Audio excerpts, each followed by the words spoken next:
Cease your noise. Why do you weep? All you do is cry if you must take your lamentations outside.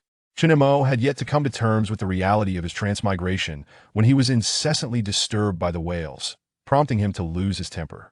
Though his temperament might not be the most amiable, he was not one to lash out indiscriminately at others. Rather, the recollections of this body had left him in a state of profound agitation. Having never been fond of unruly children, he found himself particularly irked by their incessant clamor. Chinmo was an ordinary office worker, lacking exceptional abilities, and he preferred a life of ease, merely drifting through his mundane existence. If one were to encapsulate his essence, it would be succinctly described in 4 words: utterly commonplace. His aversion to unruly children stemmed from the architecture of his apartment, which featured a long corridor flanked by small rooms, with a neighbor and a resident across the hall, each possessing a child. The child next door would often rattle the walls with their cries at night. Chinemo had attempted to communicate about it, but to say it was ineffective would be a gross understatement. It bore no fruit whatsoever. He was met with reproach for being an adult who quarreled with a child, with the argument that children behave this way and that he too would one day have children, thus he should be more accommodating. The child across the hall was no better, frequently resorting to knocking on the door with various objects. This incessant noise only served to deepen Chinmo's disdain for children, yet as he endeavored to sift through the memories of his transmigration, these 2 children continued to weep beside him, prompting him to unleash a furious shout. Perhaps sensing his wrath, the 2 children immediately covered their mouths with their hands. Yet their shoulders trembled incessantly as they gazed fearfully at Chinemo, who lay on the blanket, torn between the desire to cry and the inability to make a sound, desperately stifling their sobs. After his outburst, Chinemo felt a significant release of the pent-up irritation within him, and he found himself considerably more at ease, his heart softening slightly. "I'm fine. I merely wish to have a moment of solitude. You 2 may play by the door," he said, his tone considerably gentler. He added, "But do not wander too far, and steer clear of the dilapidated stairs and walls." Upon uttering these words, Chinemo himself was taken aback, for these utterances were not products of his own volition, but rather a reflexive response, as if the former owner of this body had repeated them countless times, ingraining them into his very being. "Okay," the children replied softly, then vanished from the doorway. At last, Chinemo could take the time to organize his memories. These recollections resembled fragmented shards, requiring careful assembly to form a coherent picture. Firstly, Chinemo was no longer in his original world, but had found himself in a desolate wasteland. Over 30 years prior, a cataclysmic event had transpired, resulting in a dramatic transformation of the human world, an event universally acknowledged. The first 3 years following the disaster were marked by chaos and adversity, with death occurring at every moment, compelling humanity to deploy their most formidable weaponry. Gradually, humanity regained some semblance of stability. The survivors established safe zones, and with advancements in technology, they began to settle into a new routine. However, upon achieving stability, it became evident that the world had become inhospitable for human life. Mutants, mutated flora, and beasts now posed a constant threat to human safety, and humanity was no longer the sovereign ruler of the earth. Not only had flora and fauna undergone transformations, but the climate itself had become erratic. Natural disasters rained down with relentless frequency. Fortunately, humanity demonstrated remarkable resilience and managed to endure, albeit only in proximity to the safe zones. After more than 20 years of development, human hierarchies began to re-emerge, as if the history of human advancement were merely a cyclical phenomenon. Once they had established themselves, the population swelled, and coupled with dwindling resources and environmental changes, the safe zones could no longer sustain such a large populace. A portion of the ruling elite, alongside the wealthy and influential, along with a fraction of the middle class, could reside within the safe zones, while the rest were relegated to the peripheries. This safe zone was dubbed Hope, and Chinemo and his companions resided on the eastern side, in Shelter Town Number 3. The reason this body had come to be occupied by him was devoid of any elaborate schemes. He simply could not endure the thought of suicide, only to find himself unexpectedly benefiting from the situation. The 2 children were not his biological siblings, rather. Their parents had once belonged to the same mercenary group. Chinmo's father was the leader of this small band of mercenaries, consisting of merely a dozen individuals. Regrettably, 3 years prior, his father's mercenary group had been annihilated during a mission, leading to the swift disbandment of the entire unit. This left 9 children stranded and vulnerable. After deliberation, the 2 eldest children resolved to shoulder the responsibility, seeking to salvage their lives through scavenging. Chinemo ranked third among them, having been merely 12 years old 3 years ago. Though children in a post-apocalyptic world tend to mature quickly, Chinemo had been somewhat coddled by his parents, leading to his sheltered upbringing. The subsequent trauma had caused him to sink into despair for a time, and his personality had become timid and frail. After all, they were still children. The 2 eldest had only been 14 or 15 at the time, relying solely on scavenging to barely sustain the 9 of them. Just a few days prior, they had received devastating news. Jiang Rui and Su Zhe had been killed by a mutated beast while scavenging. Consequently, the weight of responsibility now fell upon the eldest Chinemo. However, the timid Chinemo, fearful of bearing this burden, chose instead to take poison, a potent toxin derived from a mutated plant. Thus, the current predicament unfolded. In truth, Chinemo was rather unpopular within this household, as most did not hold him in high regard. Yet his father had treated everyone well, providing them with various delicacies and financially supporting their education. Because of this, despite their disdain, Jiang Rui and Su Zhe continued to care for him, allowing him to reside among them. Otherwise, it is likely that Chinemo would have perished long ago. Initially, the 2 eldest had intended to take Chinemo along for scavenging, but he was paralyzed with fear at the thought of venturing outside the town, so much so that he lost control of his bodily functions. This is not an exaggeration, it was a genuine depiction of his terror. Moreover, he could be heard muttering, "I'm going to die." Witnessing Chinemo in such a state of panic, they realized that a person in such a condition would fare poorly in scavenging, so they abandoned the idea of bringing him along. Chinemo had languished in this place for 3 years without daring to step beyond the town's confines. Ultimately, it was Chinmo's parents who had treated him well even in death. They had sheltered him for 3 years. Regrettably, he was now the eldest, and shirking the responsibility of scavenging was no longer an option. The protection afforded by his parents would not last indefinitely, and if he refused to venture out, he would inevitably face starvation. Sadly, he had become somewhat of a disappointment, preferring to take his own life rather than brave the world outside. His character had weakened to such an extent that perhaps death appeared to him as a form of liberation. Chapter 1. A Dreadful World. Chapter 2. Radiation Detection. The 2 little children who just entered were named Liang and Xin. Both are now 5 years old, yet they have already begun to confront the cruelty of the world. This is, unfortunately, an inescapable reality. The world is indeed merciless, where kindness often leads to a swifter demise, and without ruthlessness, one cannot stand firm. Perhaps due to their fortunate upbringing, Jiang Rui and Su Zhe have remarkably not succumbed to the darkness of the wasteland. Should they choose to leave, it is likely that the remaining few would not survive, considering that Chinemo was merely 12 at the time, and the others were even younger.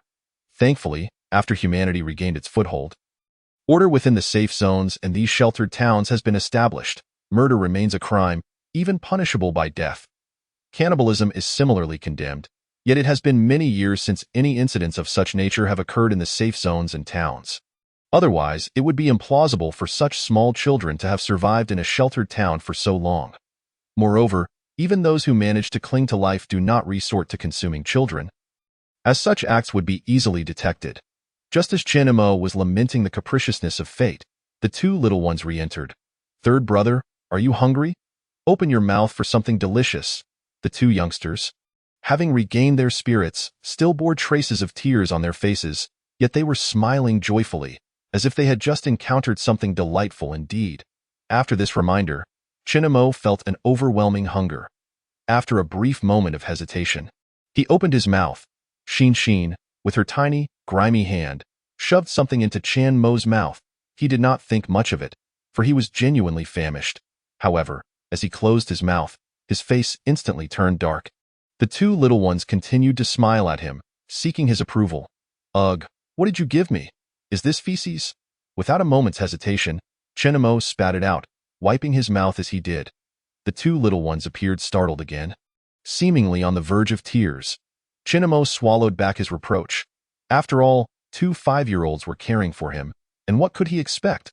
Upon inspecting what he had expelled, he found a small, dark insect, about the size of a fingernail, which he had never seen before. Just the thought of its bitter taste and unpleasant odor made his stomach churn. However, his stomach was empty, and even if he wished to vomit, there was nothing to expel. What is this? One must not eat anything indiscriminately. It could be fatal. Chinamo felt a sense of urgency. This world is not what it once was. Even the most inconspicuous items could claim a life. Even if they were not poisonous, the intense radiation could be unbearable. The two little ones extended their tiny hands, so filthy that their shapes were unrecognizable. Each of them held an insect about the size of half a thumb, resembling a cockroach yet distinctly different, dark and armored. What a broken world this is, forcing children into such a state. Unable to suppress his frown, he sensed that the days ahead would be arduous. Perhaps even more so than he could comprehend. Perhaps fearing that Chinamo was still upset, Liang explained, "If you eat it, you won't be hungry anymore." He spoke somewhat timidly. Although he was the same age as Xin, he barely reached her ears. They were both quite small, their arms as thin as twigs, severely malnourished. From their words, it was evident they often went hungry and frequently consumed such things. Chinamo, with his own sensibilities, could hardly bear to see such things, and inheriting the memories of his predecessor felt akin to watching a film. One might feel sympathy for the characters in a movie, yet it is impossible to truly empathize and experience their suffering firsthand. One can only endure what they can bear. A sensitive soul might shed a tear, but life must go on, and perhaps in a few days, one would forget. However, when the two little ones stood before him, he gleaned an understanding of their lives through snippets of conversation, and this feeling was altogether different. Before eating, one must wash their hands. The food must also be cleaned, and radiation levels must be measured before consumption, lest one suffer from a stomachache. Chinamo endeavored to maintain a gentle demeanor. Despite the scarcity of food, water was not overly scarce, though its radiation levels varied. In this era, even a simple cold could be fatal. After sorting through his memories, Chinamo was still aware of these basic facts. Skillfully retrieving a radiation detection device, he operated it with care. This radiation detector was specially developed by the Safe Zone to ensure the survival of the impoverished. While they may not care for the lives of the poor, they still require laborers to serve them. Thus, these detection devices were distributed freely, albeit in a limited quantity and age. Nevertheless, this radiation detector indeed ensured the survival of the impoverished. For the higher the radiation level, the greater the danger in this radiation-laden world. Many would perish without such devices. The device was roughly the size of a fist, featuring a light aperture at the top, a screen on the front, and a small solar panel on the back. If it were lost or damaged, one could exchange a broken device for a new one, yet the free distribution came with restrictions. A red light flashed above as Chinamo brought the insect near the red-lit area. The scanning results appeared swiftly. 31. Such a radiation level could be considered low, especially in a world saturated with radiation, where even the air often measures over 20 or more. According to consumption standards, anything with a radiation level below 60 is deemed safe to eat. Of course, the lower the radiation level, the safer the food. Hence, while items exceeding 60 are technically consumable, the human stomach and body cannot tolerate them, leading to a swifter demise the more one consumes. Yet, those who find themselves in dire straits might resort to diluting and cooking such items with water. For it is a choice between starvation or enduring. However, the radiation detector only measures radiation. Whether something is safe to consume also hinges on whether it is poisonous, which is a crucial factor. Testing for poison, however, requires money, leaving the impoverished to rely on experience and knowledge for judgment. Yet, the two little ones had clearly consumed these insects before, indicating that they were indeed safe. Thus, under the eager gaze of the two youngsters, Chinamo pinched one, rinsed it briefly in water, and grimaced as he swallowed it. Chinamo summoned every ounce of courage from the first half of his life to swallow this wretched thing. Aside from the bitterness and foul odor, he felt little else. However, the aftereffects were quite potent. After eating, he felt an urge to vomit. Yet, with his stomach empty, he could not expel anything, merely bringing up a couple of bitter mouthfuls that tasted akin to herbal medicine. Nonetheless, he managed to swallow it down, not wanting to disappoint the expectations of the two little ones, and, quite frankly, he was simply too hungry. Chapter 3. This family, after consuming several of the small insects, Chinamo could no longer bring himself to eat more. It wasn't that he was full. Rather, he could no longer tolerate it. Meanwhile, he finally found the time to inquire where they had found such things. After the two explained, Chunmo's stomach churned once more. He regretted not asking about the source before consuming them. It turned out they had found them in a place behind the house, which served as a dumping ground and a site for excretion. Who knew what those insects had fed on? It made sense. In this day and age, where could a 5-year-old possibly find food? If there were, so many would not be starving. By the way, where are your fourth brother and the others? This large family comprises 9 members. With 2 having died a few days ago, 7 should remain. However, since he awoke, he had only seen the 2 little ones. Fourth brother and fifth sister went scavenging, they explained.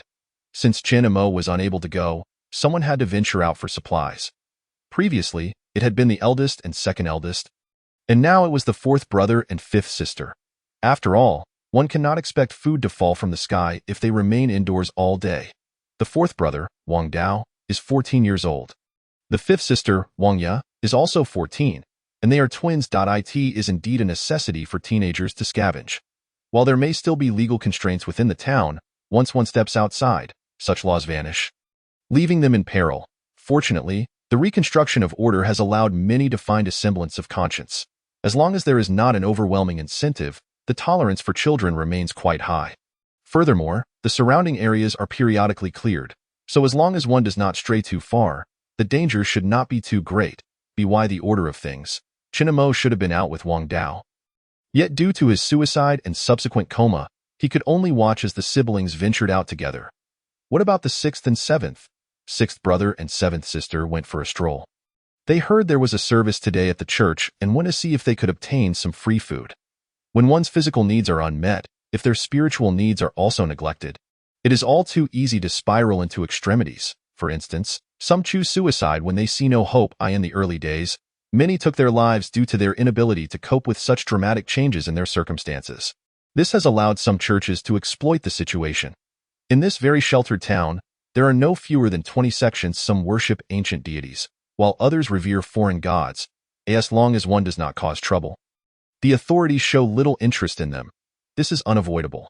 In a past life marked by rapid technological advancement, an abundance of churches still flourished, resembling a pyramid scheme.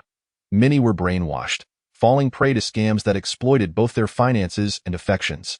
The more chaotic and turbulent the times, the more desperate people become, leading to the rise of various deities. When individuals find themselves unable to save their own lives, they long for divine intervention. In this era, churches recruit members quite easily. As long as you provide food, many are willing to listen to your sermons and tales of the divine. Chunamo dared not venture outside to scavenge. Fully aware of the disdain others held for him, he often frequented the churches, where, on fortunate days, he could partake in meat porridge. By sitting there for an entire day, he could secure 2 meals. Typically, Chinamo would consume 1 portion himself and bring back another for Xiao Qi, Xiao Ba, and Xiao Jiu as a treat. Within this household, the older siblings, Lao Si, Lao Wu, and Lao Lu, looked down upon their third brother. Yet the younger ones held a certain fondness for him. It was not that he failed to bring them food. The offerings from the church were simply meager. Rather, it was Chunmo's idleness and reluctance to scavenge that drew their scorn. However, opportunities for such handouts were infrequent, often occurring just once a week, or even once a month. Observing the abundance of food at the church, Chunmo remained puzzled about its origins. Were these people truly Na'vi? Each time, a throng of attendees arrived, with 99% merely there to mooch. Yet the churches welcomed the influx, as the more attendees there were, the better. Listening for half a day guaranteed 1 meal, while a full day promised 2. Despite his skepticism, he continued to attend services, even rotating between several churches to discern which offered the thicker or tastier porridge. He recalled first learning about the Salvation Army, which had only recently been established when he encountered their representatives on the street, promoting food and drink, thus ensnaring him. From that moment on, he became hopelessly entangled, meticulously noting the timing of food distributions from various sections. However, Jiang Rue disapproved of these churches, often proclaiming that no good fortune simply falls from the sky, forbidding Chinamo from taking the younger ones along. Now, Lao Lu was merely 12, having once stealthily followed Chinamo to a church and tasted the offerings. so he was somewhat familiar with the process. Yet Jiang Rui's warnings had only ever been directed at Chinamo, leaving Lao Lu untouched, perhaps due to his cunning nature, as he had never been discovered. With the death of their two guardians and the lack of provisions at home, Chinamo audaciously took Xiaoqi out. Had it not been for Chinmo's suicide, necessitating care for the younger ones, he might have taken the two youngest with him. I neglected to introduce them. Lao Lu was named Lu Jun, aged 12, while Lao Qi was called Yu Yu, aged 9. Despite her tender age, Yu Yu was a spirited child, and it was plausible that Lao Lu would take her out, influenced by her. The household now comprised a 15-year-old, two 14-year-olds, a 12-year-old, a 9-year-old, and two 5-year-olds. Together, these 7 individuals barely scraped together 100 years of life experience. Due to the current state of affairs, or perhaps because they had endured such hardships, they managed to stand, albeit precariously. Gazing upon this simultaneously familiar yet alien home, Chinamo was filled with myriad emotions.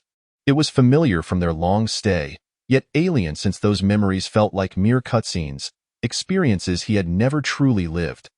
Their dwelling was situated at the town's edge. Having encountered such sudden calamity, stripped of all, they had nowhere else to turn, leading Jiang Rui to find this makeshift refuge. It was a small building, likely having suffered from an earthquake, with most of it reduced to rubble, leaving only the top 2 floors, which were still askew.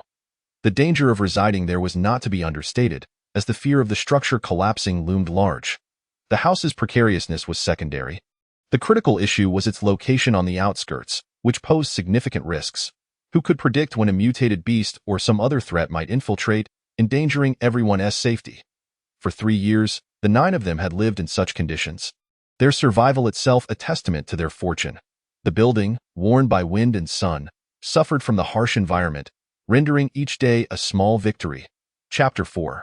Fetching water. Now that Chenemo was acutely aware of his predicament, he could no longer afford to wait idly for death. However, venturing outside was not a feasible option, so he resolved to first fetch water, aiming to alter the perception others held of him. Do you know where to collect water? Having spent his days scavenging for free meals, the household's water supply was typically managed by Wang Dao and Wang Ye. Chenemo might have visited before, but even if he recalled snippets of memory, he was uncertain of the precise route. His memories were merely disjointed images, failing to coalesce into a coherent narrative of his life.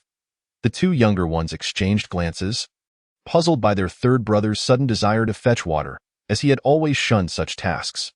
Nonetheless, they nodded in agreement. After all, the 2 little ones could neither scavenge nor wander too far for fear of encountering danger. So they had kept close company with their older siblings and were familiar with certain areas. Chenemo spent a considerable amount of time searching for 2 weathered yellow buckets, which once contained some sort of machinery oil. Now devoid of any lingering odor, it was a large water reservoir, surrounded by many bamboo tubes, each no thicker than a thumb, capable of accommodating a dozen individuals simultaneously. By the time they arrived, a crowd had already gathered around it. Nearby stood a general store, where an elderly man lounged, half-heartedly puffing on a pipe, tasked with overseeing the water reservoir. Such water sources were not unique to the shelter town. Like radiation detectors, they were all free, directly tapping into underground water. Regardless, this constituted a form of employment, with monthly points allocated from above. Chenemo imitated the others, placing his bucket beneath the bamboo tube and then blocking the spout, allowing the water to trickle down at a pace slower than a stream. The bucket he held was modest, roughly 3 liters, but filling it was no small feat. The 2 little ones crouched down, attentively observing the water, as playing with it was a child's instinct. However, they were remarkably well behaved, refraining from touching it. While watching, they frequently glanced at the elderly man in the store, clearly fearful of him. Chenemo perceived their trepidation towards the old shopkeeper. What's wrong? The 2 little ones looked towards the old man nearby, leaned close to Chenmo's ear, and whispered, "That grandpa eats children. Don't let him see us." Chenemo seemed to grasp their concern but reassured them, "Don't speak nonsense. He doesn't eat children. He really does. Just like this, he gobbles them up." Liang chimed in, gesturing with both hands above his head, mouth agape in imitation of a monstrous bite. Perhaps the commotion had drawn the old man's attention, or he was merely surveying his surroundings. He cast a glance in their direction. Instantly, the 2 little ones fell silent, each clutching Chenmo's leg. Yet, The old man merely glanced and made no further move. Su Lao-tu. There's no water left in this reservoir, a newly arrived woman exclaimed. However, old Su remained unmoved. What are you shouting about? How much water can you lot possibly need? Do you think drawing water is free of charge? The price of oil has gone up recently. The group exchanged glances, opting for silence. After all, he was in charge of the water reservoir. And it was relatively close. Venturing further would be inconvenient. The crux was that this source was free, while others might charge. Regulations dictated that it was free, but there were always loopholes, with some locations imposing fees. Otherwise, various restrictions would apply. For instance, if one were to pay, they could cut in line, utilize larger hoses, or draw more water. Here, however, it was entirely free, and old Su treated everyone equally, unless one arrived early. Given the slow water flow, everyone had no choice but to wait patiently. This lull in activity led to idle chatter among the crowd. The radiation levels of this water have risen again. If this continues, we might not even have water to drink. Who says otherwise?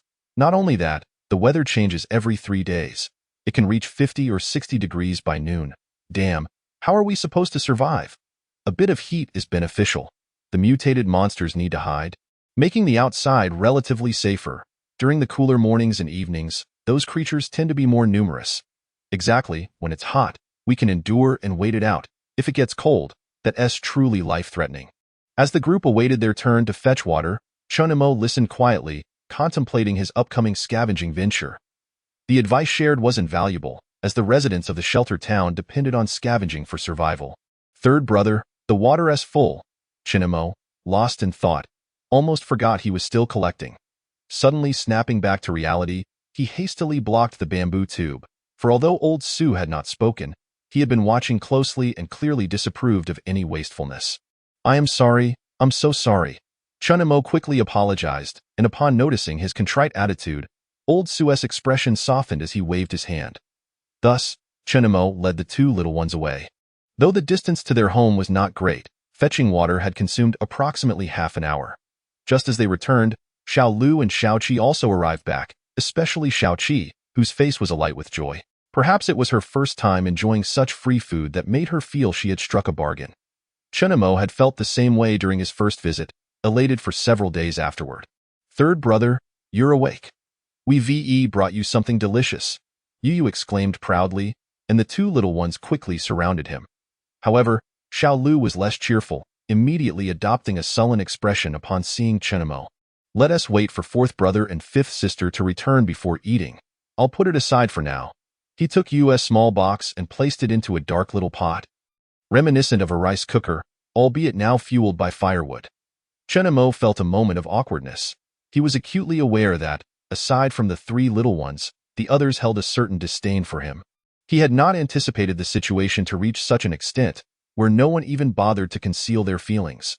The 2 little ones swallowed nervously, lacking any opinions on the matter. However, Yu, being quite perceptive, had already begun to grasp the complexities of their circumstances and could only sigh inwardly. Though Sangu was a decent person, his inherent timidity made him rather unlikable. When their uncles were still alive, the situation was more tolerable, but now they found themselves in a dire predicament, far worse than that of many in the shelter town. Chapter 5. Interactions before dinner. The atmosphere became palpably uncomfortable, with no one daring to speak. I'll go fetch some water, Lu Jun declared after contemplating that with 4th and 5th siblings off scavenging, there was no one else to do it. He hurried towards the small water jar, feeling ill at ease in the awkward silence, but unable to find a suitable topic to discuss, thus opting for avoidance. Upon opening the jar, he discovered it was already filled with water. The 2 little ones, oblivious to the tension, began to boast about how they had accompanied Sangu to fetch water, though their focus was not on the water itself, but rather on old Su, whom they described as terrifying, claiming he looked at them as if he wished to devour them, yet he dared not approach with Sangu protecting them. They also showcased their hands, proudly stating that Sangu had washed them. However, Lu Jun harbored a poor impression of Chunimo, believing he was merely afraid to venture outside and thus sought to prove his worth.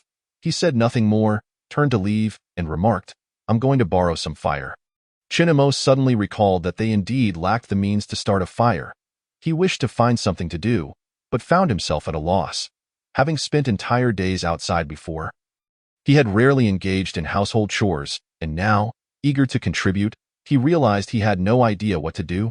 Those with insight would naturally seek out tasks, but Chunimo, lacking such awareness and newly thrust into this unfamiliar world, felt utterly bewildered, as if standing there was somehow inappropriate, much like a visit to one's in-laws, where one wishes to impress yet feels acutely self-conscious. Fortunately, Yu, being quite clever, swiftly broke the ice. She began to recount her experiences of the day, describing the myriad people she had encountered, the potato porridge she had tasted, and the two individuals similar to her that she had met.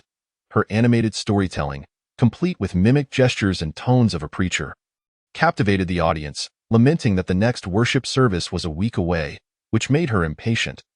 This monologue lasted a good half hour, leaving the two little ones envious. Chunimo couldn't help but frown, wondering why Lu Jun had taken so long to borrow fire. It was rather unexpected. Yu, unfazed, speculated, perhaps he is waiting for fourth and fifth siblings by the main road, and no sooner had she finished speaking than sounds emerged from the doorway. It turned out to be Lu Jun returning with fourth and fifth siblings, validating Yu's guess. Upon entering, Wang Dao cast a glance at Chunimo, perhaps surprised by the report Lu Jun had given him regarding Chunimo's demeanor. Yet he said nothing and maintained a stoic expression as he joined Lu Jun in gathering firewood. Their household lacked sufficient firewood and the tools to ignite it, necessitating a daily borrowing of fire from others.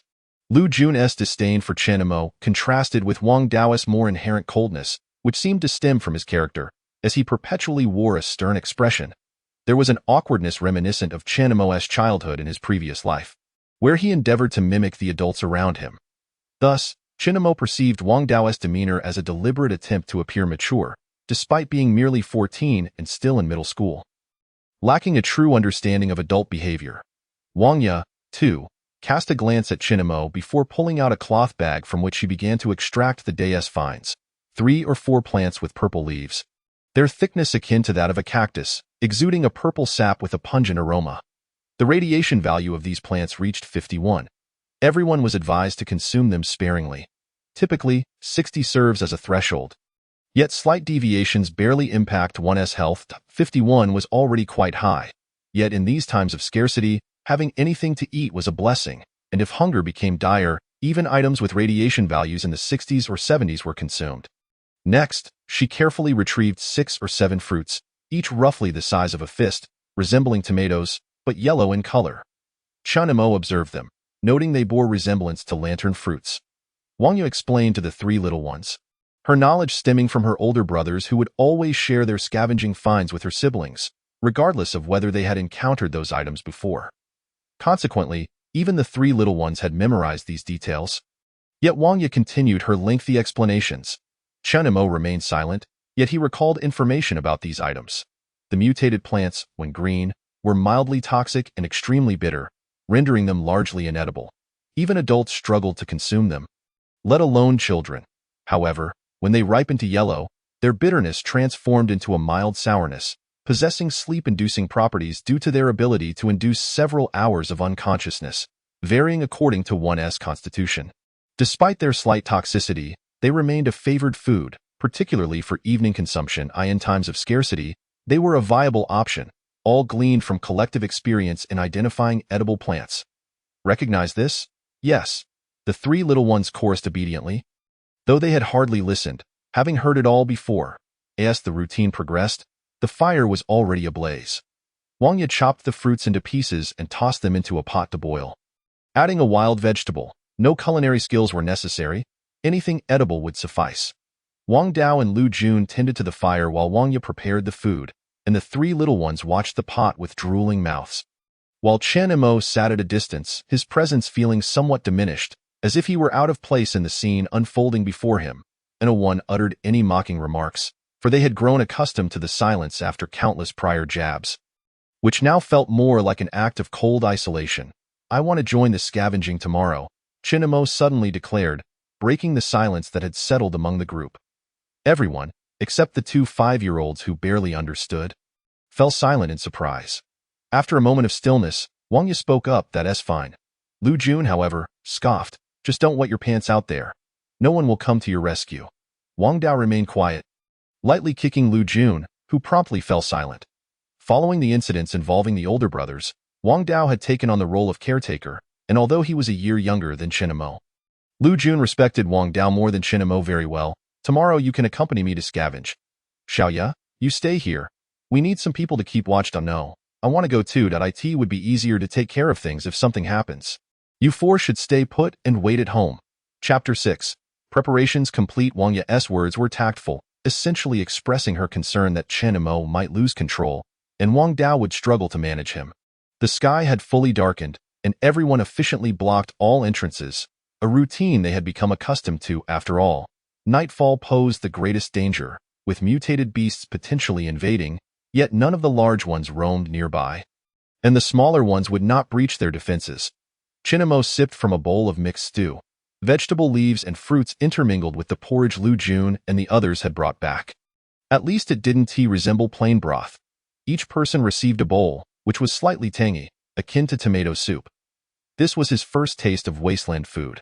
Perhaps due to hunger, it was surprisingly palatable. Even without seasoning, Wang Yi settled down with the three little ones in the inner room, while the three boys, including Chinamo, slept outside. Not long after lying down, the little ones emerged from the inner room. Sangu, can we sleep with you? Xiaoju whispered, aware of the necessity for quiet as darkness enveloped them. Despite being only 5, they understood the importance of discretion. Chinamo reflected on the likely cause of their unease. The deaths of Jiang Rui and Su Zhe had left these children feeling insecure, and they sought comfort in proximity to him, the oldest present in the past, when Jiang Rui and the others were alive. The children had not been so clingy. Chinamo shifted slightly, allowing the two little ones to rest their heads on his arm, while Wang Dao quietly moved aside. A shadow peeked out before retreating back into the inner room, most likely Wang Ya. Sangu, please don't die. From now on, Xian will be obedient. After a few minutes of lying down, Xian murmured sleepily, as if speaking in her dreams, before drifting back into slumber. Chun Imo turned to observe her, confirming she had indeed fallen asleep. The effect of the fruit was clearly taking hold, as Wang Dao had also begun to snore softly. The world around them was quiet save for the sounds of breathing and the wind outside. Meanwhile, Chinamo found himself wide awake. He couldn't determine if it was due to having eaten too little of the fruit, or if he had simply rested enough during the day. By his estimation, it should be around 7 or 8 in the evening. Without entertainment or mobile devices, everyone retired early. After lying there for 2 hours, he remained alert and restless. While continuing to digest his memories and plan for his future, he realized he could no longer drift aimlessly as he had in the past. He needed to find a way to change. Unconsciously, fatigue crept upon him. Just as Chinamo was enjoying a comfortable slumber, his arm was shaken, prompting him to abruptly open his eyes. Taking a moment to adjust to the surrounding darkness, he quickly got up to prepare, for they were soon to embark on a scavenging expedition. Any delay would mean missing their chance. What time is it? 5:30. Lu Jun and the others were already awake, and several children had risen as well. At that moment, Lu Jun was kindling a fire to boil water. While Wang Dao and Wang Yi were making their preparations, they wrapped themselves tightly, leaving only their eyes and surrounding areas exposed, creating a rather exaggerated appearance. Due to the intense radiation outside, they had to cover themselves as much as possible. Moreover, temperatures could soar above 50 degrees during the day. Exposed skin would not only tan but could also suffer burns, leading to blisters that were both itchy and painful, with the risk of infection if they burst. Wang Yi took out some unknown leaves, breaking them in half to apply on her hands and around her eyes. Chinamo followed suit, feeling a slight discomfort in his eyes, but it was manageable. In such a world, even the simplest procedures were not excessive. The water was nearly ready, with a few strands of leaves boiling within. They filled several bamboo tubes with water, distributing one to each person, as this would serve as their sustenance for the day. Given that fruits were not edible and yesterday's haul had been meager, it was no wonder the two little ones were so hungry they could only resort to eating insects. Surviving a day was a challenge. The three set out just as dawn broke. Instead of directly leaving the town, they headed towards the main road. Although the town lacked walls, it featured a well-maintained gravel road for vehicular traffic. Here, take this. Wang Yi handed Chinamo a stick over a meter long. For what purpose? It can serve as a weapon in times of danger and as a walking stick otherwise. Chinamo gripped it tightly. It would be disingenuous to say he was not nervous, especially with the surrounding darkness. However, the town seemed to come alive, at least illuminated by lights and human voices. Everyone was converging towards the main road. "Aren't we going scavenging? Shouldn't we head in that direction?" Chinamo pointed behind him. After all, they were on the town's edge, with the wilderness just beyond, while the main road lay in the town center. Wang Dao was a man of few words, and after interacting with him, Chinamo sensed this. Thus he directed his inquiry towards Wang Ya, whose attitude towards him had improved slightly. Aware that Chinamo had never scavenged before, Wang Ya patiently began to explain. Compared to the last time, Chen Mo's performance had markedly improved, perhaps due to his growth. She did not wish to dampen his enthusiasm, knowing that just the two of them could not support 7 individuals. Teaching Chinamo would at least be beneficial to them.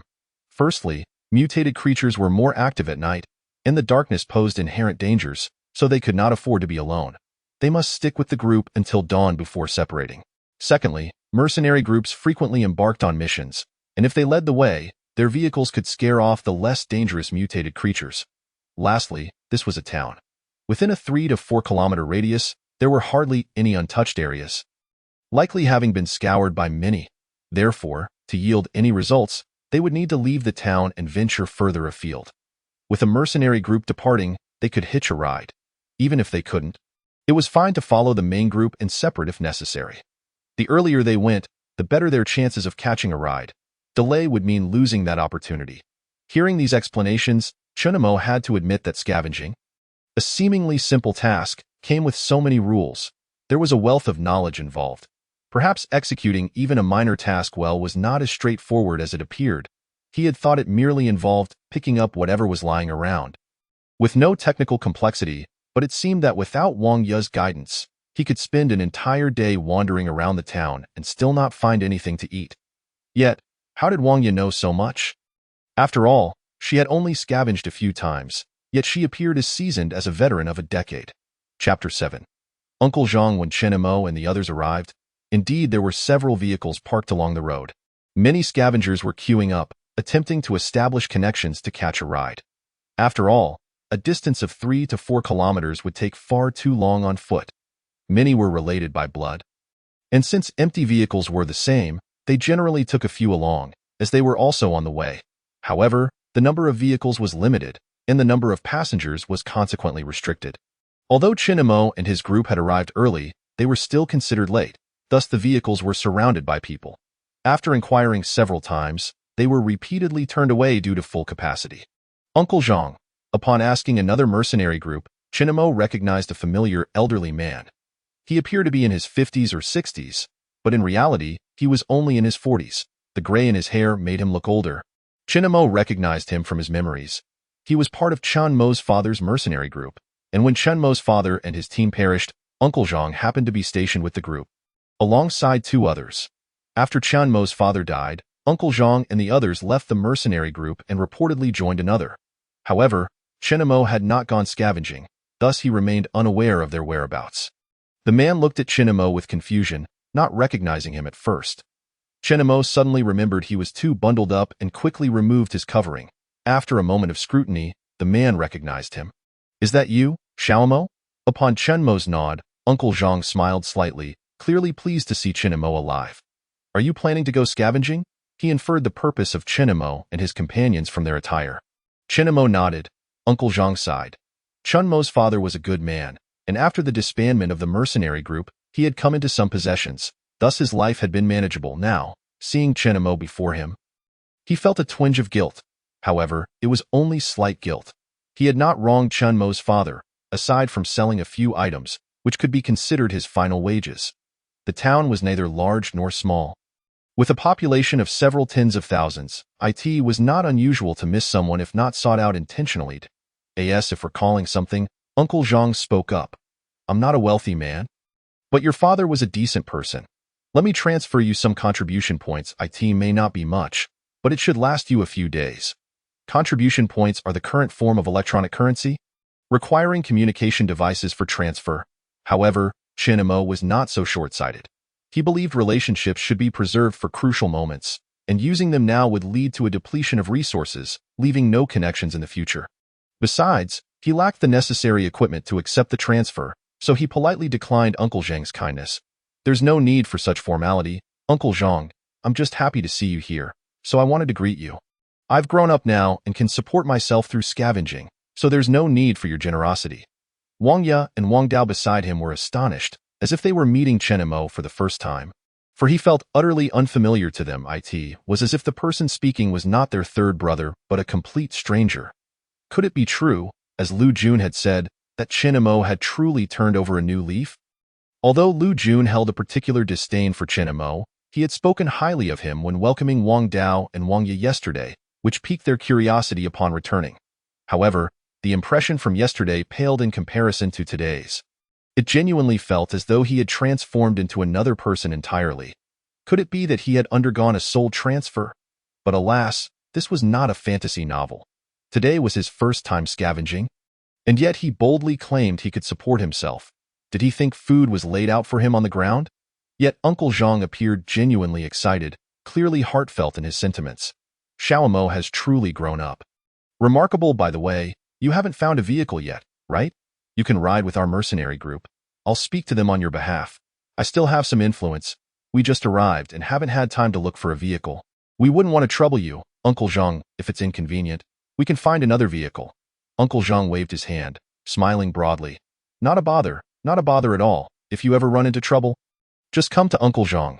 If I can help, I will. He patted the gun hidden in his jacket, indicating to Chen Mo that he had decades of experience as a mercenary, and he was armed. Little did he know that the kindness sown by Chen Mo's father would continue to benefit his descendants years later.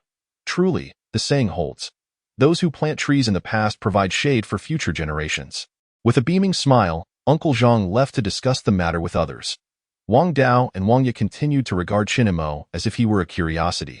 They both recognized Uncle Zhang, but he did not know them. Having seen him in childhood, they could hardly recall him now. This compelled them to reevaluate Chen. It seemed he was not without merit after all.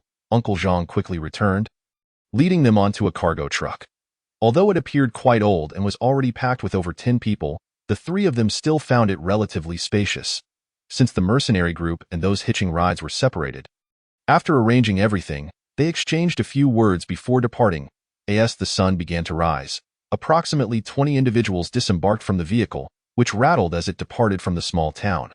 The Flame Mercenary Corps appeared to be quite substantial, boasting 3 vehicles. Upon gazing outside, one could see that the grass on either side had grown to a height of a person, and several audacious scavengers had already taken to the road.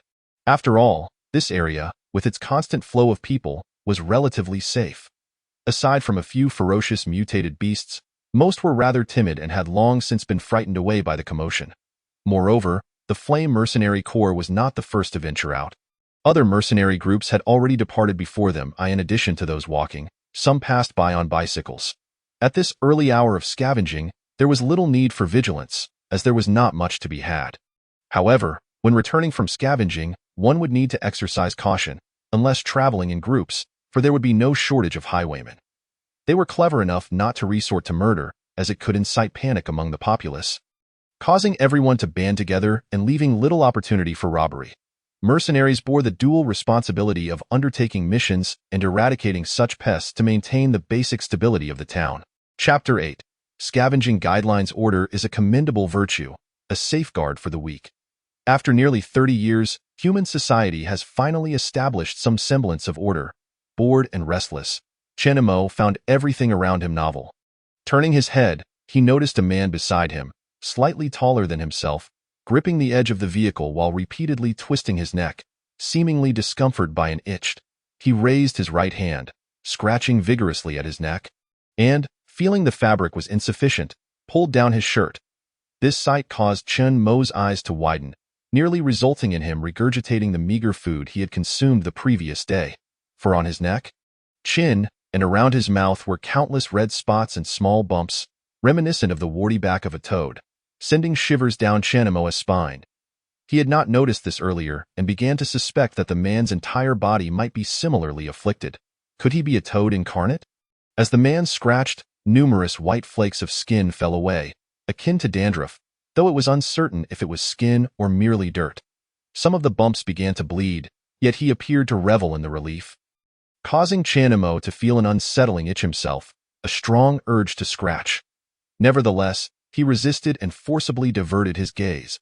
It could be considered illness, perhaps, but the man's condition was primarily the result of excessive radiation exposure. It was likely not from sun exposure but rather from prolonged consumption of high-radiation food. After all, who in the town had not ingested such fare? Without scavenging for better options, one would not return home to starve. It was preferable to bring back some high-radiation food than to perish from hunger. Over time, various ailments would arise, with the most common being diverse cancers and skin diseases, internal bleeding, and the like. Fortunately, such radiation-induced illnesses are not contagious. Otherwise, stringent checks would be enforced in the town, and of course, these ailments are not without remedy. The technology in the safe zone is quite advanced, potentially decades ahead of Chun Mo's previous life. With cancer easily treatable, though it required funds. However, living on the outskirts of the safe zone in a sanctuary town, they were not even considered residents of the safe zone, lacking the means for medical treatment. Thus, for individuals like the man beside him, the only option was to await a slow demise. Typically, those in such dire straits would resort to suicide, unable to bear their suffering, and given the severity of the man's condition, he was likely no exception. Chanimo could not help but tighten his clothing, suddenly feeling that his layers of protection were insufficient. He wished to distance himself, but with so many people around, there was no room to maneuver. Fortunately, the ordeal did not last long. After about 10 to 20 minutes, the vehicle came to a halt. Due to poor road conditions and the crowd, the vehicle had not traveled quickly. As the back doors swung open, the crowd eagerly leaped from the vehicle. Soon after, the vehicle continued along the main road, while those who disembarked formed small groups or chose to venture off alone, disappearing into the dense grass. Noticing that Chanimo was still in a daze, Wang Ye tugged at him, revealing that Wang Dao had already forged ahead to clear the path. Chanimo hurriedly followed into the grass, which was remarkably resilient, thriving even in such a deteriorated environment. The grass had grown significantly taller, some reaching heights greater than that of a person. The grass stood distinctly apart, with gaps in between, allowing them to navigate through. Among the foliage were unfamiliar small plants or mutated fungi, and as they walked, they bowed their heads to inspect, with Wang Dao assessing whether any were edible. Being so close to the main road, they spent half an hour without finding anything suitable, as everything was contaminated with radiation, the lowest reading being a concerning 61, which Wang Dao decided to leave behind. Since he and Wang Ye were still together, there was no need for him to engage in futile efforts. Gradually, only the three of them remained, the silence punctuated only by the rustling of grass as they moved. Wang Ye seized the opportunity to impart knowledge about scavenging to Chanimo. Despite having participated only a few times, it was unclear how she had acquired such extensive knowledge. In essence, avoid entering forests, do not linger near water, steer clear of caves, and flee from strangers. In summary, it was all about exercising utmost caution. When scavenging, it is advisable to refrain from entering wooded areas, as the environment there is complex and conceals numerous mutated beasts. Given the heat, mutated beasts are aware that forests provide shade, and they possess a sense of territoriality, making it perilous for individuals like them to enter. The same logic applies to avoiding lingering near water. The dangers present in water are no less than those on shore. And mutated beasts also require water, increasing the likelihood of encounters over time.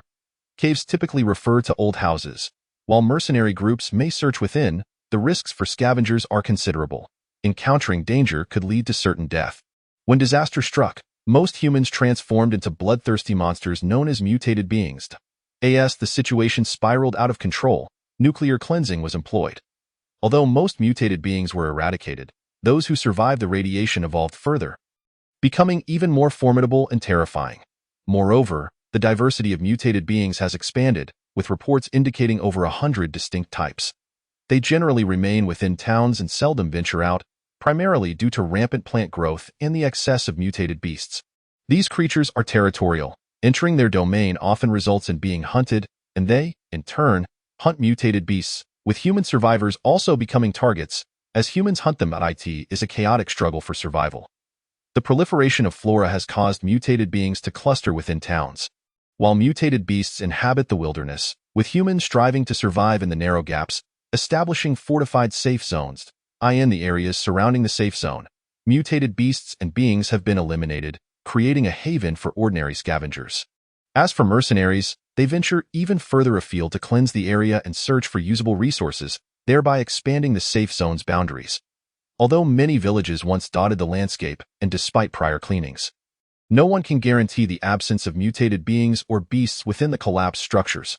Lastly, when it comes to encounters with others, regardless of familiarity, it is prudent to maintain distance. The sanctuary town may still have legal constraints, but in the wilderness, no such protections exist. Should one encounter another, the reasons for their inaction towards you could only be twofold. Either your haul is too meager to pique their interest in risking an encounter, or they simply cannot overpower you. Therefore, when scavenging, it is wise to keep clear of others. Chapter 9. Radiation Detoxifier. Chenmo nodded vigorously in acknowledgement of Wang Ye's teachings. But Xiaoya, you've hardly been scavenging. How do you know so much?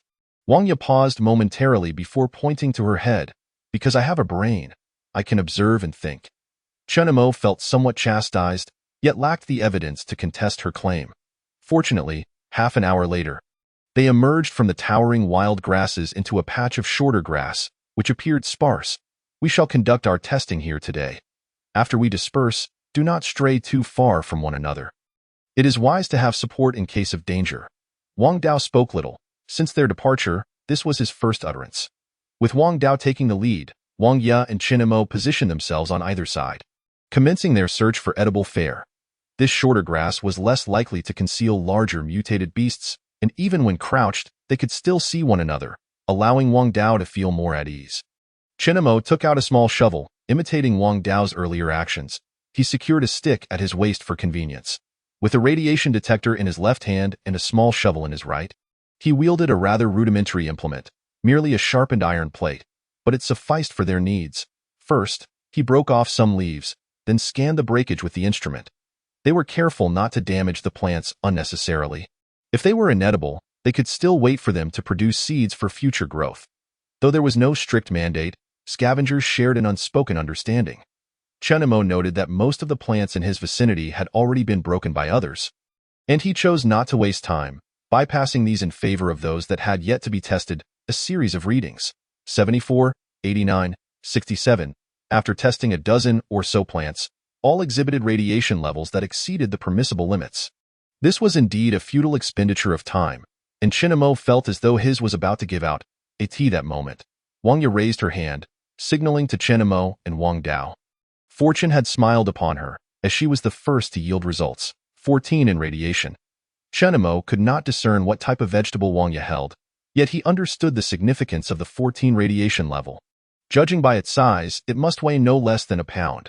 Such a sizable vegetable, particularly one with low radiation, was fit for sale in the safe zone. Daily, collectors in the town sought such produce, stipulating that it must be below 15, with some even accepting items below 20, all intended for the safety zone or for those with a bit of wealth. Common edible wild grasses were less expensive, while authentic wild vegetables commanded a higher price.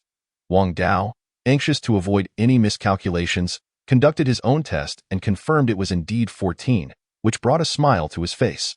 Chenmo observed from the side. It bore a resemblance to hemp seed vegetables, albeit with some mutations that left him uncertain, as he had only seen them in his childhood in a past life.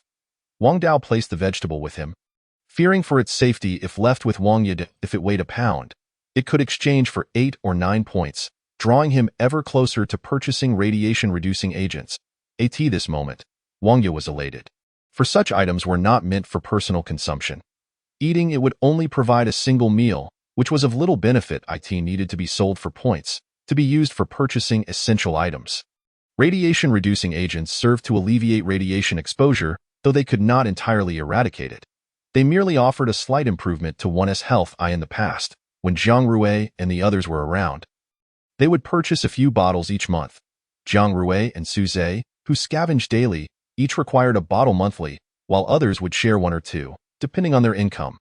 Life in the wasteland was fraught with radiation, even in the air they breathed. Thus, radiation-reducing agents were invaluable, especially for mercenaries, who needed 4 to 5 bottles a month to withstand the toll on their bodies. Consequently, these agents were highly sought after.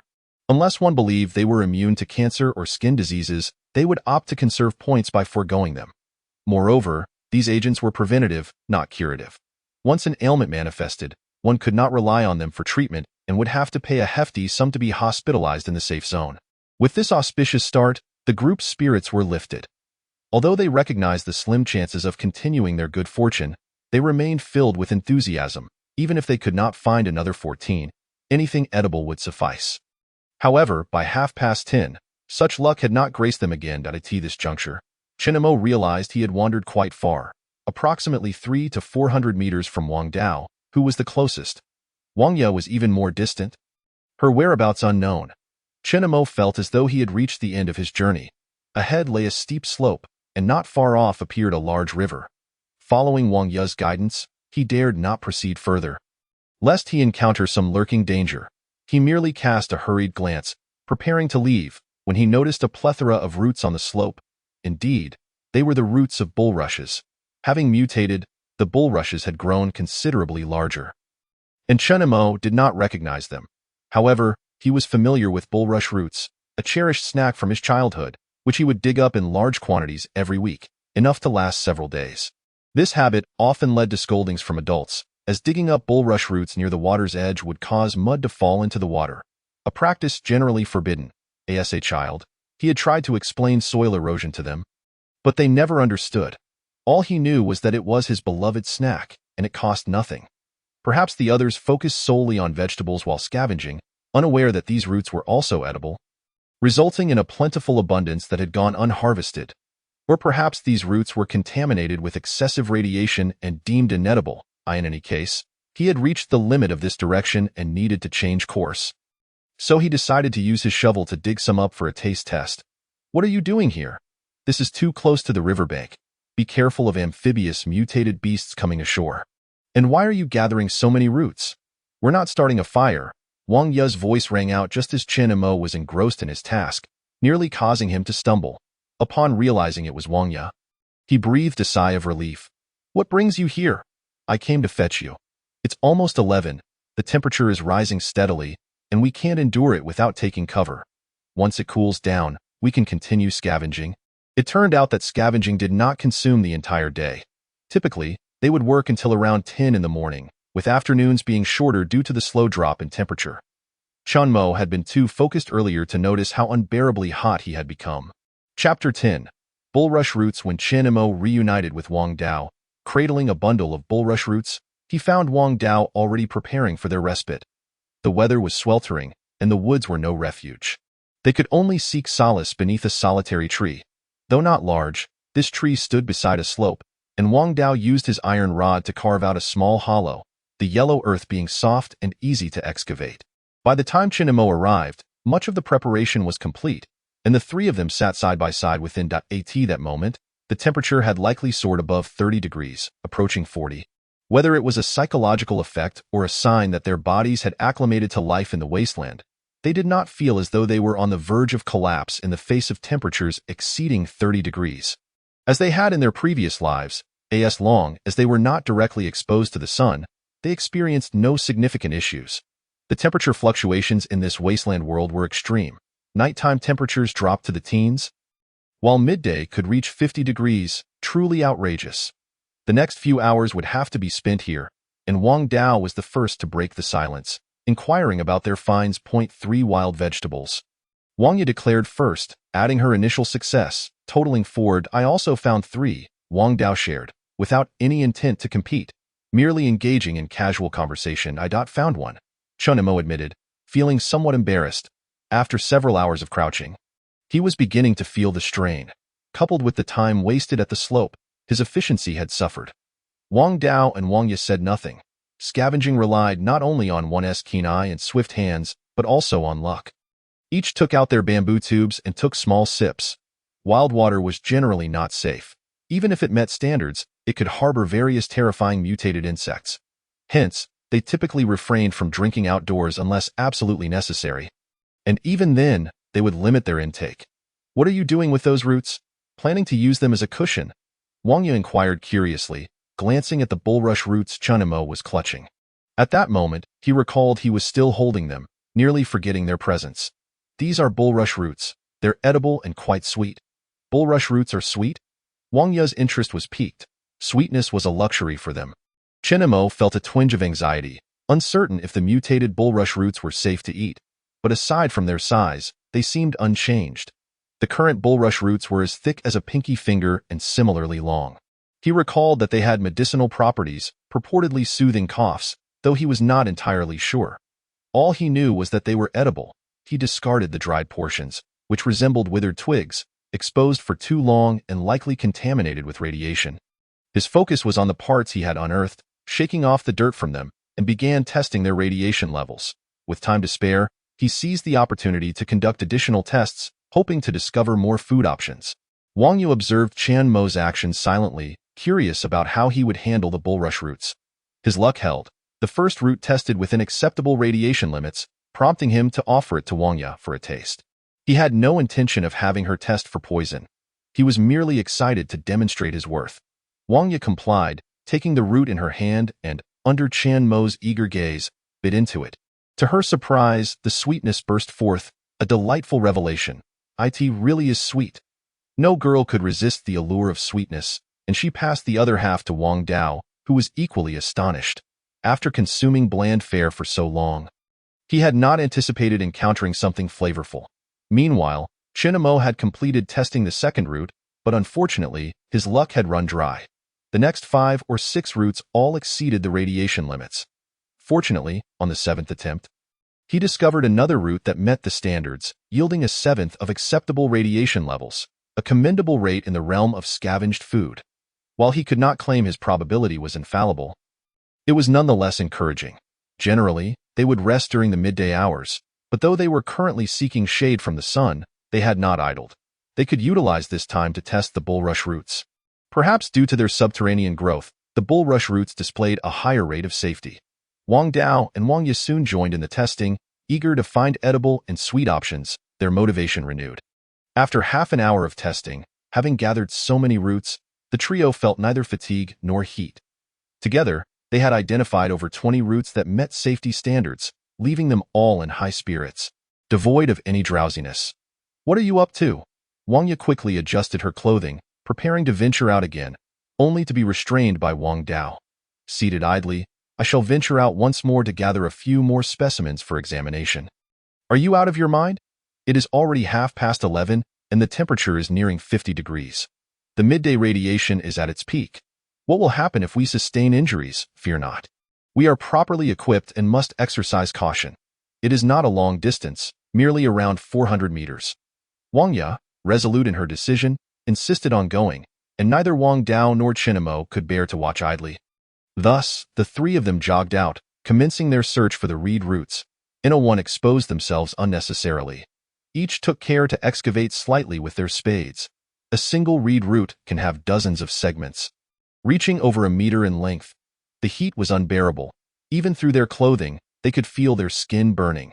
After a brief period of toil, they hastily returned. Why now? It was around noon, and all 3 had reddened hands, an unavoidable consequence. This was also the time when all scavengers took their respite. Not only were humans inactive, but even animal activity was exceedingly rare. Animals too could succumb to the sun's brutal rays, making this period paradoxically the safest in the wilderness, albeit a time of safety that could not be utilized. However, now, even during this interval, Chen Mo and his companions had work to do. The more they discovered, the more elated they became. Regardless of the circumstances, these were indeed valuable finds, as sweet treats were a rarity for everyone. Once their examination was concluded, they found over 100 edible reed roots, unsure if they could be processed for sugar. But it appeared they yielded quite a bit of juice. At the very least, they could concoct a syrup, which, while not filling, could quench their thirst, thus leaving the 3 exceedingly satisfied. Wang Yu was especially thrilled, even suggesting that they could return to gather more reed roots in the afternoon, given the high probability of success, only to be dissuaded by Wang Dao. Chapter 11. Averse to risk. While the reed roots were commendable, they were merely suitable as snacks. In this life, the primary concern remained filling their stomachs. Nonetheless, they did not entirely dismiss the idea of collecting reed roots. They would continue scavenging in the afternoon for edible wild vegetables to bring back for the evening's examination. After all, the night afforded them more time, thus providing a semblance of purpose. Although Wang Yu felt a tinge of disappointment, she was not one to create a scene. She recognized the gravity of the situation and concurred with the plan. Chenemo, initially apprehensive about whether she would panic as in the past, found solace in her commendable performance during the morning. Her demeanor had indeed improved, allowing both Wang Ya and Wang Dao to finally relax. It can be said that people do grow. Perhaps her previous reactions were merely a result of her youth. There are still 2 hours left. You two should take a brief rest while I stand guard. Before long, it was past 1 o'clock, and the heat outside had reached its zenith. Ordinarily, such sweltering weather coupled with intense radiation would render the need for a lookout unnecessary, but Wang Dao remained vigilant, pondering the potential emergence of mutated beasts searching for sustenance. Chen Mo wished to volunteer for the watch, yet before he could voice his intention, Wang Ya apprehended him. She understood that despite Wang Dao's taciturn nature, once he made up his mind, it was challenging to sway him. His desire to keep watch was also a form of acknowledgement towards Chen Mo. After all, Chen Mo had discovered the reed roots, while Wang Ya had gathered the most wild vegetables, thus placing the pressure squarely on Wang Dao's shoulders. Driven by a competitive spirit, he volunteered to allow the 2 others to rest while he took on the watch, which somewhat eased his own conscience. If Chen Mo insisted on arguing further, it might provoke Wang Dao's resentment. The male propensity for competitiveness was something Wang Ya struggled to comprehend. She decided it was best to simply let it be and drift off to sleep. Very well, if you wish to rest, you may wake me when you need. Wang Dao remained silent, and Chen Mo reclined. Wang Ya popped a segment of reed root into her mouth, chewing it much like betel nut, though its flavor was sweet, leaving her quite content. Chen Mo followed suit. Truth be told, it was not as sweet as sugarcane, but it was juicy, reminiscent of some beverage, albeit with a strong, earthy undertone. Despite the heat, sleep came surprisingly easy. Not long after lying down, Chen Mo succumbed to slumber. Upon awakening, he found Wang Ya already preparing, while Wang Dao was also nearly ready. He promptly stood up. Stepping outside, the heat was still palpable, the ground felt scalding, yet the wind persisted, offering a slight reprieve. Approaching 4 o'clock, the temperature had begun to drop. They had only an hour and a half left to scavenge, so they mustn't stray too far. By 5:30, they needed to return, as they had ventured quite a distance, requiring at least an hour to make their way back. With dusk approaching, visibility would diminish, complicating navigation and heightening danger. Scavengers such as themselves were ill-equipped to face excessive peril. Not edible. Absolutely not edible. Chen Mo muttered as he conducted his assessments, the radiation levels consistently hovering around 70 to 80. Rather outrageous figure. In the morning, he had felt invigorated and curious, as it was his first experience scavenging, and everything was naturally intriguing. In truth, scavenging was a monotonous and tedious endeavor, compounded by the relentless passage of time, which was why Chen Mo observed the desensitization of his companions. Engaging in such activities day in and day out, it was only natural for anyone to become numb to the routine. Of course, some found enjoyment in the thrill of unboxing surprises, uncertain whether what they would uncover would be good or bad.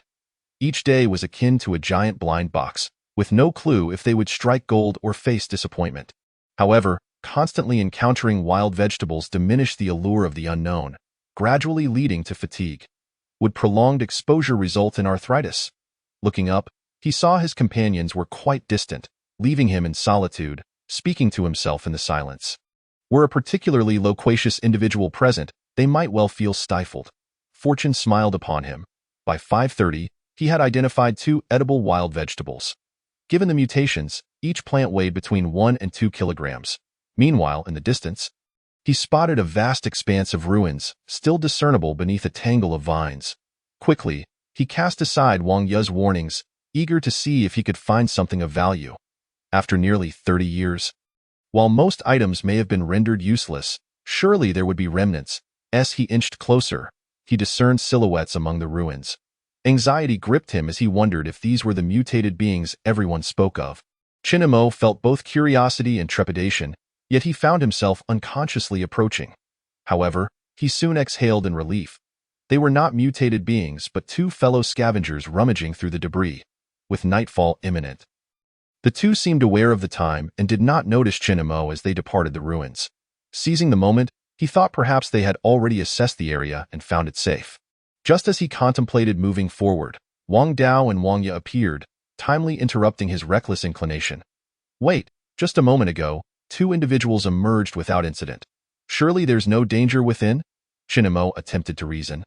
But Wang Dao and Wang Yu remained firm in their refusal. Do not entertain such thoughts. Enter 100 times. But if even once you encounter trouble, you will regret it. Moreover, this abandoned town lay perilously close to the safe zone. Having been scavenged countless times over the past 30 years, even the toilets and steel from the concrete had been largely stripped. There could hardly be much left for you to collect. Dusk was rapidly approaching. Let us gather our things and return with some reed roots. Wang Dao acquiesced to Wang Ye's judgment. She was notably prudent, unwilling to entertain any notions of risk in their household. Only the three of them possessed the ability to scavenge. Should any real trouble arise, the children left at home would truly face starvation. Besides, they themselves were merely adolescents, faced with mutated beasts or beings. They would be wholly incapable of self-defense. The eldest at home was merely 12. How could they trek 4 or 5 kilometers to scavenge? They would likely struggle to even discern direction, and even if they succeeded in scavenging, others would seize their finds. Thus, their ability to protect themselves was severely limited, and Wang Yu believed they must exercise even greater caution, ensuring that no unforeseen circumstances arose. Chinemo cast a glance at the ruins not far away and ultimately chose to leave with his companions.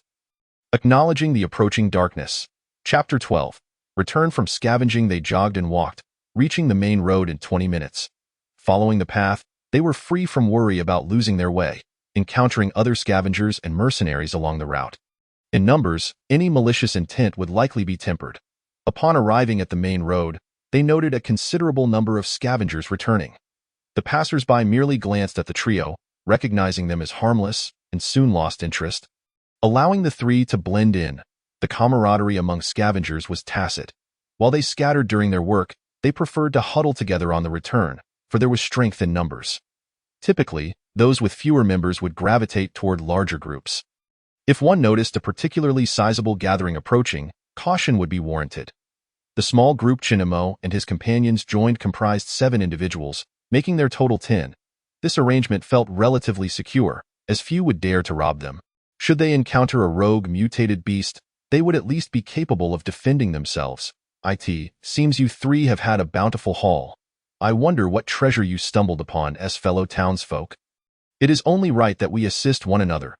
As the 3 individuals, Chinemo and his companions, appeared with bulging bundles, some could not resist the urge to approach them. After all, their stature was modest.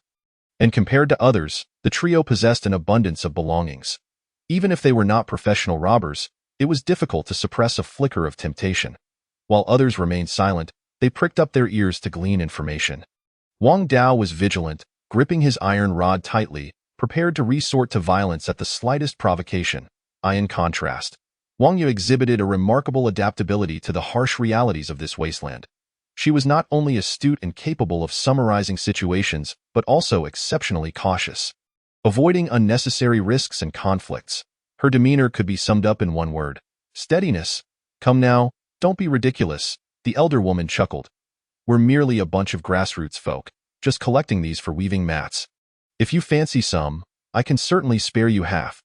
She leaned in and inspected their bags, even reaching out to touch them, only to feel a sense of disappointment. Indeed, they were nothing but humble scavengers. Losing interest, the elder woman hastened her pace, leaving the trio behind in this desolate world. Survival had honed many skills among the populace, with weaving being particularly prevalent. Better households would often spend their evenings crafting straw mats, baskets, nets, and ropes. However, the idea of hauling such humble items over long distances felt peculiar. Yet, it was plausible that she had merely picked them up on a whim, with no time to gather proper resources. Thus her disinterest was understandable. As for the meager contents of the trio's bags, they held little appeal for her. Despite the sweltering heat, wild vegetables were plentiful and grew rapidly. Once the situation had been navigated, Wang Yu breathed a sigh of relief. After walking a kilometer or two, they heard agonized screams ahead. 3 burly men were surrounding a youth, mercilessly battering him with fists and kicks. The young man's clothing had been torn to shreds. But thankfully, as the sun dipped below the horizon, the radiation levels diminished significantly. His possessions lay scattered on the ground, including several fruit-sized objects that were decidedly not apples. It was clear that he had fallen victim to highway robbery. It seemed he had gathered a substantial haul and, fearing he might attract unwanted attention from his peers, had ventured back alone, only to be targeted by these brigands. Such lone wanderers were indeed the most vulnerable. As Chen Mo and his group passed by, the three hulking figures ceased their assault on the youth and began to scrutinize Chen Mo and his friends, particularly focusing on the trio at the rear, who bore the bulkiest backpacks. Fortunately, they refrained from attacking. For one, Chun Mo's group was numerous, and secondly, the elder woman had previously rummaged through their bags, causing some of the humble roots to spill out. Though the three robbers were indeed criminals, they were not devoid of intelligence. If the trio truly possessed a significant bounty, it was unlikely that others would remain indifferent. As Chen Mo walked past, he recognized a familiar face. The young man with the bumpy neck he had encountered while traveling now, stripped of his clothing, he was a sight to behold. Even the elder scavengers could not help but stare, while Wang Ya averted her gaze in discomfort. "Please, gentlemen, I beg you, if I cannot find food that meets the standard, I will surely perish." These fruits were meant for purchasing radiation antidotes. The youth knelt, pleading, but the three hulks remained unmoved. "I in the wasteland. Conscience was a luxury, and compassion was a poison. Why waste antidotes when you're in such a dire state? But we also have needs, so why not show a little kindness and help us out? Stay still and don't provoke us, and we won't harm you. But should you disobey, know that the dense underbrush here could easily conceal a corpse. By morning, nothing would remain." The nights in the wilderness were perilous. Bodies were notoriously difficult to preserve overnight. Chen Mo and his group did not linger, quickly passing the scene. While the robbers refrained from violence, Chun Mo's group had no inclination to intervene, for the matter was not their concern. Such events were commonplace. If the stakes were high enough, they might even consider playing the role of robbers themselves. In this world, everyone was both a thief and a victim. Morality was a vague concept, and Chen Mo and his companions were not in a position to rescue the youth. They were not a cohesive unit. Rather, they merely coexisted, banding together for strength in numbers, devoid of deep trust. They walked past, hastening their pace in light of the robbery they had witnessed. Fortunately, they encountered no further trouble, and as they approached the small town, they noted an increasing number of scavengers along the way.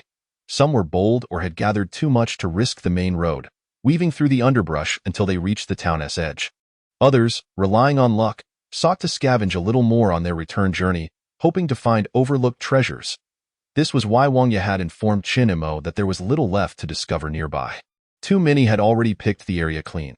Each day, a new batch of scavengers returned, inspecting the places closest to the town, which had been thoroughly ravaged. Upon their return, they were surprised to find several bright lights illuminating the entrance to the town, casting a glow over the surroundings. Numerous traders were present, purchasing food from the scavengers. The lower the radiation levels of the food, the higher the price.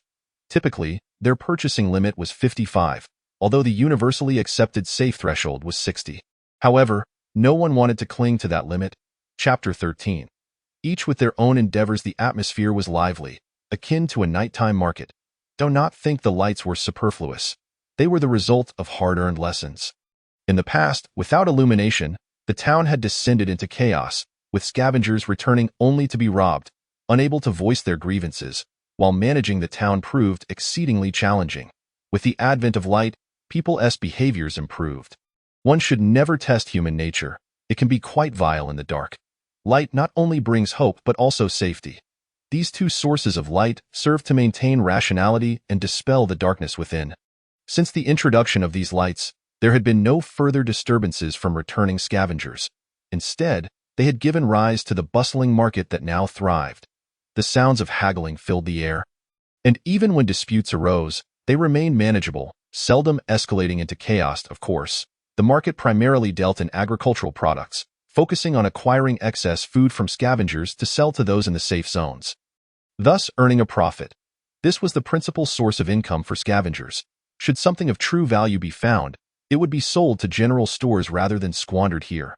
Moreover, these lights also served to guide returning scavengers or mercenaries. After all, not everyone returned precisely at dusk. Many were delayed for various reasons. With these lights, they could find their way back, significantly increasing their chances of survival. Additionally, some who had not scavenged took advantage of the situation to engage in handicrafts. weaving ropes or garments. After all, if they didn't have to spend their own money, why not take advantage? At this moment, everyone felt relatively safe. The town maintained order, bolstered by a security team. Lu Jun had been waiting nearby, and upon seeing Chinamo and his companions approach, he eagerly rushed over. Fourth brother, fifth sister, you've returned. Chinamo, you're back too. Chinamo thought to himself, isn't this blatant double standards? He doesn't even refer to third brother anymore, addressing me directly instead. It's a miracle he managed to utter a word at all. After all, within this family, Lu Jun was the one who held the least regard for him. Perhaps Wang Dao also felt the same way. But his cold demeanor made him less inclined to speak, thus refraining from mocking Chinamo. Lu Jun, however, was far from taciturn. He stated his thoughts outright. These wild vegetables could not be stored for long. They needed to be sold swiftly. Therefore, Wang Dao led Chinamo and Lu Jun through the market stalls, instructing Wang Ye to fetch the communication wristband. This wristband was the most basic model, only capable of tracking accounts and points. It could not facilitate communication. It represented the entirety of their family's wealth. With so many scavengers around, it was unlikely that only Chinamo and his group had struck luck. Thus, a single low-radiation wild vegetable would hardly cause a stir, nor would it attract envy. Low-radiation fruits were the most coveted, followed by wild vegetables. Here, the prices were relatively consistent. When Wang Ye returned with the wristband and completed the transaction, the wild vegetables fetched 8 points for a mere 8 ounces, given their radiation levels were below 15. If the radiation exceeded 20, a pound would sell for only 6 or 7 points. At 30, it might even drop to 5 points or less, and so forth. Thus, the group traversed the town together, as they had 3 young children waiting at home, and could not afford to linger too long. Compared to Lu Jun, the 3 little ones were far more endearing, eagerly calling out third brother, which made Chinamo involuntarily brighten with excitement. Everyone, open your mouths wide, Wang Ye said mysteriously as she approached the 3 little ones, who trusted her completely and complied. However, Wang Ye placed a segment of reed root in each of their mouths, causing their eyes to light up with delight as they exclaimed, "It's sweet." At that moment, Wang Ye also offered a piece to Lu Jun, who was now old enough not to require the same coaxing as the little ones. "Indeed, this is reed root, which your third brother discovered while scavenging. And I thought I'd bring some back for you to taste. It's delicious."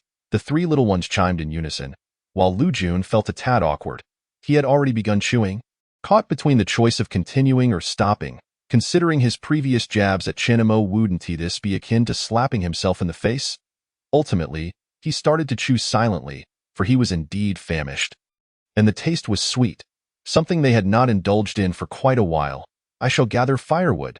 To spare himself from embarrassment, Lu Jun took the initiative to venture forth and ignite the flames. Although he was still quite young, there was a spark of vitality in his eyes, and he was well prepared. The water container was filled to the brim. It would take no less than 6 or 7 rounds to achieve this, with each round consuming approximately half an hour, amounting to several hours of toil.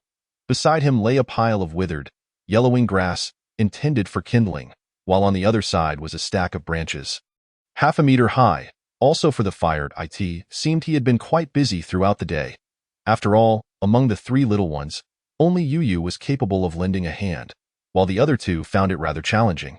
The trio extracted the grass roots, and the 2 little ones gazed at the bounty with wide-eyed wonder. It was indeed in abundance. Surely, this could sustain them for a considerable time. Wang Ye enlisted Yu's help in the inspection, while she set about preparing dinner. Suddenly, everyone had tasks to attend to, and the 2 little ones expressed their unwillingness to be idle, eager to contribute and not merely partake of the meal. They had grasped the harsh reality of the wasteland. It did not support idlers. "What about me? What about me?" The 2 little ones implored Wang Ye for tasks to do. After a moment of contemplation, Wang Ye instructed, "You can fetch some water from the side and wash the inspected grass roots. This is of utmost importance. Otherwise, you will end up with gritty mud in your mouths." Upon hearing there was work to be done, and such significant work at that, coupled with the prospect of playing with water, the 2 little ones were overjoyed and promptly set about their task. Before long, they had each gathered their share of water and waited expectantly nearby. Their eyes filled with anticipation as they observed the inspection process. Wang Dao was the first to declare a successful find, which was swiftly snatched away by Xian. leaving Liang Liang on the verge of tears, his eyes reddening with despair, while Xian beamed with delight. Fortunately, the likelihood of success was high. Chinamo promptly contributed another root, and Liang's spirits soared once more. Soon, each was given a root, ensuring fairness, and the two little ones were thoroughly delighted, as the atmosphere in the household transformed into one of harmony, dispelling the gloom of the previous day. It had been ages since their family had experienced such joy. This felt like a family. It was a home to long for, even touching Chanamo's heart, who for once refrained from dwelling on his past life before the crossing. Chapter 14. The second scavenging third brother. "May I have another root?" Xian gently inquired, holding up a finger to indicate one. Naturally, Chinamo had no objections and pinched her cheek playfully. "Of course, it's meant for you. Eat as much as you like." Xian performed a victory gesture, spat out the remnants in her mouth, and popped another root in, which was quite a feat for her. She had probably been chewing it for 10 minutes. Unlike the betel nut, the grass root was quite tough and had lost its flavor, yet the two little ones were reluctant to discard it. They had chewed it into shreds. "I want to eat too." Liang looked at Chinamo, but Chinamo was firm. They would not be allowed to pilfer. "You can have some too. Go ahead and eat if you wish." Liang, being somewhat timid and introverted, did not possess Xian's boldness and vivacity, having always been her little follower. With Chanamo's permission, the two were once again filled with excitement. Yu glanced up at everyone and, taking advantage of the moment, secretly snatched a root for herself, feeling a sense of pride within. Although the room was dim, the flickering firelight allowed for a clear view of the grass roots. And with the radiation detector glowing, there was no worry about miscalculating. The room was filled with the crackling of flames and the joyous laughter of the group. Perhaps because everyone was unusually cheerful today, Wangya was more generous, tossing in all the sour fruits and even 4 hefty wild vegetables, each weighing over a pound, distinct from yesterday's variety, with a pinch of salt added. Tonight's meal was no longer a thin broth, but a rare thick porridge. While Chenamo felt little difference, the others had not savored such thickness in ages, each receiving more than a bowlful. However, the 3 little ones, having consumed quite a bit of grassroot and being small in stature, could not finish even a bowl. Consequently, the 4 older ones each had about 2 bowls. The 3 boys worked together to seal off all the openings, ensuring no mutated beasts could intrude. Afterward, Wang Dao lay down and fell asleep, having not rested at noon, needing to conserve his energy for tomorrow's scavenging. The 2 little ones snuggled against Chinamo, quickly falling into slumber under the effects of the sour fruits. Though mildly toxic, the side effects were negligible, and while the effects were not immediate, they were indeed effective, leading the others to drift off as well. Yet, Chinamo remained awake, if yesterday had been an anomaly. How could today be explained? The toxicity of the sour fruit seemed ineffective against him. Could it be that his resistance was particularly strong? Strength, however, had its downsides, one of which was the inability to sleep. Perhaps it was the unfamiliar bed, but no matter what, he found himself unable to feel drowsy. After enduring a lengthy period of wakefulness, Chinamo eventually succumbed to slumber without realizing it. The next morning, it was once again Wangya who roused him. The little ones were already awake, seemingly accustomed to this lifestyle. Xian, carefree as ever, remarked, "Third brother, you are so lazy, waking up last again. You weren't like this before." Chinamo immediately heightened his vigilance. Had they discovered something? Yet, he soon realized he was being overly sensitive. What could these few understand? Even if he told them he had crossed over, they likely wouldn't believe him. Wangya offered a defense for Chinamo, suggesting that perhaps the lingering effects of the poison from last time had not fully dissipated. Fortunately, the poison had proved ineffective. Otherwise, Chinamo would truly have been in peril. Chinamo refrained from arguing. It was best if they maintained this belief. This time, without needing Wangya's guidance, Chinamo quickly made his preparations. Meanwhile, breakfast was ready. Following their routine, each was assigned their share. With only 2 meals a day, breakfast and dinner, the 2 children, still growing, faced a nutritional challenge, especially considering many in the town appeared somewhat malnourished. Chinamo refrained from asking about the foolishness of the previous day, and the 3 set off toward the main road leading to the center of the town, their numbers steadily increasing. For the town, this was an ordinary day. After all, for a significant portion of its inhabitants, each day began and ended with scavenging, making such a routine perfectly normal. This time, they did not spot Uncle Zhang, so they proceeded methodically, inquiring among various mercenary groups if anyone would be willing to give them a ride. After several rejections, as too many were vying for a lift, it came down to connections or sheer luck. Unable to locate Uncle Zhang, they had to rely on fortune. Fortunately, their luck held, and they eventually found someone willing to take them part way. However, the offer was only for 2 kilometers, after which they would need to leave the main road for a side path. As they had their own mission, a 2-kilometer ride was still beneficial, saving them around 20 minutes and conserving energy. Upon alighting, they did not head to the previous day's location, as it was somewhat distant. The main road alone required about 5 kilometers, plus another 20 minutes of walking. The entire journey would take approximately an hour, which was rather too far. Thus, after disembarking, they chose a different direction. Scavenging required a degree of luck, after all. Are all these people together? Why aren't they splitting up? They all seem to be heading to the same place, Wang Yi mused, glancing in that direction. If I remember correctly, there's a large area of gray vegetables about 400 to 500 meters away, densely populated with them. They must be heading there to try their luck. Although the chances of finding quality vegetables were slim, as many had been tested and picked over, the sheer volume of gray vegetables was remarkable. New leaves sprouted daily. It was said that every day, 100 or 200 individuals sought their fortune there, so it would be wise for them to keep their distance, as such crowds were not conducive to effective scavenging. The gray vegetables had mutated, now towering over an adult, each boasting dozens of massive leaves, each weighing nearly half a pound. Though densely packed, the rate of finding suitable specimens was low, given the frequent inspections by countless hopefuls. Wang Yi merely glanced at the scene, showing no intention of approaching. If it were merely to sustain an individual, one might give it a try, as only 4 or 5 leaves would suffice for sustenance. However, Chun Imo and his companions were a different story, as there were 7 of them. Chapter 15. The evolved chicken. The trio did not proceed to the gray vegetable area, but instead ventured further afield.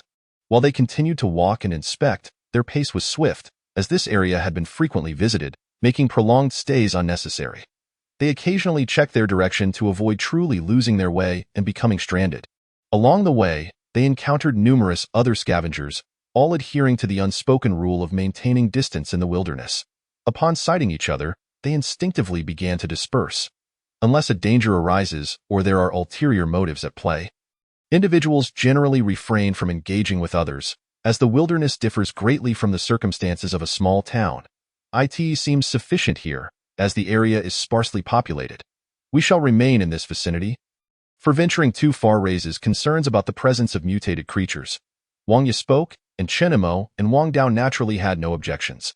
Soon, each found their respective directions, and the trio commenced their assessments. The abundance of wild vegetables and grasses here left Chen Imo uncertain about their edibility.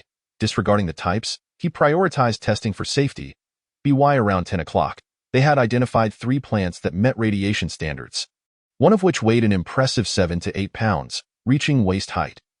Although uncertain of its original name before mutation, it appeared to be edible, albeit rather tough, with fibrous strands that were both numerous and resilient, making it difficult to chew. After much deliberation, Wang Yu expressed her uncertainty. She recalled having consumed something similar once before, but the memory was too distant to be clear. For scavengers, as long as the food is not life-threatening and adheres to radiation standards, it is deemed acceptable with less emphasis on taste. Moreover, given the substantial weight of this specimen and its compliance with standards, discarding it would indeed be a waste. Instead of digging a pit to rest, they opted to cut several large leaves nearby to create a makeshift shelter above their heads, lying beneath it to rest. The resolute Wang Dao remained vigilant, while Chen Imo and Wang Yi closed their eyes to rest. However, as Chen Imo drifted into a drowsy state, he felt a gentle push. As he opened his mouth to speak, a hand covered it while another gestured for silence. He shook his head, noticing that Wang Yi had already awakened and was intently gazing at something in the distance. With Wang Dao also focused there, gripping a metal rod tightly. When Chen Imo turned to look, he was immediately startled. Fortunately, he reacted swiftly, managing to keep the noise to a minimum. I asked that a chicken? Chen Imo was uncertain. This was undoubtedly the largest chicken he had ever seen. With its vividly colored feathers and long tail, the appearance was not the crux of the matter. Who had ever encountered a chicken the size of an ostrich? Yet, it looked more like a chicken than an ostrich. From a distance, he could even see a comb atop its head. This is an evolved chicken. We must be cautious. If it approaches, we should scatter and flee. We are no match for it. There is a significant distinction between evolution and mutation. Evolved animals are safe to eat, while mutated ones possess dangerously high radiation levels that render them inedible. According to the memories Chun-Imo inherited, evolved creatures typically exhibit a particular trait, whereas mutations result in physical alterations. Even if a mutated chicken stood before one, identification would not be guaranteed. Since Chun-Imo could identify it, this confirmed it as an evolved creature. It was now 3 in the afternoon. Yet the trio dared not move recklessly, opting instead to remain hidden and wait. Should they act carelessly and be discovered, the consequences would be dire. After approximately an hour of waiting, not only did the chicken remain, but a hen also appeared. Perhaps the surrounding food sources had been depleted, as the 2 chickens took flight toward a nearby grove of thorny trees, which could be classified as a forest. Exercising caution, Chun-Imo and his companions hesitated to enter such a wooded area. Without a word, Wang Dao charged ahead. "Are you out of your mind? You can't even handle one evolved chicken? Let alone 2. Wang Ya and Chun-Imo, in an unusual display of unity, restrained Wang Dao, yet he remained undeterred. "I just want to check for a nest. Perhaps there are chicks or eggs. We haven't seen meat in ages. I won't act impulsively. I merely intend to observe from a distance." Wang Dao's reluctance was palpable, and it was understandable to risk a little for the sake of sustenance. Not only Wang Dao felt this way. Chun-Imo also wished to follow to assess the situation, especially since it was nearing 4 o'clock, leaving little time for scavenging afterward. Ultimately, the trio's greed and longing overcame their rationality. Cautiously, they trailed behind. In a pile of dry leaves, they spotted the pair of evolved chickens. Thus, they continued to wait, hoping the evolved chickens would leave so they could seize the opportunity.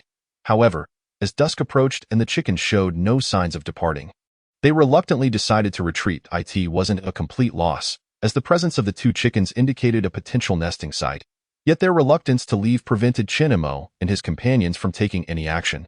Throughout the journey back, the trio felt a mix of hope and apprehension, given the rarity of encountering evolved creatures, but their size rendered them formidable opponents.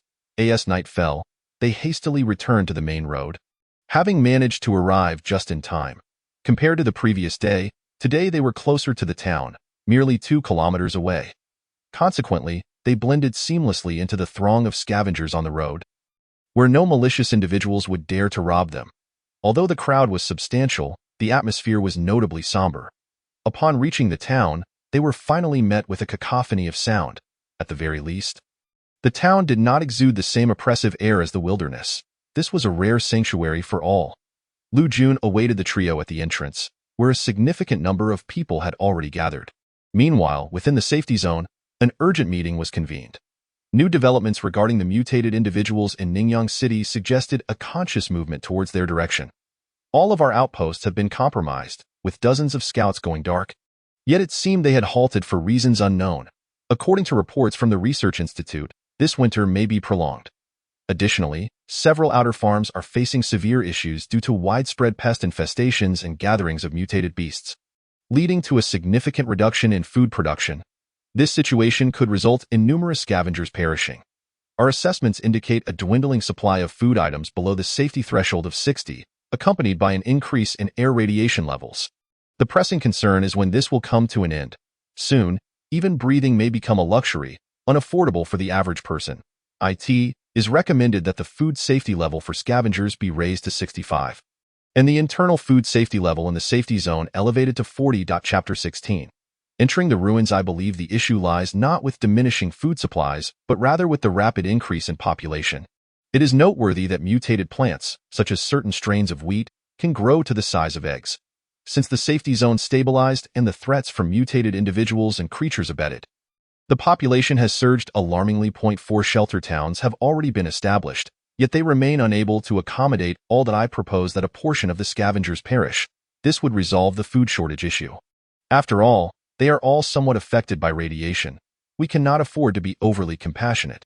Our duty is to humanity as a whole, and it is merely a few scavengers we are discussing. A corpulent individual spoke, one of the influential families within the safety zone. As these words escaped his lips, a hush fell over the gathering. Yet the rotund man seemed entirely unfazed. "I am currently preoccupied. I shall not concern myself with such trivial matters. With that, he swaggered away, leaving others exchanging glances, and yet another meeting concluded without resolution due to his interruption. Elsewhere, upon his return, Chunimo felt an inexplicable gloom. He continued to ponder the two evolved chickens. The proximity and abundance of meat made it difficult to dismiss. Yet, they had already risked everything without any opportunity arising, perhaps seeking help from Uncle Zhang? Uncle Zhang was the only person Chinimo could think of for assistance, as they were acquainted, though he was uncertain of Zhang's character since they were not particularly familiar, with his father now deceased. The extent of the favors owed from the past was uncertain. The apocalypse truly tests human nature. After all, the allure of two evolved beasts was substantial. However, to return to the point, those two evolved creatures were not theirs to claim. Should someone else discover them, they would likely gain nothing. After much contemplation, he resolved to inform Uncle Zhang. Even if he gained nothing, it would at least secure a favor. Yet, Chenimo refrained from acting unilaterally, choosing instead to discuss the matter with his companions to gather their opinions. Given the close proximity, it was improbable that no one else had noticed the two evolved beasts. Perhaps others were aware but unable to hunt them. It would be prudent to relay this information to Uncle Zhang promptly, lest they be preempted. This was Wang Ye's suggestion, and her perspective was quite rational. With no objections from the others, Chunimo solidified his decision.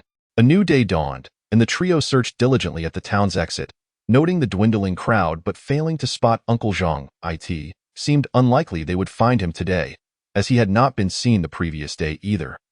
After some deliberation, they opted not to return to yesterday's location. While it housed two evolved creatures, which posed a threat, the trio was no match for them. Moreover, with evolved creatures present, scavenging there would be impractical. Instead, they chose to head towards an area abundant in thatch roots. After an hour of careful navigation, they stumbled upon a promising location and commenced their scavenging efforts. This site was perilously close to the ruins of a former town, characterized by collapsed structures and others marred or overrun by vegetation due to 30 years of harsh environmental conditions. The trio found themselves unable to resist the allure of scavenging amidst such desolation. Strictly speaking, they too are newcomers. All the wisdom they possess was imparted to them by the first and second leaders. They merely recite what they've been taught, yet when faced with reality, the experience evokes an entirely different sentiment. Just like yesterday, when they defied their prior choices and ventured into the forest, they unexpectedly encountered evolved beasts, which instilled courage in the three of them. In this wasteland world, danger lurks everywhere. Even with utmost caution, one might unwittingly consume a toxic plant and meet a grim fate. Chenimo and Wang Dao quickly reached a consensus, disregarding Wang Ye's pleas, deciding instead to investigate the situation further. No worries. Observe the traces around us. It's evident that people frequent this area, and being so close to the safe zone, it has likely been thoroughly cleared. Didn't we hear that the city lies 60 kilometers away? Mutants cannot reach this place, Chanimo reassured, suggesting Wang Ye remain outside to assist them should any unforeseen circumstances arise. Wang Ye was powerless to deter the two. Yesterday's events had emboldened them considerably. As noon approached, the hottest time of day, Chenimo and Wang Dao stealthily entered from the side. For safety's sake, they chose not to separate, as this marked their inaugural exploration of the ruins, thus maintaining a heightened vigilance. Despite their newfound courage, they dared not let their guard down upon entry. Many of the structures stood 3 or 4 stories tall, with shattered windows and a ground littered with glass. Upon entering one building, a musty odor enveloped them. It had been thoroughly scavenged. Remnants of ashes littered the floor, indicating that someone had previously ignited a fire here, burning remnants of tattered clothing. The dilapidated sofa lay in disarray, its stuffing clumped together and appearing dark and uninviting. The wooden framework had rotted away, and the iron components were rusted and fractured. It was hard to fathom that only 30 years had elapsed. Yet decay had reached such an advanced state. Many plastic items crumbled at the slightest touch, and apart from a few tiles, few items managed to endure the passage of time. Under normal circumstances, such rapid deterioration was unfathomable. However, Chenimo was no expert. He attributed it to environmental changes, while Wang Dao appeared unfazed, as if it were merely a matter of course given his upbringing in the wasteland. As Chenimo pondered these observations, Wang Dao had already begun to rummage through the debris. Soon, he called Chenimo over. having discovered 2 intact porcelain cups beneath a dilapidated sink. Nearby lay several bowls, all shattered. Though 30 years may not seem long, many metals had succumbed to rust, and numerous plastic items had become exceedingly brittle. Even clothing could be torn apart with minimal effort. The 3 fundamental elements constituting a civilized society, metal, plastic, and textiles, had largely lost their utility. Although remnants of the previous society lay in disarray, civilization had persisted, and these items could still be reproduced. Wang Dao found himself quite captivated by the scavenging of these ruins. Just days prior, while testing food, he had been overshadowed by Chen Imo and Wang Ya. Now, however, he felt as if luck had favored him here. He perceived scavenging in the ruins to be far more enjoyable than testing outside. In the second building, Wang Dao unearthed a blanket. Although it bore a musty scent, it was still relatively intact. For Wang Dao, born into a wasteland world, many items were foreign to him. Yet this did not dampen his enthusiasm. As long as he deemed an item acceptable, he stowed it away in his bag. Various small objects such as lids, bottles, and zippers piqued his curiosity, yet Chen Imo, perhaps possessing a more discerning eye, found little of interest. Given the proximity to the safe zone, it was unclear how many times this place had been scavenged, yet it appeared quite secure. "This place seems like a cellar," Wang Dao exclaimed, growing increasingly excited as he rummaged through the refuse, unearthing a cellar door. The prospect of finding valuable items within thrilled him, as the exposed items had deteriorated to the point where even plastics had become fragile. However, he speculated that this cellar might harbor treasures preserved from 30 years prior. Chen Imo, intrigued by Wang Dao's discovery, hastened over. As Wang Dao reached for the handle, Chen Imo intervened. "The markings on this door are fresh. It has likely been opened frequently. We should proceed with caution," he whispered. Though Wang Dao felt somewhat dissatisfied, he did not dare to be reckless. Setting his bag aside, he grasped his iron rod tightly, while Chen Imo held onto his staff, which he had been using as a walking stick. Then, the 2 of them, one on each side, swiftly opened the door. Just as the door swung open, a shadow darted from the depths of the cellar. Both men, prepared for an encounter, had no time to ponder further. They lunged forward instinctively, thrusting their weapons. Gur. The shadow collapsed onto the ground, a being approximately the height of a man, devoid of skin. Its mouth stretched unnaturally, nearly reaching its ears, and its smooth, glistening head resembled a brain, pulsating rhythmically. Its hind limbs were frog-like, while its forelimbs bore claws. A mutant. Run. They had not anticipated encountering a mutant, and it was evident that the creature possessed a level of intellect. As evidenced by its ambush, Wang Dao shouted a warning, abandoning their bags without a second thought, and bolted for the exit, with Chen Imo following closely behind. The mutant, momentarily bewildered, quickly regained its senses and pursued its prey. With each leap, it covered 3 meters, and upon exiting the building, it began to scurry after them, its speed matching that of Chen Imo and Wang Dao. Fortunately, the ruins were replete with structures. Initially, they had been searching the periphery, but now they found themselves deep within the town. "Don't run into the buildings. Head toward the sunny areas," Chen Imo urged, having observed that the creature preferred the shadows. As the monster chased them, it remained in the cool confines of the buildings. Now past 10 o'clock, with noon approaching and the sun at its zenith, sweat poured down Chen Imo's face, rendering his vision nearly blurred. Yet he dared not enter a building, while Wang Dao trailed closely behind, gasping for breath. Near the town center, they discovered a vast expanse that had likely witnessed a great fire, leaving behind charred remnants. Despite the oppressive heat and scorching ground, they collapsed onto the open space, panting heavily. The mutant lingered in the shadows a mere 10 meters away, fixated on Chen Imo and Wang Dao, unwilling to retreat, testing the waters by inching closer before ultimately giving up. Under the relentless sun, the mutant's skin turned a vivid crimson, akin to a lobster boiled to perfection. They had heard tales of mutants being bizarre and varied. Fortunately, the one they encountered was not overly formidable, nor was it particularly swift. Otherwise, the 2 might very well have met their end. It seemed Wang Ya's warnings were not unfounded, prompting Chen Imo to temper his previous dismissive attitude. While those rules might not be entirely accurate, they were certainly based on experience. "Let us skirt around this way," Chen Imo suggested, preparing to leave when he noticed Wang Dao had not moved. What's wrong? Heat stroke? Or are you simply exhausted? Wang Dao shook his head. I lost everything. All the items I collected are gone. You're not thinking of going back to retrieve them, are you? Don't be foolish. Surviving an encounter with the mutant is already a stroke of luck. Chen Imo admonished, pulling Wang Dao aside.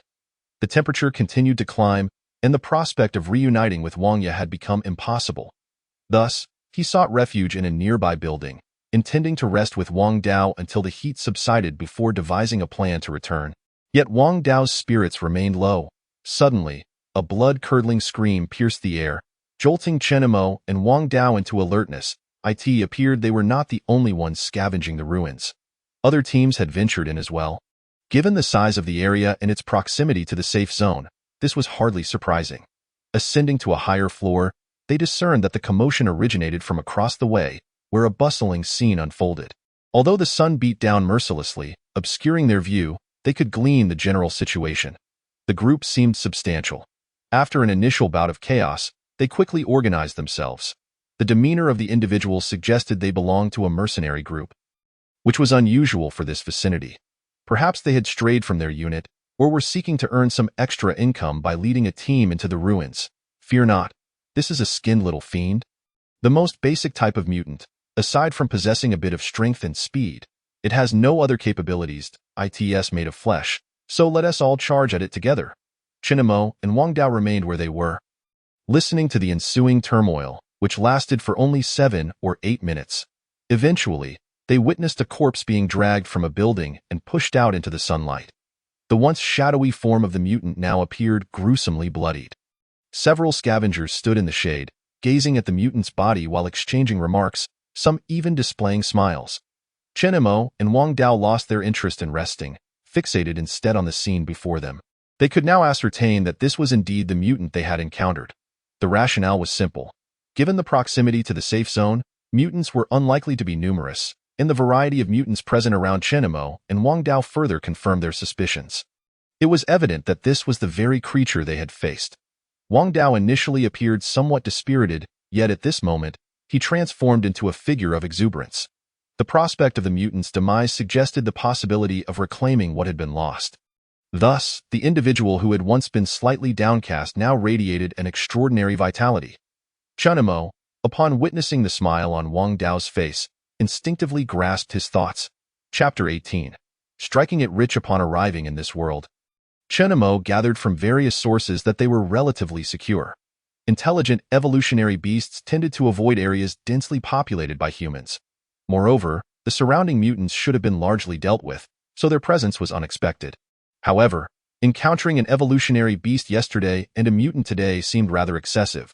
Was it merely a stroke of misfortune, or was he, perhaps, a non-lucky individual? Consequently, he did not share Wang Dao's enthusiasm and instead found himself deep in contemplation.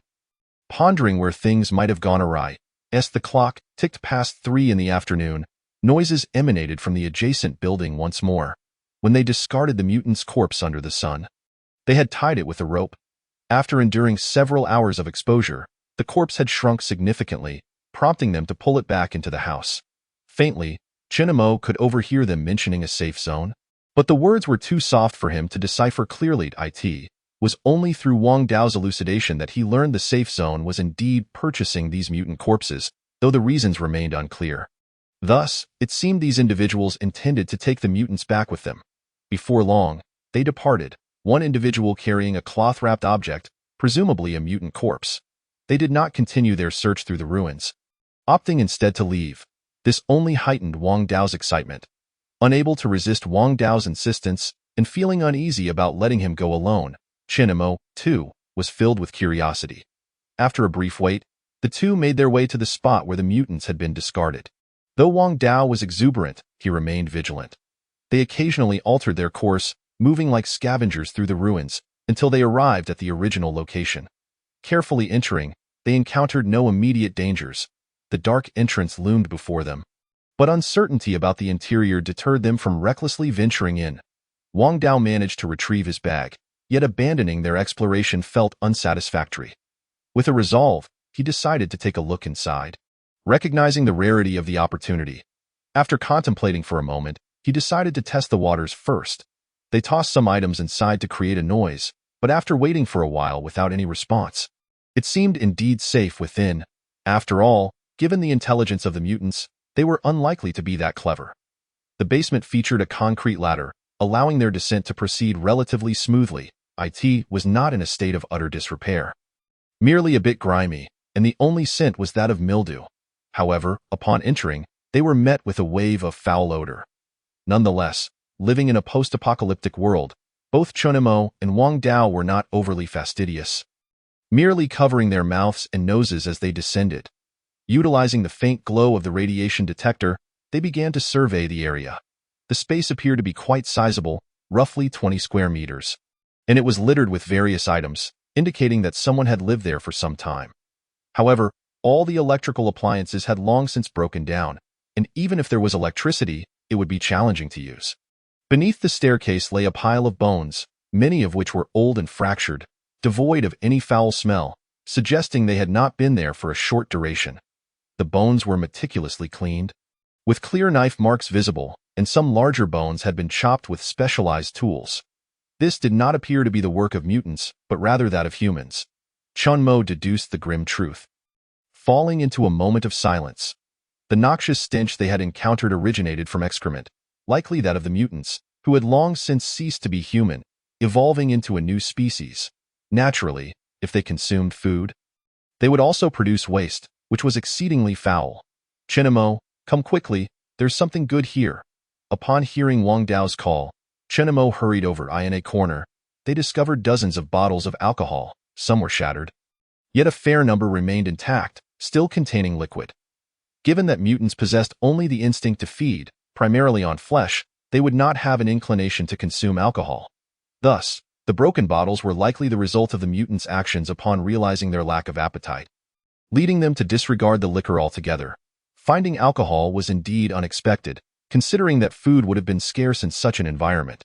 Otherwise, they would not have resorted to cannibalism, and it would be nearly impossible for food to last this long. However, alcohol was different. As long as it was well sealed, it could last for a considerable time. What are you dawdling for? Hurry up and pack it. Their excitement was not solely due to the alcohol, but also because it was likely a product from before the apocalypse, implying it was free of radiation. Even if radiation had somehow penetrated the bottles, it would be at a low level, making this a valuable find, something that only the affluent in the safe zone could hope to enjoy. Wang Dao felt Chinamo was too slow and even helped him stuff the bottles into his bag. Chinamo, having traversed from another world, felt a sense of nostalgia for the conveniences of advanced civilization, which made him reflect on the myriad of items around him. Conversely, Wang Dao had been born into the wasteland, and the world he had known was one of decay, leaving him with no such sentiments. If anything, he felt they had struck it rich. Just this alcohol could provide them with a fortune. Thus, he incessantly urged Chinamo, as though any delay disrespected the value of their find. After so many years since the apocalypse, coupled with the accelerated rate of decay, the remnants of valuable items were dwindling. Chinamo managed to pack over 10 bottles. It was not for lack of desire to secure more, but the fragility of the bottles resulted in 2 shattering during the process, much to Wang Dao's dismay. Had it not been for Chinmo's intervention, Wang Dao would have likely licked the ground clean. Why are you stopping me? This is a treasure. Do you know how to drink? If you don't just down it. If you truly drink it, you won't be walking back today. Besides, this place is rife with traces left by mutants. Even if you don't mind the dirt, what if there's some virus or radiation? What if you end up as a mutant? Chapter 19. Arrangements. Wang Dao's miserly nature was deeply pained at the sight of so many shattered bottles. Fortunately, he retained his composure. His primary concern was avoiding the fate of becoming a mutant himself. Thus, he refrained from indulging. The two continued their endeavor, hastily exiting the ruins to breathe in the fresh air outside, which felt rejuvenating. They cautiously concealed the entrance once more, ensuring they could return to retrieve more items another time. With hearts brimming with joy, they departed from the ruins, stealthily making their way to their agreed meeting point with Wang Ya. Wang Ya, having been worried about their well-being, had been circling the area. After a day of unease, she finally sighed in relief upon spotting Chinamo and Wang Dao unharmed. What on earth happened to you two? You both seem awfully suspicious. Anyone could tell something's off. Are you just waiting to be robbed? At her remark, Both men straightened up. Are we that obvious? Wang Ye nodded without hesitation. Given your demeanor, could it be that you actually found something valuable? At the mention of this, Wang Dao felt a surge of pride, a stark contrast to his usual reticent nature. His excitement was palpable. This time, before he could finish boasting, Wang Ye interrupted him. Despite Wang Dao's attempt to maintain a cool facade, he was still just a child at heart. Chen Imo, having a more mature mindset, managed to keep his cool, while Wang Dao struggled to do so. This is too close to the ruins. Let's move a bit further away. Though Wang Ye was curious about the contents of their discovery, she was mature enough not to press for answers too eagerly. A little delay mattered little. Moving further away would also ensure that, should they be noticed, onlookers would merely assume they had found low-radiation wild vegetables, sparing them from undue scrutiny. After walking 300 or 400 meters, they concealed themselves in a patch of grass. All right, let us discuss it here. What did you find? Wang Dao, grinning broadly, was all too eager to share. Chen Imo refrained from competing for the spotlight, allowing Wang Dao to take the lead. Wang Dao's opinion of Chen Imo improved significantly as he prepared to unveil their find. When Wang Dao revealed the alcohol, Wang Ye's initially cheerful expression turned serious. She hastily inspected the bottles, confirming they were sealed without any signs of tampering. Moreover, it was clear that Wang Dao and Chen Imo lacked the means and skills to fabricate such a ruse. Having studied the matter, Wang Ye was able to recognize most of the labels. This is alcohol, from before the apocalypse. Although she had never tasted alcohol, she had certainly heard of it. After all, beverages were plentiful in the sheltered town, favored by numerous mercenaries. However, the quality was rather mediocre due to limited conditions. In contrast, the alcohol from before the apocalypse was different. It had aged sufficiently and, most importantly, was either free from radiation or had low levels of it. Within the safe zone, its price remained consistently high, and its value was even on the rise. Wang Dao nodded in agreement and proceeded to produce more bottles. Yet, as he revealed more, Wang Ye's excitement waned. Replaced by a deepening gravity, she understood all too well that such an abundance of alcohol did not bode well. It was a path to demise. After all, this represented a considerable fortune, enough to purchase their lives. We cannot bring so much alcohol into the shelter town. Otherwise, we will all be in danger. 1 or 2 bottles could be attributed to good fortune, but if there were more, it would no longer be a matter of luck. We cannot even let a few people at home know, lest word gets out. This was also Chen Mo's sentiment. He refrained from persuading Wang Dao, having realized that his words would fall on deaf ears. However, Wang Dao was more inclined to heed Wang Ye's advice, intending to discuss the matter with her upon their reunion, for she was the more rational one. Before he could express his thoughts, Wang Ye had already spoken up, alleviating much of Chen Mo's burden. Wang Ye's demeanor was far from that of a typical 14-year-old girl. I believe we should bury these items and only take 1 or 2 bottles back. When times get tough, we can return to retrieve them. How does that sound? Wang Ye did not seek Wang Dao's opinion. Her inquiry was directed at Chen Imo. Certainly, Chen Imo had intended to do just that, so he agreed without hesitation. Wang Dao felt a tinge of regret, believing that selling these items could spare them from their arduous struggles. However, he had not anticipated that possessing such goods would come with restrictions. There were still more in the ruins, but we cannot return there anytime soon. We should wait a while before quietly retrieving them. Wang Ye was exceedingly cautious, prohibiting any alcohol from being taken back and even forbidding further excursions into the ruins to avoid any unforeseen incidents. With Chen Mo's approval, Wang Ye swiftly organized the details.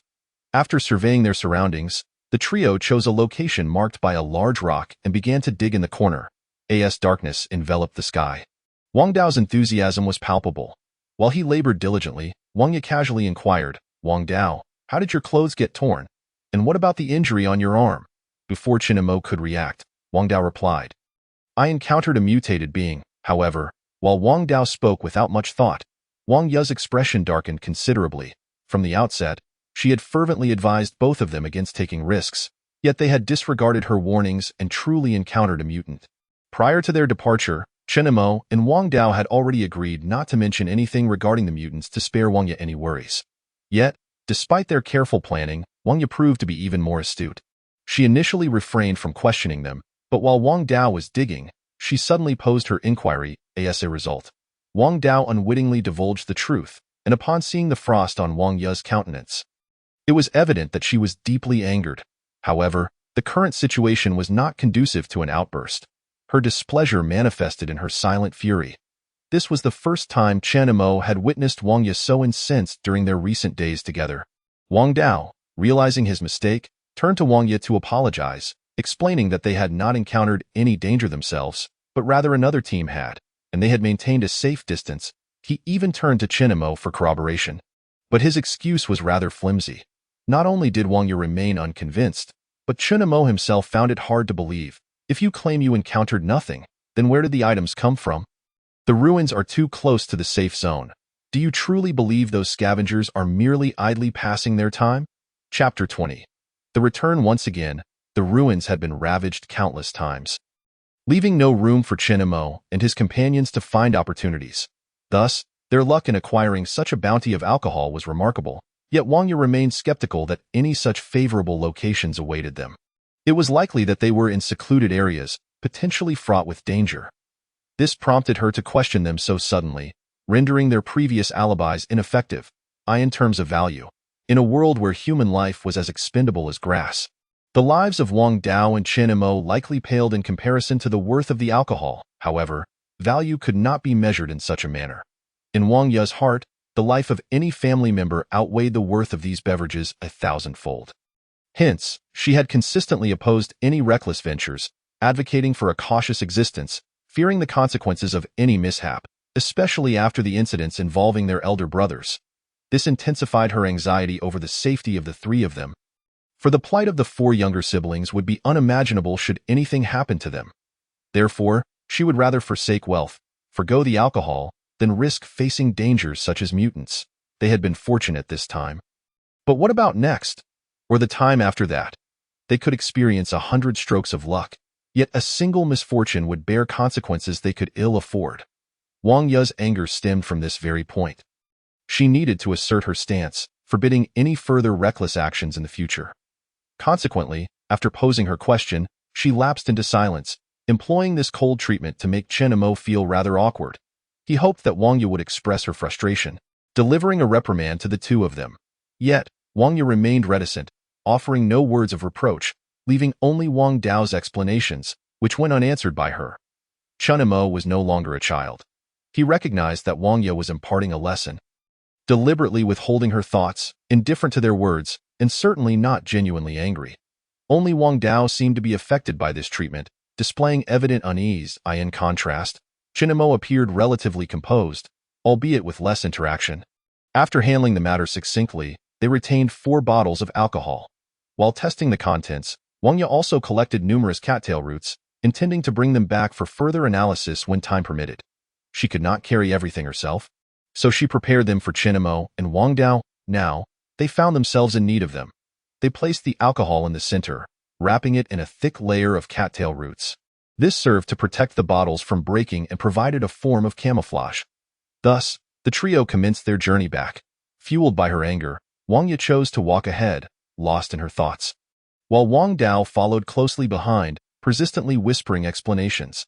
Chen and Mo brought up the rear, remaining vigilant of their surroundings. Until they reached the shelter town, safety was not guaranteed, and even upon arrival, absolute security was a mere illusion.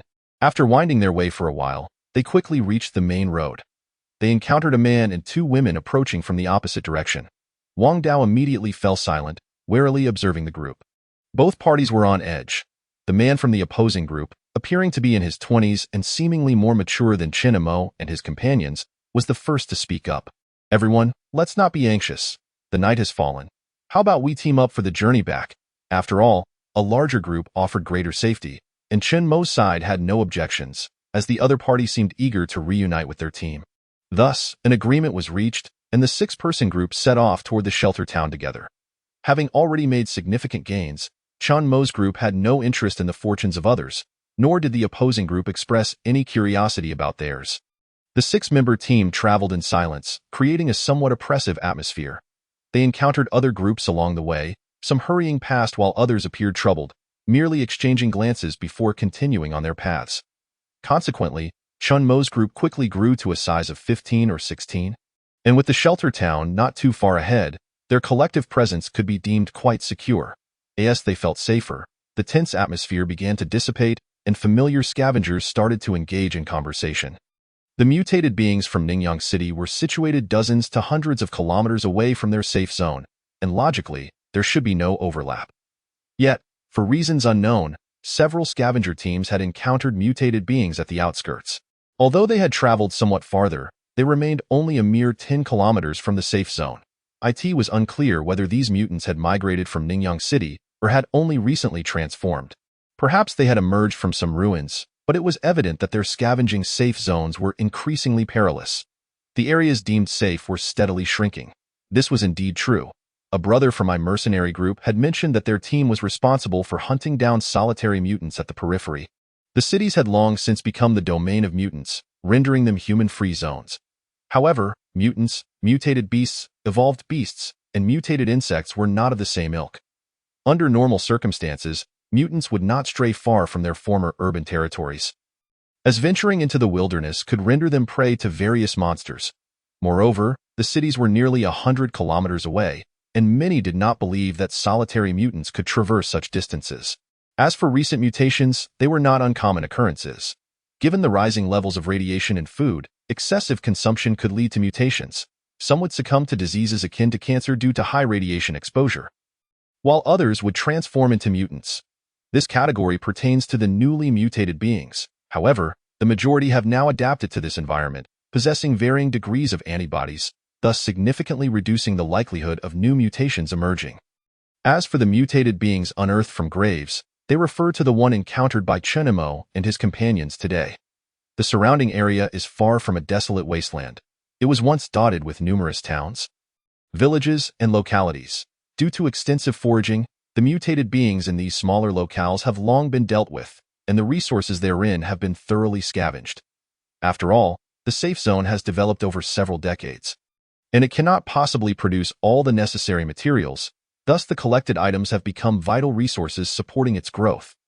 Nevertheless, it cannot be guaranteed that some mutated beings have not slipped through the cracks, hiding away or perhaps being buried. These elusive beings are colloquially dubbed grave-digging mutants, implying they have crawled out from some grave. Yet, it must be said that such topics immediately captivate everyone's attention, as they are closely related to all scavengers. Chapter 21. A chance encounter with Uncle Zhang. Chenemo listened intently, sensing that there was substance to the rumors. This time, no unexpected incidents occurred, nor did they encounter anything akin to the first day. They soon entered the sheltering town. Lu Jun was still waiting at the entrance to greet them. However, Wang Ye was feeling rather displeased and left without exchanging a word. Wang Dao promptly followed her, leaving Lu Jun in a state of confusion, looking to Chenemo for an explanation of what transpired. Everyone was reluctant to share news about the alcohol with Lu Jun and his companions, genuinely concerned about causing trouble, so they offered a few evasive remarks. Chenemo and Lu Jun then returned home. Lu Jun hesitated for a long while, appearing as if he had something to say but was too shy to address Chenemo directly. As they neared home, Chenemo suddenly halted. "If you have something to say, just say it. I worry you might lose sleep over it." Given Chenmo's inquiry, Lu Jun hesitated but eventually spoke up. "I want to join you all in scavenging. Having one more person increases our chances." However, Chenmo rejected the idea without a moment's thought. "No, you are too young. If we encounter danger, we won't be able to protect you. I don't need your protection," Lu Jun argued. Yet Chenmo remained firm in his refusal. "Do you think venturing into the wilderness is a game? Are you unaware of how your parents perished? Or how your elder brothers went missing? No matter what, it's out of the question. We will discuss it again when you are a few years older." Chenmo spoke decisively, and it was not merely his sentiment. Even if he consulted Wang Ye and Wang Dao, they would likely share the same view. The dangers of the wilderness are fraught with uncertainty, much like the fates of the eldest and second brothers, who never returned. No one knows where they met their end, or whether they were consumed by some monstrous creature, vanishing without a trace. Moreover, the family needs someone to remain. There are 3 younger siblings, the eldest being only 9 years old, who lacks the capability to handle peril on their own. In truth, leaving Lu Jun behind would not serve much purpose. Yet, he is a bit older, a boy nonetheless, and could provide some semblance of support. If the eldest and second brothers were present, Wang Ye and Wang Dao would not even have the chance to venture out for adventures. The priority remains that someone must look after the family. I won't listen to you. I will go ask fifth sister," Lu Jun declared, leading the way into the house. Chinamo followed closely behind. Dinner was rather oppressive. The three younger ones noticed fifth sister's displeasure and refrained from interrupting her. As they had returned home, Wang Dao felt it inappropriate to speak up at that moment to avoid revealing any information. With Wang Ye in a huff and Wang Dao troubled with indecision, it fell to Chinamo to manage the alcohol situation. He found an excuse to bury the items in a deserted corner. As their previous residence was a building that had collapsed quite severely, leaving ample gaps to hide things. The next morning, after a brief tidying up, the three planned to set out once more. In this post-apocalyptic world, laziness is not an option. Any slackening of effort could very well lead to death, though not entertain thoughts of begging. The inhabitants of the sheltering town possessed little sympathy. While the trio sought a vehicle, they once again encountered Uncle Zhang, who appeared weary, as though he had not rested in quite some time. "Good morning, Uncle Zhang." Chinamo greeted him naturally. "Wait a moment. Let me clear some space for you," Uncle Zhang responded upon recognizing Chadai. In truth, he had no tasks today. He was merely waiting for Chinamo and his companions, intending to return home for some rest. After all, he had just finished his shift and lingering here was a minor effort on his part. "Don't rush, Uncle Zhang. We have a matter to discuss with you." Seeing Chinmo's demeanor, Uncle Zhang could not help but furrow his brow. Suspecting that Chinmo might be seeking a loan or some form of assistance, he indeed felt grateful for Chinmo's father's kindness and did not mind helping out in small matters. But he preferred not to have it taken for granted. After all, connections forged by the previous generation must be treated with discretion, and he sensed that Chinmo might be overstepping boundaries. Appearing somewhat presumptuous in an instant, he had already devised a plan. If Chinmo truly intended to borrow money, he would offer him a few points, considering it a resolution of the debt. "What do you wish to say?" Chinmo, oblivious to Uncle Zhang's unease, pulled him aside to a place where others could not overhear. "Do you hunt evolutionary beasts? Our mercenary group specializes in hunting mutated beasts and individuals, as well as evolutionary creatures. Speak freely about what you wish to convey." Chinmo did not broach the subject of borrowing money, which piqued Uncle Zhang's curiosity about Chinmo's true inquiry. "We have discovered 2 evolutionary beasts, but we are unable to handle them. We wish to inquire what kind of reward would be offered if we provide this information to your mercenary group." "Evolutionary beasts? This is no jest. It is perilous. How did you come across them? Moreover, evolutionary beasts roam about and seldom linger in one place for long, unless you have located their lair," Uncle Zhang replied. Chinmo's revelation to Uncle Zhang was indeed quite risky. Should Uncle Zhang's greed be ignited, Chinmo could find himself in mortal danger. Yet, he had no one else to turn to for assistance, as the evolutionary beasts would inevitably be discovered by others sooner or later. And even if they remained hidden, they could not be transformed into wealth without being sold. "We have indeed located the lair of the evolutionary beasts. They are 2 evolutionary chickens, and we even suspect there might be eggs as well." Upon hearing Chinmo's certainty, Uncle Zhang began to contemplate seriously. Though he was greedy, he understood that he could not consume everything himself and would need to rely on the mercenary group. Without the necessity of resorting to violence, he needed to devise a strategy to maximize the benefits, ensuring that he could gain rewards while preserving the goodwill towards Chinmo and his companions. "You haven't informed anyone else, have you?" "No." Chinmo's heart sank at the thought of Uncle Zhang possibly pursuing them out of greed, but he recognized that this risk was worth taking, if seeing through Chinmo's concerns. Uncle Zhang reassured him, "Rest easy. I have no intention of resorting to violence. This is merely information. The cost is not significant enough to warrant such actions. You need only find the right mercenary group. They will not resort to violence over this information. It wouldn't warrant such extremes. At most a few hundred points. The mercenary group is well funded. A few hundred points are easily manageable, especially since various mercenary groups are actively seeking such information." Chapter 22. The outcome of the discussion. After Uncle Zhang's explanation, Chinmo felt considerably relieved. Yet, Uncle Zhang did not immediately disclose the matter. Instead, he took time to consider it earnestly. He sensed that this situation would be beneficial not only for Chinmo, but also for himself. While a favor is a favor, Uncle Zhang was not a benevolent soul. After all, he was a survivor of the wasteland, and matters are rarely as straightforward as they seem. When their former leader passed away, did he not realize that only Chinmo remained? He understood his own limitations and thus did not allow any sense of moral obligation to overwhelm him. What he did now was merely a matter of convenience. Of course, Chen Mo was no longer the boy he once was. He neither cast blame nor harbored expectations, merely hoping for a favor when it arose, without demanding too much, though put it bluntly. Uncle Zhang owed them nothing. After pondering for a considerable time, Uncle Zhang finally spoke. I will report this matter shortly, stating that it was discovered by my own people. If anyone inquires, just say you are my nephew. Information provided by outsiders typically earns only a couple of 100 points, while information brought forth from within the mercenary group can yield a commission, potentially reaching up to 10%. Furthermore, there will also be a share of the meat, contingent on how much can be obtained. Ultimately, points will be divided 80-20, with you receiving the larger share. As for the meat, it will be split 50-50. Chunamo nodded in agreement without hesitation. Even receiving a lesser share was acceptable, as the information alone posed risks to his life. This arrangement was satisfactory, as it would also leave Uncle Zhang indebted to him.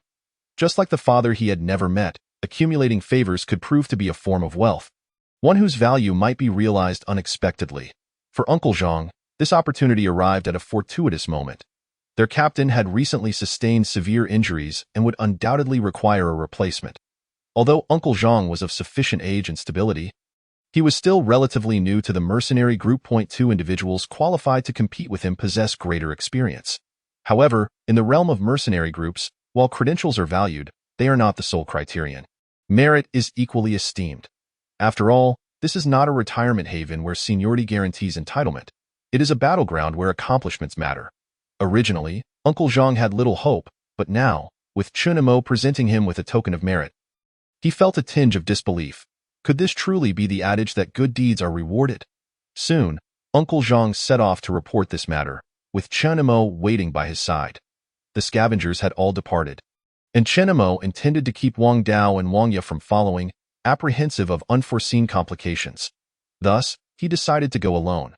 Yet, they could not rest easy about Chunamo, worried he might misplace his bearings, and thus remained by his side. After approximately 40 to 50 minutes, as dawn broke, Uncle Zhang finally arrived, accompanied by a dozen others. Let's go. We will take 2 vehicles. After all, the mercenary group had tasks to fulfill.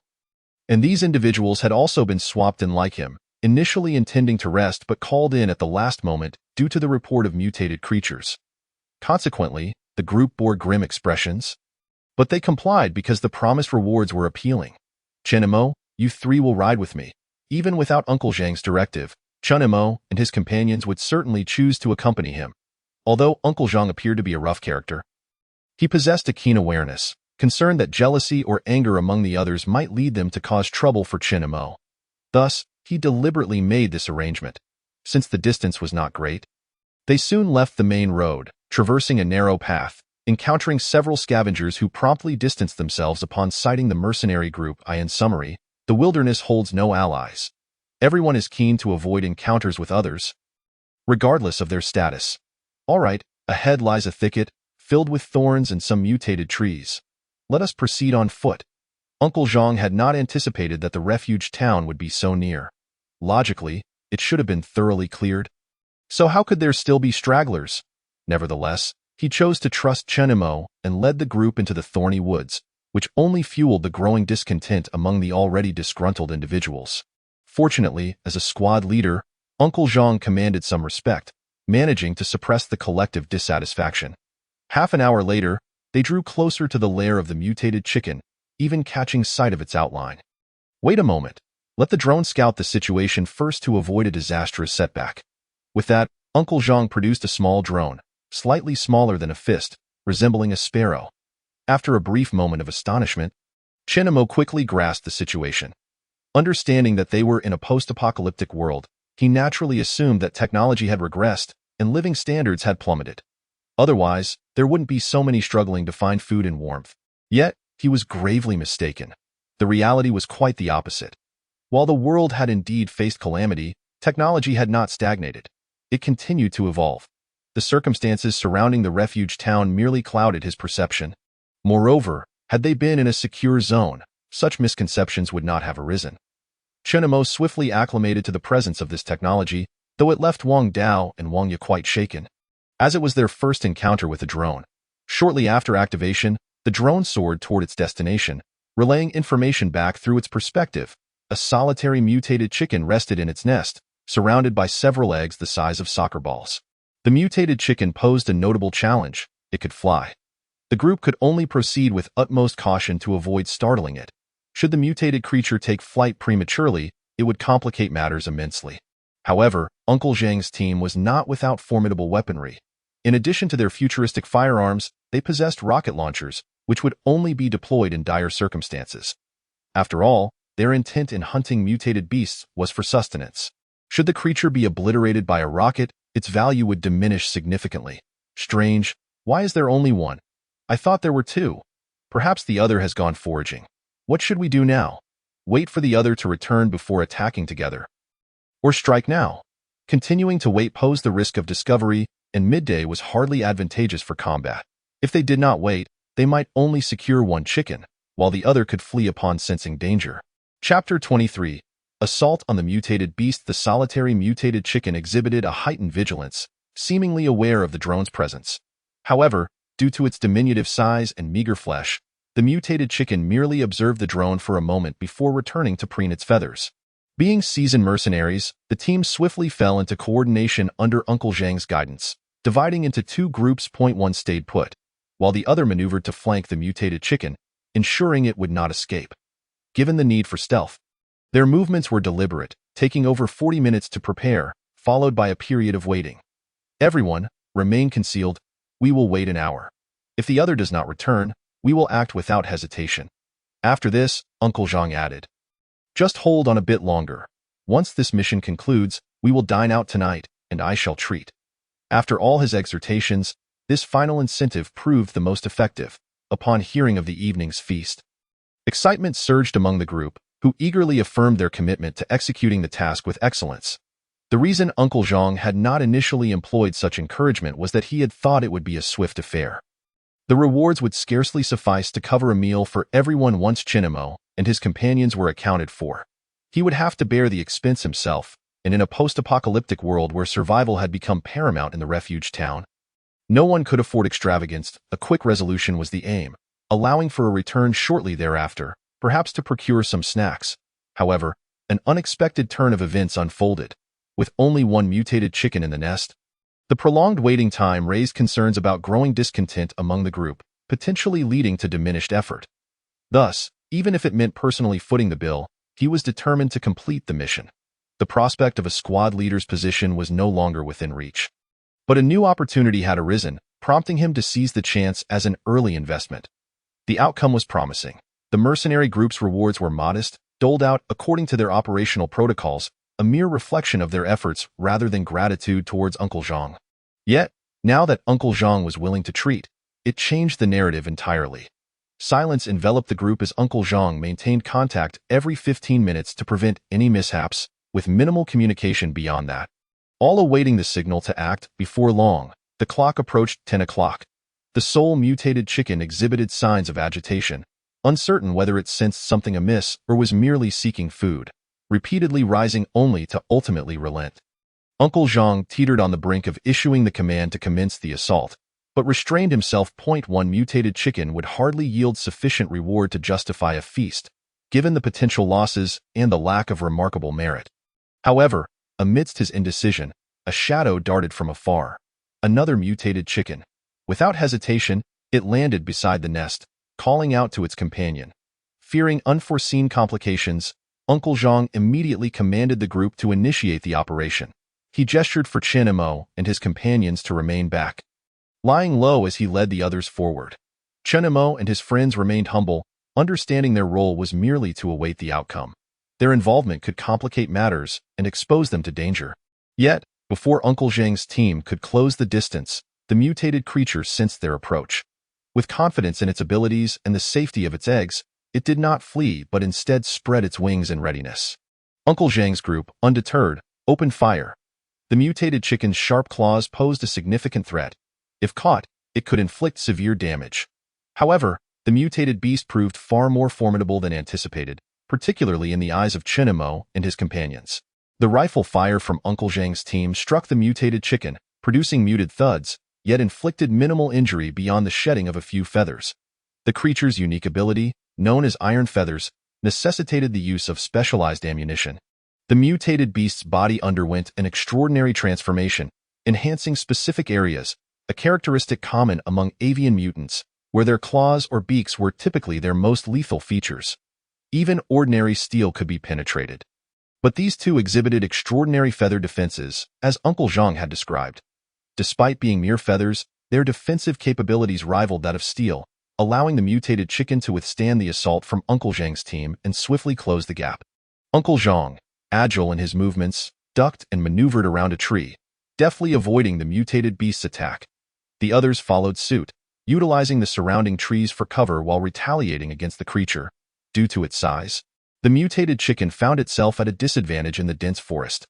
Meanwhile, the other team members had arrived, but they refrained from charging in immediately, recognizing that rushing in would only result in a chaotic game of hide and seek.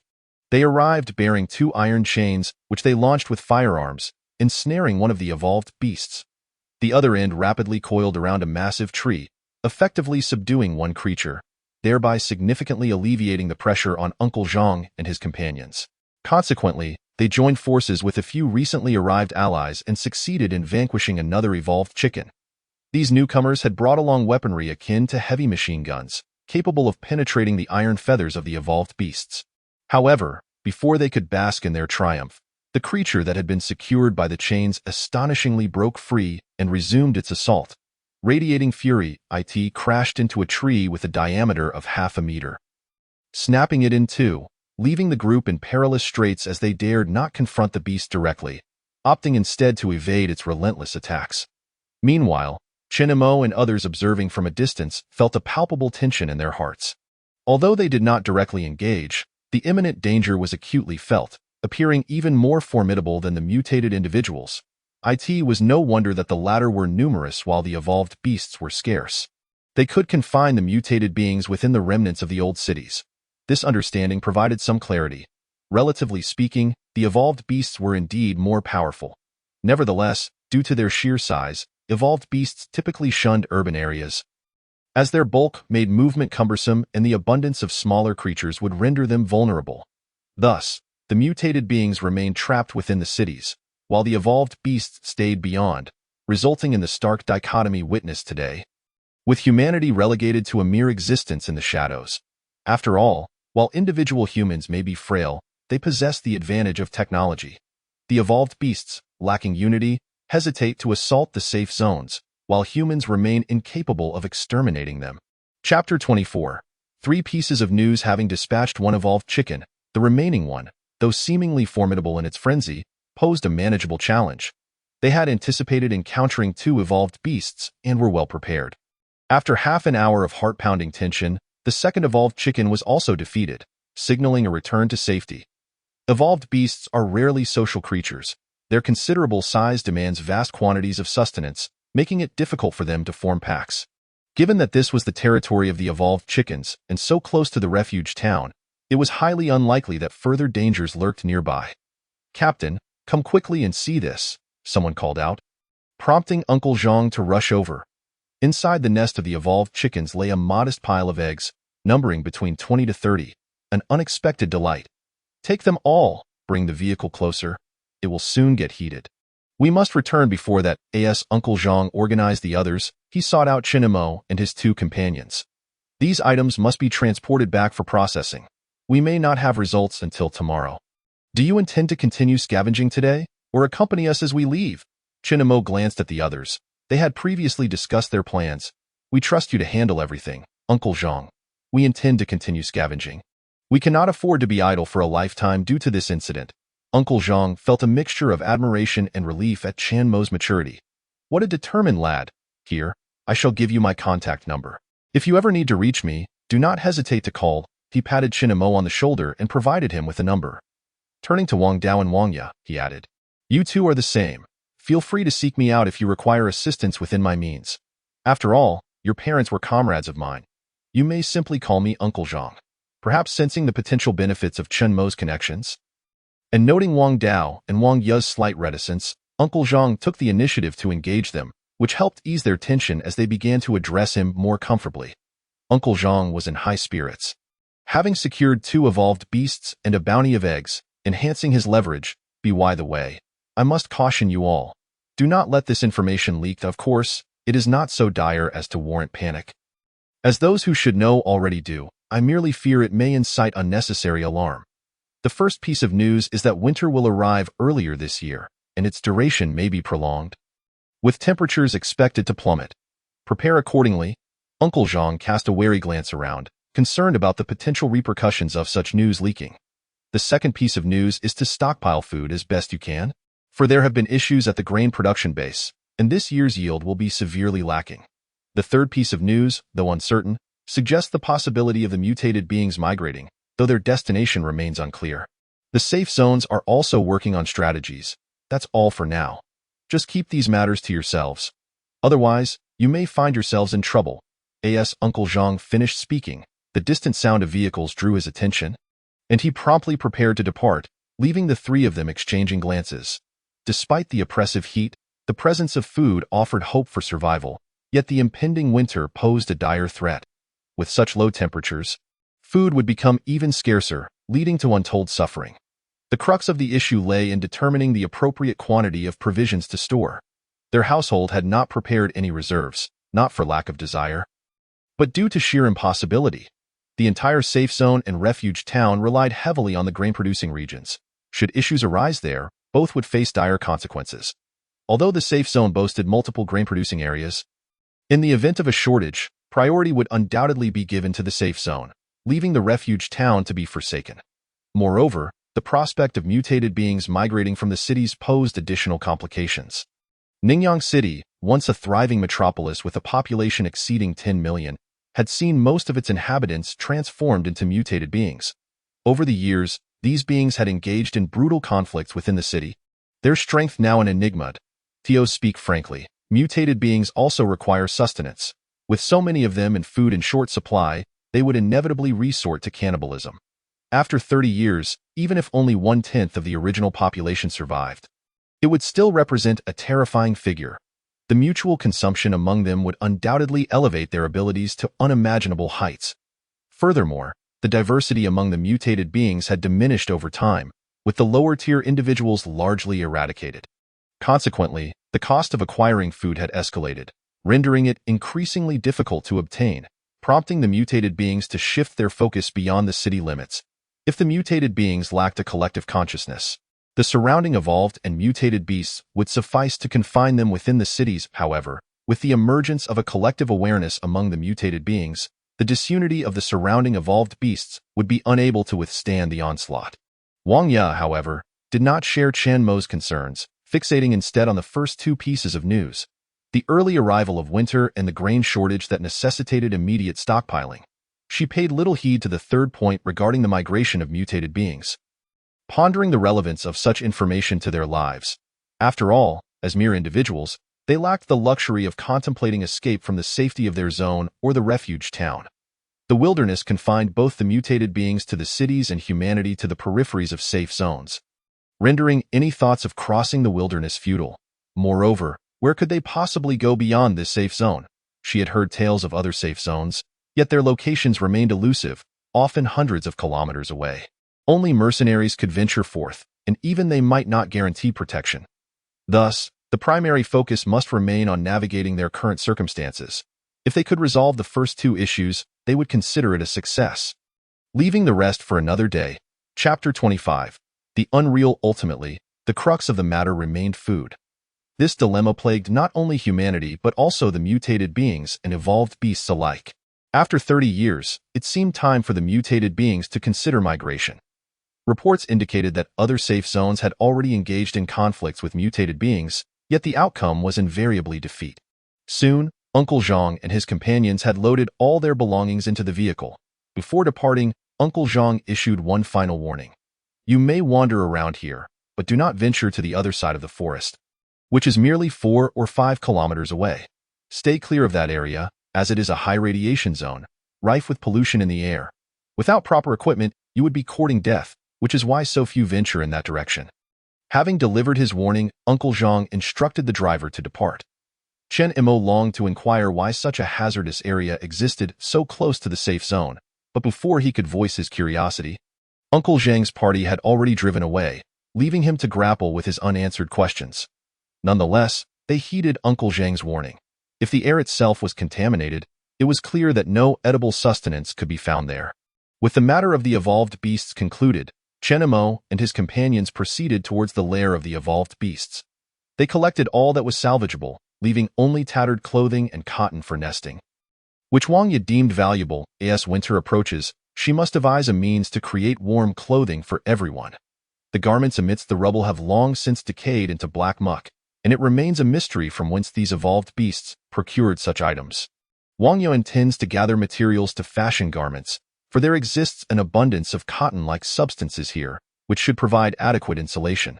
She secures the cuffs of a piece of clothing and begins to stuff it with materials, while Wang Dao busies himself collecting the fallen feathers nearby. These feathers are remarkably resilient, akin to steel, evoking a sense of disbelief regarding how these evolved creatures could produce such sturdy plumes, devoid of any metallic quality. Driven by curiosity and a desire to see if they can be of use, Uncle Zhang and the others note that noon is approaching, leaving much of the feathers untouched as they hastily clean up. Chen Mo, too, takes it upon himself to dismantle the lair of the evolved beast, searching for any valuable items within. The three of them exhibit a commendable synergy, ensuring that no potentially useful object is overlooked. Before long, Chen Mo's body suddenly stiffens, and upon inspection, he discovers a handgun, which appears to have been in a state of disuse for quite some time, as it is already covered in rust. It is uncertain whether it still functions, but its mere presence evokes a sense of excitement. "Wow!" Wang Dao exclaims, momentarily breaking his usual composure, while Wang Yi looks on in astonishment. Evolved beasts do not typically collect weapons. It is likely that someone once wielded a gun in an attempt to hunt these creatures but met their demise instead. Alternatively, it could be that the evolved chicken feasted on human flesh, killing an individual and consuming the body, leaving the weapon behind. After some manipulation, the magazine is detached, revealing 5 bullets within. Although not a vast quantity, it is sufficient for intimidation. At this point, Wang Dao ceases his collection of feathers and joins in the search. Regrettably, aside from a few miscellaneous items of no value, nothing resembling a weapon is found. However, the discovery of the handgun can be deemed a stroke of luck, and thus, the absence of a second weapon does not dampen their spirits. They have managed to gather several bundles of rags and cotton, likely more than the 3 can carry. Nevertheless, Wang Dao remains reluctant to abandon the feathers, a sentiment Chen Mo chooses to ignore. While Wang Yi, still irked, does not hinder Wang Dao's actions as the sun blazes overhead, the trio takes a moment to rest, their spirits invigorated, showing no signs of fatigue. Chen Mo and Wang Dao lean against the collected cotton clothing, fiddling with the hard feathers, perhaps pondering their potential uses. Wang Yi busies herself with the cotton, removing any debris, while Chen Mo examines the handgun, testing its functionality. Thus, despite the semblance of rest, none truly relax. Have you all felt that these past few days have been rather surreal? Wang Yi muses. It seems. It feels inexplicably unreal. As a girl, she possesses a sensitive nature. To her, the life of scavengers should not resemble this. Others might go years without incident, yet they have encountered challenges almost daily. Doesn't it strike you as odd? We've only been scavenging for a short while, yet we've detected low radiation food and discovered edible new supplies. Even in densely populated areas, we've encountered evolved beasts, and in ruins frequented by others, we have come across mutants. We've stumbled upon a plethora of pre-apocalypse beverages, and now a handgun, along with winter supplies. So much has transpired in just a few days. Wang Dao pauses momentarily before shaking his head. I think it's quite exhilarating. We've earned so much in just a few days. Just thinking about it brings me joy. Wang Yi, uninterested in his perspective, acknowledges that while 1 or 2 oddities are understandable, an abundance of them is concerning. As she stated, she cannot articulate the sensation, but it feels distinctly unreal, especially since they have been scavenging within familiar territories, not venturing far afield, yet so much has unfolded. Chen Mo contemplates further. Although he has only recently arrived in this world, he has observed the struggles of those who scavenge the wasteland, all grappling with survival. Their circumstances are indeed exceptional. Their luck is undeniable. They encounter only the most rudimentary of mutants and manage to escape unscathed, while others deal with the threats. It is as if fortune favors them. Could it be that his arrival has shifted the tides of fate? Perhaps the rumored beginner's protection is at play, as both Wang Dao and Wang Ya are also newcomers, leading to a confluence of beginner's luck.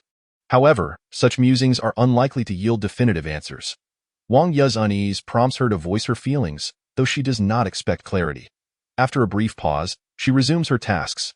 Chapter 26. The Fellowship of Scavengers. In the afternoon, the trio resumes their scavenging efforts. Perhaps the food here has been consumed by the evolved beasts, for it is not until nightfall that they discover 2 edible plants. However, for their group of 7, this is woefully insufficient.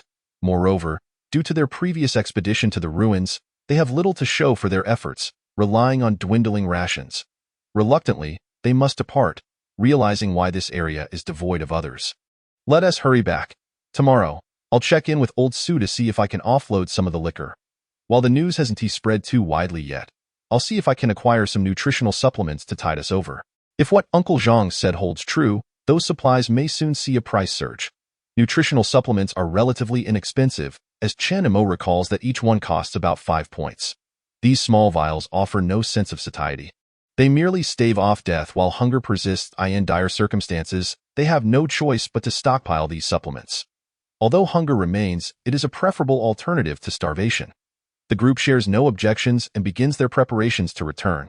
Along the way, they encounter numerous individuals who, upon seeing the tattered clothing and cotton they carry, express mild surprise but no overwhelming greed.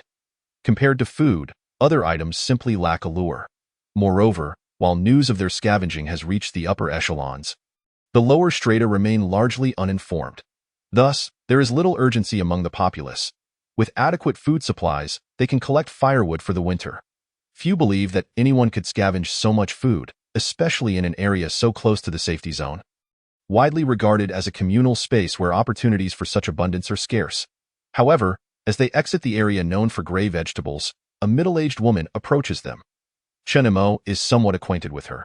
Having crossed paths occasionally, though they are not particularly close. It's you children.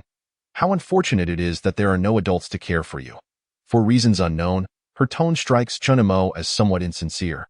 Wang Ya ignores her completely, and Wang Dao follows suit, yet the woman persists in engaging Chen Imo, who appears the eldest among them. I ask that you, Chen Imo? Long time no see. I heard your elder brother and second brother have run into trouble? Such misfortune at such a young age. Out scavenging with just the 3 of you. Have you found any food amidst all this junk? In this heat, who would want tattered rags and cotton? After much ado, it becomes evident that she has ulterior motives. Wang Ya likely suspects this, but Chen Imo remains oblivious. Having always felt marginalized at home, he often roamed outside, leaving him uninformed about family affairs. Yet, given their proximity, he does not wish to sour relations, and thus refrains from adopting Wang Ya's cold demeanor. Curiosity piqued, he wonders what the woman truly desires, for he does not trust her altruism. After 3 years of residence, has she truly been oblivious to his family's plight? Auntly, what good intentions do you speak of? Upon hearing Chen Mo's response, the woman appears even more pleased. This is splendid news. You know how rampant robbery has become outside. You children are particularly vulnerable while scavenging. But fear not. We are neighbors. We have formed a scavenger fellowship, and you might consider joining us. With our collective, you will no longer be solitary scavengers but part of an organization. Should you encounter robbers, the fellowship will assist you, and we control several zones rich in low radiation food, even items safe for the safety zone. With someone on lookout while you scavenge, you can do so with peace of mind. Would you be interested in joining? Wherever there are people, there exists a web of intrigue. This rule remains unchanging. In this small, sheltered town, complexities abound. Mercenary groups, religious orders, family factions, and various independent collectives are countless. He had never heard of the Freemasons, and he presumed they were merely one of those minor factions, albeit a rather loose one. Yet, Chen Imo did not believe in the notion of serendipitous windfalls. If such exquisite flowers truly existed, would Aunt Lee still need to scavenge in this public area? Moreover, if such fortune were to befall anyone, it was improbable that they would share it with others. Just like the success theories that had gained popularity in his previous life, along with various motivational speeches, Chen Imo had never bothered to watch or listen to them. Merchants are not saints.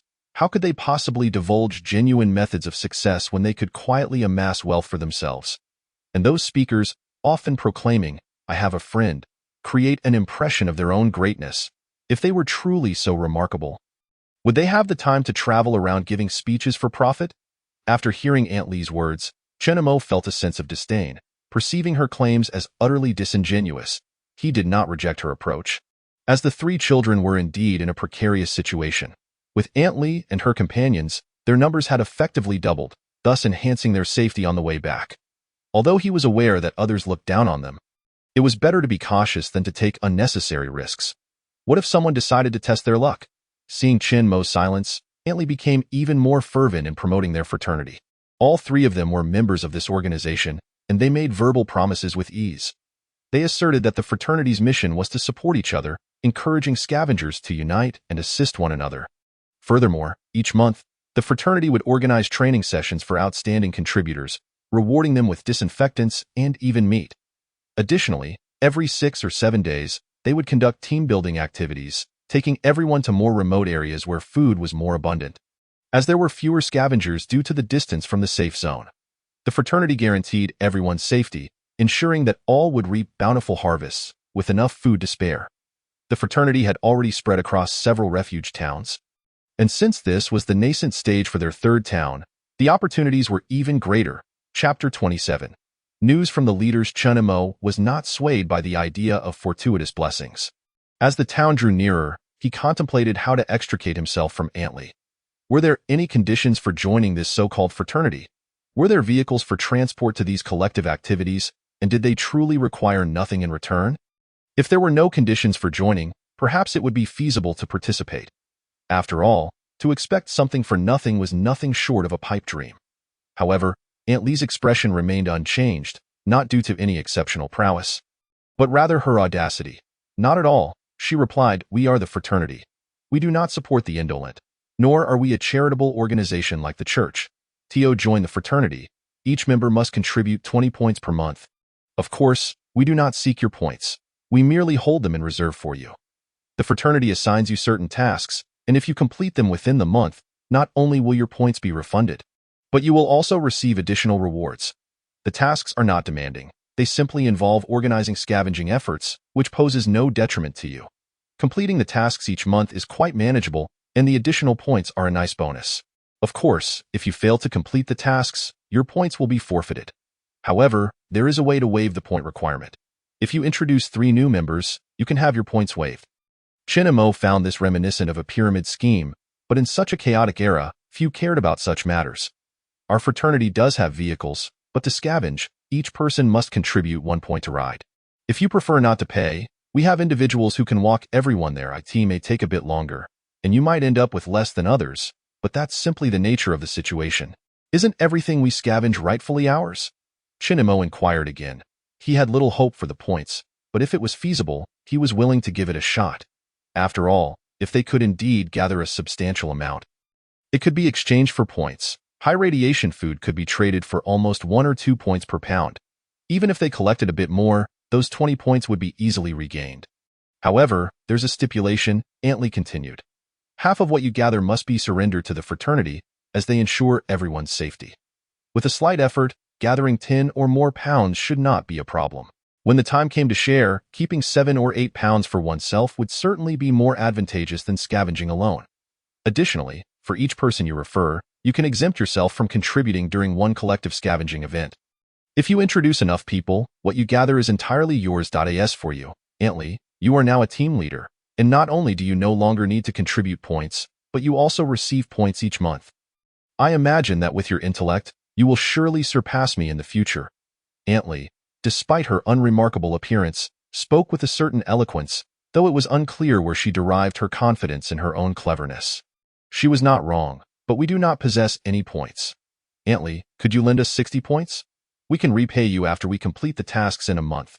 After all, you mentioned that we siblings are quite pitiable, and I trust you feel some sympathy for us. Since you are already a team leader, surely you do not lack these few points. Chenemo cast a sidelong glance at Aunt Lee. Noticing her expression darken, though her demeanor shifted, she refrained from displaying immediate anger. With so many siblings, Your eldest and second eldest have been scavenging since dawn. Even in dire straits, it seems improbable that you lack even a few points. If you cut back on your meals a bit, you could easily save 2 or 3 points over time. Truth be told, Antley, we have been out of food for 2 days now, and today yielded no results. That is why we intended to bring back these cotton scraps, hoping to exchange them for some food. Perhaps we could use these as collateral. You might find they have some value. Antley did not hesitate to inspect their offerings, curious if something of worth lay hidden within. After rummaging through the contents, she discovered nothing but cotton and rags. Still unsatisfied, she checked another bag belonging to Chen Mo, ultimately giving up. These worthless items are fit for nothing but the trash. Only you would find them valuable in this scorching heat, collecting cotton. Are you out of your minds? Such a waste of my breath. Take care that you do not end up like your brothers, getting caught in the process. With that, Antley stormed off in frustration, diverting her attention to other targets. Meanwhile, Chen Mo appeared contemplative. He mused that even if this fraternity was a scam, it wouldn't starve them, yet the prospects of wealth were equally elusive. Scavenging each day only to relinquish half of their finds when they themselves struggled to eat seemed untenable.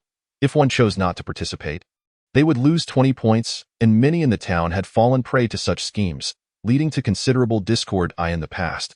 When his elder brothers were around, they had also been approached but had firmly declined.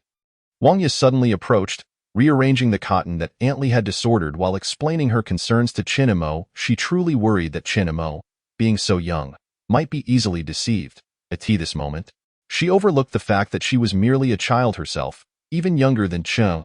As Chen Mo realized Wang Yi's misunderstanding, he quickly clarified, I know they are con artists. I would never fall for their tricks. I was pondering the meaning behind her last statement. What did she mean when she suggested we might end up like our elder brothers and be captured? Does she know something? Are you implying that the disappearance of our eldest and second brothers is linked to Antley? Wang Yi, perceptive as ever, immediately grasped Chen Mo's implication. Her gaze toward Antley shifted, but just as she prepared to act, Chen Mo halted her. Why are you stopping me? If I don't, you will rush in recklessly. Let's not act impulsively. We must strategize carefully. Isn't it simply a matter of asking for clarification? For reasons unknown, the usually composed and meticulous Wang Yi seemed to have lost her composure. Perhaps this was the bond shared among their 9 siblings. Although Chen Mo had taken on the mantle of his former self, he found the situation peculiar yet remained remarkably calm, as if contemplating the affairs of mere strangers rather than his brothers.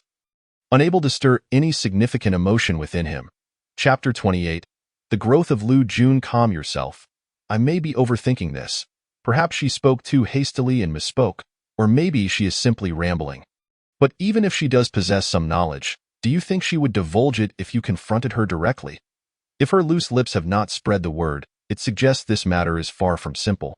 She may not dare to speak of it, or perhaps it is tied to her directly. If that is the case, she is even less likely to share anything with you. Therefore, we must approach this with caution and avoid alarming the snake. Seeing Wang Yi regain some composure, Chen Mo sighed in relief. Meanwhile, Wang Dao had abandoned his previous nonchalance, now regarding Antley with a glint of hostility, a sentiment not typically visible in a 14-year-old. Their eldest and second brothers had been missing for so long. A few more days would make little difference, and even if they discovered the truth, they would be powerless to rescue them. Or rather, they have all passed away, and we cannot recklessly endanger ourselves as well. Otherwise, who will care for those few little ones? Upon seeing that the two were unmoved, Chen Mo immediately produced a powerful weapon. Indeed, as soon as they thought of the 3 little ones, the two calmed down. Thus, the 3 returned with heavy hearts, neglecting everything else. Who could have anticipated such news today? When Lu Jun came to gather everyone, he noticed something was amiss. However, he could only feel bewildered, as he was utterly unaware of the circumstances, and Chen Mo and the others refrained from sharing anything with him. Nevertheless, he had good news to relay. Upon returning home, Lu Jun eagerly presented a bounty of wild vegetables for everyone to see. Did you steal these? Or did you sneak out to scavenge? Wang Yi, already in a foul mood due to matters concerning Wang Dao, was on the verge of exploding. Yesterday, because of Wang Dao, she had barely exchanged 2 words with him, and now with the incident involving Antley, she was teetering on the brink of a breakdown. If Lu Jun had indeed gone to steal or scavenge, Wang Yi would likely have crumbled instantly. Lu Jun's smile gradually froze as he wondered what had triggered Wang Ye's ire this time. He couldn't help but feel anxious, especially since Wang Dao and Chen Mo were not offering him any friendly faces. They could discern the gravity of the situation. Acquiring food was undoubtedly a good thing, but they could not allow Lu Jun to venture out scavenging. After all, he was still quite young, and even Chen Mo and the others were not entirely safe, let alone others, merely took the bulrush roots I brought back and sold them as snacks to others, which is how I obtained this food. Though Lu Jun spoke timidly, his words relieved Wang Ye and Chen Mo. The worst fears had not materialized. They had indeed considered whether they could sell such items. However, in this era, those who could afford to indulge often looked down upon such things, while others were solely focused on survival. Simultaneously, they pondered whether others might discover the value of bulrush roots. To their surprise, Lu Jun had quietly begun trading, selling the bulrush roots, which was not entirely unfavorable. It relieved their burdens.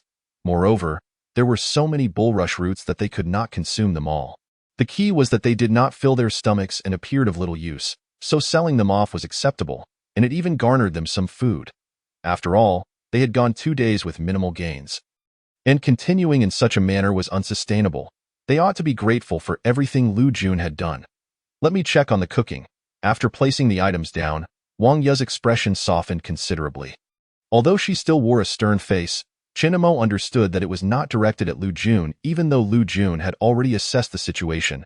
Wang Ye wanted to double-check, seeking a way to ease her own tension, afraid she might lose control and hurt her family. Wang Dao remained silent, akin to a sealed vessel, yet Chen Mo could decipher his thoughts. Although taciturn, Wang Dao was an insightful individual. Chen Mo chose to say nothing. Despite having explained the reasons, the two still held slight grievances against him. He dismissed their reactions as mere childish sulking and instead began to engage with the others, attempting to alleviate the tense atmosphere. Lu Jun, you are remarkable. You possess the talent of a merchant. Having acquired so many bulrush roots, I am troubled by the thought of how to consume them all, and since they are merely roots, they cannot be sold. I did not expect you to have found a solution. Lu Jun's earlier anxiety dissipated significantly. He held no resentment towards Chen Mo for rejecting his scavenging proposal. After all, they were family. Chen Mo was his brother, and it was only natural for him to admonish Lu Jun there was no room for hatred. It was merely a child's rebellion. The defiance of children against their parents and relatives is entirely different from hatred. Moreover, Chen Mo now recognized Lu Jun's abilities, acknowledging his contributions to the family while praising his talents. Rather than harboring any resentment, Lu Jun felt a deeper connection to his third brother, sporting a bashful smile. Yet, the praise from Chen Mo resonated deeply within him. Ultimately, despite his maturity, he was still just a child, barely over 12, not yet 13. At tea times, children cannot be subjected solely to strict education. They require encouragement and the acknowledgement of their worth. Furthermore, as Lu Jun began to assert his independence and pride, he felt an even greater need for familial recognition of his contributions. It's nothing much. I just know a few kids like me. I found some of my best friends and shared the bulrush roots with them. They loved it, so I let them trade some food for it, and I didn't expect everyone to enjoy it so much. Lu Jun knew far more children than Chen Mo did, for impoverished children mature early. Thus, while fetching water and gathering firewood, Lu Jun naturally encountered others in similar circumstances, forming connections along the way.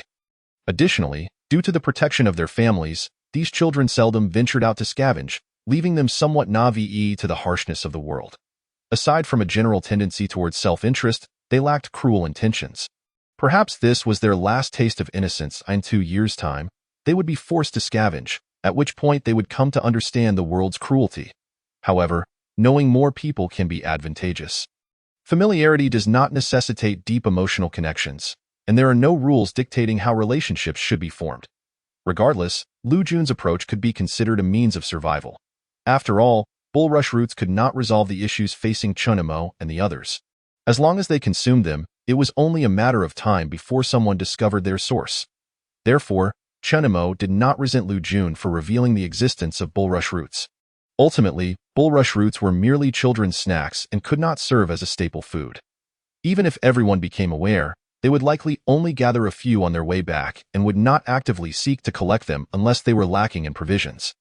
Receiving praise, Lu Jun felt a bit shy, sensing that his relationship with Chen Mo had grown closer. perhaps even more so than with Wang Dao. After all, Wang Dao was not a man of many words and rarely included him in play. Now that Wang Dao was out scavenging, their distance had only widened. If you keep this up, one day you might become a great merchant, and we shall all prosper alongside you. If an adult were to hear such words, they might interpret them as sarcasm, yet Lu Jun felt a surge of excitement upon hearing them. He nodded vigorously, as if promising Chen Imo that he would ensure their shared prosperity. Notably, Lu Jun's earnings from wild vegetables that day surpassed the collective gains of Chen Imo and the other two over the past 2 days. Of course, this was primarily because the business was just beginning. In the future, the trade of bulrush roots would likely dwindle, as most households lacked surplus food. They would only need to glance at the bulrush roots to recognize them. In the future, if they wished to partake again, they could simply have their families bring some back when they returned, eliminating the need to squander money. After praising Lu Jun, Chen Imo turned his attention to the 3 little ones. Third brother. The 3 little ones excitedly rushed forward, nearly toppling Chen Imo over.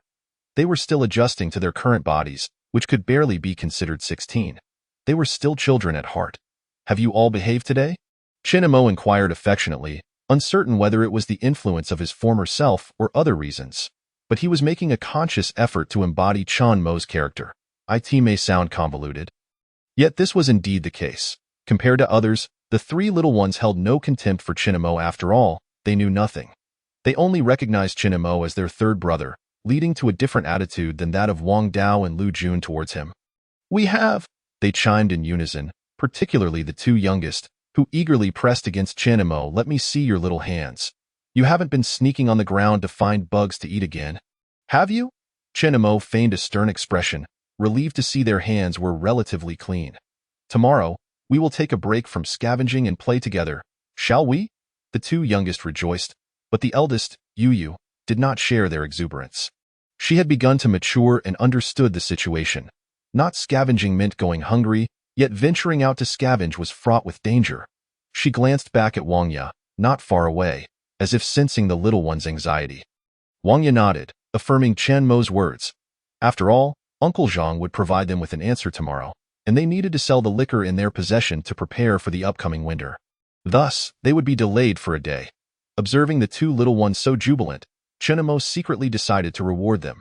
Since you have been so good, I will give you a reward. However, this reward cannot be given just yet. You will have to wait until tomorrow, so be sure to behave. If I find anyone misbehaving, then there will be no reward for them. The 2 youngest nodded vigorously. However, Yu had regained her composure sooner than the others. She did not continue to share in their exuberance, finding the 2 younger ones rather immature. She was no longer a 3-year-old child but a 9-year-old big kid, and she would not be deceived by her third brother's sweet words. She was well aware of their family circumstances and knew that they could not possibly offer any rewards. Her third brother was clearly just trying to placate the little ones in the past. After the eldest and second brothers ventured out to scavenge, the third brother would also follow suit, disappearing for the entire day. Yu contemplated asking the third brother to take her out to play, but he would merely tease her with promises of bringing back delightful treasures. Yet, apart from some spoiled porridge, he never returned with anything worthwhile. Having been deceived numerous times, she was no longer gullible enough to believe his empty words. Recognizing that her younger siblings were still Navi children, naturally, Chen Imo was not deceiving anyone this time. After all, the outcome would reveal itself by the morrow. The gifts he referred to were indeed those coveted meats. Having just arrived in this world a few days prior, he found himself unable to resist the temptation. It was evident that the children at home had also not tasted meat in quite some time. And it was high time they experienced it, for subsisting solely on wild vegetables was hardly sustainable. Prolonged deprivation would take its toll on their health as well. Wang Ya understood precisely what Chen Imo was alluding to. In her view, with winter fast approaching and bound to become even more arduous, it would be prudent to sell off these items in exchange for some points, thereby stocking up on provisions for the harsh season ahead. However, she merely pondered this and was reluctant to shatter the children's innocent hopes. Moreover, in this household, the third brother, being the eldest, should rightfully take charge after the disappearance of the eldest and second brothers. Yet, the third brother's previous idleness rendered him seemingly unreliable, prompting Wang Ya to force herself to mature and take the reins of the family. Her frail physique was ill-equipped to bear such burdens. and it appeared that the responsibility would ultimately fall upon the third brother. As for Wang Dao, he was hardly worth relying on. Impulsive and unable to keep secrets, he lacked foresight, and entrusting the family to him would likely lead to its swift disintegration. Initially, she had little hope for Chen Mo, but through their interactions over the past few days, she recognized her own biased perceptions of him. Even if he was not ideal, he was still a far cry from the person he had been 3 years prior. Perhaps the disappearance of the eldest and second brothers, coupled with the third brother's brush with death, had transformed him into a remarkably mature and composed individual, to the point where she found him somewhat distant and unfamiliar. Recently, she had even experienced a bizarre dream in which the third brother perished and a stranger skinned him, donning his hide. Startled awake from the nightmare, she felt an unsettling sense of anxiety. Regardless, it was merely a dream. To be honest, she was rather pleased that the third brother had suddenly matured. It was undoubtedly a boon for the family. Yet, inexplicably, the sense of estrangement grew ever stronger. She remained uncertain whether this was a positive or negative development and could only proceed with cautious steps. This feeling of unfamiliarity lingered persistently. Chapter 30. The arrival of Uncle Zhang. Wang Dao had grown increasingly taciturn. Chen Mo understood that Wang Dao was preoccupied with some worry, for his concerns were evident and could hardly be concealed. Coupled with the news from Aunt Li yesterday, it was not difficult to surmise Wang Dao's thoughts. Chen Mo was deeply concerned, anxious that Wang Dao might act recklessly, so he kept a close watch on him. Determined to prevent any impulsive actions, as he had explained to Wang Ya, their strength was still quite feeble, and it was not the right moment to involve themselves in this matter. Thus, it could be postponed. Aside from Wang Dao, the others were enjoying their meal, especially since most of the food was procured through Lu Jun's transactions, instilling in him a sense of accomplishment. The younger ones, too, were excited by the prospect of Chen Mo's gifts. With good things on the horizon for the morrow, they could hardly wait to finish their meal and sleep, eager to awaken to delightful surprises. Chen Mo, feeling somewhat uneasy, signaled to Wang Ya and subtly gestured toward Wang Dao. Wang Ya quickly grasped his meaning and took Wang Dao aside for a private conversation. Chen Mo was unaware of their discussion, as he had no inclination to eavesdrop. Although Wang Dao remained tight-lipped, Wang Ya's relaxed demeanor indicated that the conversation had gone well. The following morning, before Chen Mo and the others had even opened the door, there was a knock that startled everyone awake. Their senses alert and devoid of sleepiness. "Who is it?" Chen Mo inquired, his voice laced with caution. "It's me, Uncle Zhang," came the reply, and Chen Mo immediately recognized the voice. He instructed Wang Dao to open the door while he discreetly tucked a firearm into his coat, prepared to react at a moment's notice. Although he trusted Uncle Zhang, he could not rule out the possibility of betrayal for monetary gain. One could never be too careful, especially at such an early hour. "Uncle Zhang, you're here so early." The dawn had barely broken when Uncle Zhang arrived, explaining, "I was worried you'd head out scavenging at the crack of dawn and might end up waiting all day. So I came early." As he spoke, he entered, carrying a bag. He donned a tattered jacket, his hair disheveled, clearly indicating he had rushed over. It was indeed only Uncle Zhang. Wang Dao, being astute, closed the door behind him and stepped outside to keep watch, allowing Chen Mo and the others to converse indoors. "This place is really remote. I almost couldn't find it," Uncle Zhang complained while surveying the room.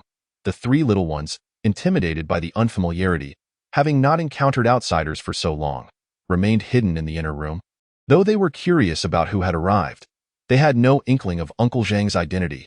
"Yu has grown so much. When I first saw you, you were just a tiny thing."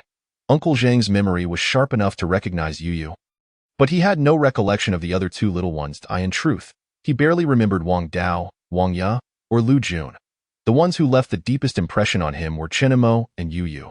Chen Mo could somewhat understand why he only remembered Yu, but Uncle Zhang offered no further explanation, merely expressing his nostalgia upon seeing her. Noticing the tension among Chen Mo and the others, he refrained from further idle chatter. "Hand over your wristbands. I will distribute this round's point rewards to you." Wang Ya returned to the room and retrieved the wristbands. After a few simple operations, the points were successfully transferred. Upon seeing the numbers displayed, they were all taken aback, feeling as though they were receiving an unexpectedly generous amount. After all, they had merely provided information and had not contributed anything else. The costs of weaponry and manpower were all borne by the mercenary group. "Isn't this a bit too much?" Of course, The more, the better, Chenemo and the others thought. Yet they sought clarification to avoid causing any friction or jeopardizing their relationship with Uncle Zhang. Just take it. This is what you rightfully earned, a total of 800 points, precisely. After the profits were divided, I mentioned previously that the mercenary group has a reward system, and I was not deceiving you. If we were to distribute points based solely on the information you provided, you would have received at most 500 points, and possibly even less. However, through internal channels, you have received double points. Furthermore, Uncle Zhang had also brought along some meat from evolved beasts as rewards from the mercenary group, having processed it to remove the fur and inedible organs. Approximately 500 kilograms of meat had been acquired from 2 evolved beasts. Those individuals had initially intended to deceive him with bones, but he had seen through their ruse, leading to a negotiation that resulted in 30 kilograms of meat, some of which was still bone. According to their agreement, he had brought 15 kilograms of meat, having sliced it into small pieces resembling fingers for their convenience. He also included a small segment of chicken intestines, explaining that the intestines and stomach of evolved beasts had higher radiation levels due to their varied diets. Thus, while chicken intestines were not considered quality meat, the mercenary group, being numerous, had been eager to claim them, and he had managed to procure a bit to share with them. Just be sure to drink some disinfectant afterwards. There shouldn't be any major issues. That's about all. Chenemo accepted the bag, filled with neatly chopped pieces of meat, alongside another bag containing chicken intestines. The meat emitted a strong odor, while the intestines produced a foul stench. Despite the unpleasant smell, it was undoubtedly valuable. Despite Uncle Zhang's robust appearance, he possessed a keen attention to detail, having anticipated Chenemo and the others' difficulties in cutting the meat, which was certainly a relief. As for the chicken intestines, even though the mercenary group had no use for them, they were still considered a good find, and it was likely that many within the mercenary group would be clamoring for them. Though it would not have mattered if Uncle Zhang had withheld them, he still chose to offer a portion to them. The radiation levels were slightly elevated, but remained around 60. A bit of excess radiation was inconsequential, provided they did not consume too much. Thus, for the residents of the sheltered town, it seemed that only the excrement of evolved beasts was inedible. Everything else was a valuable resource. However, upon weighing the bag, Chenemo sensed something was amiss. It appeared that the contents exceeded mere meat. This bag seems to contain more than just this amount of meat, doesn't it? Chenemo inquired with curiosity. Actually, there are 2 eggs inside, both from evolved beasts. These 2 eggs are gifts from Uncle Zhang, so be careful not to speak of them casually, he continued, shrouding the revelation in mystery to prevent Chenemo and the others from blabbering. The rationale was simple. These items were unaccounted for and should not be disclosed to the mercenary group. While they were mercenaries, they were also survivors in a wasteland and not entirely altruistic. Chapter 31. The experience of Old Man Su on the journey back after completing their mission. There were only about 10 of them. Observing the eager expressions on their faces, Uncle Zhang discreetly concealed the 2 evolved beast eggs. The others, noticing this, each took one for themselves. Even if Uncle Zhang was reluctant to advance, the others were undoubtedly eager for progress. If Uncle Zhang refrained from taking them, how could the others justify their own actions? Thus, Uncle Zhang took the lead in embezzling 2 eggs, and the others followed suit, each taking one. The outcome was a harmonious satisfaction for all, as everyone reveled in the moment. In this manner, you were pleased. And so were they.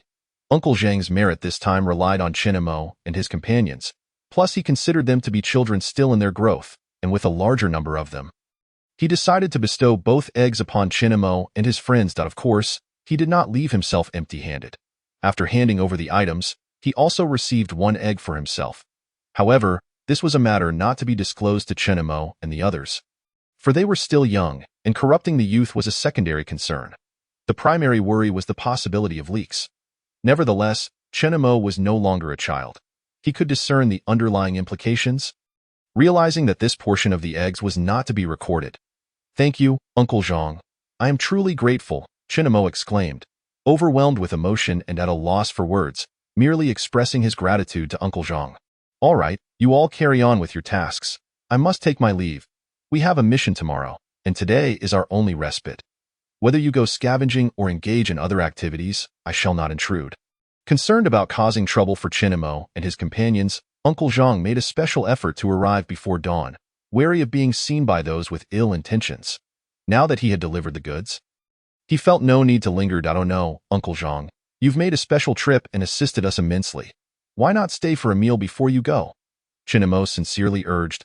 However, Uncle Zhang shook his head in refusal. There's no need for a meal. Your broth is too plain for my taste. My wife has already prepared food at home, and I can eat that upon my return. Besides, it's not merely me helping you. It's mutual assistance. Remember, should you require anything in the future, just reach out to Uncle Zhang. You already have my contact number. Chenamo recognized Uncle Zhang's high emotional intelligence. His words were comforting, if they were to inquire about what to offer or insist he stay. The only substantial offering they could provide was the meat. While a dozen kilograms may sound significant, for Chinamo and his large family, it was hardly enough, especially with the addition of Uncle Zhang. A robust man. Chinamo genuinely wished to retain him, but Uncle Zhang was aware of their situation and preferred not to remain. As for the notion of mutual assistance, Uncle Zhang refrained from disclosing his own circumstances, leaving Chinamo and his companions unaware of his plight. Thus, from Chen Mo's perspective, he interpreted this remark as mere politeness, intended to prevent them from feeling indebted, which Uncle Zhang likely intended. Ultimately, Uncle Zhang departed swiftly. Having only stayed for about 10 minutes, he left before the dawn had fully broken. After his departure, the previously tense atmosphere transformed into one of ease, with smiles adorning everyone's faces. Several individuals fixated on the meat, swallowing repeatedly in anticipation. Yet, Chenamo understood that the time was not yet right. Given the strong aroma, if they indulged so early, it would likely attract attention from those nearby. They would have to wait until dawn to partake. By then, most would be out scavenging, leaving fewer people around. If hunger became unbearable, they could prepare a simple meal, akin to what they had done previously, to stave off their hunger. Chenamo planned to treat the meat as a supplementary meal, rather than a primary staple, as this scant amount would not last long. He suggested that Wang Ye prepare a light meal to fill their stomachs, with plans to make a soup from the meat once the sun rose. Serving both as a supplement and a delight, by then, having already had something to eat, they wouldn't need to consume too much. He also cautioned the three little ones against revealing this matter to anyone. Should anyone speak of it, they would forfeit their share of the meat. The three little ones, frightened, covered their mouths with their hands, pledging earnestly not to say a word, their earnest expressions adorably endearing. After a light meal, the sky began to brighten slightly. Chenamo called out to Wang Dao, and the two of them, taking advantage of the faint light, shouldered their bags and prepared to venture out. They were not going scavenging as they intended to rest today. Rather, they planned to sell their liquor, for at this hour, there were fewer people at Old Sue's place, making it the safest time to go. Do we need to buy anything? Chenamo inquired, brandishing the wristband as he turned to Wang Ye. After some contemplation, Wang Ye responded, We've long run out of salt. Since we're eating meat, we need to purchase some salt to handle the excess. And I plan to make warm clothing for everyone in the coming days, so please also buy some needles. After pondering, Wang Ye felt buying thread was a bit excessive, quickly adding, as for the thread, that's unnecessary. I can weave it slowly, just some needles will suffice. Perhaps we could also exchange for 2 more communicative wristbands to facilitate our contact. These meats are of considerable value. Are we truly not going to sell them? It feels wasteful to consume them outright. Also, let us get a lighter and some candles. Or never mind, you decide what to buy. Wang Ye, reminiscent of a doting mother, rambled on endlessly, as though there were an endless list of items to procure, yet unwilling to spend excessively. Ultimately, she felt she had overstepped and opted to leave it to Chenamo and the others to decide. After meandering through various paths, they quickly arrived at Old Sue's shop. That moment, he had just opened the door, appearing somewhat disheveled from sleep. The first thing he did after waking was to move the pump outside and connect the hoses, promptly beginning to draw water, as he was responsible for providing drinking water for many in the area, a guarantee from the safe zone for which he received subsidies. Upon noticing Chenamo and his companion approach stealthily, Old Sue felt little surprise. He had encountered many such figures before, whether buying or selling. What might seem valuable to others held no particular allure for him. Having witnessed the glories of civilization and the harshness of the apocalypse, he had endured the trials of the wasteland. He had seen enough and experienced enough that few things could pique his interest. What may be treasures to others appeared trivial in his eyes. Rumor had it that he owned property in the safe zone, leaving one to wonder why he chose to reside in such a humble town. Chapter 32. Chan Fangyin, though Chinamo felt a twinge of impatience. He waited for old Su to finish his tasks. Are we buying or selling? Chinamo softly inquired. Old Su leisurely returned to his seat, a worn-out boss chair draped with a floral cloth, propped up with wooden supports that resembled a haphazard pile of timber with a piece of fabric on top. Selling, Chinamo stated quietly. Old Su extended his hand, reassuring him, no need to be anxious. There aren't many people around right now. Show me what you have. Wang Dao felt a flutter of nerves, but having come this far, they could not let anxiety thwart their transaction. Besides, they had confidence in dealing with old Su. An elderly man. Chinamo gently placed the liquor on the counter. The bottles were fragile from age. Although old Su feigned indifference, he handled the bottles with care, clearly experienced in transactions. Initially surprised that Chinamo and his companion had procured such fine goods. He noted the packaging and other details, which suggested they were pre-apocalypse treasures. However, he refrained from jumping to conclusions, carefully inspecting the seal and the contents of the bottles. After his examination, he could ascertain that these items were indeed original, untouched. Upon receiving consent, old Su opened one bottle. Instantly, a rich fragrance wafted forth, invigorating the senses. Being a connoisseur of spirits, he could easily discern quality. Taking a cautious sip, old Su's eyes sparkled with delight. This is excellent. Undoubtedly original liquor, with a radiation value of merely 11. Truly a fine product. Do you have more? Chinamo furrowed his brow, his expression pained as he replied, Boss Su, you overestimate me. These few bottles are all that remain from my father's collection. If I had more, I wouldn't be in my current predicament. The truth is, we are struggling to survive, which is why we are eager to part with them. Chunmo's performance was convincing. Yet old Su remained uncertain about the veracity of his claims. If I recall correctly, your father was Chen Fangyin, correct? Chinamo froze momentarily taken aback. After all, this was the name of the father of this body, and it took him a moment to register. Yes, does Boss Su know my father? How could I not know him? Your father frequently bought and sold here. It's a pity. I heard he offended someone and went on a mission with a mercenary group, never to return. Old Su shook his head, seemingly lamenting something unknowable. Though you know who he offended? Wang Dao interjected, his curiosity piqued. After all, the demise of Chun Mo's father also meant the loss of Wang Dao's parents. This was not a matter he could overlook. That's not something I'm aware of, old Su replied, shaking his head, clearly reluctant to delve into the topic. After all, to wipe out an entire mercenary group without anyone noticing implied a significant level of power. There was little reason for old Su to engage in such discussions. The more one knew, the quicker one might meet their end. This matter had little to do with him. There was no need to offend anyone over it. If indeed someone had been wronged, then why had Chinamo and the others survived? Or was it merely pity for the children? Old Su, being well-read and knowledgeable, still found himself perplexed. Previously, he had never contemplated this matter as it did not concern him. Even after encountering Chinamo and others, he had not pondered over such chaotic thoughts. However, upon seeing the valuable items in Chunmo's possession, and learning that they were left behind by Chunmo's father, he began to contemplate the issue for the first time. Of course, for him, it was merely a fleeting thought, and there was no need to delve deeper. To divert the conversation, old Su took the initiative to lower his prices. In the past, he would inquire about the customer's psychological price range before bargaining, but this time he proactively revealed his own intentions and quoted a price first. For a few bottles of wine, I can offer you 1,000 points. This price was indeed not low, considering that even though the quality of the wine was subpar, it typically valued only a few dozen to several hundred points. The price old Su offered was on par with that of reasonably good wine. Moreover, such items were simply beyond the means of those in the sheltered town, who would be willing to exchange several hundred points for a bottle of wine that would not grant them immortality or anything of the sort. However, Chinamo was no fool. The affluent prioritized style, favoring the expensive over what is merely labeled as good. Though distinguish themselves as wealthy individuals, they might spend thousands or even tens of thousands on a bottle of mineral water. And this wine was no different.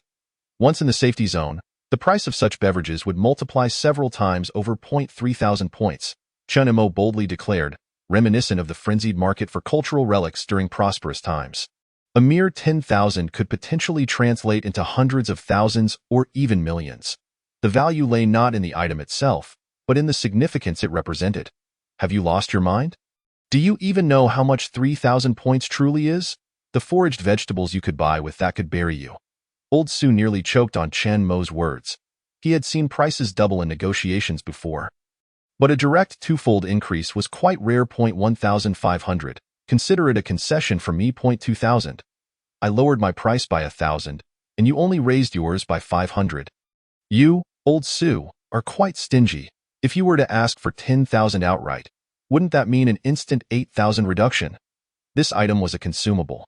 Once it was consumed, it was gone, much like food, which typically does not hold high value. 1,006, then. After all, not many can afford this, and who knows when it will sell in my possession. After much back and forth negotiation, the price was finally settled at 1,800 points. I'll take a slight loss this time, but you must prioritize selling me such fine items in the future. Old Su remained skeptical that Chen Mo possessed only these few bottles. After all, he was part of a mercenary group, and one could only imagine how many backups they had. It was unlikely that a son would only be left with a few bottles of wine. There might be other treasures as well. After 3 years, Chen Mo had truly shown restraint in parting with them. Old Su believed Chen Mo's words, as he did not think Chen Mo could acquire such fine items. After all, these were not easily found. Nowadays, if one were to seek pre-apocalyptic wine, it could likely only be found in the cities, which were considered forbidden zones. How could Chen Mo and his few companions possibly venture into the ruins of the city? Thus, there was only one explanation. These truly belonged to his father. Old Su, please stop testing me. I genuinely have only this much. If I had more, I would have brought it out long ago. Rather than starving myself like this. Chapter 33. Persistent and unyielding. After concluding their transaction, Chen Mo did not rush to leave. Old Su understood that Chen Mo intended to make further purchases. Having just revealed so many points, he felt a pang of regret. Now, with a portion of his investment to recover, he felt invigorated. Would you like to see some fine items here? I have the latest popular communication wristbands from the safety zone. They are quite new and only require 1,000 points. They are very fashionable in the safety zone, with various applications and the ability to chat with people there. Old Su tempted, presenting a sleek black wristband that was indeed far superior to the ones Chen Mo possessed. Exuding a sense of advanced technology, Chen Mo could only smile wryly. Old Su, please don't jest. We can't afford such wristbands. Do you have any lesser models, perhaps second-hand or even third or fourth-hand? The functionalities don't need to be extensive, just enough for messaging and communication. What a pity, Old Su sighed, retracting the item. After a brief search, he produced several heavily worn wristbands, some even stained with blood. Take a look and see which one you prefer. Chen Mo was unfazed by Old Su's attitude and began to select carefully. Ultimately, he chose 2 that seemed acceptable, and after another round of haggling, secured them for 450 points. Subsequently, he spent 220 points on a small solar panel, which came with a 5-watt bulb and wiring. Old Su found himself facing a worthy opponent. It was his first encounter with someone as adept at bargaining as Chen Mo, who was unwilling to concede even a little. The back and forth continued until Old Su ultimately yielded, if it weren't for the fact that he could not argue any longer. He suspected Chen Mo would not part with a single extra point. Aren't the nutrient agents 5 points each? Why has it suddenly become 8 points? Chen Mo protested upon seeing the price. Old Su, you can't conduct business this way. Just because we are young doesn't mean you can arbitrarily raise the prices. Isn't that blatantly taking advantage of us? Upon seeing the price of the nutrient agents, Chen Mo immediately objected. However, Old Su, having not made much profit, was already in a sour mood. Thus his tone became even harsher. What do you mean by taking advantage? The price has been rising since the day before yesterday. And 8 points is merely a temporary price. It might even rise further in the future. Buy it if you want. If not, then leave. The price for the nutrient agents is fixed. Can it be a bit cheaper? Chen Mo persisted. We are buying in bulk. Is there any chance for a discount? Although the reasons weren't explicitly stated, Chen Mo could surmise the general situation. Likely due to disruptions in the grain-producing areas, coupled with winter arriving early, leading to a tightening of food supplies and a corresponding price increase for related items. They say a businessman's sense is keen. Even someone like Chen Mo, a mere small fry, could glean such information from various channels. It was hard to believe that Old Su had no sources of his own, and it further confirmed that Uncle Zhang's information was indeed accurate. This winter would not be easy. Thus, the increase in nutrient agent prices was understandable. Chen Mo suspected that the current price was not the ceiling. Further increases were likely on the horizon. Therefore, he needed to seize the moment to buy some, lest he find himself unable to afford them later. If I want a large quantity, could you offer a discount? Though Old Su insisted on a fixed price, Chen Mo was reluctant to give in. After all, saving every point counted, especially as he now had to learn to manage his expenses. Previously, at the market, he had thought those who haggled over trivial amounts were excessively stingy. Yet, one truly does not comprehend the value of essentials until they are in charge. With so many trivial items to consider, the need to save wherever possible became unavoidable. How many do you need? Old Su pondered but did not outright refuse Chen Mo's bargaining. After all, it was business. And one should not be too stubborn. 100, Chen Mo declared without hesitation, raising a single finger. This quantity was considerable for Old Su's small shop. For 100, I can offer you 700 points. Old Su considered for a moment before continuing. Is 600 acceptable? Upon hearing this price, Old Su ceased further discussion and gestured for Chen Mo to leave. He had already been bested by Chen Mo several times today and recognized the challenge in negotiating with him. Feeling as though he could hardly keep up, Chen Mo's presence was a constant trial of Old Su's limits. Wait, 605, 605 will do. We have other items to purchase. After all, we are neighbors, and we should support your business. After much persistence, Chen Mo managed to drive the price down to 608. Yet this did little to improve Old Su's demeanor. Meanwhile, as Chen Mo and Old Su haggled, Wang Dao had remained silent, and Chen Mo nearly forgot about him. Realizing this, he turned to find Wang Dao engrossed in examining the weapons on display. Judging by his focused expression, he seemed quite eager. Chen Mo approached, discovering an array of cold weapons: swords, spears, daggers, and blades. Though slightly rusty, they were still in reasonable condition. There were also firearms, pistols, rifles, and shotguns, though no machine guns in sight. The prices were quite steep, and each appeared to be an antique. Regardless of the model or the wear on their surfaces, these weapons were not representative of contemporary firearms. It was uncertain whether they were remnants from 30 years ago or modern reproductions.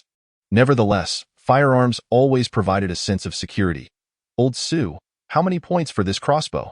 Chen Mo inquired, having spotted a compact, seemingly technologically advanced hand crossbow that appeared to be made of a special plastic rather than metal. Old Su couldn't help but roll his eyes at Chen Mo, unwilling to engage further. Is there a price listed? Why do you need to ask me? Indeed, there was a price listed. Otherwise, Chen Mo wouldn't have examined it so thoroughly. He feigned ignorance, fully aware of his intentions, which were to provoke Old Su into revealing his hand, thereby enabling him to negotiate a better price. However, Old Su remained unfazed, refusing to engage, insisting that Chen Mo could figure it out on his own. For when it came to weaponry, he would never lower his prices. Observing Old Su's indifference, Chen Mo pressed on, determined to ingratiate himself. In Chapter 34, the Grand Procurement, Old Su was resolutely stubborn, unwilling to budge. Chen Mo had no choice but to part with 250 points to acquire a crossbow, additionally spending 50 points for 10 specially crafted arrows. Only then did Old Su's demeanor soften slightly. For Chen Mo had finally been bested in their dealings. Accumulating points was trivial, but gaining the upper hand was paramount. Chen Mo handed the crossbow to Wang Dao, who received it with evident delight. This crossbow was pricier than the average handgun, but fortunately, the arrows were reusable. Otherwise, the handgun would have been more convenient. Wang Dao cherished the weapon, caressing its surface, wishing he could test its power without delay if circumstances permitted. You have a keen eye. This crossbow features a dual-string mechanism. The single string has a range of about 20 meters, posing minimal threat to mutants and evolved beasts, merely a concern for humans. With the dual string, it can reach up to 50 meters, becoming increasingly formidable against evolved beasts, though its efficacy diminishes at a distance. Moreover, the single string can be continuously cocked, ready for use with a simple safety release. While the dual string cannot be kept cocked indefinitely, doing so may damage the crossbow or even cause accidental discharge. If the damage is minimal, I can promise you a complimentary repair. Chen Mo nodded in agreement. This arrangement was indeed favorable. He refrained from acquiring the weapon himself, primarily due to the scarcity of points and his existing handgun, which he was reluctant to invest further in, unbeknownst to him. His actions had successfully won Wang Dao's favor. While he may not have been wholly convinced, he no longer resisted Chinamo, who had genuinely integrated into this makeshift family.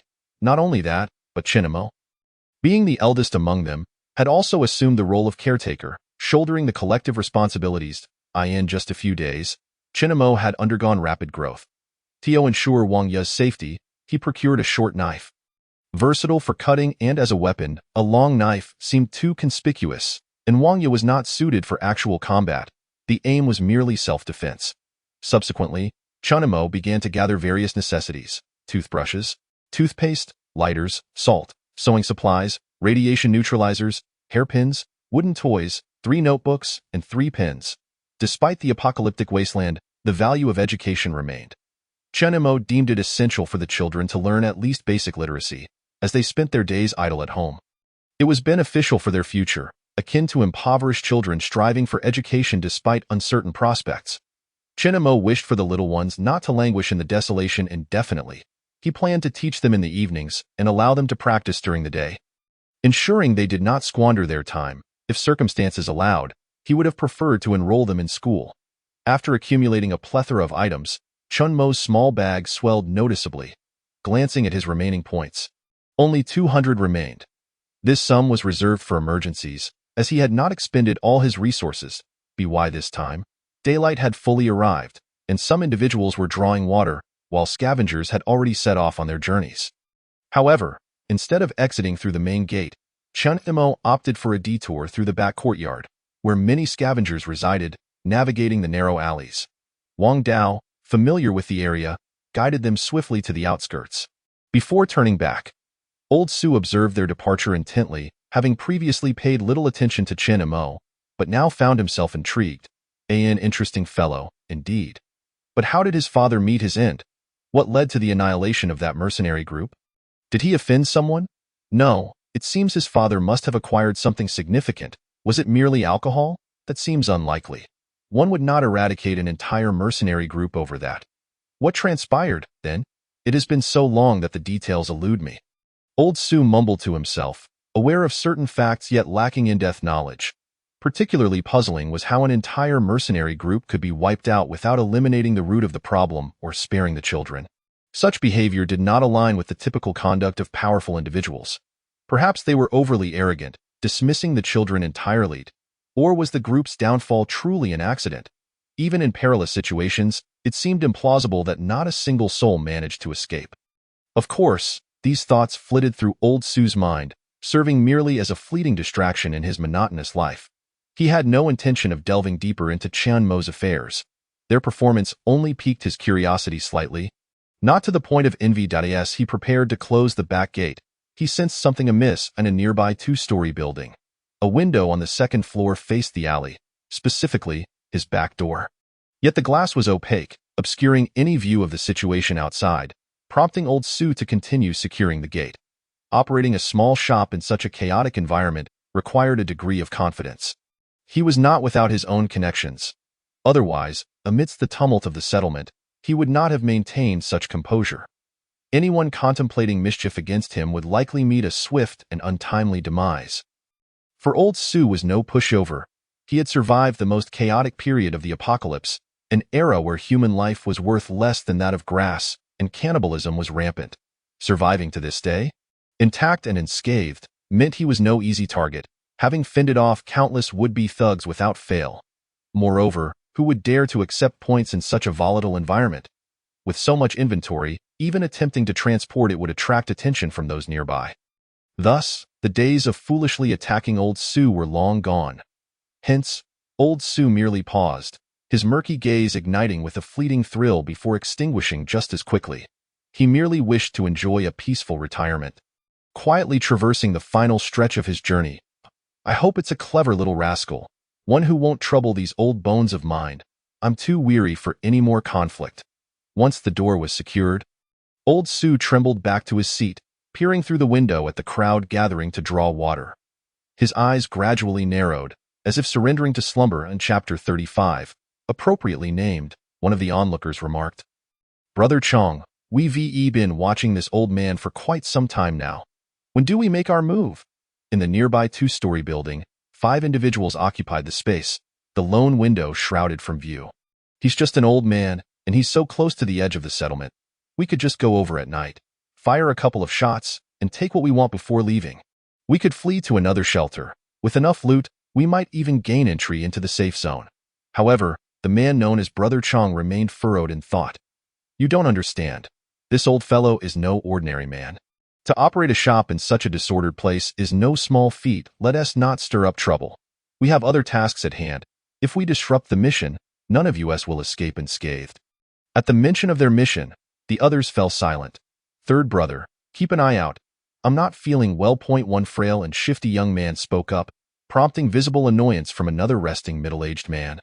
Yet he staggered off nonetheless. Is everything all right? Yes, all is normal. After the shift change, the young man prepared to check his gear. What are you doing? You're bringing a weapon to the restroom. This is a shelter. Not the wilderness. Don't cause a stir here. It would be disastrous if the guard team caught wind of it. The youth hesitated, then sheepishly replied, I'm just used to it. It's a habit. I'll be quick. Given the captain's warning, the young man refrained from reaching for his weapon and instead turned to leave cautiously. The remaining individuals continued to observe Old Sue's shop intently. In truth, only the leader knew what they were truly watching for. The others merely knew to keep a record of all comings and goings. The departing youth, once outside, confirmed his bearings and headed toward the outskirts of the town. Although the leader had instructed against causing trouble, the recent transaction involved only 2 children, each carrying bags that appeared quite full. Typically, one would not exit through the back door unless the items were substantial, likely exceeding 1,000 points. Such valuable goods would not be entrusted to children if there were adults present. He sensed an opportunity, believing the children to be without guardians. Wondering what stroke of luck had befallen him to stumble upon such a fortune, he felt an irresistible temptation fueled by greed. Using the pretense of needing the restroom, he intended to scout the situation, hoping to seize an unexpected windfall upon entering the quaint town of refuge. He initially presumed that the leader had set his sights on the humble grocery store, intent on orchestrating a grand heist. However, his anticipation proved to be in vain, as the leader remained inactive despite the passage of many days. In the beginning, everyone managed to maintain their composure, for this endeavor appeared to be of significant magnitude. A cautious approach seemed prudent. Yet, as time wore on, patience began to wane amidst the oppressive heat. Meanwhile, after confirming that no one was tailing them, Chinamo and his companions swiftly returned home, where the group awaited developments. Chinamo, without much contemplation, distributed supplies among them. Here are notebooks and pens for the 3 of you. You must study in the evenings and review during the day. Understood? The trio accepted the items, with only Yu pouting in discontent, while the other 2 were brimming with excitement. Yu cast a sympathetic glance at the 2 younger ones. Recognizing their naivety, they were still children, oblivious to the treachery of the world, a lesson she had learned in her own time. Subsequently, Chinamo presented toys and hairpins, which elicited smiles even from Yu. Wangya paused momentarily, though she had grown accustomed to Chen Mo's seemingly wasteful habits over the past few days. Their differing philosophies on life were evident, akin to the modern disdain for the archaic ways of the older generation. Though Wangya was a woman, she leaned towards rationality, prioritizing survival above all else, willing to forsake other desires. If it were up to her, she could forego entertainment, meat, enjoyment, and social interactions, saving every point to extend her life. Some might perceive her frugality as stinginess, yet, in her view, it was a source of personal satisfaction. Chunimo, in contrast, though striving to integrate into this family, found it challenging to adapt to the era. As evidenced by his purchases of toothbrushes and toothpaste in an age where one barely manages to secure enough sustenance, the notion of indulging in life's pleasures seemed utterly implausible, were it not for the excitement radiating from the 3 children. She would have scoffed at his actions.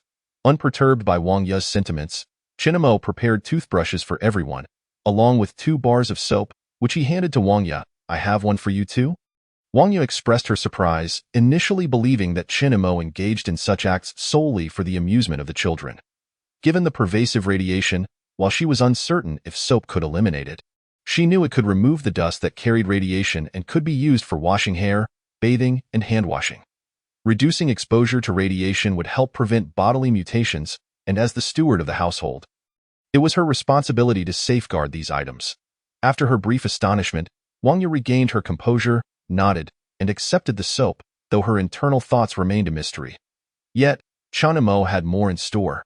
He also handed her a communication wristband, a short knife, and several small pink hairpins. While Wang Ye could comprehend the wristband's utility, she questioned the purpose of the knife. It could serve for cooking or self-defense during scavenging, thus not entirely wasteful. Upon receiving the explanation, Wang Ye accepted the short knife, tucking it into her garment. She understood the importance of not underestimating weapons. After all, they were merely children. In the event of an actual confrontation, their youth and the enemy's disdain for them might be their only means of survival.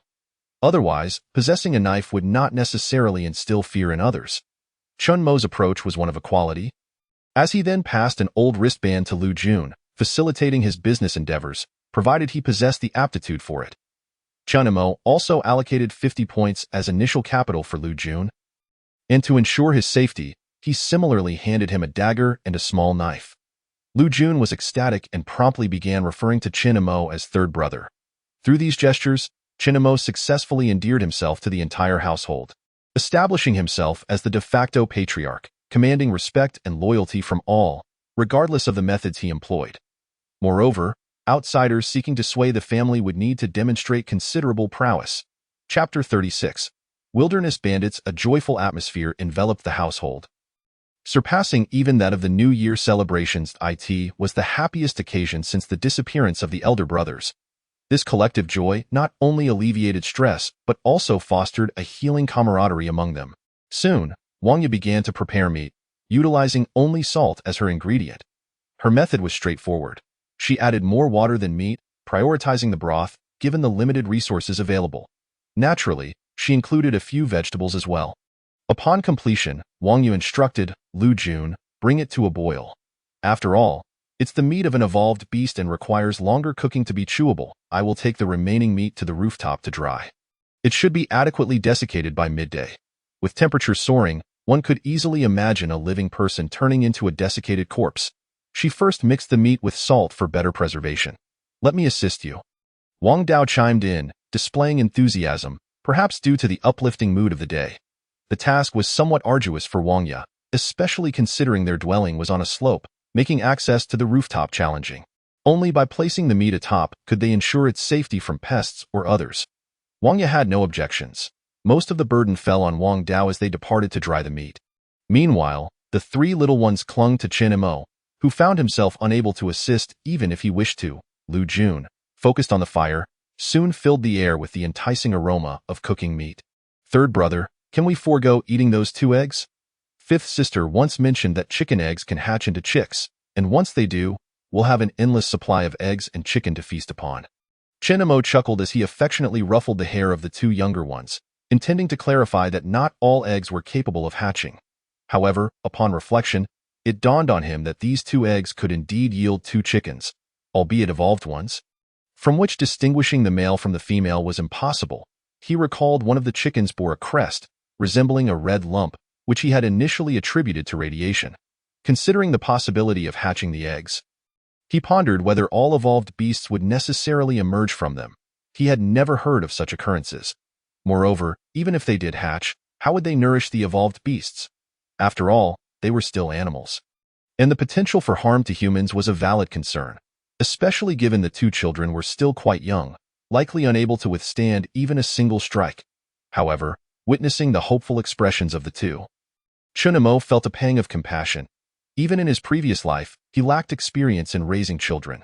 What should one do in such a situation? He found himself in a quandary. Ultimately, he nodded in agreement. For now, we still have meat to eat. I entrust the 2 of you with the responsibility of these eggs. If our meat runs out before the eggs hatch, then they shall become our meal. The 2 little ones eagerly nodded, thrilled to have a task assigned by Chin Mo. This sense of purpose filled them with joy, as contributing to the household brought them happiness. However, Yu felt a twinge of dissatisfaction. After all, there were only 2 eggs, and now the younger ones each had one, leaving her without. Fortunately, she considered herself an adult, not a child, and chose not to engage in such childish rivalries. Adults ought to focus on adult responsibilities. What should an adult do? She began to contemplate. Should she venture out like her older siblings to scavenge, or follow Lu Jun's example in search of food? After all, third brother had previously done the same. As for scavenging, she felt she could not go out. Even Lu Jun was unable to do so, making her chances even slimmer. Perhaps she could continue attending church, where food was freely provided. Spending a day there would allow her to bring food back, a task befitting an adult. Or so she thought. As the camaraderie flourished within the household, a sudden noise from outside instilled tension in Chen and Mo. Who is it? Given that this was their home, precautions had been taken to safeguard against potential threats. While they had not set traps, fearing injuries to the children, they had implemented various warning mechanisms that would alert them to intrusions. The children were certainly alert, but who could it be? In such a secluded area, he would not have found this place had it not been for the enticing scent of meat. A scruffy youth entered, brandishing a knife. Although he was alone, he was an adult, towering over Chen and Mo. Unlike the typical thugs that roamed the town, his demeanor suggested he had likely taken lives before. Chen and Mo had no time to ponder further. He reached into his coat to retrieve his gun. However, the youth was swift, seizing Lu Jun by the hair and pulling him in front of himself, swiftly pressing the knife against Lu Jun's throat. The fluidity of his movements indicated he was no ordinary thug. Who are you? A mercenary or a member of a security team? You don't appear to be from the town. At this moment, Chen and Mo had drawn his gun and aimed it at the intruder.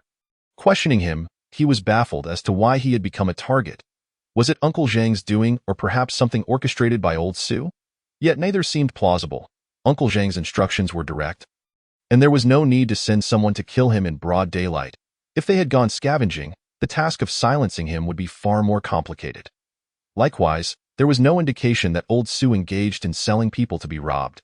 The accumulation of 1,000 or 2,000 points may represent a fortune for scavengers. However, it is likely that old Su remains indifferent, as he probably possesses 10 or 20,000. After all these years, it is improbable that he would suddenly be driven by whimsy. Thus, who is this individual? Is he truly just a passerby, drawn by the enticing aroma of meat? Yet, from his words, it seems he had come purposefully, albeit unable to ascertain his location, which led him to follow the scent of the meat. Chen and Mo cannot possibly know every inhabitant of the town, but he has encountered a significant portion of faces. Given that he previously roamed the town instead of scavenging, Tio put it plainly, the former Chen and Mo was merely a street urchin. Observing the mocking glint in the stranger's eyes, a term suddenly sprang to Chen Mo's mind. Could it be that you are a wilderness bandit? How dare you appear in this town? Even in prosperous times, bandits exist, albeit under different guises. In this wasteland, there are naturally those who specialize in ambushing and robbing travelers, continuously pursued by the safe zone yet notoriously elusive and difficult to eradicate. Chapter 37. Combat in the aftermath of the wasteland. The original order was utterly disrupted. It was only after the establishment of the safe zone, led by the government, that society began to regain a semblance of order, transitioning from the apocalypse phase to that of the wasteland. However, this order is limited in scope, confined to certain areas within the safe zone, while other regions remain in utter chaos. Mercenaries emerged as a power during this time, and numerous such factions proliferated. For instance, backpackers are solitary adventurers or small groups of 2 or 3, generally possessing commendable skills, scavenging the ruins for valuable items. The term wilderness bandits is a label given by the safe zone. They refer to themselves as wilderness cowboys, wilderness heroes, or simply by the name of their organization. Typically, they occupy abandoned towns or resorts, declaring dominion over these territories and robbing passers-by. Occasionally, they launch assaults on sheltered towns to seize food and other supplies. Additionally, other ambitious individuals have formed alliances, groups, or companies. Examples abound. Even a modest sheltered town boasts guilds, churches, secret societies, and families, as humans are inherently social creatures unable to survive solely on individualism. Moreover, there are various resistance organizations, composed of those abandoned by the safe zone who miraculously survived. There are also evolutionary alliances, groups formed by human evolutionists, for, after all, if animals can evolve into monstrous forms, humans, too, as animals, must have the potential for evolution. This is a faction established by a mad professor. Among all these factions, the government forces of the safe zone undoubtedly remain the most formidable. They not only possess numerical superiority but also wield more advanced weaponry, commanding the pinnacle of human technology, thus rendering them the strongest. Given that the sheltered town operates under the protection of the safe zone, Chinemo and his companions are considered part of the government military. The little fellow seems to possess quite an array of knowledge. Since you are aware that I am a bandit, you should also understand that I am capable of committing any act. If you wish to keep your companions safe, I suggest you promptly lower your weapon. Otherwise, I will show no mercy. Truly, a bandit of fine quality. Despite being threatened by Chinmo's gun, he remains unfazed, appearing remarkably calm, adorned with a disdainful smile. These bandits lack humanity, living on the edge of violence, showing no mercy not only to their enemies but also to their own kind. Thus, they tend to exhibit psychological distortions. When faced with the threat of a gun, they display little fear, even exhibiting excitement. It seems that Chinmo's anxious demeanor is an exhilarating spectacle for them. The more nervous and terrified Chinmo appears, the more delighted they become. But does Chinmo truly dare to pull the trigger? To be honest, he does not, for the distinction between gaming and reality is stark. As a first-time gun handler, coupled with his youthful physique, he finds even lifting the weapon a challenge, and as time drags on, his hands begin to tremble involuntarily. However, Chinmo soon feels a surge of excitement as Wang Dao and Wang Yu appear not far behind the bandit, with Wang Dao already loading his crossbow. To maintain the element of surprise, Chinmo chooses to lower his handgun first. I am putting down my gun, but you must release him as well. Slowly, he lowers his weapon, and true to his word, the bandit's dagger loosens slightly against Lu Jun's neck. Lu Jun's neck is already bleeding, but the injury is not fatal. At this moment, Lu Jun is utterly terrified, unable to comprehend the gravity of the situation, his body rendered weak. While he often exhibits maturity, the concepts of maturity and fearlessness are fundamentally different, leaving him unable to stand, reliant on the bandit for support.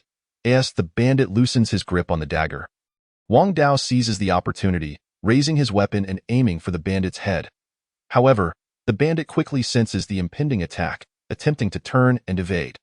Yet, as he is still holding Lu Jun, his reaction is sluggish, and Lu Jun's sudden collapse further obstructs the bandit's escape. The arrow strikes the bandit's arm, causing him to stagger in an effort to evade. The bandit discards his troublesome burden and leans against a nearby wall. Chinmo hastily picks up the fallen handgun to shoot, but the weapon fails to fire, likely due to prolonged disuse. Meanwhile, Wang Dao continues to ready his next arrow. The bandit, noticing Chinmo aiming his gun, swiftly shifts his focus to the three smallest children. What he had assumed to be a certain victory is now marred by unforeseen complications. He must secure a hostage, regardless of Chinmo's regard for the lives of others, prioritizing capture over all else. If necessary, the hostage could serve as a shield.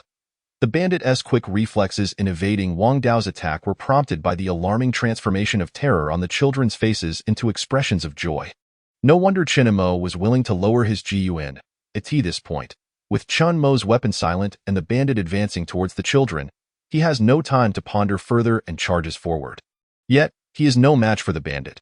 Given his lack of combat skills, he risks being killed by either the enemy or his own friends. In the wilderness, danger is not confined to mere combat.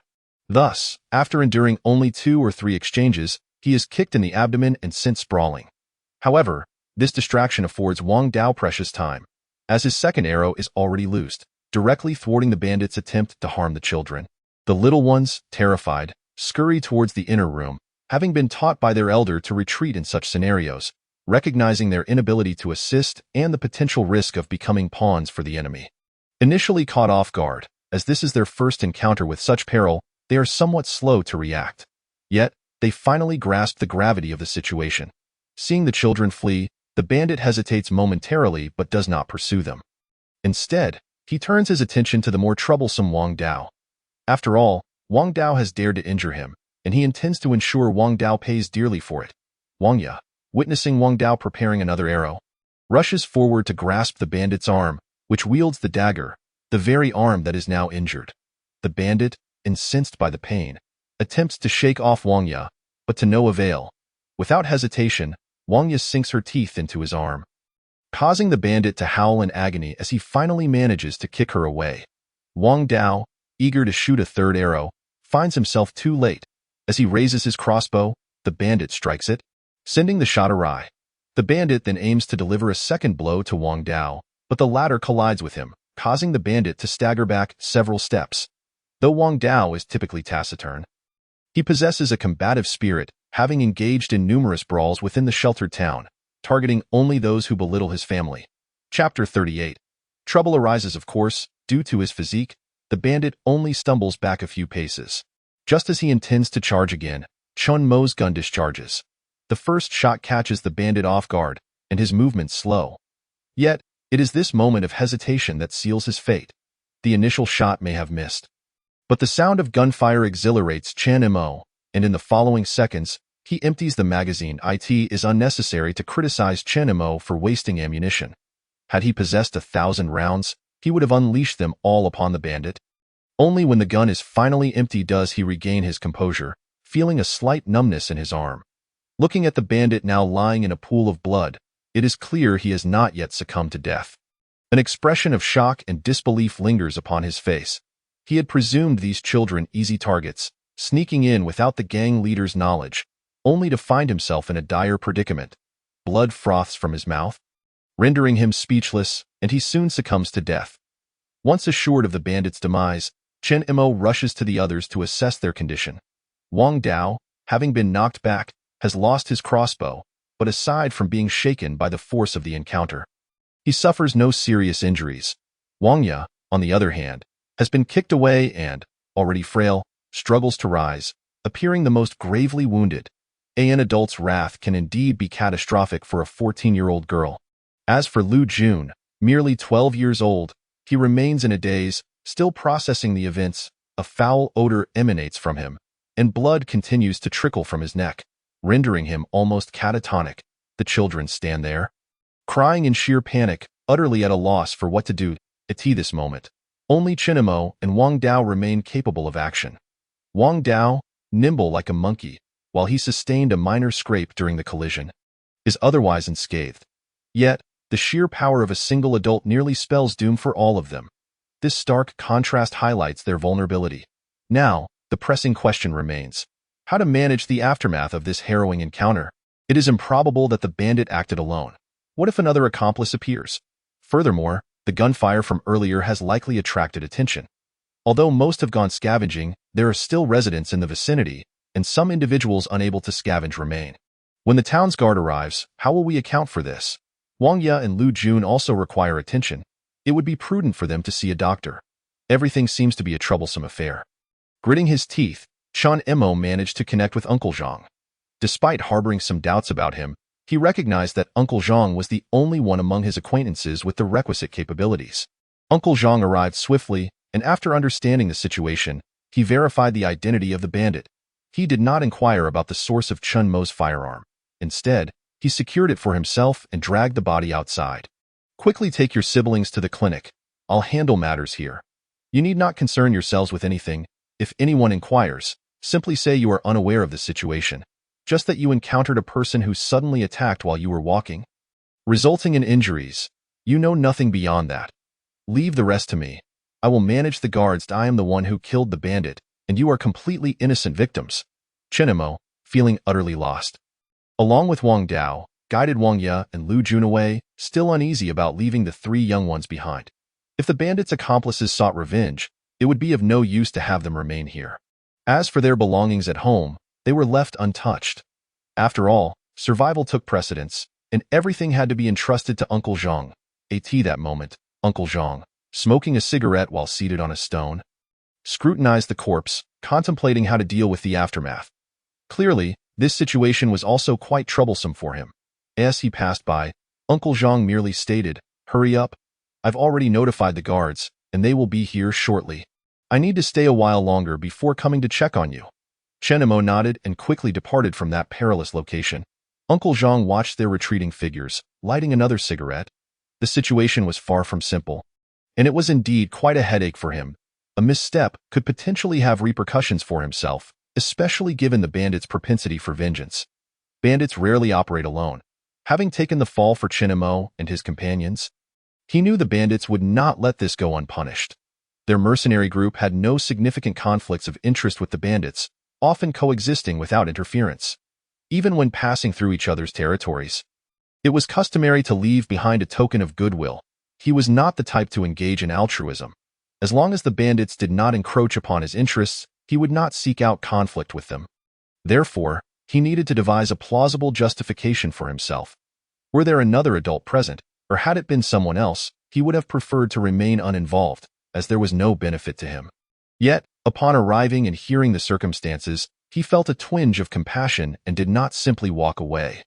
The wasteland was no place for the faint-hearted. He recognized that his compassion was a significant misstep, one that might exact a toll in the future. Damn it, old Chin, you saved me once. I merely took advantage after your demise, taking a little more than I should have. Now, everything has come back to your son. I'm just a lowly mercenary. What can I do?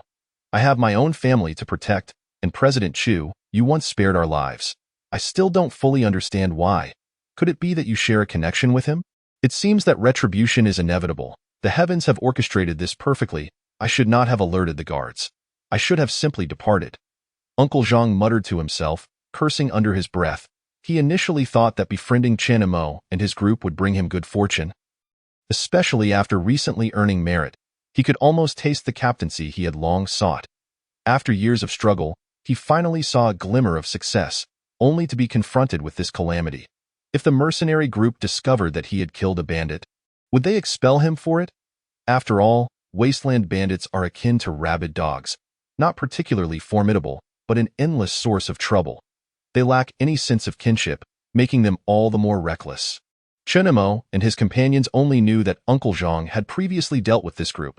Chapter 39. A sense of crisis. The group arrived at the clinic, their steps unsteady. Typically, scavengers do not seek medical attention, resulting in a modest facility primarily catering to mercenaries, who are the only ones with the means to afford such services. Thus, there was no need to queue. They could directly approach the physician. Observing Chen Imo and the others' appearances, it was evident they were scavengers. Many frowned upon seeing them, some even covering their noses as they passed by, primarily due to Lu Jun's overwhelming odor. However, the anticipated scenario of confrontational individuals seeking to instigate trouble did not materialize. After all, everyone was striving to survive. Who had the time or energy to engage in petty squabbles to satisfy their own sense of superiority? Even if they perceived the group as impoverished, it was entirely plausible that they possessed hidden resources. The wasteland was vast, teeming with wealth, and it was not difficult to understand the presence of fortunate individuals. Thus, while some may have shown outward displeasure, no one intentionally sought trouble, for merely feeling superior would not stave off hunger. The nurses and doctors were diligent, for earning points was not a shameful endeavor. After examination, it was determined that Lu Jun had sustained no serious injuries. His bleeding was staunched, and he was merely shaken, having nearly lost his life when the dagger grazed his neck. For a 12-year-old, no matter how mature, such an experience was unprecedented. Even though the bleeding had ceased, his mind remained blank. Conversely, Wang Ye's injuries were more severe, with multiple fractured ribs rendering even a breath painful, yet she remained silent, only letting out a faint groan when the doctor applied pressure. The physician was astonished by her fortitude. Adults might succumb to unbearable pain with similar fractures, yet she, still a child, endured multiple injuries. However, the clinic was not a charity. Chen Imo soon realized that their remaining points would not suffice to cover Wang Ye's treatment. The doctor merely assessed her condition but could not provide treatment without the necessary points. After all, setting such a precedent would jeopardize the clinic's profitability, as everyone would then expect free care. Lu Jun's treatment had already consumed over 90 points, and the clinic did not engage in haggling. If medical procedures could be negotiated, one might inquire if a little could be spared for a tumor removal. But in this case, there was no room for discussion, and Chen Imo was left with no choice but to comply with the costs. Unfortunately, Wang Ye's funds fell short. After a moment's thought, Chen Imo inquired about the cost of merely being hospitalized. 30 points. The nurses will assist with her care. Feeling somewhat relieved, Chen Imo nodded. Then let us proceed with the hospitalization to monitor her condition. We will return shortly to gather more points. The doctor showed no hesitation. Wang Ye's condition was not life-threatening, and the clinic had ample bed availability. Those who earned points were not seeking charity. Thus, there was no reason for refusal. They would also administer 4 fluids, as the points would be charged to the patient's family. Chen Imo left the 3 children behind to keep her company. Given the uncertainty of their circumstances, he felt uneasy bringing them back home. Lu Jun needed to change his clothes, as the odor was quite pronounced. which was particularly unseemly at his age, a time when self-esteem was at its peak and rebelliousness easily ignited. Chinamo and Wang Dao planned to venture out to procure some beverages and other necessities for Wang Ye's treatment. While Chinamo could go alone, it felt unsafe given the value of what they needed. A mishap could lead to dire consequences. Wang Dao, at least, possessed a crossbow, affording them some measure of security. As they walked, Chinamo began to strategize for the future. The day's events had profoundly unsettled him and his family, instilling a sense of dread. Their narrow escape had been sheer luck, ultimately relying on the firearm. Had it malfunctioned initially, they might have all met their end. Although only one assailant was present, he was a bandit, seasoned and quick to react, with considerable strength. The more he pondered, the more anxious he became. Yet in this world, where was safety to be found? Moreover, they were merely children. Securing a safe haven could easily attract the covetous eyes of others, unless they could gain entry to a secure zone. However, even that was no simple task. The cost of living was exorbitant, and gaining access required substantial resources. Those who attempted to sneak into secure zones faced significant risks, often requiring thousands of points for passage. The prospect of living outside was fraught with danger for the four children. As they approached home, they passed by Uncle Zhang. That moment, the town's guard had arrived, comprising 7 or 8 individuals, all armed and clad in gray uniforms. They were engaged in casual conversation with Uncle Zhang, clearly familiar with one another, their rapport seemingly amicable. Though inexperienced, the guards projected an air of authority. 4 individuals were examining the corpse and the surrounding circumstances, with 2 standing guard while the other 2, along with Uncle Zhang, were smoking and seated opposite one another in a manner reminiscent of an interrogation. However, the atmosphere was far from serious. As Chen Mo and his companions approached, they overheard discussions about what to eat, which woman was more attractive, and the current situation in the wilderness, but no substantial matters were being addressed. Chen Mo hesitated for a moment at a distance before looking towards Uncle Zhang, eager to ascertain the situation. Yet, upon noticing that Chen Mo and his companions were merely standing there, gazing at him, Uncle Zhang's temper flared immediately.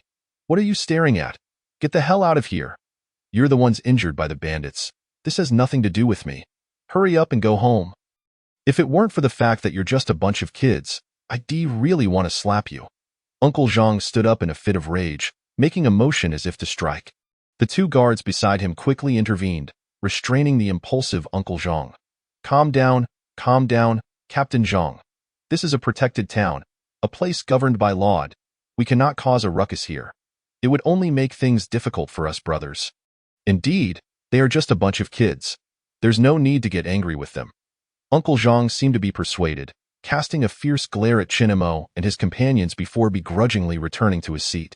Seeing this, Chinamo did not linger, having grasped Uncle Zhang's unspoken message that they could go home now, as there was indeed nothing amiss at home. He had initially thought that such a significant flaw would lead the bandits to their house. But to his surprise, the guards exhibited no interest in the bandits' demise nor in investigating his home, which was merely a few dozen meters away. Chapter 40. Seriousness leads to loss. Once Chinamo and his companions had departed, the captain of the guards, smoking a cigarette, began to express his confusion. "Old Zhang, what has gotten into you? I've never seen you this furious before. What else could it be? Just as I told you earlier. These kids were injured when the bandits attempted to take hostages while I was pursuing them. They probably came here seeking compensation, but let us be clear. It was the bandits who hurt them. I have nothing to do with it, and they have no grounds to ask me for compensation." The captain nodded, understanding that those living in such places were likely a bunch of orphans. There's no need to be angry with a group of children. It has now been confirmed that the deceased were indeed members of the Black Wolf Gang, a notorious band of bandits from the wilderness. Moreover, he was one of the core members, a target on the wanted list in the safe zone. There will undoubtedly be a reward for you. At the very least, you'll earn several thousand points. Who would have thought such an important figure would appear in our protected town? Uncle Zhang couldn't help but roll his eyes at the other man. "If you want the credit, it's yours. You can claim you killed him. The merit and points will all be yours." No. The captain immediately waved his hands. Everyone knows the infamous reputation of the wilderness bandits, a mere member of the protected town's small guard. I don't want to invite such trouble. Sure, the points are substantial, but they are not easy to acquire. This is a wanted target in the safe zone. We cannot afford to provoke them. While I might envy other merits, this one I would rather avoid. Unless we can eradicate the entire bandit group, otherwise, it's all trouble. I was merely joking when I said that. My relationship with you, old Zhang, is fairly good, I must admit. You truly are an experienced mercenary. Your skills have diminished over the years. Not only are your instincts sharp, but your combat strength is also formidable. Tio single-handedly kill a core member of the bandits. Who have survived amidst corpses is no small feat. Mercenaries vary greatly in quality. They cannot compare to such bloodthirsty bandits. Regardless of whether or not they use firearms, the bandits do have them. Although they haven't been found, they are likely hidden away as spoils of war by old Zhang. I know this all too well, but I want to speak of it openly. Uncle Zhang paid no heed to his thoughts, but instead rubbed his chin thoughtfully. Unable to suppress his curiosity, old Qin, do you think it would be plausible for me to claim that this person was killed by those children, with no connection to me whatsoever? As soon as he finished speaking, Uncle Zhang felt he might have revealed too much and immediately glanced at Captain Qin, only to find him looking at him as if he were an idiot. Old Zhang, I'm not criticizing you. But do you really think anyone would believe that excuse? A bunch of 13 or 14-year-old kids killing an experienced bandit. Not only would I not believe it, but even if you told those bandits, they wouldn't buy it. If bandits were that easy to kill, they wouldn't be on the wanted list in the safe zone. What if there is a possibility? No. Before Uncle Zhang could continue, Captain Qin emphatically dismissed his notion, not even allowing him to finish. I know you want to distance yourself from the bandit incident, but it has already happened, and you must accept it. You can think of it positively. The bandits are not good people, and killing him is indeed a good deed. Plus, there will be quite a reward, a tempting one at that, something you wouldn't earn in 10 or 8 years as a mercenary. Given your skills, as long as you are careful during missions, you shouldn't encounter too many problems. Just relax. Enough. Uncle Zhang was utterly disheartened. He had initially hoped to find a way to speak the truth, but he realized that no one would believe him, especially since the guards were unwilling to take credit for the deed. The complexity of the situation left him feeling overwhelmed, and the thought of the merits was becoming a burden rather than a boon. The sun was growing increasingly oppressive, and the guards were reluctant to remain exposed. They decided to have the body removed. Though they hadn't killed the person, the fact that the incident occurred in their protected town could still be counted as a merit for them. Perhaps the town mayor would appreciate it and, in turn, provide them with something from the safe zone. In that case, even if the wilderness bandits sought revenge, they would not target them, as they were not the true perpetrators. Thus, the group departed, leaving Uncle Zhang behind to smoke in silence. Soon, he noticed that the box of new cigarettes he had intended as a reward for himself was nearly empty after just a short time.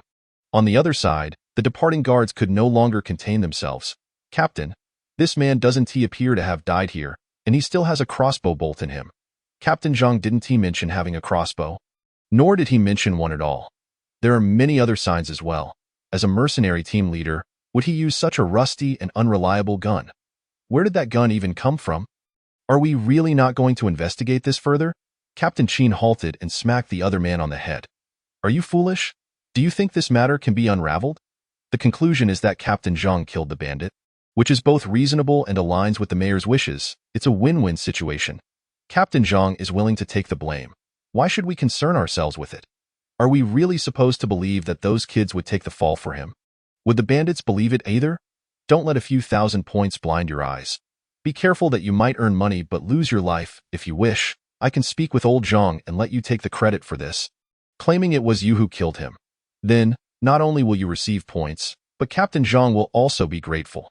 Normally, when dealing with small vendors, if you ask for a few items or points, I would turn a blind eye. After all, I've been through that stage myself. Dio, you really think I'm unaware of your private schemes? I've seen all that before. However, some merits cannot be greedily claimed, and you must keep your distance from them. If you weren't one of my people, I wouldn't even bother with you. I'd prefer you to meet your END. Yes, the new recruit was scolded by the captain. The other season members couldn't help but laugh heartily. Earlier, while present at the scene, they had all appeared nonchalant and lethargic, merely going through the motions. They could tell at a glance that this was not the primary crime scene. Each of them was slippery as an eel and didn't need to seek verification from those around them. Only this newcomer was diligently examining the area, searching for clues. Throughout the ordeal, The captain had been engaged in conversation with Captain Zhang, listening to his stories or perhaps fabricating them, without taking a single glance at the scene. If their guesses were correct, once the captain returned, he would recount this story word for word to the mayor, absolving himself of any knowledge or responsibility. Chapter 41. A disruption of plans. Upon returning, Chen Mo and his companions found that their home had indeed been untouched. Residing at the edge of the protected town, in such an undesirable location, it seemed unlikely that anyone would take an interest in it. The people living there likely had little of value. Lu Jun had nearly regained his composure. Now possessing a sense of dignity, he wished he could find a crack in the ground to hide in, utterly loathing his own ineptitude for having caused Sister Wu's injury and feeling an overwhelming sense of guilt. Stop thinking about it. What happened earlier has nothing to do with you. It was mainly my fault, and Wang Dao's for being careless. We were targeted right after leaving Old Su's place. After analyzing the situation, Chen Mo believed the problem stemmed from their exit from Old Su's residence. After all, at such an early hour, if bandits truly ventured out, they must have traveled overnight, which was perilous. Even the most formidable bandits would fear evolved beasts and mutated creatures. There was no need to risk traveling at night. If they did so, it indicated that something significant was at stake, and there was unlikely to be any unnecessary complications. Furthermore, traveling at night would necessitate carrying weapons, but the bandit had none on him, suggesting he had come on a whim. The likelihood of Uncle Zhang being involved seemed slim. The greatest possibility still lay with Old Su. Old Su has lived here since the establishment of the safe zone after the apocalypse. There have been no reports of his unsavory reputation. It seems implausible that he could engage in such activities daily without being discovered.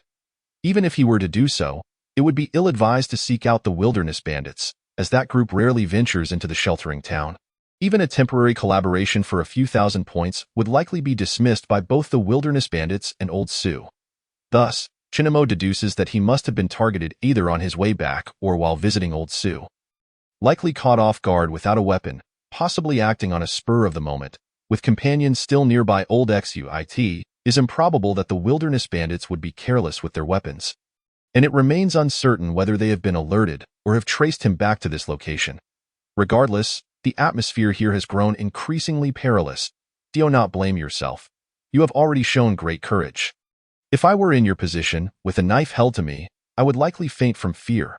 However, experiencing such events is not entirely without merit. It fosters personal growth. I believe that should you encounter a similar situation in the future, you will undoubtedly exhibit greater maturity. There is no shame in this.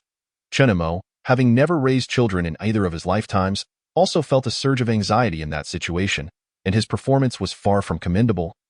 Thus he lacks the right to reproach Lu Jun. Lu Jun, too, was injured and remained silent, enduring the pain. Even the doctor remarked that he had narrowly avoided severing an artery during treatment. Now, as the pillar of this household, Chen Mo's words have provided Lu Jun with a measure of comfort. Lu Jun wishes to accompany Chen Mo on his outing, but Chen Mo declines. You have more pressing matters at hand. The meat broth is ready, and chicken soup is highly nourishing.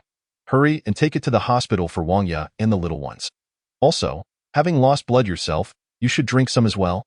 The three little ones are keeping vigil by the bedside, and I do not feel entirely reassured. If you are uninjured, you should go help and ensure they are not bullied. Chen Mo, having not eaten meat in quite some time, finds himself lacking the appetite today and cannot bring himself to consume any. Although the meat has attracted attention, Wang Ya, being frugal, only added a modest amount during cooking, with the majority consisting of wild vegetables. Taking it to the hospital would not draw undue attention, especially since they have already exchanged points for hospitalization. Spending a few more points on meat to replenish would not seem out of place. Chen Mo's instructions stem from his concern for Lu Jun, fearing that it would be dangerous for him to remain here alone, urging him to seek refuge at the hospital.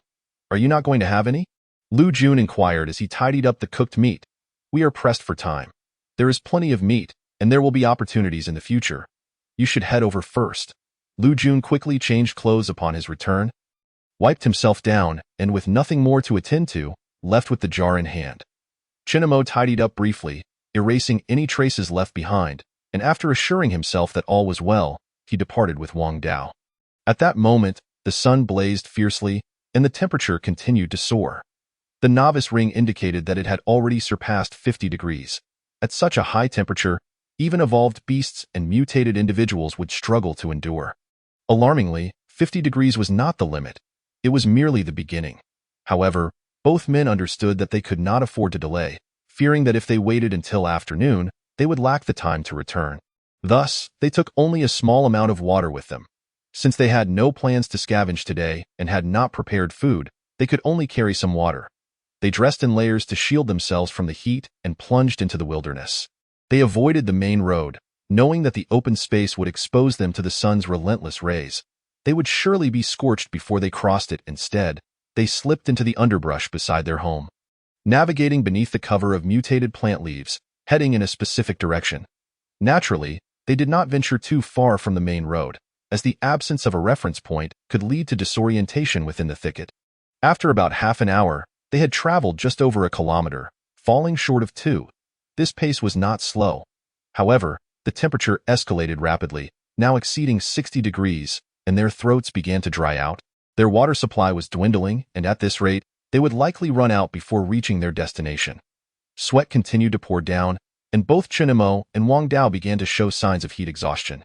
While their bodies were gradually acclimating to the wasteland environment, they were far from immune. Few dared to scavenge during midday, opting instead to find shelter, as long as they could avoid direct sunlight. The human constitution in the wasteland could withstand the high temperatures. Thus, they needed to find a place to take refuge. This was not a daunting task, given the abundance of makeshift shelters scattered throughout the wilderness. It was merely their impatience that hindered them. Let us find a place to hide. If Wang Yi doesn't make it, we can't afford to lose ourselves as well, Chen Imo suggested. Wang Dao remained silent.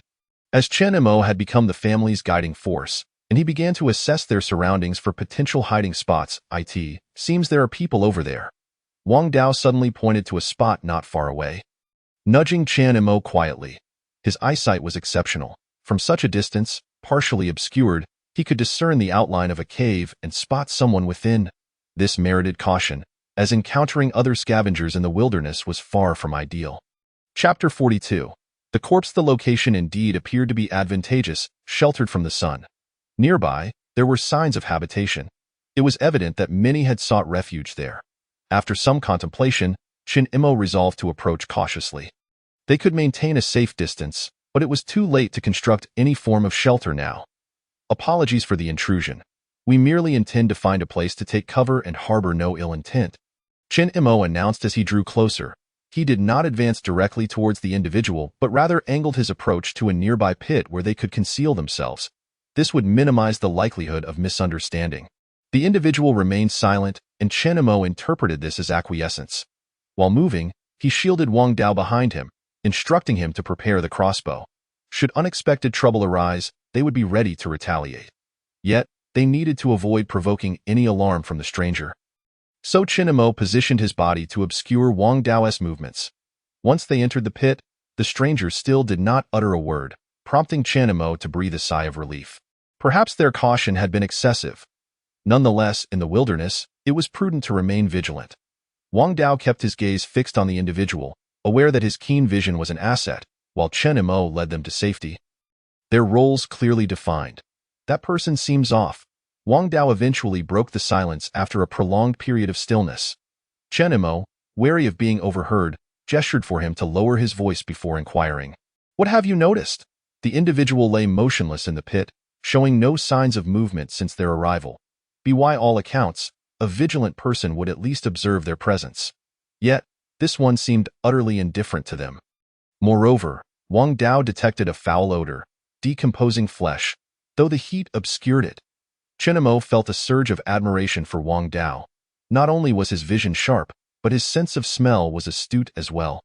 Chen Imo, unable to discern the details, had been blinded by the sun's glare and the sweat stinging his eyes. Given Wang Dao's unwavering gaze, Chen Imo was convinced he spoke the truth. "Are you suggesting that the individual may already be deceased?" Scavengers dying in the wild was hardly news. It was sadly commonplace. Typically, after a night, the remains would be consumed by scavengers. Perhaps the proximity to the sheltering town or the remote nature of this place allowed the body to remain intact. But it could not have been long since death. It was likely a matter of days. After some thought, Chen Imo deemed it necessary to investigate further. First, they needed to ascertain whether the individual was alive or dead, as this would dictate their strategy for the next few hours. Remaining on high alert was not sustainable. Furthermore, even if deceased, understanding the cause of death was vital, for they had no knowledge of potential dangers in the vicinity. Lastly, he harbored a curiosity about the identity of the individual who met their end here. There was also the possibility of a small gain.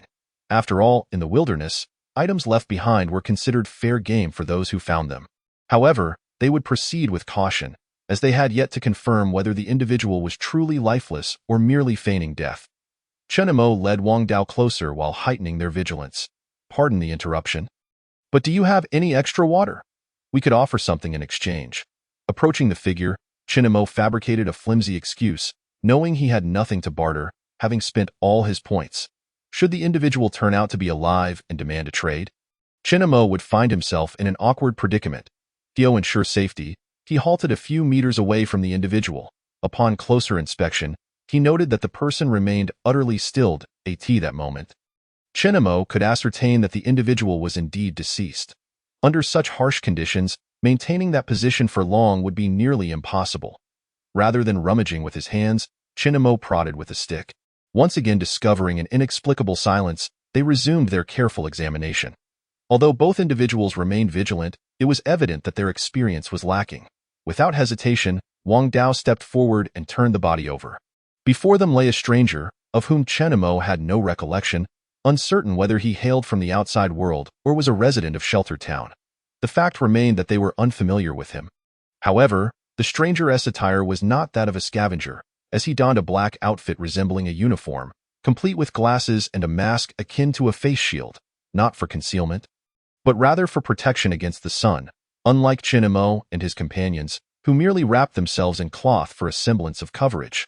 Beneath the body was a backpack, reminiscent of those carried by travelers in the wilderness.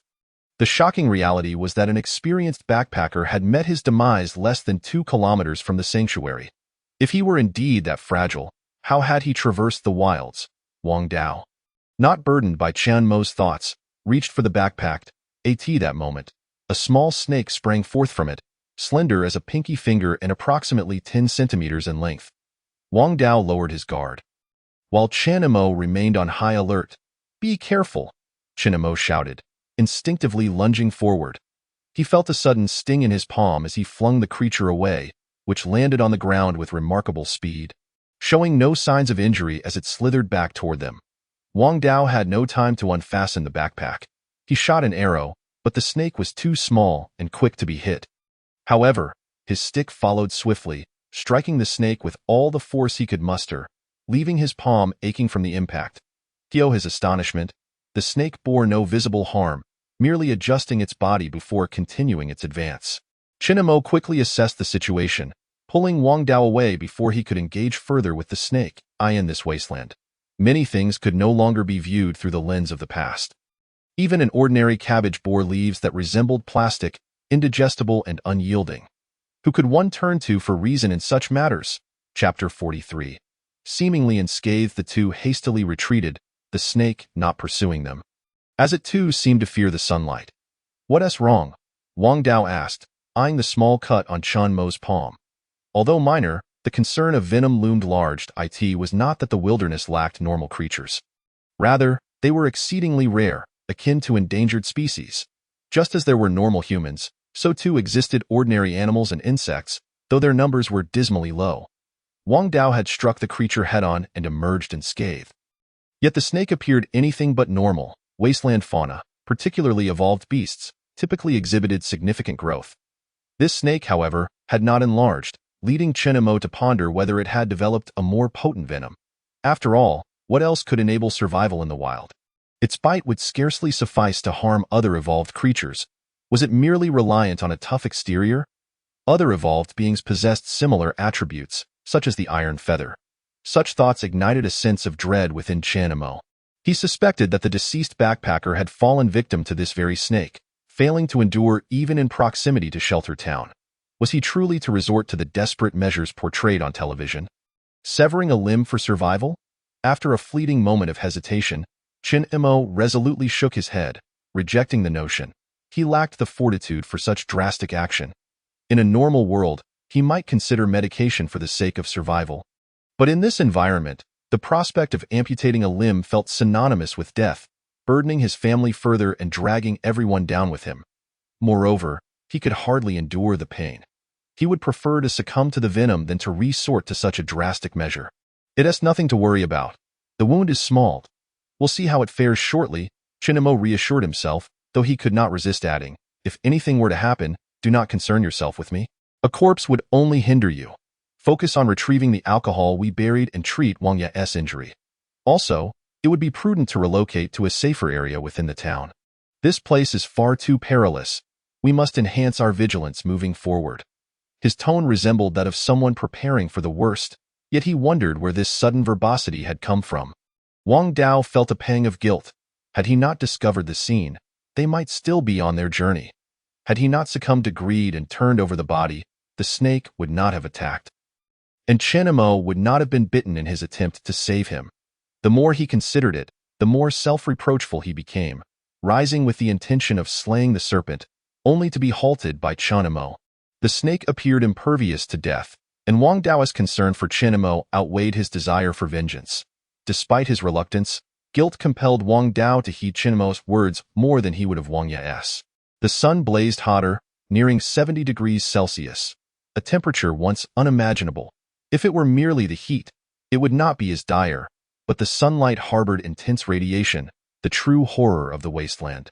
Plants absorbed sunlight, leading to excessive radiation levels. Of course, in this era, radiation was merely a blanket term. The types of radiation were numerous, and they were not researchers, thus the distinctions were irrelevant. This silence was unbearably dull. Wang Dao's nature precluded him from engaging Chen Mo in conversation, and thus they remained mute. Bored, Chen Mo yawned, feeling drowsy. Having conveyed most of what needed to be said, he realized he had little else to impart. In terms of life experience, Wang Dao, raised in this wasteland for over a decade, held far more authority than Chen Mo yet. While Chen Mo felt untroubled, Wang Dao overreacted, believing Chen Mo was on the verge of collapse. Noticing Wang Dao's anxious demeanor, Chen Mo paused, quickly clarifying, "Don't be alarmed. I'm merely fatigued and stretching it's been over an hour, and I suspect that snake was non-venomous. Perhaps it came to this spot after the man died. If it were truly toxic, I wouldn't be standing here now." Chen Mo offered reassurance. An hour had passed, and his fear had subsided. Replaced by calm, he even began to speculate on why he remained unscathed. It was not that he wished to encounter trouble. Rather, he needed clarity on the situation. At that moment, he formed a hypothesis. Firstly, the snake was indeed non-venomous, as he had explained to Wang Dao. Had it been poisonous, he likely would have succumbed by now, unless the author had crafted some absurd narrative, such as a 7-step snake that could only strike after 7 steps, which was patently ludicrous. Alternatively, perhaps he had been granted a special boon, an immunity to toxins. This notion, while whimsical, stemmed from his previous experience. After consuming a toxic fruit, while others had succumbed to unconsciousness, he remained alert. In truth, he suspected he possessed a hidden advantage, though he had yet to discern its nature. Unlike a system that would kindly inform him upon awakening, his advantage required personal discovery. He mused that the author must have been rather unwell. After more than 40 chapters, the notion of a special ability had only just emerged. Was the author forgetful or simply mad? Such inconsistencies were both absurd and unreliable. To be saddled with such a creator was indeed unfortunate. Lastly, he considered the possibility that his very body was an evolved entity with a natural immunity to toxins, a trait unrelated to his status as a traveler. He had indeed consumed poison and lived. But perhaps the original Chen Mo would have survived regardless. Regardless of the reason, the outcome was fortuitous, signifying that he had survived. The feeling of existence was invigorating. However, he could not entirely dismiss the possibility of adverse effects. Having only waited an hour, he resolved to remain vigilant until the midday heat subsided, hoping to ascertain his continued safety. His hopes were bolstered as the wound began to form a scab. With no discomfort to speak of, he gazed again at the corpse, his trepidation diminished. He planned to investigate the backpacker's belongings when the weather improved. Chapter 44. Continuing the sale of alcohol, finally. The temperature began to drop, and Chen Mo made his way back to the backpacker. Noting Wang Dao's eagerness, Chen Mo promptly halted his impulsive advance. aware of his intent to lead and the potential danger it posed. It was far too early to ascertain whether the snake was truly harmless. Since uncertainty loomed, it was most fitting for Chinamo to take the lead, having already established that he could endure a bite without consequence. Whether the snake was venomous or not, Chinamo was prepared to confront it. As he turned the body over, the small snake lunged at him once more, but Chinamo was ready this time. Swiftly capturing the creature, he seized it firmly, preventing any chance of escape or retaliation. Uncertain whether he had grasped the essence of the matter, he had merely heard the adage about striking a snake at its vital point. Yet he remained oblivious to its actual location. It is only the unknown that instills the deepest dread in individuals. However, upon discovering his own lack of fear towards it, Chinamo became increasingly audacious in his approach. He yearned to slay the serpent, yet found its body impervious to his attempts, remarkably rigid, especially as the temperature had begun to plummet. Concurrently, he commenced rummaging through the possessions of the deceased, seeking any lingering threats. Only after confirming the absence of danger did he permit Wang Dao to scavenge the spoils. Wang Dao conducted his search with meticulous thoroughness. The corpse was stripped bare, its cheeks and flesh desiccated by the sun, leaving hollowed cheeks and a parched surface, although a foul odor still wafted through the air. Nevertheless, as denizens of the wilderness, they held little fear of the dead. The wristband appeared to be quite sophisticated. Yet Chinamo could not unlock it, lacking both the password and the means for verification. Thus he resolved to devise a strategy at a later time. Aside from a broken blade and a dagger, no firearms were uncovered. However, several empty magazines were discovered, the whereabouts of the weapons remaining a mystery. Within the backpack, a map was found, marked with numerous circles and crosses, the meaning of which eluded him. A travel journal was also nestled among the items, clearly belonging to someone of dubious character. In addition, a few green fruits and cans of wild vegetables were found, alongside essential survival supplies such as a lighter. Upon Wang Dao producing the fruits, Chinamo noted the small serpent's fervent reaction, yet did not regard it with much concern. He located a small canister and promptly enclosed the serpent within, disregarding whether it would suffocate, sealing it tightly, which provided him with a sense of relief. Unexpectedly, they encountered such fortune along their journey. However, neither was particularly elated. In the past, such discoveries would have elicited great excitement. Yet now joy seemed unattainable. After all, their objective was not these items. While they could be sold for profit, Chinamo remained uncertain of the market value. Their primary focus was to devise a means of retrieving their liquor. Thus, they could not linger, needing to hasten their journey. Consequently, the corpse would have to be left behind. In former times, taking someone else's belongings would necessitate a proper burial, but now time was of the essence. They merely scraped away some soil to partially cover the body, the efficacy of which was dubious at best. It was likely of little use. Should evolved or mutated creatures pass by, the body would still be discovered, perhaps even unearthed for consumption. The pair resumed their expedition, hastening their pace out of concern for the dwindling daylight.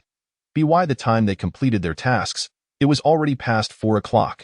In such harsh conditions, with temperatures fluctuating dramatically, darkness would soon envelop the land by 5 or 6 o'clock. Should they fail to return before then, danger could potentially await them. In a flurry of urgency, they arrived at the location where their liquor had been concealed. Wang Dao, undeterred by the odor emanating from the backpack, commenced loading the items, fully aware that this could attract the attention of robbers. Yet they had little choice. They required points and sought a safer place. Once their inventory was complete, they set forth towards the small town. As they traversed the midway point, darkness descended swiftly, compelling them to follow the distant lights. Due to their burdensome load, they dared not tread upon the main road. Apart from the town's illumination, the most conspicuous light was that of the safe zone. The walls of the safe zone loomed several meters high, obscuring any view within. Only the night sky above was illuminated by the glow of the safe zone. Nevertheless, the two had neither the time nor the inclination to admire the scenery, their focus solely on the path ahead. Upon gradually hearing the clamorous sounds indicating their approach to the town's entrance, they veered towards Old Sue's general store. Remarkably, they had just sold liquor to him that morning and returned in the evening. As they neared Old Sue's abode, a burly man emerged, his demeanor notably aloof, exuding an air of caution towards strangers. This man was Sue's son.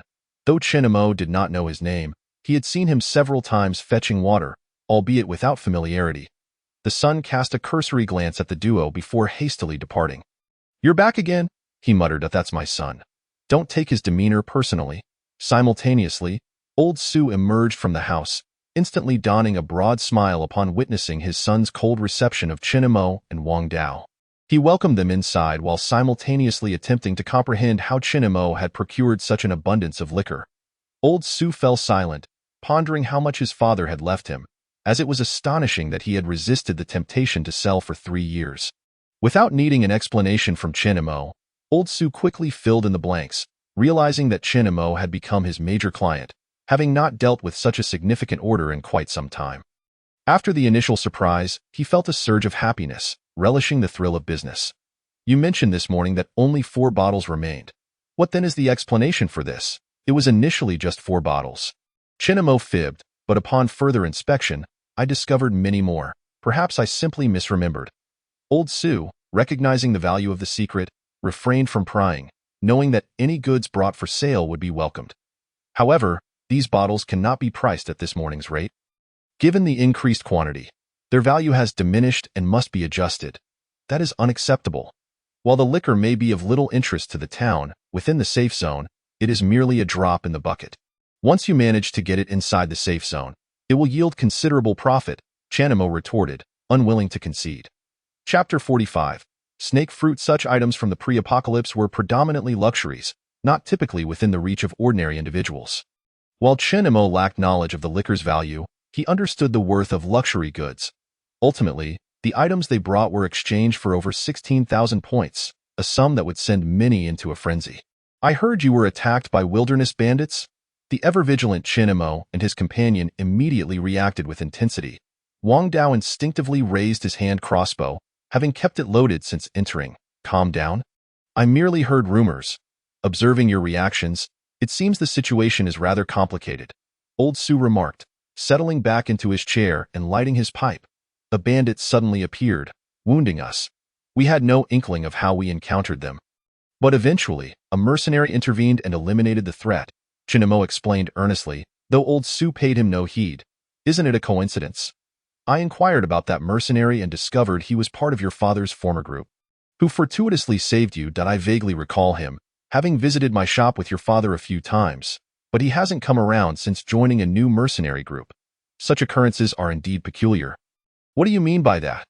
"We don't comprehend," Chinemo replied, anxiety gnawing at him, yet he refused to acknowledge anything further. Understanding is irrelevant. With age comes a tendency to ramble, Old Su dismissed. "By the way, the bandit you encountered was likely from the Black Wolf Brigade, notorious in the region for their vengeful nature. Exercise caution when venturing out, and avoid the back door when you leave." Chenemo glanced at the rear exit, contemplating whether he had unwittingly attracted attention while departing through it. After a moment of thought, he cautiously inquired, "Old Su, having conducted business here for so many years, do you possess any means to facilitate entry into the safe zone?" "The safe zone. It is not a desirable place, particularly for you youngsters. I do have channels, both legitimate and otherwise. The legitimate route involves purchasing property within the safe zone. A modest house can be acquired for 70 to 80,000 points. Though it accommodates only one person, a larger house suitable for 3 to 5 individuals requires over 200,000 points. Which option do you prefer?" "In the unregulated route. Much simpler. 8,000 points will secure your entry into the safe zone. But I shall have no further involvement thereafter. Should you be captured or perish, it is of no concern to me. Even if you were to implicate me, it would bear no consequence. And do not trust those schemes that promise entry for 2 or 3,000 points. They will abandon you upon arrival, and such outcomes rarely end well." Chun Mo's aspirations had finally been addressed, allowing him to abandon his previous dreams. "We seek to acquire a new residence, preferably near the safe zone within the sheltered town. Do you have any leads, Old Su? I am aware of a location. It is not only close to the safe zone but adjacent to another shelter. Additionally, the safe zone has water and electricity, featuring a 2-story building surrounded by a wall, though it costs 25,000 points. Utilities will be your responsibility." "Indeed," Chonimo mused, feeling a flicker of interest. With such spacious accommodations, his entire family could reside there. However, the price remained daunting, and he lacked the means. "Old Su, could you assess the value of this wristband and determine whether it can be unlocked?" After some contemplation, Chinemo retrieved the wristband belonging to the unfortunate backpacker. This wristband exuded a sense of sophistication, far superior to anything one could simply purchase, and was available solely within the confines of the safe zone. It was evident that you all had indeed struck it rich. He surmised that Chinemo might have either stumbled upon or eliminated someone of considerable significance, even if that person did not hail from the safe zone. It was improbable that they were associated with the bandits, for the deceased was not of a rank to possess such a wristband. However, he was not a judge, and thus, he had no intention of meddling in such affairs. I can assist you in unlocking it, but I must charge a fee of half the total, he declared. Of course, you could attempt to reset it yourself, but doing so would erase all data, which would be a cheaper option. I'd only charge a nominal fee for that. Clenching his teeth, Chinemo, despite feeling morally ambiguous, acquiesced as he observed the old man, Su, produce an array of tools. Charging this, manipulating that, he ultimately connected a black box to the wristband, which was already illuminated, its display flickering with changing numbers. In a mere 10 minutes, the password was decrypted. Yet, to Su's disappointment, it contained a mere 10,000 points, far too little. Consequently, after the division, Chinemo was left with a scant 23,000 points. He contemplated selling the wristband. But the offer Su extended was far too meager.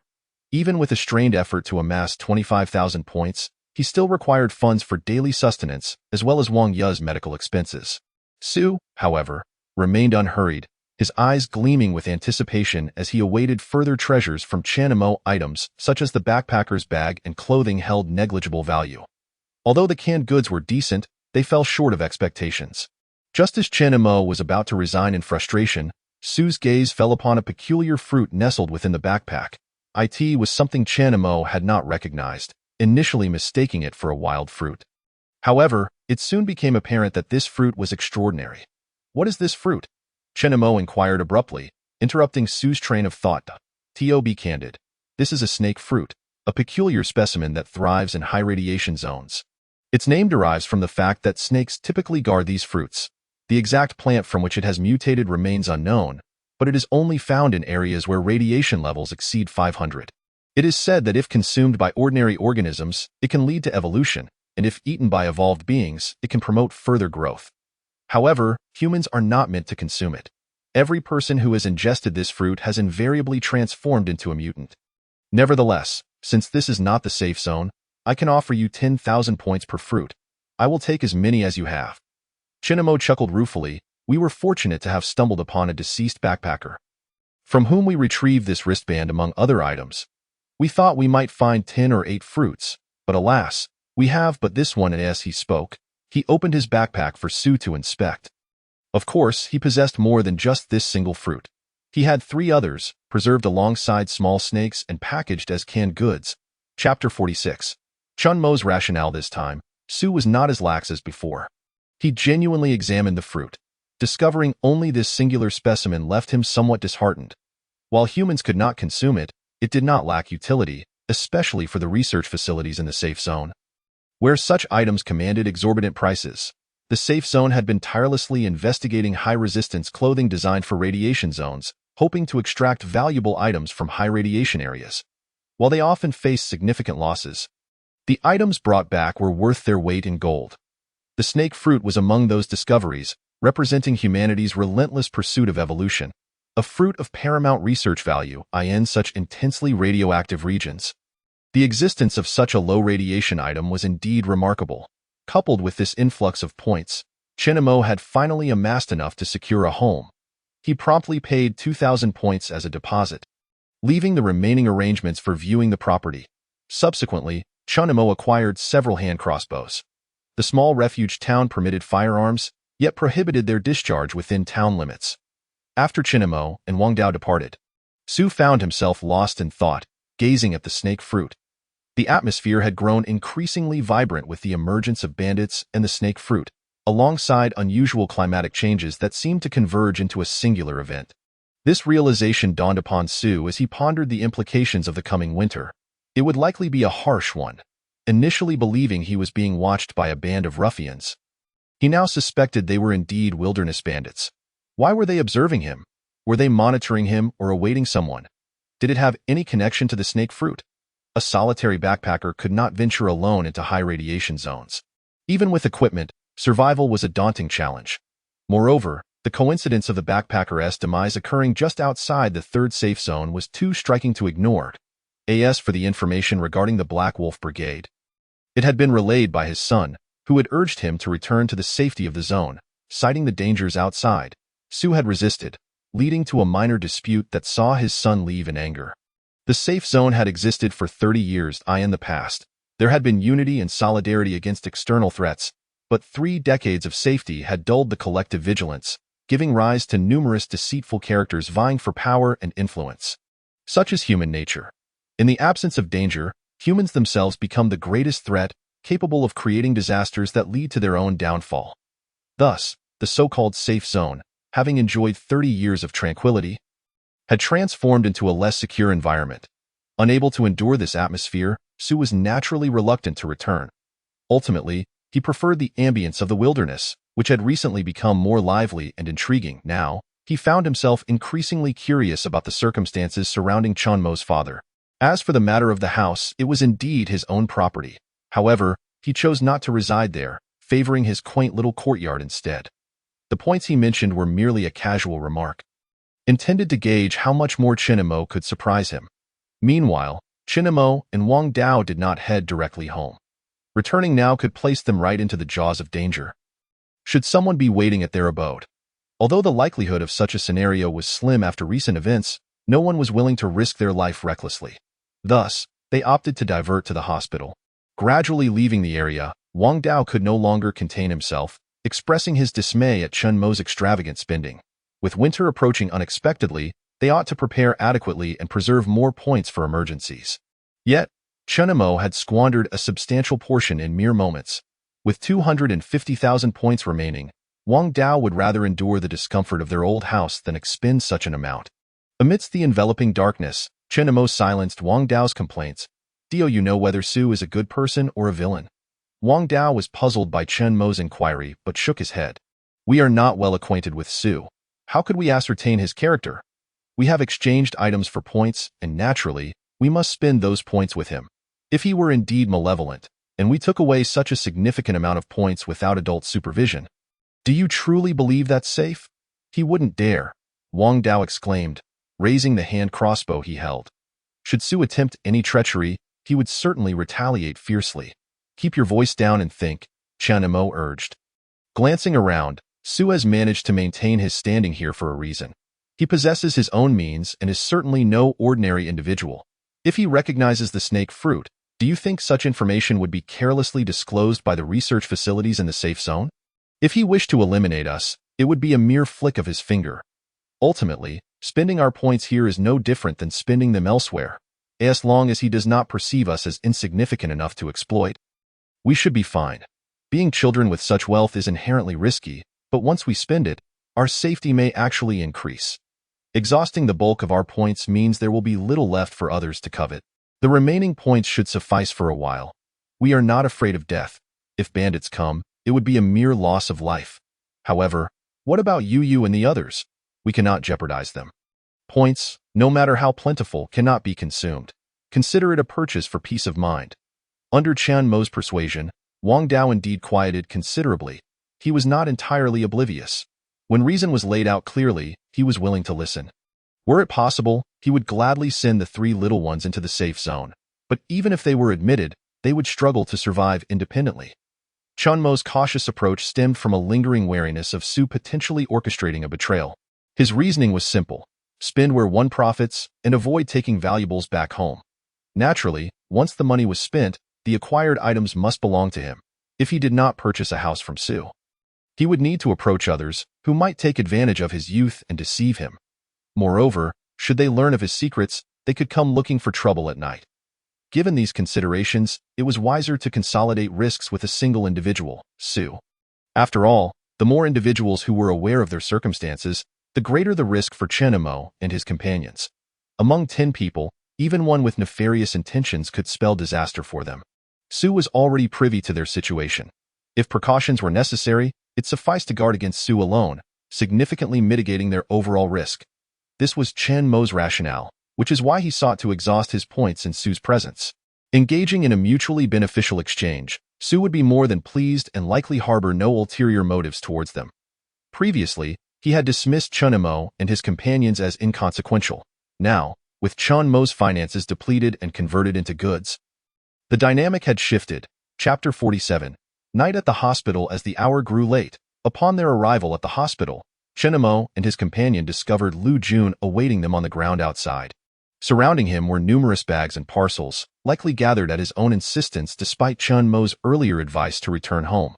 Concerned about being overlooked, he had brought a portion of his belongings along. At that moment, he was embroiled in a dispute with a nurse. Chunimo approached and quickly ascertained the situation. The hospital had regulations stipulating that the number of visitors allowed to stay overnight could not be excessive. Chunimo had already left 3 small children to keep vigil, and with Lu Jun, that made 4. While this was permissible during the day, it was not acceptable at night. If everyone brought their entire families to provide care, it would transform the hospital into something unrecognizable, especially given its limited size. Furthermore, Lu Jun's numerous belongings suggested he was treating the hospital as a lodging. This was the crux of the argument. Although the matter was trivial, Chunimo and his companions were indeed in the wrong, having inadvertently turned the hospital into a refuge. Lu Jun was not the type to be unreasonable. The nurse's refusal to accommodate them was justified. After all, the 2 of them had also intended to sneak in. Enough with the arguing. Chunimo interjected, blocking Lu Jun from continuing the dispute. He then addressed the nurse. It seems that his neck is bleeding again. Are there any available beds? Please admit him as a patient. The nurse, initially displeased by the argument, glanced at Lu Jun, whose bandage was soaked crimson. While the issue was not dire, it was evident that he could afford to be admitted. Please wait a moment. The nurse, unable to make decisions on her own, quickly summoned a doctor. The doctor, familiar with Chunimo and his group of children, acknowledged their presence. Upon learning that another patient needed to be admitted, he readily agreed, facilitating Lu Jun's hospitalization and the necessary treatments, including intravenous therapy and changing his bandages. Chunimo consented, knowing this would cost him nearly 100 points. Ultimately, the doctor permitted Chunimo and Wang Dao, along with the 3 small children, to stay overnight under the guise of being caregivers. As long as Lu Jun and Wang Ye remained hospitalized, of course, they would not be allowed to occupy hospital beds and would need to find alternative arrangements. Thus, a potentially troubling situation was amicably resolved by Chunimo. I'm fine. Really? Lu Jun, now with fresh bandages, lay on the bed feeling utterly uncomfortable. Chunimo, Wang Dao, and the 3 small children huddled together in a corner, which only exacerbated Lu Jun's discomfort. Sleeping was out of the question. He insisted on relinquishing his bed for the 3 small ones, forcing himself to sleep on the floor as he could not rest on the overly soft mattress. Enough with the formalities. We are family. Why split hairs? If I urge you to sleep, you must do so. You have an injury on your neck, and it would be unwise to risk infection, Chunimo advised. Do not burden yourselves with guilt. In a couple of days, we will be moving to a new home, and then everyone can have a proper bed. Lu Jun refrained from questioning the availability of beds, placing his trust in Chunimo, believing whatever he said. Wang Ye pursed her lips, already aware of the reason. Everyone desires a better life, yet she was reluctant to spend money, preferring to save it for more pressing needs. She disapproved of Chunimo's extravagant spending habits. Nevertheless, as a patient, she required care from Chunimo and the others and felt too shy to voice further objections. In contrast, the 3 small children were filled with delight, inquiring if they could also have such a bright lamp for the night. Chunimo naturally acquiesced. After all, their new home would have running water and electricity, and he planned to check on the situation the following day, which would certainly make things more convenient. The 3 children were even more excited and happily drifted off to sleep, finally feeling at ease after the fright of the morning. Chunimo indulged them as best he could, worried they might carry psychological scars from their experiences, which could lead to lifelong troubles. As it stood, the 3 were recovering well. However, he pondered whether such indulgence might render them ill-prepared for survival in a harsh world, potentially causing them harm in the long run. There were no answers to such contemplations at present, but one could not simply force them to endure hardship. If their parents were billionaires, would they truly want their children to scavenge for survival? Chunimo could not allow the recent pampering to spoil them. Even if they did become spoiled, perhaps they would welcome it. If circumstances improved, there would be no need for them to suffer greatly. Ideally, they could be placed safely in a secure zone. Conversely, If things did not improve, life would take its course, and even if he wished to indulge them, conditions would not permit it. After a brief slumber, Chinamo sensed something amiss. He lifted the blanket only to find a small child clutching an egg while asleep. The fifth sister had mentioned that this was the way to hatch eggs. The child stubbornly refused to let go, wishing for the egg to hatch quickly so they could enjoy an abundance of meat and eggs. With determined eyes, the child gazed at Chinamo, causing him a headache. "Be careful not to crush the egg when you turn over tonight, I want to. I'll just stay still," the child replied resolutely. Although Chinamo understood little, he recalled how the three small children had no sense of modesty when awoken in the morning. Sprawled in every direction, staying still was not something children their age could easily control. "I worry I might turn over at night."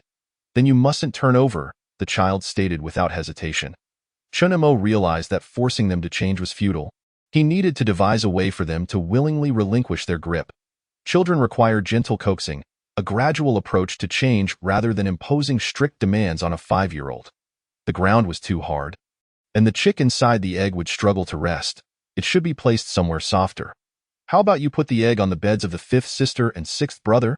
It's much softer there, and the chick would likely appreciate it. Or perhaps let the fifth sister and sixth brother come down, and you can sleep on the bed and hold the egg." After some contemplation, the two small ones shook their heads. They would not sleep on the bed because the fifth sister and sixth brother were injured and needed to recover properly. They did not wish to disrupt the household. Thus, they were unwilling to take the bed. Although they felt a pang of reluctance, they ultimately placed the egg on Lu Jun's bed, as he had suggested. They believed Wang Ye was more severely injured and could not afford to hinder her recovery. After placing the egg, the small child did not forget to cover it with a blanket. Returning to Lu Jun, they continually reminded him, "Sixth brother, be sure not to turn over at night." "I never turn over at night." Another small one inquired, "Why don't you turn over when you sleep?" Lu Jun. Chapter 48. Dining with dishes. Seeing Lu Jun's maturity, Chinamo secretly gave him a thumbs up. Once the children had fallen asleep, he could retrieve the items, as these two large eggs were indeed quite bothersome. And so, they all settled down for a peaceful night. Thanks to their biological clocks, no one needed to be roused. Everyone awoke simultaneously. The two small ones eagerly rushed to check on their eggs. Seeing the eggs intact, they were quite satisfied and brought them back, determined to prevent any mishaps. Noticing Lu Jun sporting dark circles under his eyes, Chinamo inquired curiously, "Did you not sleep well?" "The bed is too soft. I couldn't sleep," Lu Jun stammered. Yet Chinamo was not entirely convinced. After all, it was not a luxury mattress. "You didn't stay up all night just to watch over these two eggs, did you?" Chinamo guessed, then quietly asked, "You silly boy, you could have taken the eggs out at night and put them back in the morning." Lu Jun remained silent. Just as Chinamo indulged the three small ones, they too extended their care towards him, considering everyone a family. Since the little ones had asked him to, he truly stayed up all night without sleeping to avoid rolling over. Chinamo was both amused and exasperated. But he did not voice much reproach. Today, they would certainly not be scavenging. Wang Ye felt somewhat unwell and was unsure what to do with herself. The world felt vast, yet she sensed her own redundancy. "You all wait here. I will go fetch some food for everyone." Life in Refuge Town was not easy. Everyone aimed to save where possible, so even if restaurants existed, business was not thriving, and the selection was limited. Most of the clientele consisted of early rising mercenaries and a handful of scavengers. After a lengthy search, Chinamo purchased a dish resembling spicy soup, containing a mix of vegetables, fruits, and beans, appearing quite thick. Many patrons were enjoying it, priced at 3 points per bowl. Chinamo bought 5 bowls, reasoning that they were substantial enough to fill the mercenaries' appetites. He also acquired a few vegetable pancakes, as wild greens were the most abundant food source in the wasteland and consequently the cheapest. Even so, they were still priced at 2 points per portion. Additionally, he spent 2 points on 10 plastic bags. Even in the wasteland, plastic bags were still sold. This was not due to environmental concerns, but rather because such industrial goods had to be purchased from safety zones. Hence, in Refuge Town, everything cost money. Aside from the free items available in the wild, nothing else came without a price tag. As a young boy, Chunmo's substantial purchase of items and expenditure of points drew the curiosity of several mercenaries dining nearby. However, no one had any ulterior motives. After all, this was Refuge Town, and in broad daylight, no one would risk disrupting the established order over a mere few dozen points. Moreover, Chun Mo's considerable purchases are likely intended for some affluent young master, or perhaps a mercenary captain, leading everyone to automatically assume that he is but a servant. This situation is not entirely incomprehensible. In order to survive, being able to sell oneself into servitude is already a significant compromise. The proprietor was quite pleased as well, having made such a substantial sale, and generously offered Chinamo half a piece of bread for his next visit. This proprietor is indeed astute. Upon observing Chun Mo's attire, it was clear that he could not possibly be wealthy, further reinforcing the assumption of him being a servant. The goods were intended for a wealthy young master, and it was evident that Chunamo would not be able to partake in them. Hence the half piece of bread was a gesture meant for Chunamo himself. After all, while a servant may lack substantial authority, he does possess the power to decide where to procure supplies. Thus, the one responsible for purchasing is effectively the master. This scenario illustrates that those who handle procurement and wield decision-making power are indeed in a favorable position, even in the wasteland, where such roles remain valuable. This small shop is conveniently located not far from the town entrance. Even those who are familiar with Chenamo perceive his circumstances as mere luck, speculating that he must have attached himself to some wealthy benefactor. After all, what is so remarkable about being younger? Lacking in skills and capabilities, he is merely slight and young, with nothing more than a somewhat pleasing appearance. Chunamo, however, remains oblivious to the opinions of others and lacks the time to ponder them. He must return to the hospital to bring food for his younger siblings. Thus he accepted the items and departed without encountering any difficulties along the way. In any case, the Haven town maintains a semblance of order. Unlike the chaotic wilderness, it is precisely this order that characterizes it as a haven. Even if scavengers cast envious glances, they merely gaze without taking action, for no one would be foolish enough to risk becoming a wanderer in the wild over such trivial possessions. Those with the means would hardly covet such items. Upon his return, Chinamo found that the medicine for Wang Ya and Lu Jun had already been arranged. Based on his experience from the previous day, it was appropriate to pay before receiving treatment to prevent any potential defaulters. It would be absurd to save a life only to have it taken away afterward. Furthermore, the hospital's firm stance the day before led Chinamo to believe that it was not merely a matter of conscience or compassion. They had likely realized that he could afford the expense. Lu Jun's bandage had been replaced with a fresh one, and according to him, he was nearing recovery, yet the staff still insisted on administering intravenous fluids, leaving Lu Jun feeling somewhat uncomfortable about incurring additional costs and burdening his family.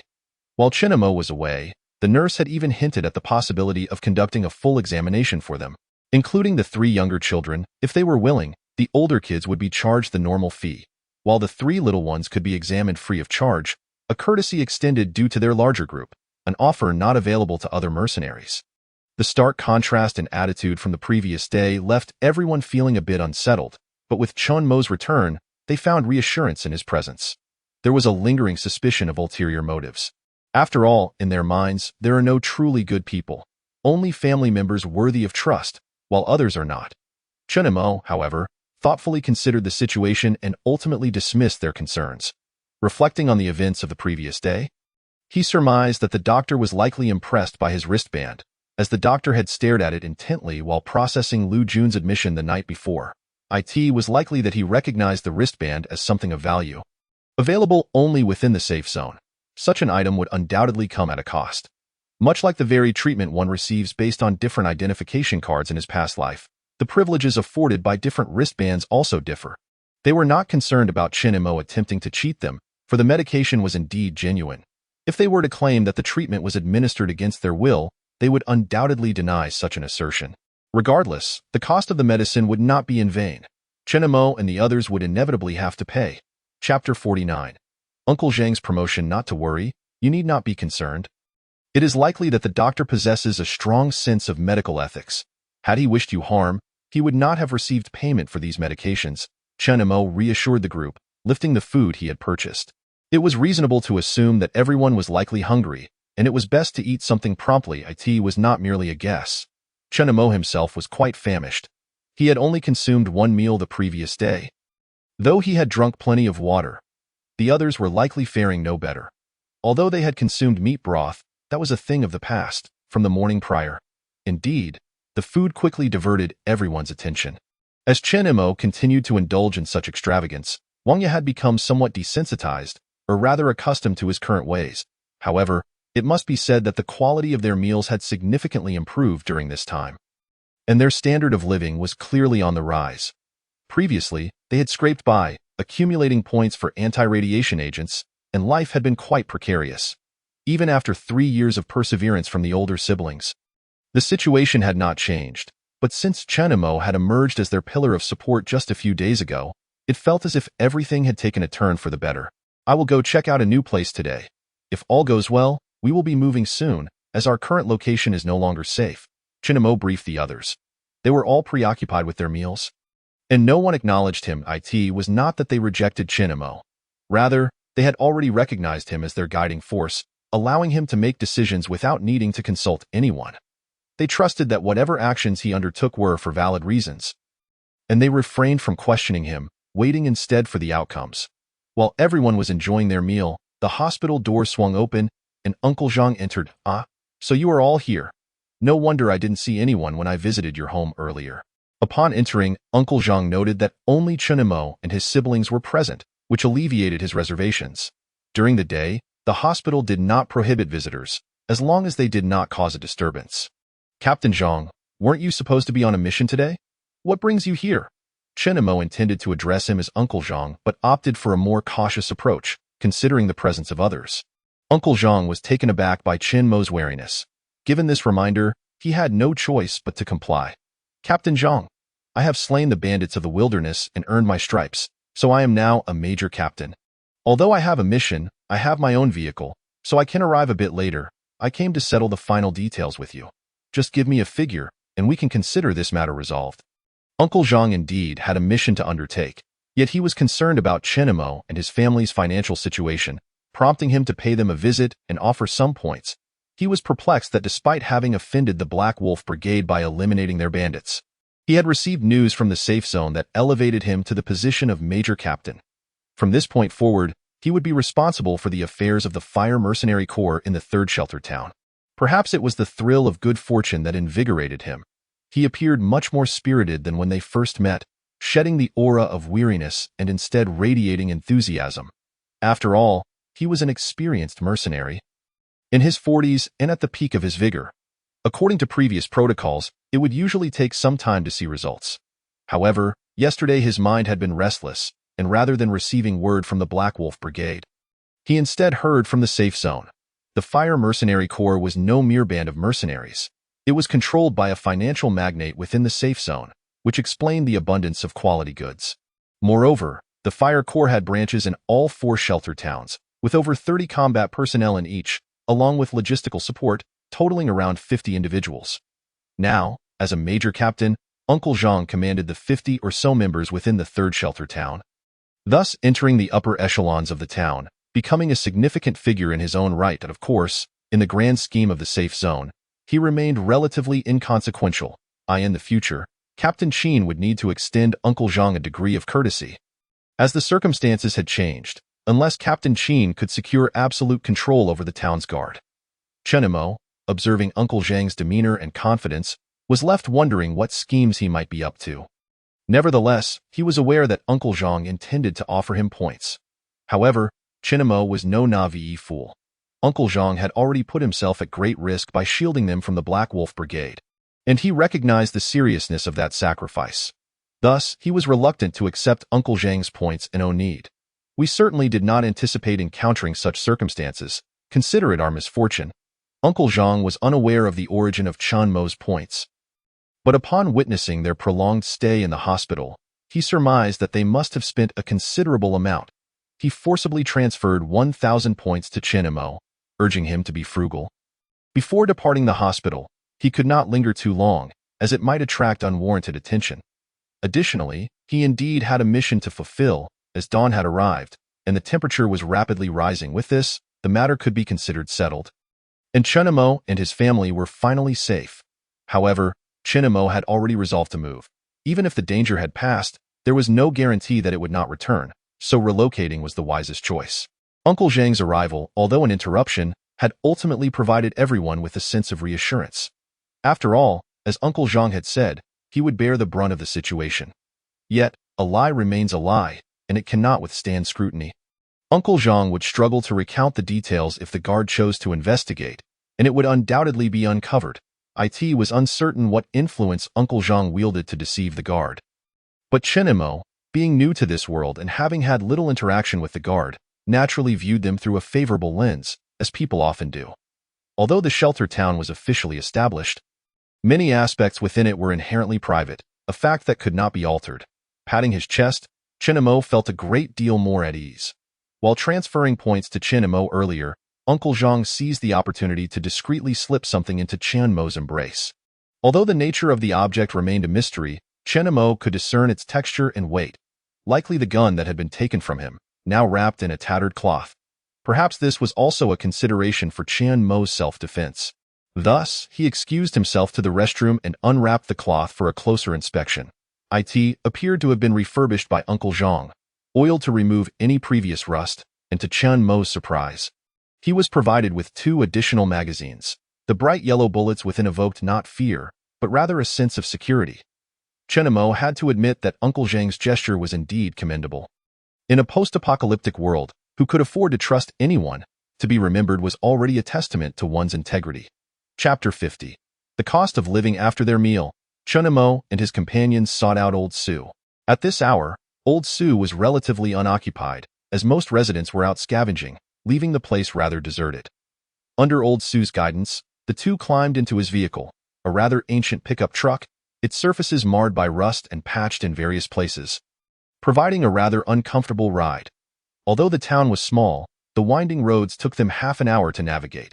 Upon stopping, they found themselves in front of a solitary house, with other structures situated at least 10 meters away, namely, the bases of 2 mercenary groups and the town's administrative building, where the security team was stationed, ensuring a sense of safety. Chenemo couldn't help but regard Old Sue with newfound respect. He had not anticipated such significant influence from the man. Such a location would be nearly impossible to acquire with wealth alone. However, Old Sue was unconcerned with these thoughts and promptly swung open the rusted iron gate, the sound itself suggesting substantial fortitude. Once inside, he began to introduce the various features of the property. Due to its proximity to the safety zone's walls, only 2 stories had been constructed for fear of compromising the integrity of the barriers. Chenemo glanced up at the imposing walls nearby, estimated to be at least 50 meters tall. Not only would 2 stories seem inadequate, but even 10 might not suffice. Those walls were truly magnificent, explaining why no one had ventured into the safety zone yet believed it to be secure. The courtyard walls stood 3 meters high, crowned with barbed wire, and according to Old Sue, could be electrified. However, due to age and neglect, it would require financial investment to restore it. In the yard, there was a standalone water reservoir, long unused and in need of refurbishment. Additionally, there were 3 parking spaces. The second-floor windows were composed of reflective black glass, all sourced from within the safety zone, providing protection from the midday sun and some radiation. The interior was visible from the outside, yet the reverse was not true. Each floor contained 5 rooms, along with a basement, 2 bathrooms, and a kitchen. Aside from the primitive appearance of the DCOR, everything else was quite satisfactory, validating the expenditure of points. Regarding renovations, in this post-apocalyptic world, extravagant embellishments were unnecessary. Sturdiness was paramount. Chenemo was quite pleased, settling the remaining balance on the spot and receiving the property certificate. This document was officially recognized by the town, signifying that the house and its surrounding area now belonged to Chenemo. Now that you have ownership of the house, when you have the time, please visit the nearby office building to pay the property protection fee, Old Sue instructed. Previously, the place Chenemo resided in was not truly theirs. However, with this property title, it was now rightfully theirs and protected by the security team. Even a gang of ruffians could not seize his home, and of course, while the land was indeed his, numerous miscellaneous fees remained, and the property protection fee was one of them. Chenemo, unfamiliar with these obligations, simply nodded in acknowledgement, not giving it much thought. After concluding these matters, Old Sue hastily departed, leaving Chenemo no opportunity for further inquiries. Leaving Chenemo puzzled about his sudden exit, Chenemo intended to hitch a ride back with him and pondered the logistics of moving. With Old Sue gone, he realized he would have to devise his own means of returning home. Although there was little of value left, even a dilapidated home could be worth a fortune. To avoid any potential complications, Chunimo instructed Wang Dao to return home and prepare for the move. They would transport their belongings today. It was only after Uncle Zhang assured them of safety at home that Chunimo felt comfortable allowing Wang Dao to go alone, as the sheltering town was relatively secure. Otherwise, he would not dare send him back unaccompanied. As for Chunimo, he made his way to the nearby office building, eager to ensure a safe environment for his family. He also wished to verify the authenticity of the property certificate. It felt almost too good to be true. Old Su had prepared the documentation so swiftly, merely requiring a name to complete the process, without even a notary present, despite being a protective town. Various official matters still existed. After some inquiries, Chunimo arrived at the Property Protection Office, where they could verify the legitimacy of the title. The staff member was a plump woman, embodying the adage that local soil nurtures local people. It was surprising to see a robust individual in such a desolate environment. Perhaps it was a mutation, or perhaps every individual's constitution varied. She belonged to the type that gained weight merely by drinking water, every ounce seemingly derived from hydration. After a brief search, the woman discovered that the property in question had been unclaimed for years, only requiring certification without regard for the previous owner. Since the certificate was in Chunimo's possession, it now belonged to him. The woman merely needed to register it for it to hold legal validity. Thus, the property would finally have an owner. However, before Chunimo could revel in this revelation, he was startled by a barrage of bills presented by the woman. The house had not paid property protection fees for 5 years. Due to the previous owner's anonymity, collection was impossible. Moreover, the mayor had given special consideration, allowing the house to remain unseized. Now that Chunimo was the rightful owner, he would need to settle the outstanding fees. Only 2,500 points for the 5 years. Furthermore, she added, since we have finally identified the previous owner, if you fail to pay, we may resort to forced collection or even confiscate the property. Chunimo's expression darkened immediately. Uncle Su had once again deceived him. How could someone so affluent, with a general store to boot, be such a deadbeat? He clearly did not need those points. To make matters worse, he had specifically reminded Chunimo to pay the fees before leaving. Fully aware of the outstanding balance. Now that the registration was completed, even if Chunimo wished to retract his acceptance, there was no turning back. The debt was now traceable, left with no other choice. Chunimo resigned himself to the situation and reluctantly paid the 2,500 points. However, he had significantly underestimated Uncle Su's audacity. He truly had a knack for debt. Before he could exit the building, a slew of additional bills arrived for utilities, water, trash collection, and so forth. There were over a dozen types of charges, none of which had been disclosed to him, revealing the high cost of living in this place. Each one overdue by 5 years. To it mattered not that he had not utilized electricity, water, or trash services. All incurred basic fees. Fortunately, these foundational charges were not exorbitant, albeit the sheer number and duration added to the total. After a flurry of activity, Chunimo ended up spending over 2,000 additional points to clear these debts. Chapter 51. A sudden change in whether the points Chunimo had set aside were quickly dwindling. It was no wonder old Su had been so accommodating. He had buried a trap within this arrangement, leading Chunimo to believe he had found a bargain. As Chunimo cursed old Su under his breath, the latter seemed to sense the verbal onslaught, sneezing several times in quick succession. Winter was arriving early, perhaps? Muttering to himself, old Su rubbed his nose and resumed his contemplative pose, the rising temperature doing little to dampen his spirits. Upon returning home, Chunimo noticed a frail young man lurking suspiciously at the entrance of his new residence, immediately raising his guard. Yet, considering the location, he reasoned that no audacious individual would dare cause trouble in broad daylight. And thus he quickly relaxed his stance. "Who are you, and what are you doing here?" Chunimo called out loudly from behind, startling the young man. Chunimo was in a foul mood, having just lost 4,000 to 5,000 points to old Su, which understandably soured his disposition. The young man, taken aback, exhaled in relief upon realizing the imposing figure was merely a teenager, and no need to misunderstand. "I'm not a bad person. I'm Ching He, an electrician from the Iron Wall mercenary group next door. This house has been unoccupied for quite some time, so I came to check on it when I saw someone around." Ching He waved his hands, eager to clarify. "Is this house yours?" Though Chunimo now owned it, he was aware that he could not intimidate anyone. After a moment's hesitation, he explained, "This is my uncle's house. He currently resides in the safety zone and rarely comes out, so I'm staying here for the time being." He nodded, skeptical that a child would be able to afford such a property. As for why Chun Mo's uncle was in the safety zone while he was not, that was beyond his concern. I see. Well, it seems we're neighbors now. If you ever need anything, feel free to come to me for help. Of course, being neighbors means we can negotiate the price. Not only am I skilled in electrical work, but I also possess abilities in mechanical fabrication, mechanical repair, electronic maintenance, and various other tasks. This is my business card. With that, he handed Chen Mo a piece of paper, which contained the contact number for his wristband and highlighted his areas of expertise. It turned out he was here to promote himself. After all, in this wasteland world, everyone is tirelessly striving to earn a living. Although He is supported by a mercenary group, his contributions to the organization are minimal, resulting in a rather meager monthly score. Moreover, who would ever complain about having too many points? Thus, whenever mercenaries embarked on missions, he would often meander around, seeking opportunities to earn some coin. Being a mere scavenger, Chen Mo had little chance of encountering him, as they belonged to entirely different worlds. However, now that Chen Mo resided in such a fine location, he might find it useful in the future, especially given his current circumstances. May I ask how to address you? Chen Mo, still a mere child, despite presenting himself with maturity, was only 15 years old, and no matter how one looked at it, Chen Mo was undeniably a child. The other party, while youthful, was likely in his 20s or even 30s, so addressing Chen Mo as young brother was somewhat understandable. After all, people are drawn to strength and wealth. Chen Mo's residence in such a place certainly warranted a humble approach for forging connections. I am Chen Mo. Should the need arise in the future, I will seek you out.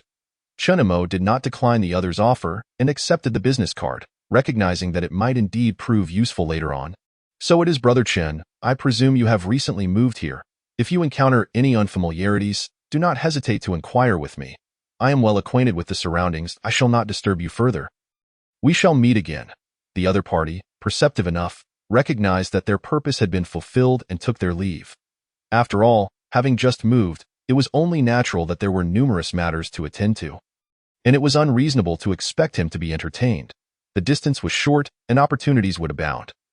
Once he ascertained the area was safe, Chen Mo turned and opened the large door to enter. Perhaps he was being overly cautious, a habitual observer. In truth, such vigilance was unnecessary here.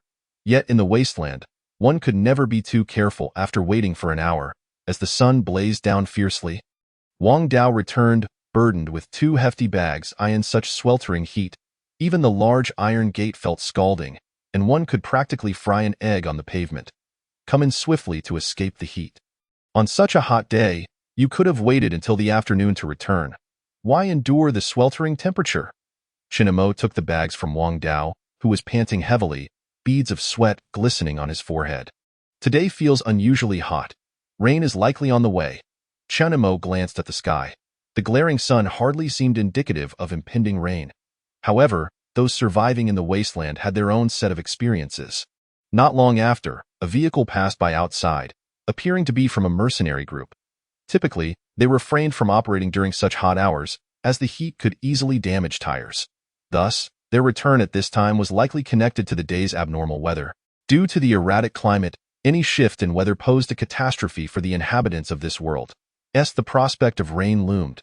Mercenaries hurriedly made their way back, and scavengers, too, braved the sun in a race to return home. When Chen Mo and Wang Dao set out for the hospital under the blazing sun, they found the entire town buzzing with activity. The once lethargic settlement had come alive, with scavengers hastily returning home and others beginning to pack their belongings. Do not underestimate the fear that accompanies rain. It is indeed a source of dread. The rain in this wasteland is undrinkable, comprised of acid and radioactive water. While mutated plants may withstand it, the human stomach cannot. Drinking it may not lead to death but could result in dangerously high radiation levels.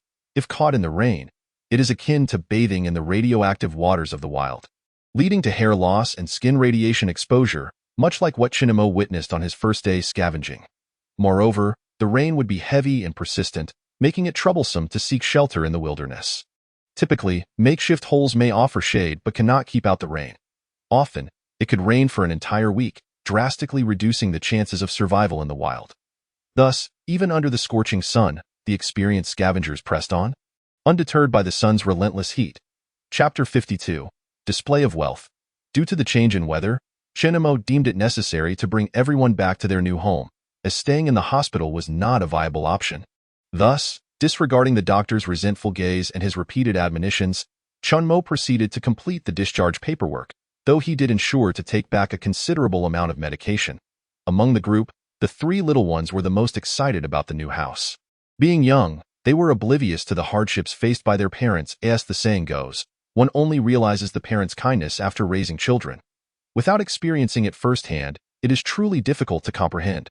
However, Wang Ye had become significantly quieter, diligently assuming the role of caretaker, no longer asking too many questions, a stark contrast to her previous inquisitiveness. The house was spacious enough but lacked beds and furniture. Nevertheless, there was no pressing urgency. A blanket spread on the floor would suffice for resting. Lu Jun, unable to remain idle, found that his neck injury was not severe. With a bit of care, it would heal without infection. Thus, once he became familiar with the place, Lu Jun began to fill buckets with water. Though the pipes provided an unlimited supply, they were ultimately controlled by the safety zone. Should the water be cut off, it would pose a significant problem. Hence, he resolved to prepare for any eventuality. However, the water reservoir remained unprocessed, necessitating the use of other buckets. The radiation levels here were indeed far lower than those near Old Su, and the inhabitants of the safety zone truly lived in comfort. After Wang Ye returned, she too busied herself, reclining on the bed as she began to knit, preparing winter supplies for everyone, as there was plenty of cotton available. Chunemo and Wang Dao returned to their previous location to gather the scattered items, leaving not a single scrap of cloth behind.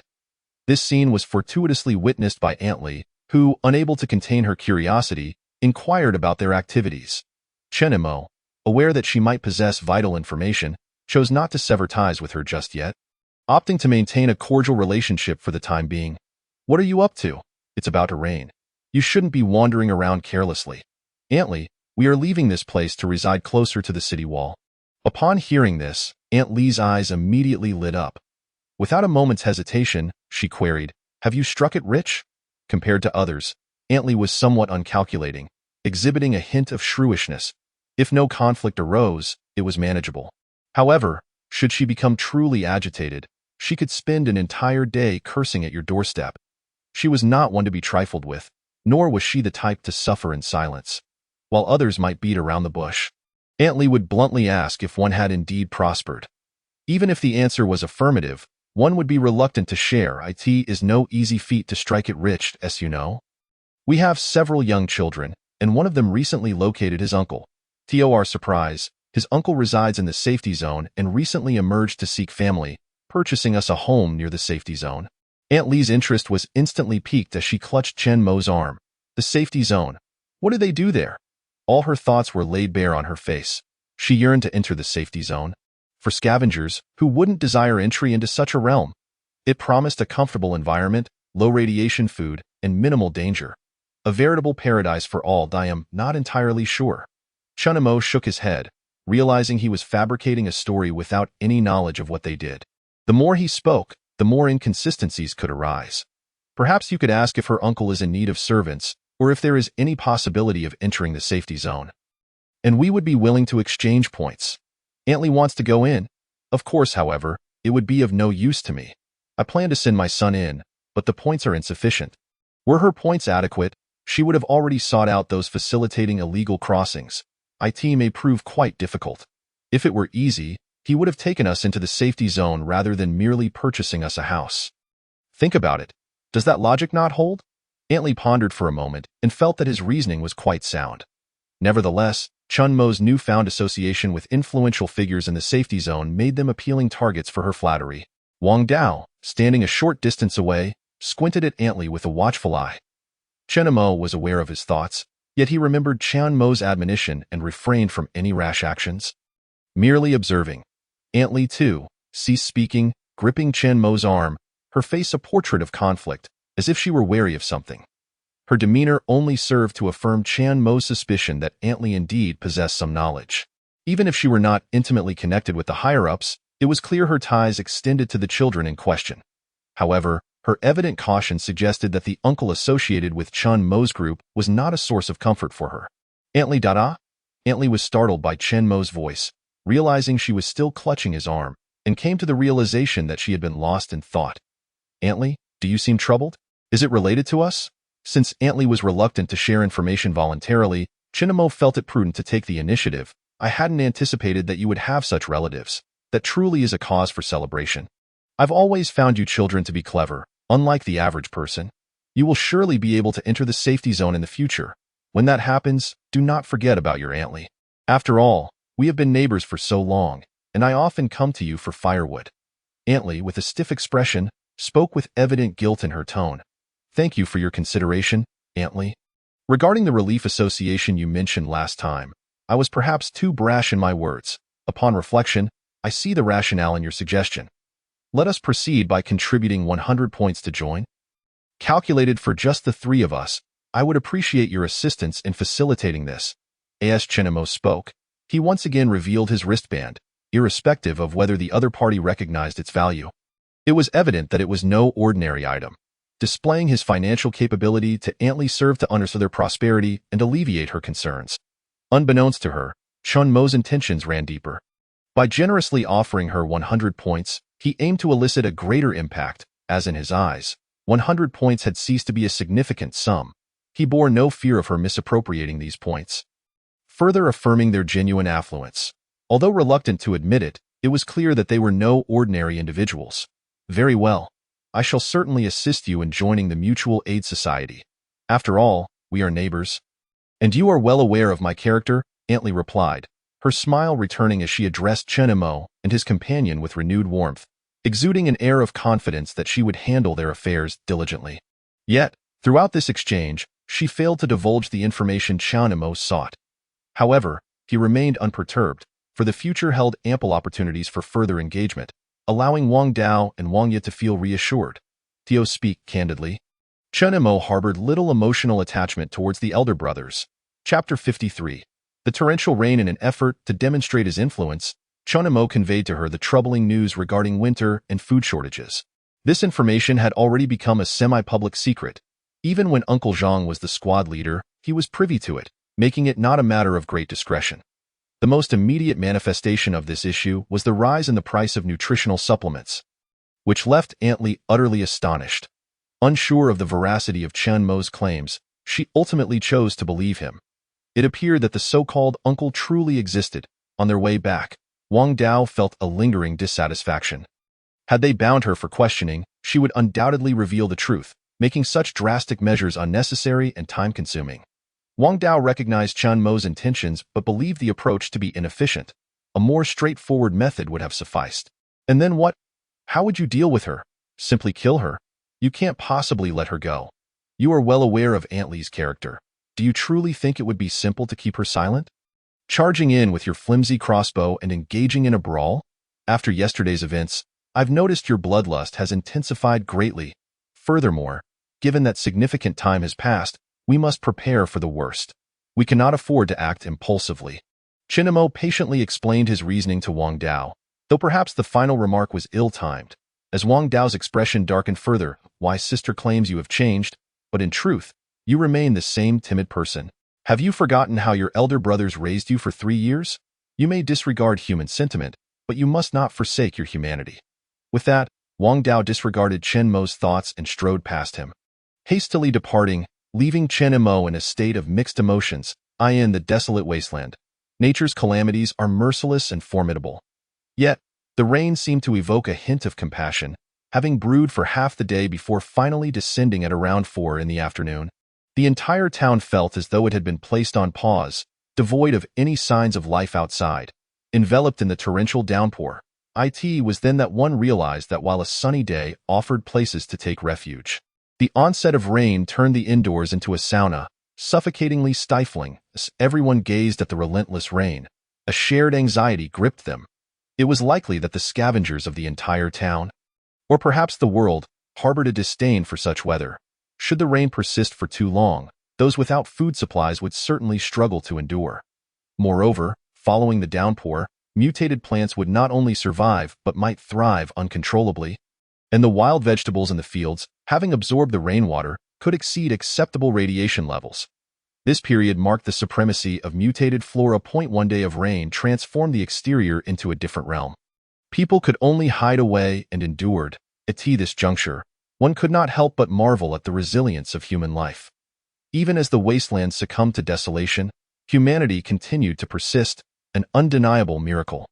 After some contemplation, Chenemo realized there was nothing pressing to worry about outside, so he sent a message to Uncle Zhang, inquiring whether he had returned to the town. After all, Uncle Zhang had gone on a mission that day and had indeed assisted him considerably.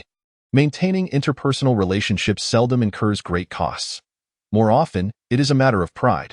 Some individuals are astute enough to offer a nod of approval from time to time, which costs them little and serves to reaffirm their presence among acquaintances.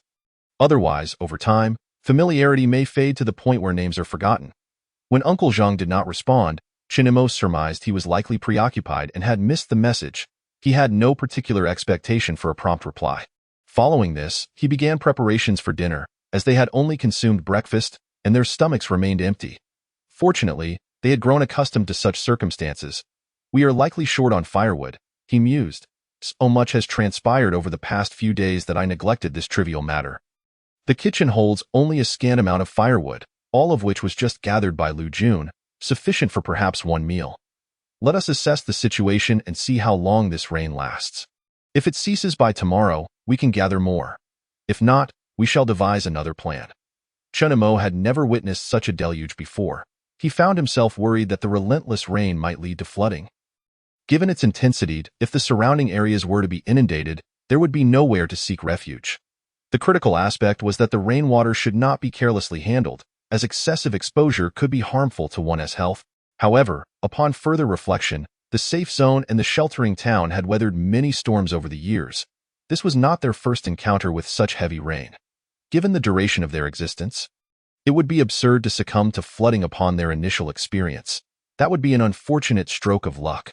Besides, was it truly the concern of a mere scavenger to fret over such matters? That would be overestimating one's significance. Dinner consisted once again of vegetable stew with meat porridge. Aside from the 3 children, the rest found the meal rather disheartening. Their spirits were low, compounded by a pressing concern regarding their future means of sustenance. While the conditions here were indeed favorable, the costs were also considerable. Relying solely on their scavenging efforts, it seemed implausible that they could meet the living expenses in this place. Saving would be an impossible endeavor. The individuals in the surrounding areas were primarily mercenary groups. These mercenaries had their own livelihoods and, naturally, their own sources of wealth, while they had nothing, only the prospect of dwindling resources. They did not oppose Chenemo's decisions. Yet beneath the surface, worry lingered, for they were all part of this family. Thus, although dinner was plentiful, the taste was lackluster. After dinner, unable to sleep, Chenemo sat by the door, staring vacantly at the downpour. It was then that his wristband vibrated, signaling a message from Uncle Zhang. Due to the rain, they had been preoccupied with relocating their camp, and as a result, he had been busy attending to numerous matters as the team leader, leaving him little time to respond. Now that he had a moment, he replied to Chenemo, inquiring if there was anything amiss, as the recent rains might prevent him from returning promptly. Chenemo provided a brief explanation, merely expressing concern about the rain and the possibility of them encountering danger, but reassured him that there was no urgent matter at hand. It was simply a matter of maintaining social ties. He could not be a constant source of bother. At that moment, a piercing scream emanated from the second floor, startling Chenemo, who rushed to investigate, followed closely by Wang Dao and Lu Jun, both equally concerned for Wang Ye's safety. Chapter 54. A misunderstanding. Chenemo hurried upstairs, only to discover that the commotion did not involve Wang Ye but rather the younger child, Xian. She lay on the bed, clutching her neck in apparent agony. It appeared she was choking. Without a moment's hesitation, Chenemo rushed to her side, disregarding everything else, and lifted Xian into his arms. Having watched instructional videos previously, he had a vague idea of what to do, but the reality of the situation was far more daunting than merely watching. After a brief yet frantic attempt at first aid, Xian finally expelled the obstruction, her complexion improving significantly, which brought Chenemo a sense of relief. Xian, are you all right? Wang Ye checked on her end. Upon confirming that she was indeed better, relaxed, tears of relief streaming down her face. Although mature and knowledgeable, she was unfamiliar with such emergency procedures, leaving her feeling helpless in the face of the crisis. Fortunately, she had called out for help promptly, Had she hesitated, it could have resulted in a far more dire situation. It's all right now, Chinamo comforted her, picking up the small bone that Exine had coughed up. Undoubtedly a remnant of the meat she had eaten during dinner. Nearly an hour had passed since their meal, and it was surprising that the bone had remained lodged in her mouth. It seemed she had been too timid to voice her discomfort, aware of the struggles faced by her older siblings. Chinamo felt a pang of sympathy. How could he possibly chastise her? He turned to Liang and instructed, "Open your mouth." Since Xin has made such a mistake, there is no guarantee that Liang will not err as well. It has become evident that Chun Mo's concerns were not unfounded. Within Liang's small mouth, there lies a tiny piece of bone, firmly clenched by his teeth. Chinamo attempted to pry it loose, yet Liang resisted, his little teeth stubbornly refusing to release it. Only when he noticed Chun Mo's expression grow serious did he reluctantly let go. Had it not been for the fear of damaging his teeth, Chun Mo would have succeeded in extracting it. Is there any more left? The little rascal immediately shook his head and patted his clothes, inviting Chinamo to search him. While children may not lie, they certainly can be quite fanciful. After searching both Liang and Xin, it became clear that Liang had no hidden treasures, but Xin had stashed away a small pouch. Inside were not only the bones she had discarded but also those from others, all carefully concealed. Henceforth, a new rule shall be established. After dinner, everyone must brush their teeth, and no food shall be consumed thereafter. Especially not bones. Should I discover any infractions, I will be exceedingly displeased, and trust me, the consequences will be dire. I shall confiscate the eggs you hold and boil them. Chinamo threatened ominously, before reminding the two little ones to brush their teeth. The incident with Xin had indeed frightened Wangya. It was evident that she was on the brink of losing her composure. Through his recollections, Chinamo realized it was the first time he had seen her in tears. Even more so than when her elder brothers went missing, a time when she bore the weight of the family without shedding a tear. At most, she would sulk in silence, refusing to engage with anyone. Chinamo pondered for a moment, turning his gaze to Yu. You are no longer a mere child. Surely you wouldn't engage in such antics, would you? Yu immediately shook her head vehemently. How could anyone regard her as a child? Such foolishness was beneath her. Subsequently, she was also instructed by Chinamo to brush her teeth, as this rule applied to all, including him. This served as a reminder to Chinamo that the education of children must not be taken lightly. After ensuring there were no further dangers following this incident, he finally descended from the stairs. As he made his way down, Wang Dao passed by him and whispered, "I'm sorry." "What?" I said, "I'm sorry." "Is that sufficient?" Wang Dao replied loudly, before hastily retreating to his room. Now that the house was more spacious, he naturally had his own room. Since children require some care, he was living with Wang Ya on the second floor, while Chinamo, Lu Jun, and Wang Dao resided on the first. Chinamo certainly heard Wang Dao's words. After all, they were close enough, and his ears were not deaf. He merely intended to tease Wang Dao. He hadn't anticipated Wang Dao's straightforwardness, as he vociferously offered his apology, leaving Lu Jun, who had descended earlier, thoroughly perplexed about the interaction between the third and fourth brothers. In truth, Wang Dao was apologizing for the earlier incident, wherein he had criticized Chinamo for being unfeeling. Though it was not an insignificant matter, claiming it had no impact would be disingenuous. After all, being scolded by a loved one carries a weight far heavier than rebukes from a stranger. However, Chinamo, being more mature than Wang Dao, understood that at the end of the day, he was not truly a 15 or 16-year-old, and thus could not hold a grudge against Wang Dao. He recognized that it was simply the words of a child spoken in frustration. The hurt was genuine, but not enough to warrant revenge or resentment. Wang Dao's swift apology caught Chinamo off guard. Especially since the day had yet to pass, the transformation was rather striking. Nevertheless, Chinamo felt a sense of joy in his heart. The heavy rain persisted until midnight, gradually subsiding. Fortunately, the floods that had concerned him did not materialize. The rain had indeed lightened, yet it continued to fall intermittently. The following day dawned gloomy, with occasional drizzles, preventing anyone from scavenging outside as they awaited the weather's improvement. Of course, some individuals began to stir. For while rain poses hazards, it does not reach the point of being lethal upon contact. For the sake of survival, some ventured out despite the risks, dismissing it as mere acid rain or radiation.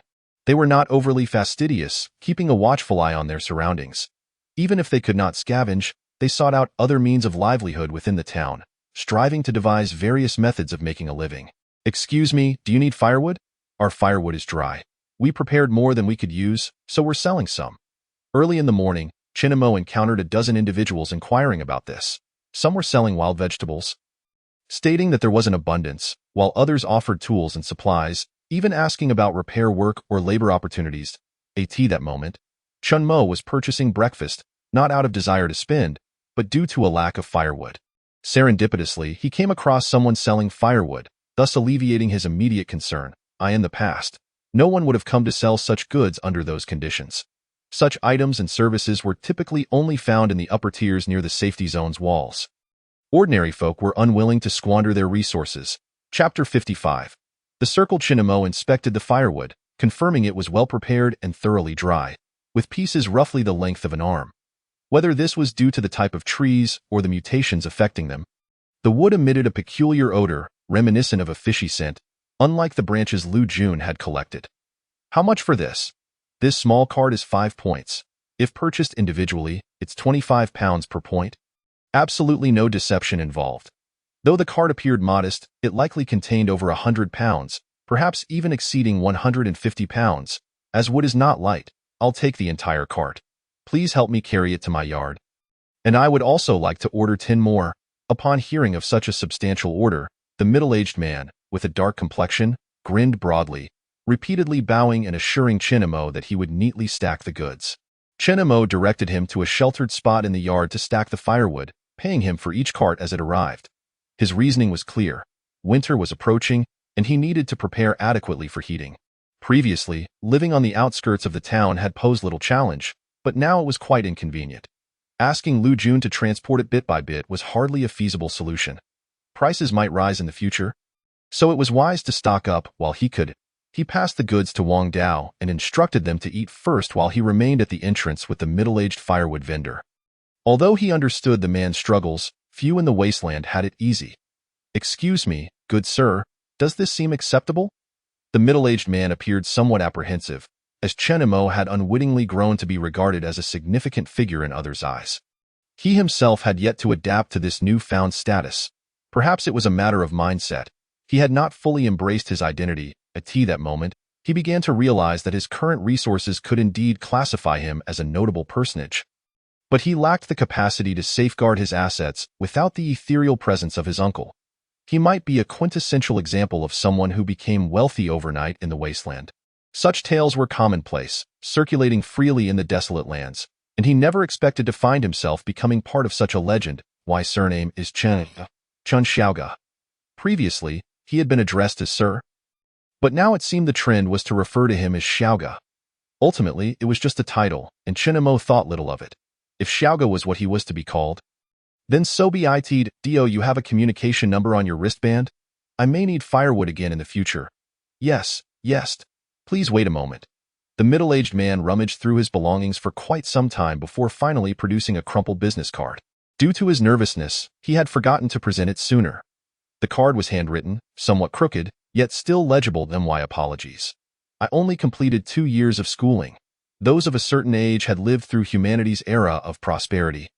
The middle-aged man's dark complexion suggested he might be in his 50s, yet he was only in his 30s, a testament to the mysteries of appearances in the wasteland. Of course, one could glean a sense of wealth from these features. The greater the discrepancy between one's appearance and actual age, the harsher their life experiences. This principle holds true in any era, just as some individuals in their 50s maintain an admirable appearance, while others, even in their youth, seem akin to elderly women. However, this phenomenon became markedly more pronounced in the wasteland. "Boss Chun, it seems we are of the same kin." "Oh, not at all." After a brief conversation, the middle-aged man hastily took his leave, as Chen Mo's order was substantial. Chunamo observed him depart before closing the door and returning to his meal. The others had not eaten much, leaving Chan Mo's portion untouched. "Do you know that man?" Lu Jun inquired curiously. However, Chun Mo shook his head. "Business is often like this. For me, it's also an opportunity to expand my network. Just as we used to scavenge, we could only associate with individuals like Aunt Eli. In the future, we should strive to connect with more people like Boss Chun." Naturally, these were merely ordinary circles. They must find ways to ascend to better ones. thus obtaining greater opportunities. They could not be satisfied with their current limited circle. Chunimo and his companions had experienced a transformation in their lives, gaining access to upper-tier connections. However, this was largely due to the influence of his elusive uncle, which meant they were only able to engage with the mid-tier circles, slightly above scavengers. Had his uncle been tangible, he might have qualified to interact with mercenary leaders, town mayors, or similar circles. Unfortunately, his uncle could not make an appearance. And even with order established, maintaining their current standing was no easy task. After all, order was not a caretaker for their family. If someone became envious, they could easily devise ways to undermine them through legitimate means. Chunimo is ascending the social ladder, partly to enhance his own existence. Although we inhabit a desolate world, is it truly wrong to seek happiness? Who decreed that in a wasteland, one cannot aspire to a joyful life? In this egalitarian society, I too wish to become affluent. What is the harm in that? Furthermore, climbing higher allows one to better grasp their own destiny. Those at the bottom can only be subject to the whims of others. Not to mention, he currently needs to ascertain the whereabouts of his elder brothers. This is something he could not accomplish in his previous capacity. He must rise further to uncover more information, perhaps even to avenge his brothers. This seems to be an obsession shared by everyone in his family, apart from him. Should a merchant conduct himself as he just did? Lu Jun and Chunimo's perspectives diverge. Chunimo assumes Lu Jun is curious about his extensive conversation with Boss Chun, considering they are strangers. However, Lu Jun's focus is solely on Boss Chun. Unaware of Lu Jun's intent, Chunimo, while eating, remarks, "Harmony breeds wealth. This is a reflection of a boss's refinement, treating everyone with courtesy, not just myself." Lu Jun, contemplative, subsequently displays a stiff smile. "What are you doing? You startled me." Upon lifting his head, Chunimo discovers Lu Jun grinning at him like a jester, nearly causing him to choke. In broad daylight, he almost thought a spirit had possessed him. Lu Jun quickly regained composure and awkwardly retreated. How perplexing! Chunimo is genuinely bewildered by Lu Jun's antics. After all, he is a 12 or 13-year-old boy. What could he possibly be thinking? They say adolescence is the age of irrationality, and indeed it proves true. One can hardly fathom what occupies his young mind. Perhaps it is merely a prank. That not the case. His smile certainly suggests as much. After Lu Jun dashed away, he began to reflect on why the third brother's reaction seemed amiss. Or perhaps he felt his smile was insufficiently charming. He then donned an even more exaggerated grin. Chapter 56. Casual conversation. Before long, Boss Chun arrived once more, this time accompanied by 3 others and 4 carts. Although the task of selling firewood is simple, it is indeed a business, and he employs a few workers, albeit not many. The others are merely laborers. Boss Chun offered Chunmo a cigarette. Chunmo once had a penchant for this, but now he finds it unappealing and feels no significant discomfort, merely holding it casually between his fingers. Did Brother Chin not reside here before? Boss Chun inquired cautiously. The town is small, and he has visited before. What keen observation! Chunmo is not a celebrity. There is no need for him to conceal anything. Moreover, regarding his past, it is easy for anyone curious to discover, as he was once a street urchin, often bumming meals. They likely encountered him before, but everyone lives within their own circles and forgets after a glance. The key factor remains Brother Chin's demeanor and the incongruity of his attire with his current status. It is said that clothes make the man, and Chunmo's garments, tattered and pieced together, reflect his past as a scavenger. Yet, Boss Chun perceives an unusual maturity in him. He appears quite adult-like when this topic arises. One cannot help but mention Chunmo's enigmatic uncle. Such an excuse suffices to placate those in the middle echelons. No one scrutinizes his specific identity or past. However, those at the highest levels are not so easily deceived.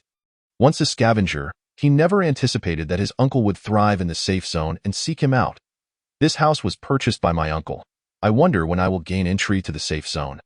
I suspect it will be soon. Boss Chun began to flatter him, realizing that a few kind words cost nothing. Everyone enjoys a compliment. In the collective consciousness, the safe zone is an ideal world, though no one has entered. It is presumed to be wonderful, but do not ask why.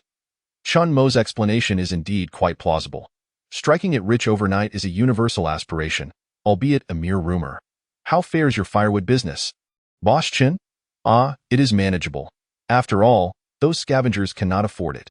My primary customers are mercenary groups and shops. Additionally, I started early and have some loyal patrons, so business remains steady. Occasionally, I supply the fourth town, just to make ends meet. Appearing somewhat anxious, he continued, having sold for so many years, I have established a reputation. Brother Chen, when purchasing firewood, it would be wise to exercise caution. There are many mutated plants outside, and some would release toxic gases when burned, which can be detrimental to health, causing drowsiness, for instance. While my wood may smell unpleasant, it is safe. Just ventilate a bit, and the odor is minimal when burned. Boss Chen chuckled amiably, embodying the persona of a simpleton. You also visit the fourth shelter.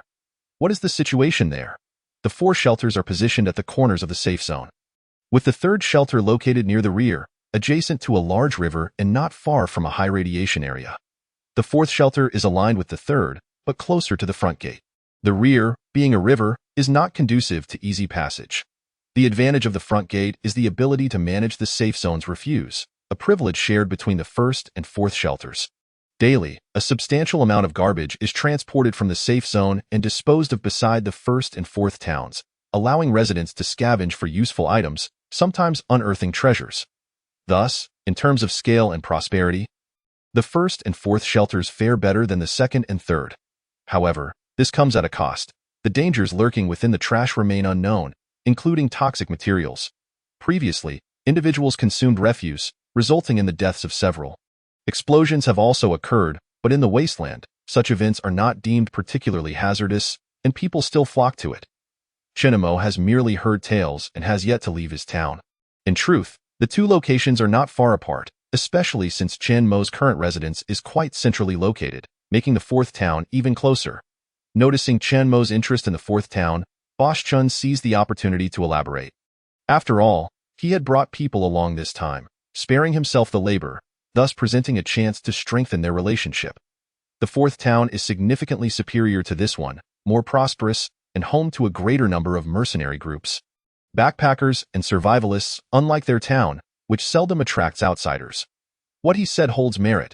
The high radiation area lies between the third and fourth shelters, and to reach the third, one must either traverse the fourth or approach via the main road by the river. The rear gate of the safe zone seldom opens, making it unlikely for anyone to circumvent through the second shelter. After all, what would be the purpose? Hence, traffic is infrequent, and the inhabitants of the third town are left to scavenge for food, foraging for wild vegetables and leaves. Among the shelters, there exist varying degrees of hardship, with the third town being particularly dire. However, the fourth town has recently encountered unrest. Rumors suggest that a significant figure from the safe zone has misplaced something crucial, allegedly amidst the refuse. The specifics remain unclear, but soldiers in protective gear have arrived in search, having scoured for several days without success. Consequently, the fourth town is under stringent scrutiny. It is said that any fatalities must be reported, causing chaos in the fourth town. One cannot ascertain how long this search will persist. Each time firewood is delivered to the fourth town, the process involves extensive inspection, with the same occurring upon departure. Boss Chun continued to express his grievances, while Chunimo listened, merely a bystander in this affair. After all, this matter bears no direct relevance to him. It is a curiosity regarding the unknown. He has never been to the fourth town, so it is natural to harbor some intrigue. However, he wonders what could possibly warrant military intervention from the safe zone. Surely it is an overreaction. Something of such significance being treated as refuse seems rather absurd. Boss Chen appears well informed about the fourth shelter, while Chen Imo listens casually, not genuinely invested but merely expanding his social circle. However, the weather turned foul, and rain began to fall. Boss Chen hastened his pace, eager to conclude his business and depart, as he had 4 carts to unload and 6 more awaiting. Moreover, he had other clients besides Chenemo. Chapter 57. Leisurely life. After bidding farewell to the group, Chenemo closed the door, waiting patiently. With only children at home, he must keep a vigilant watch. Yet, Boss Chen's assertion holds truth. To integrate into the upper echelons and truly become a prominent figure, one must indeed alter the perceptions of others. Of course, there is no rush. They have many tasks ahead. Once inside, Chenemo knocked on Wang Dao's door. Since breakfast, Wang Dao had sequestered himself within, the sound of thumping emanating from his room. Uncertain of Wang Dao's activities, Chenemo felt compelled to check in. I am practicing with the crossbow. I aim to achieve perfect accuracy. Chenemo glanced at the door, which bore numerous holes. Why not shoot at the wall? It damages the arrowheads. I tried that earlier. Chenemo nodded. On a rainy day, if Wang Dao wishes to practice, he has his support. After all, mastering this skill serves as a form of self-protection, far safer than engaging in close combat, which reassured Chenemo significantly. Departing the house with a sense of ease, he contemplated and rummaged through the pile of firewood, retrieving a sturdy log before once again knocking on the door. This will do. It is sufficiently robust for both vertical and cross-sectional practice. Otherwise, this door would not withstand such wear and tear. The log has a diameter of 10 centimeters, adorned with 2 or 3 rings of annual growth.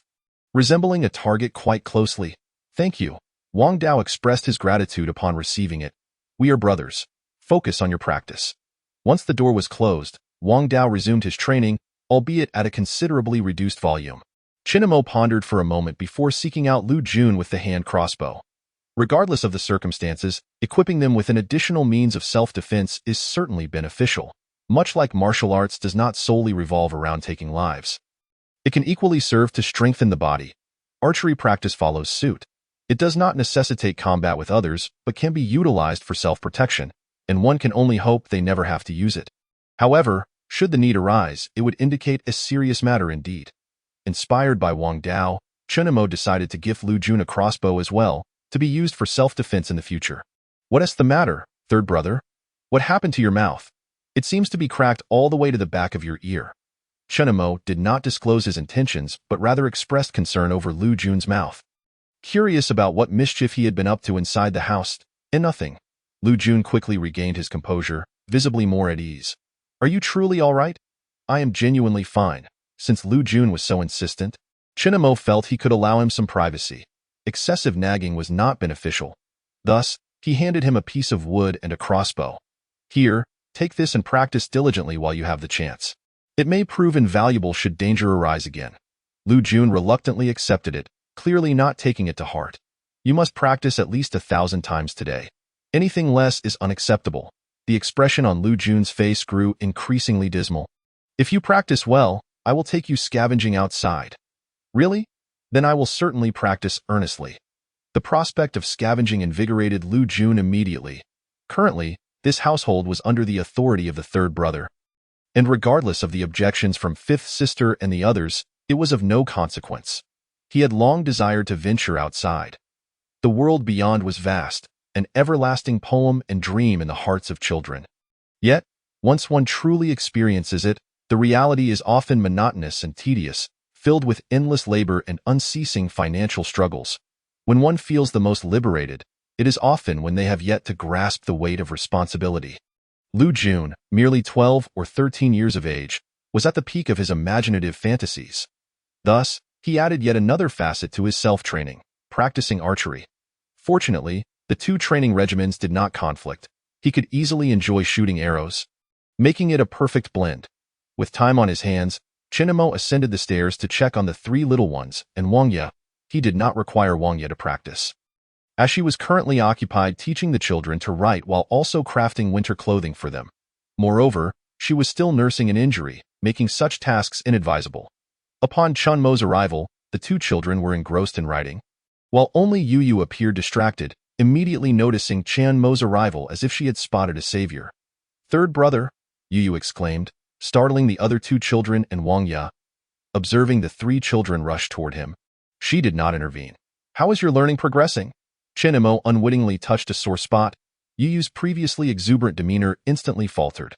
However, the other 2 children continued to boast to Chenemo, claiming they had already learned to write their names. What is so remarkable about that? I have known how to write for ages.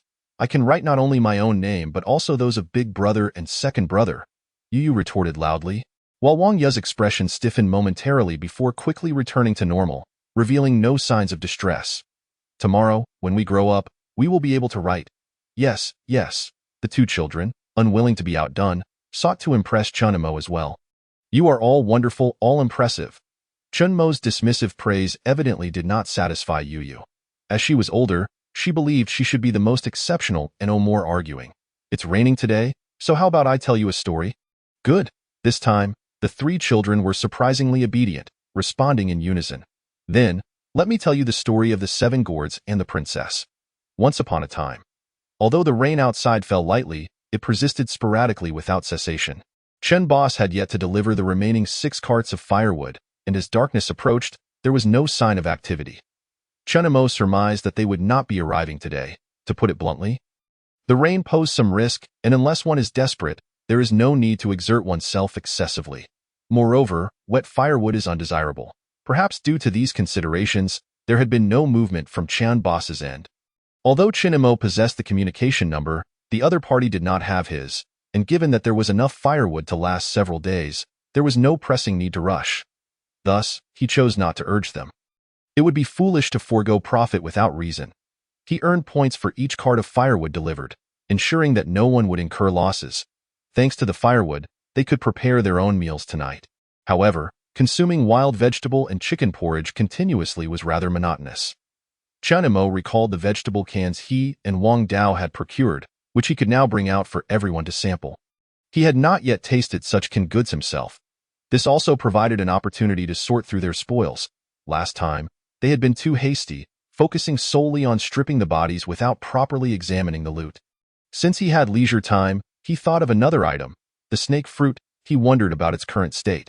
It must not be compromised, as it was worth several tens of thousands of points, and he was uncertain about the snake's condition. Upon opening the box, a shadow darted out suddenly, but Chen Mo was quick to react, capturing the small snake, having been prepared for such a scenario. Fortunately, everything remained intact. Chen Mo felt an overwhelming urge to take a bite to test it, but recalling the warnings from Elder Su, he ultimately refrained. This snake had not consumed the snake fruit, and it remained unclear what it was waiting for. From now on, you shall be the guardian beast of the mountain. Chen Mo nodded at the small snake, assigning it a task. Regardless of whether it was poisonous, it should be kept away from the 3 little ones, as it was an evolved beast, implying a certain level of risk. Caution was certainly advisable. He did not recognize this snake and had no means to experiment. It was improbable to seek out a mouse or chicken for testing. Not to mention, even if he encountered a mouse, he would likely end up as the meal. Would he really be so compassionate as to improve their diet, having witnessed the hardships of evolved beasts? However, given the precious nature of the snake fruit, it was wise to retain some contingencies. Therefore, Chen Mo sealed the snake fruit and the small snake back in the box, placing it in the basement, which they currently had no use for. Feeling uneasy, he retrieved the lock for the main door, which belonged to the house rather than the courtyard, and secured the basement. The small snake would likely be unable to break open the box, rendering it powerless against the iron door of the basement. He was not concerned about the snake consuming the fruit. If it truly intended to do so, it probably would have already eaten it by now. Finally, they had a change in flavor, and canned goods were indeed a treat for scavengers, bringing joy to everyone at the table. After dinner, Wang Dao resumed practicing archery, now motivated by the electricity. Lu Jun swung his aching arm, seeking sympathy from Chen Mo in hopes of being granted leniency and spared from the 1,000 repetitions. Having completed only a few hundred, the pain in his arm became unbearable, and the thought of the remaining repetitions left him feeling guilty. Yet he hesitated to deceive Chen Mo. However, Chen Mo paid him no mind. He was engrossed in reading, specifically the experiences of that backpacker, aiming to enhance his wilderness survival skills. After a prolonged period of arm swinging with no one acknowledging him, Lu Jun reluctantly continued his practice. After a full day of training, not only was his arm sore, but his mouth also ached from smiling, rendering him thoroughly uncomfortable. Wang Ye did not disturb Chen Mo's reading, taking the younger ones back to their studies, leaving Chen Mo to focus intently on the journal. Although the author was merely a backpacker, he possessed a modicum of knowledge and was undoubtedly a dreamer. His reason for writing the journal was to document his wilderness experiences, thereby enriching his survival expertise. He harbored a wish to publish a book in his old age, having even devised a title, Struggling in the Wasteland, to chronicle his wilderness adventures as a memento. Perhaps someone would find it enlightening. One must admit, it is a rather commendable aspiration. Chen Mo silently applauded this individual's promising dream. Of course, these were merely his personal affairs. What Chen Mo truly valued were the practical survival tips gleaned from his wilderness exploits. How does one endure the night in the wilderness? How does one procure water in such an environment? How to survive when faced with mutated beings? How to ignite a fire in the wild. The practical tips were abundant, and it was undeniable that the author had extensive wilderness experience, having faced numerous trials. However, ultimately, he could not evade the looming threat of death, and Chen Mo felt he had gained a wealth of knowledge. For instance, the method for starting a fire in the wilderness was exceedingly simple. Just use a lighter. Truly, a piece of sage advice, particularly favoring windproof and waterproof lighters. As a person of refinement, one naturally refrains from perusing another's diary, for while life may cease, the essence of one's being must endure. However, this is not a conventional diary. It merely serves as a record of various matters, and though it contains elements akin to diary entries, that is of little consequence. After all, the author can no longer rise to contest this. The final entries note that he arrived at the Hope Safe Zone a month prior and has been residing in Shelter Town No. It is indeed unfortunate that he chose to venture to the remote No. 3, rather than settling properly in Shelter Town No. 4, leading to his demise. The map he possesses is merely a regional one, delineating the locations of 4 safe zones, a dozen or so shelter towns, and various wilderness camps, as well as the areas where marauders roam and supply points. The closest safe zone to Hope is Dawn Safe Zone, approximately 300 kilometers away. This distance, once deemed trivial, now represents an insurmountable chasm in a wasteland. The scavengers like Chen Mo dare only to operate within a 5-kilometer radius of the shelter towns, and even mercenary groups, despite their vehicles and weaponry, do not venture beyond 100 kilometers. The perils of the wilderness are far too numerous, the dangers of which they are aware can claim many lives, and the extent of unknown risks remains a mystery to all. A backpacker capable of traversing such distances must possess some skill, for oftentimes, sheer strength does not suffice to navigate these troubles. Rather, it is one's experience and survival skills that prevail. Even mercenary groups may not complete the journey in its entirety. Although a select few possess the capability to conduct trade between safe zones, Chen Mo continued to peruse these items until 10 o'clock at night, for there was not an overwhelming amount to inspect. His focus remained on the map and the journal. As the map was only a partial representation, he could not discern any familiar locations from his previous life, nor could he determine if this world was still Blue Star. Whether it was the rain that caused the temperature to drop or the impending arrival of winter, the night had grown unexpectedly cold. Chen Mo contemplated acquiring a few beds, for merely sleeping on the ground would not suffice come winter. Thus, he drifted off to sleep without realizing it. The following day, he awoke naturally. Although dawn had not yet fully broken, the rain had ceased long ago. Upon opening the door, Chen Mo discovered that Boss Chen awaited him outside, having presumably stood there for some time without knocking. The dim light startled Chen Mo, leading him to momentarily suspect he had encountered someone with ill intentions. Beside him were 7 handcarts, each brimming with firewood, revealing that they had come to deliver supplies. "Young Chen, are you planning to go out?" Boss Chen inquired, extending a cigarette to him, though Chen Mo merely held it without any intention of smoking. "Ah, it's you, Boss Chen. Good morning," Chen Mo replied with a cheerful smile, devoid of any airs. "I specifically came to apologize to you, for I was rather preoccupied yesterday. I sincerely regret any inconvenience caused, and to express my contrition, I have brought an extra cart of firewood for you." He briefly alluded to the events of the previous day, proactively conveying his apology. After all, should one encounter difficulties, it is their own burden. No one has the luxury of time to listen to tales of misfortune in this world, who is truly fortunate.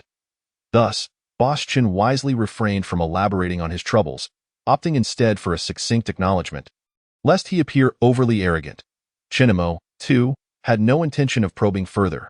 Boss Chen was generous enough to offer a cart of firewood, and Chen Mo accepted it without hesitation, declining to insist on payment. To avoid delaying Chen Mo's other pursuits, Boss Chen did not linger for idle chatter, but instead joined in the stacking of supplies. In a mere 10 minutes, they had arranged the items into a small mountain. "By the way, Boss Chen, as you are in the lumber trade, do you know any skilled carpenters? I wish to purchase a few beds and tables. Could you recommend someone?" As Boss Chen prepared to depart, Chen Mo suddenly spoke up. "This isn't exactly a lumber business for me. That requires skill. I merely provide the labor." For Chen Mo, expanding his social circle was beneficial, and for Boss Chen, knowing Chen Mo similarly broadened his connections. "I do know a few, and what you're asking for isn't too difficult. I'll recommend someone nearby. You can inquire with them." There was nothing to conceal. Although both engaged in the lumber trade, their operations did not conflict significantly, as one relied on craftsmanship while the other on sheer effort. While the technical demands of beds and tables are not exceedingly high, tools and time remain essential. Chunimo, at the tender age of 15, approaching 16, could hardly fell a tree and mill it into planks. Thus, he had no choice but to purchase what he needed. After receiving the address and contact details from Boss Chun, Chunimo parted ways. He carefully closed the door behind him and ventured out to procure breakfast. The sky remained overcast. Although it was not yet bright, the day was clearly gloomy. However, today felt less desolate than yesterday. While it was uncertain if rain would return, individuals had already begun preparing to scavenge. Scavenging is a persistent endeavor. A day without venturing out necessitates relying on dwindling resources. Those with some savings fared better than those without.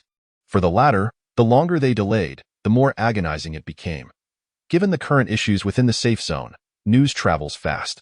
Some individuals remain well informed, compelling them to make preparations for the winter, even in less than favorable weather, as inclement conditions often imply reduced competition. Thus, even while the dawn remained dim, a number of people had gathered at the town's exit, resembling the usual scene of searching for available transportation. Chunimo observed the crowd. Engulfed in silence, he too felt a sense of uncertainty regarding his future. What could a mere child accomplish? Was he destined to continue scavenging? Yet scavenging offered scant means of survival, and sustaining his current household posed a considerable challenge. To think he could leverage the knowledge from his past life to outmaneuver the locals was utterly unrealistic. He had not been transported to an ancient era. Moreover, the opportunities for exerting influence in the wilderness were limited, and he could not access the safe zones. Competing with other scavengers for sustenance left him without any advantages. This predicament weighed heavily on him, yet no clear solutions emerged. After purchasing breakfast and returning home, he found that everyone had risen and begun their various tasks. If it doesn't rain tomorrow, I plan to resume scavenging, he announced. He considered going out today, but ultimately decided against it. After all, certain trivial matters remained unresolved, and the weather was not particularly favorable, so he opted to wait another day. The recent heavy rain had been relatively brief. Had it persisted for an entire week, it would have been quite troublesome. Everyone's eating paused momentarily at Chenmo's words, yet no one contradicted him, for to continue in such a manner would lead to depletion of their resources. Without alternative means of livelihood, they had no choice but to find ways to return to scavenging. After all, it required no investment, no special skills, and constituted the most basic means of survival. One could hardly expect to survive through begging. Even in the shelter town, one could perish from hunger without the prospect of receiving aid. The harsh realities of life had long since eroded any semblance of compassion. After a few days of tranquil existence, while everyone relished the reprieve, they understood it could not last indefinitely. Very well, Wang Dao spoke first, having long desired to venture out but feeling reluctant to broach the subject with Chunimo due to the inclement weather. In that case, I shall prepare myself. Wang Ye chimed in, yet Chunimo declined her participation. After all, Wang Ye's recovery was not yet complete. He intended to accompany Wang Dao on the scavenging trip. Previously, Wang Ye had taken the lead in scavenging. Now, it required Chunmo's consent, as their roles had shifted. Wang Ye did not press the matter, recognizing that her presence would likely necessitate additional care from others. Do exercise caution. After each rainfall, the flora outside undergoes a frenzied growth, and even benign plants may become perilous. There is also the possibility of encountering mutated beasts, so vigilance is essential. While the wasteland often experienced extreme weather, rainfall typically occurred infrequently. Each downpour incited rampant plant growth, akin to bamboo shoots sprouting after rain, changing dramatically day by day, which is no exaggeration. Thus, scavenging post-rainfall requires utmost caution, and none among them possessed ample experience, relying solely on the tales of their older brothers. Consequently, Wang Ye felt a tinge of unease, yet the necessity of scavenging could not be ignored. Chunimo nodded, taking the warnings seriously rather than perceiving them as mere ramblings. After concluding their discussion, Chunimo left home, intending to seek out the place Boss Chun had recommended to procure beds and such, as preparations were necessary for their scavenging expedition the following day. The location was not too distant from where they resided, and as it was based on Boss Chin's directions, it was not particularly complicated, making the crafting relatively straightforward. Boss Zhao, I am here upon the recommendation of Boss Chen. Chun Mo stated directly upon entering, bypassing any formalities. The workshop of boss Zhao appeared quite substantial, flanked by 3 apprentices who, while labeled as such, functioned more as laborers. The entire warehouse was in disarray, strewn with wood shavings and debris, creating an unkempt impression. However, there were quite a few machines. Although they appeared somewhat worn, they were rather comprehensive, even boasting a crane and a personal flatbed transport vehicle. Old Chun had mentioned you to me. You must be Qin Xiaoga, the one who purchased the villa near the city wall. Such a location is rarely bought by individuals, as it is surrounded by mercenary camps and the like. It's not that people do not wish to buy it, but rather the exorbitant prices that deter them. For a private individual, it indeed poses a significant challenge. Chunamo felt that Su Laotu had taken advantage of him. But in terms of value, Su Laotu had not truly come out ahead. After all, for the sanctuary town, that villa is indeed the finest private residence available. There likely aren't many better options, if luck permits. Chinamo made a casual remark about Qin Xiaoga's reputation, which he anticipated would spread within this mid-tier circle. I heard you are in need of a bed and a table and chairs. I have some ready-made options here, and if you fancy any, we can transact today. Of course, if nothing catches your fancy, it's perfectly fine. You can place a custom order with a deposit, and I'll have it delivered to you within 5 days. Boss Xiao, bare-chested and muscular, tossed an item to his apprentice and led Chinamo to the warehouse. Despite there being only the 2 of them, and Zhao being quite formidable, Chinamo felt reassured due to the restoration of order. And he followed with boldness. Boss Zhao was somewhat astonished, as Chen Mo's audacity exceeded his expectations. Indeed, he was no ordinary person, possessing considerable courage. It would be a shame for someone with Zhao's physique not to be a mercenary. Chinamo took the initiative to strike up a conversation. You might not believe it, but I have actually been a mercenary myself. Yet, what is so admirable about being a mercenary? Every day is spent battling mutated beings and beasts. Surviving is merely a stroke of luck. If misfortune strikes, an entire squad could be wiped out. To put it bluntly, out of 100 missions, if even one goes awry, it could cost you your life. I have witnessed 2 entire mercenary squads meet their demise during missions. Life is far better now. I no longer have to confront the terrifying mutated beings and beasts.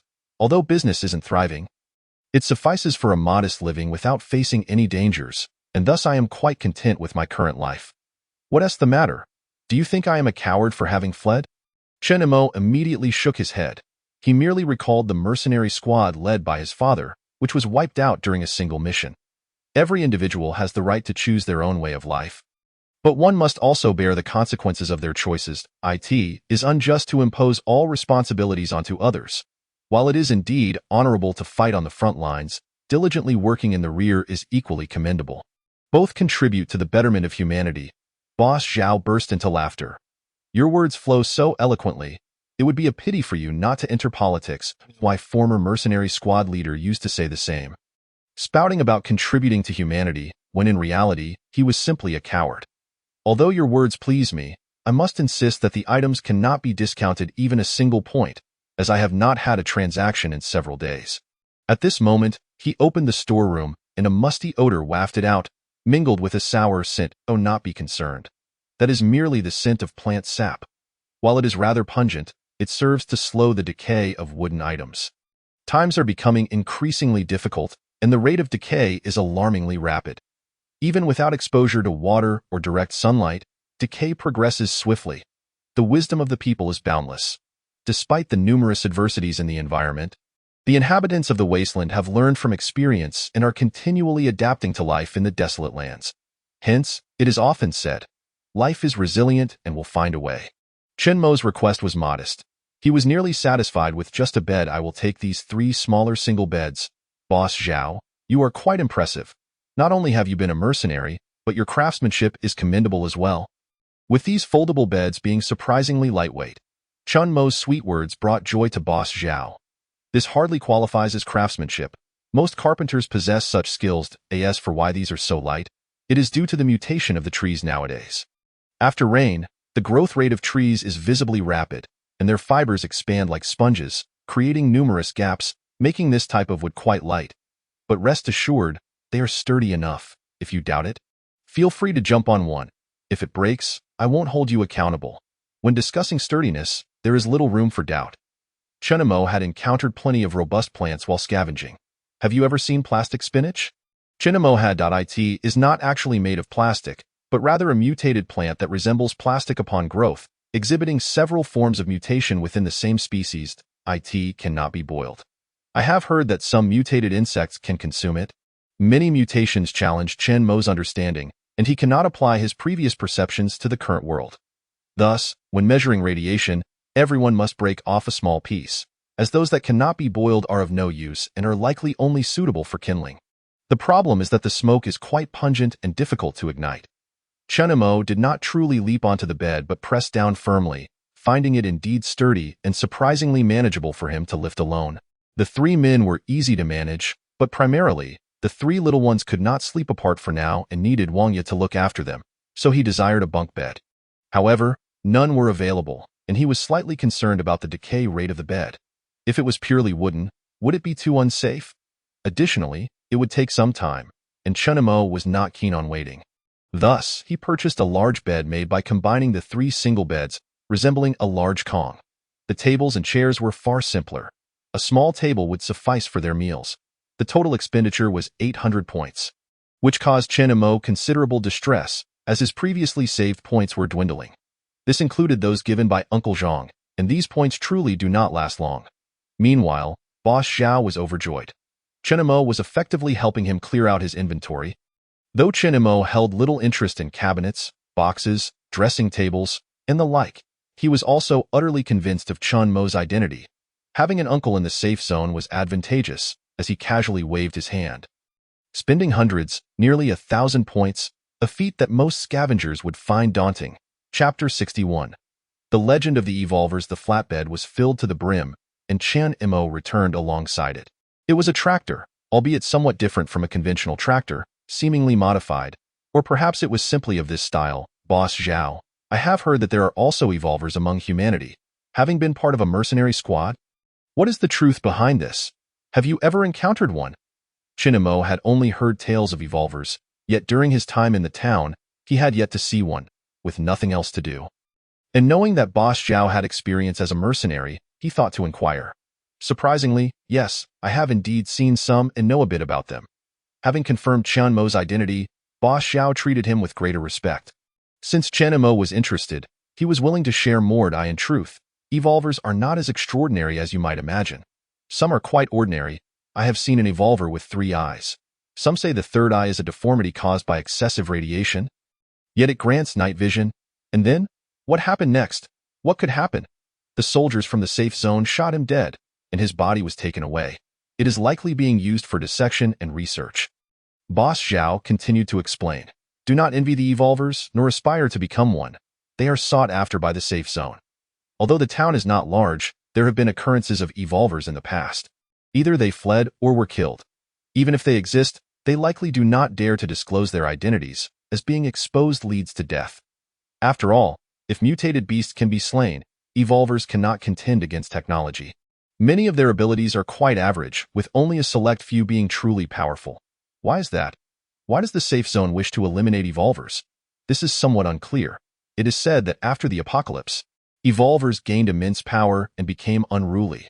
With power came arrogance, leading them to believe themselves invincible, recklessly violating laws and disrupting order, posing a significant threat to the safe zone.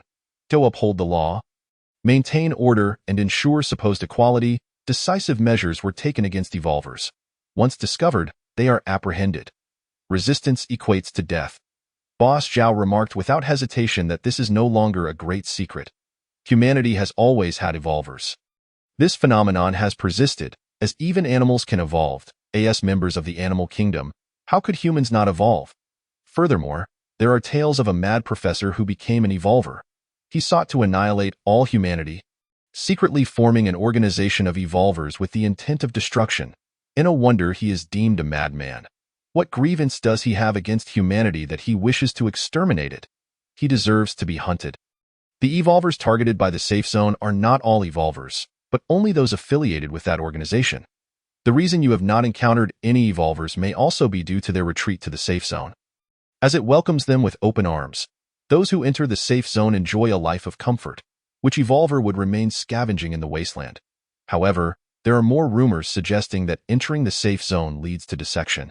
The purported embrace of evolvers is merely a ruse to lure them in, where they become trapped in any case. Whether entering the safe zone or fleeing, it is generally not easy to come across those evolvers.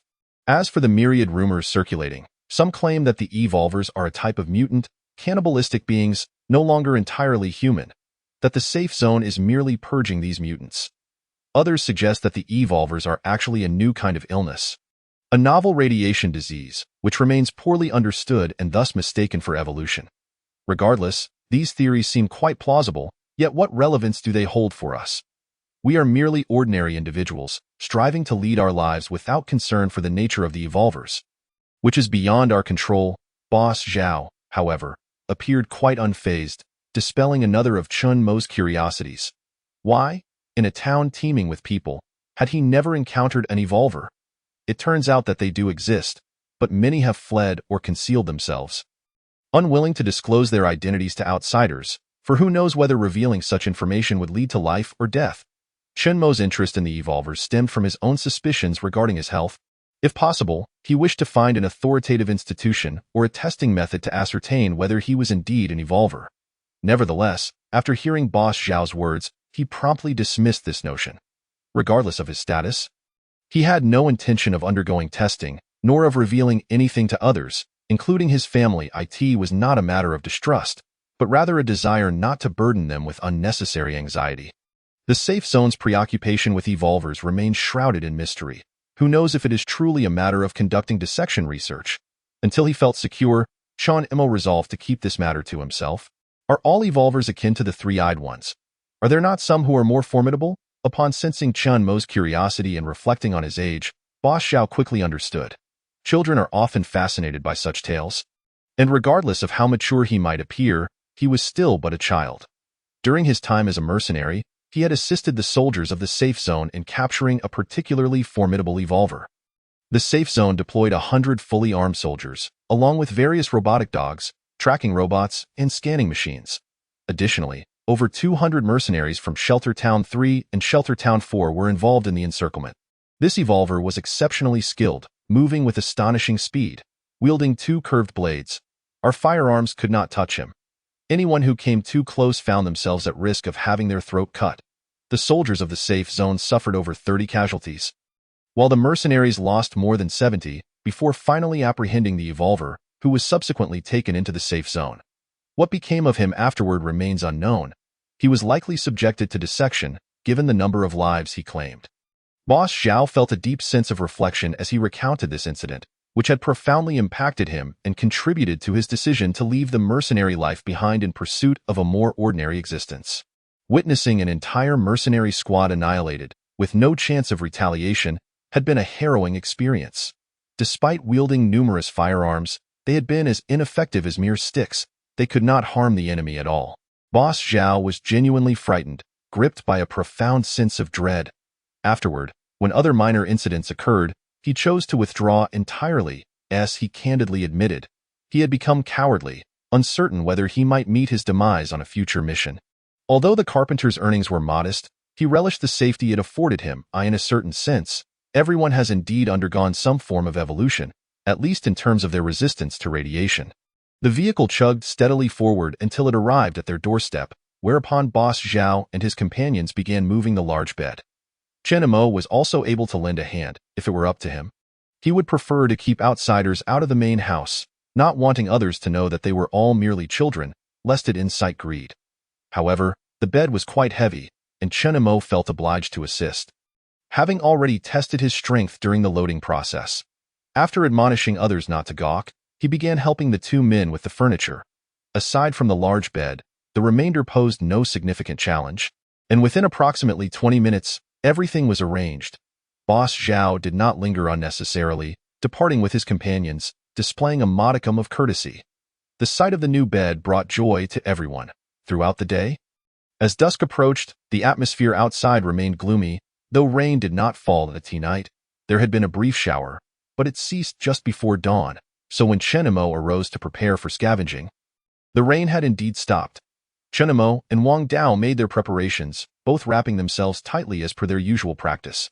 However, Wang Dao was somewhat different. He he donned the mask and gloves acquired from the backpacker. From a distance, he bore a striking resemblance to a backpacker.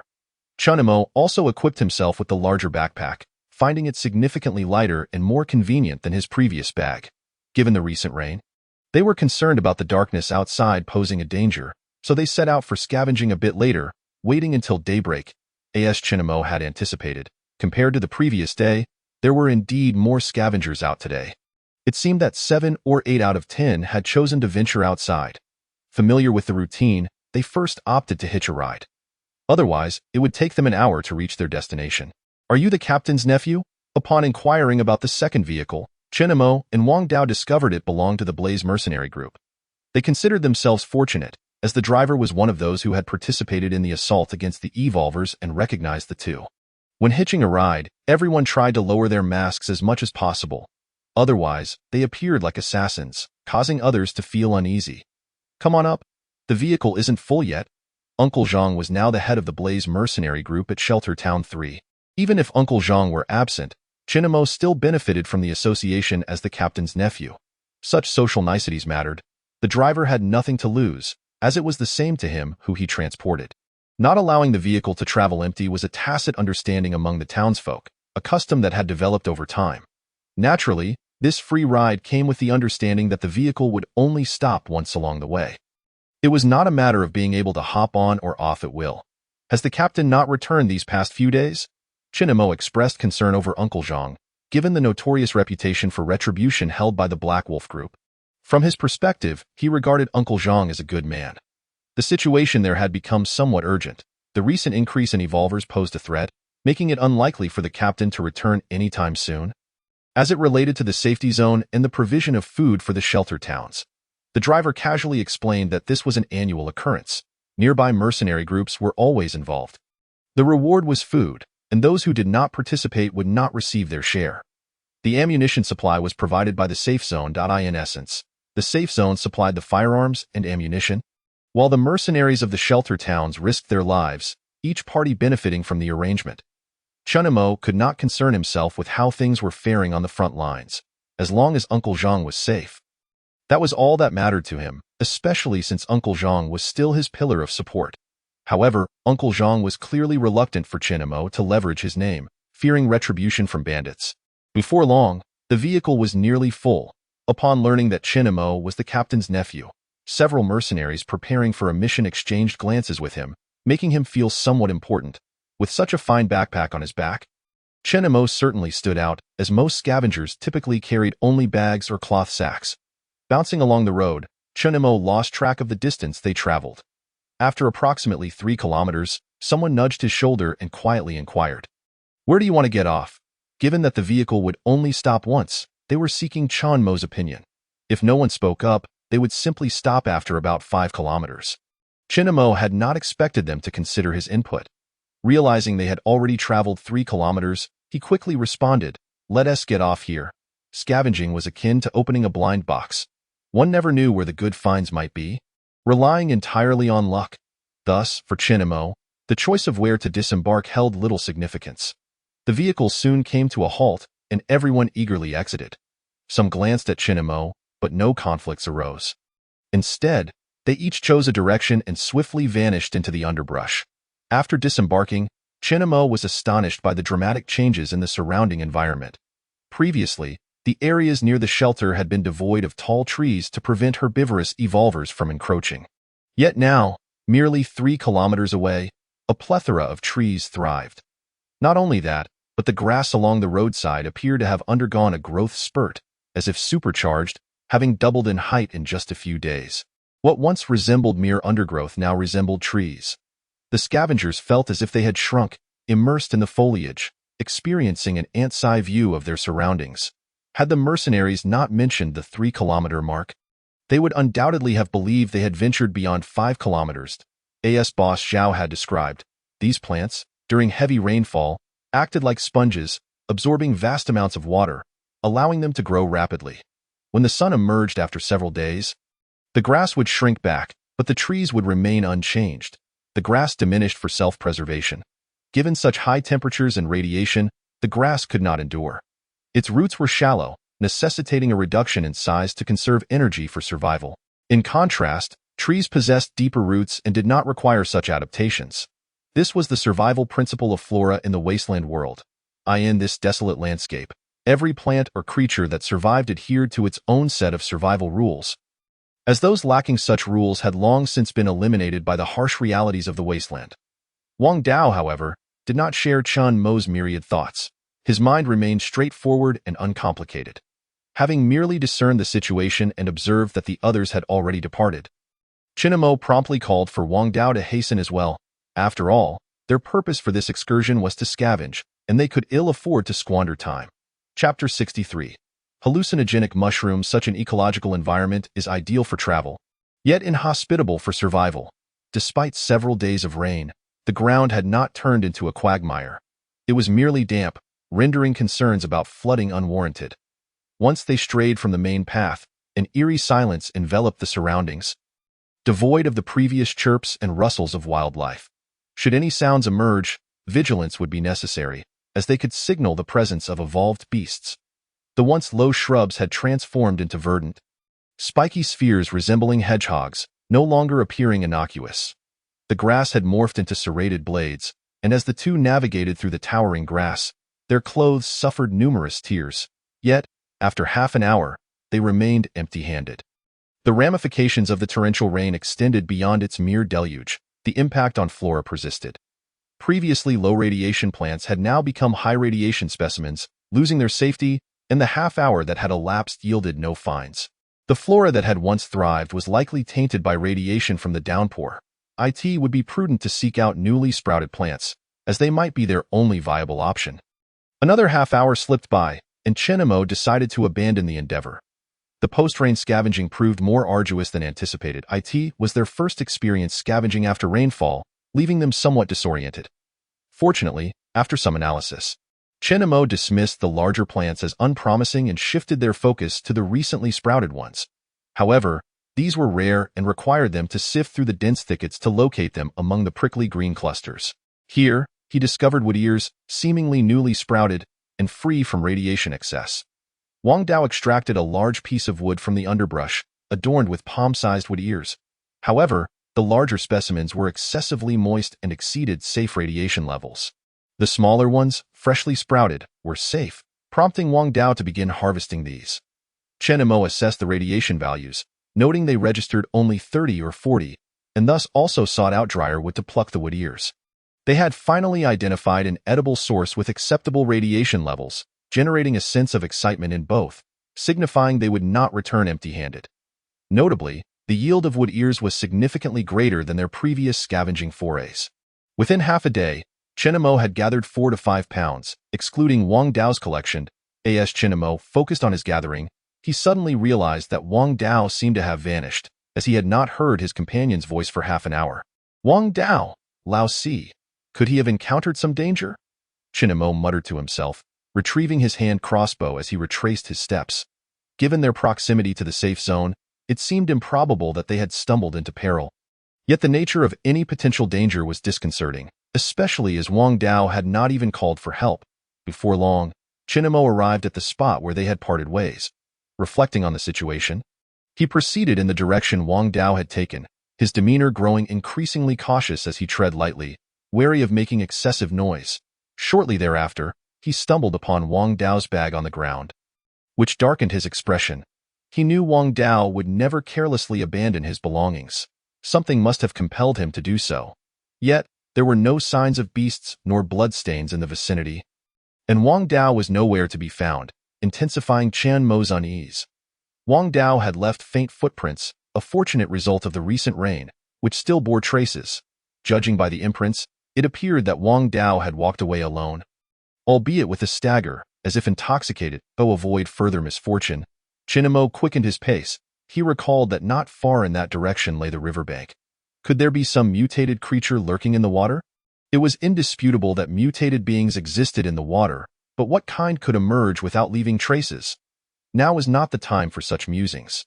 If Wang Dao had been dragged into the river, it would pose a genuine threat, especially given the recent heavy rains that would have likely caused the water levels to rise.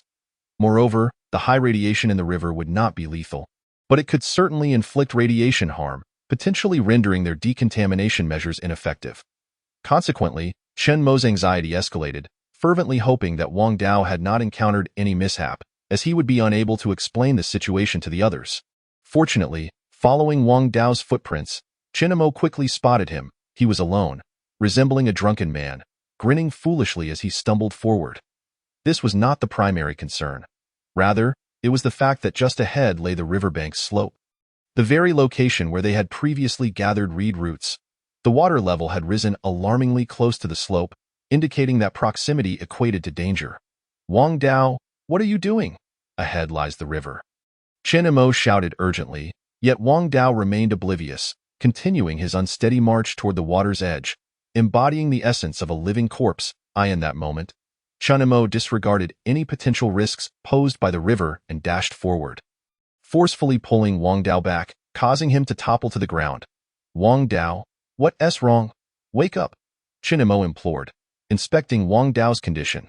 A disconcerting smile lingered on Wang Dao's face, an unsettling sight that evoked fear. Despite Chen Mo's frantic calls, Wang Dao showed no signs of awareness, his smile unwavering as he struggled to rise. Concerned for Wang Dao's safety, particularly the possibility of him falling into the river, Chen Mo was unwilling to release his grip. Yet, Wang Dao appeared possessed, indifferent to Chen Mo's pleas. Though Chen Mo possessed a crossbow, he hesitated to use it against Wang Dao. Amidst their struggle, Wang Dao suddenly fell to the ground. His hands splayed open, clutching a crushed mushroom. Chen Mo's attention was immediately drawn to it. Hallucinogenic mushroom. He recognized it instantly from the descriptions in a traveler's log, with its red cap and white stem. Consuming it would lead to immediate incapacitation. However, the pressing question was how this mushroom had appeared here. It should not exist in this low radiation area, but rather in high radiation zones. This discrepancy raised alarms, particularly since Wang Dao had picked it up. His current state of confusion now made sense. Chapter 64. The great black fish. The hallucinogenic mushroom is inherently toxic, and its mutation has rendered it even more vibrant in color, with proximity itself posing a risk, as it emits a peculiar gas that induces severe hallucinations. Unlike ordinary illusions, these cannot be easily dispelled. This hallucinogenic mushroom, a product of radiation-induced mutation, should not exist in low radiation areas, as the radiation levels there are insufficient to transform toxic mushrooms into hallucinogenic ones. Yet, the presence of this dangerous species in a low radiation zone compelled vigilance. Had the high radiation area expanded to include this territory, or had something escaped from there, bringing the hallucinogenic mushroom with it? As Wang Dao struggled to rise and reach for the mushroom, Chen Mo acted swiftly, kicking it away to prevent any contact. He also removed Wang Dao's gloves and tossed them aside, which incensed Wang Dao, his eyes glowing red like a ferocious beast. His struggle ceased, and he lunged at Chen Mo. Chen Mo pressed his elbow against Wang Dao's neck and splashed water from a container onto Wang Dao's face. Wang Dao's body stiffened momentarily before he sneezed, visibly relaxing as his expression softened. Third brother?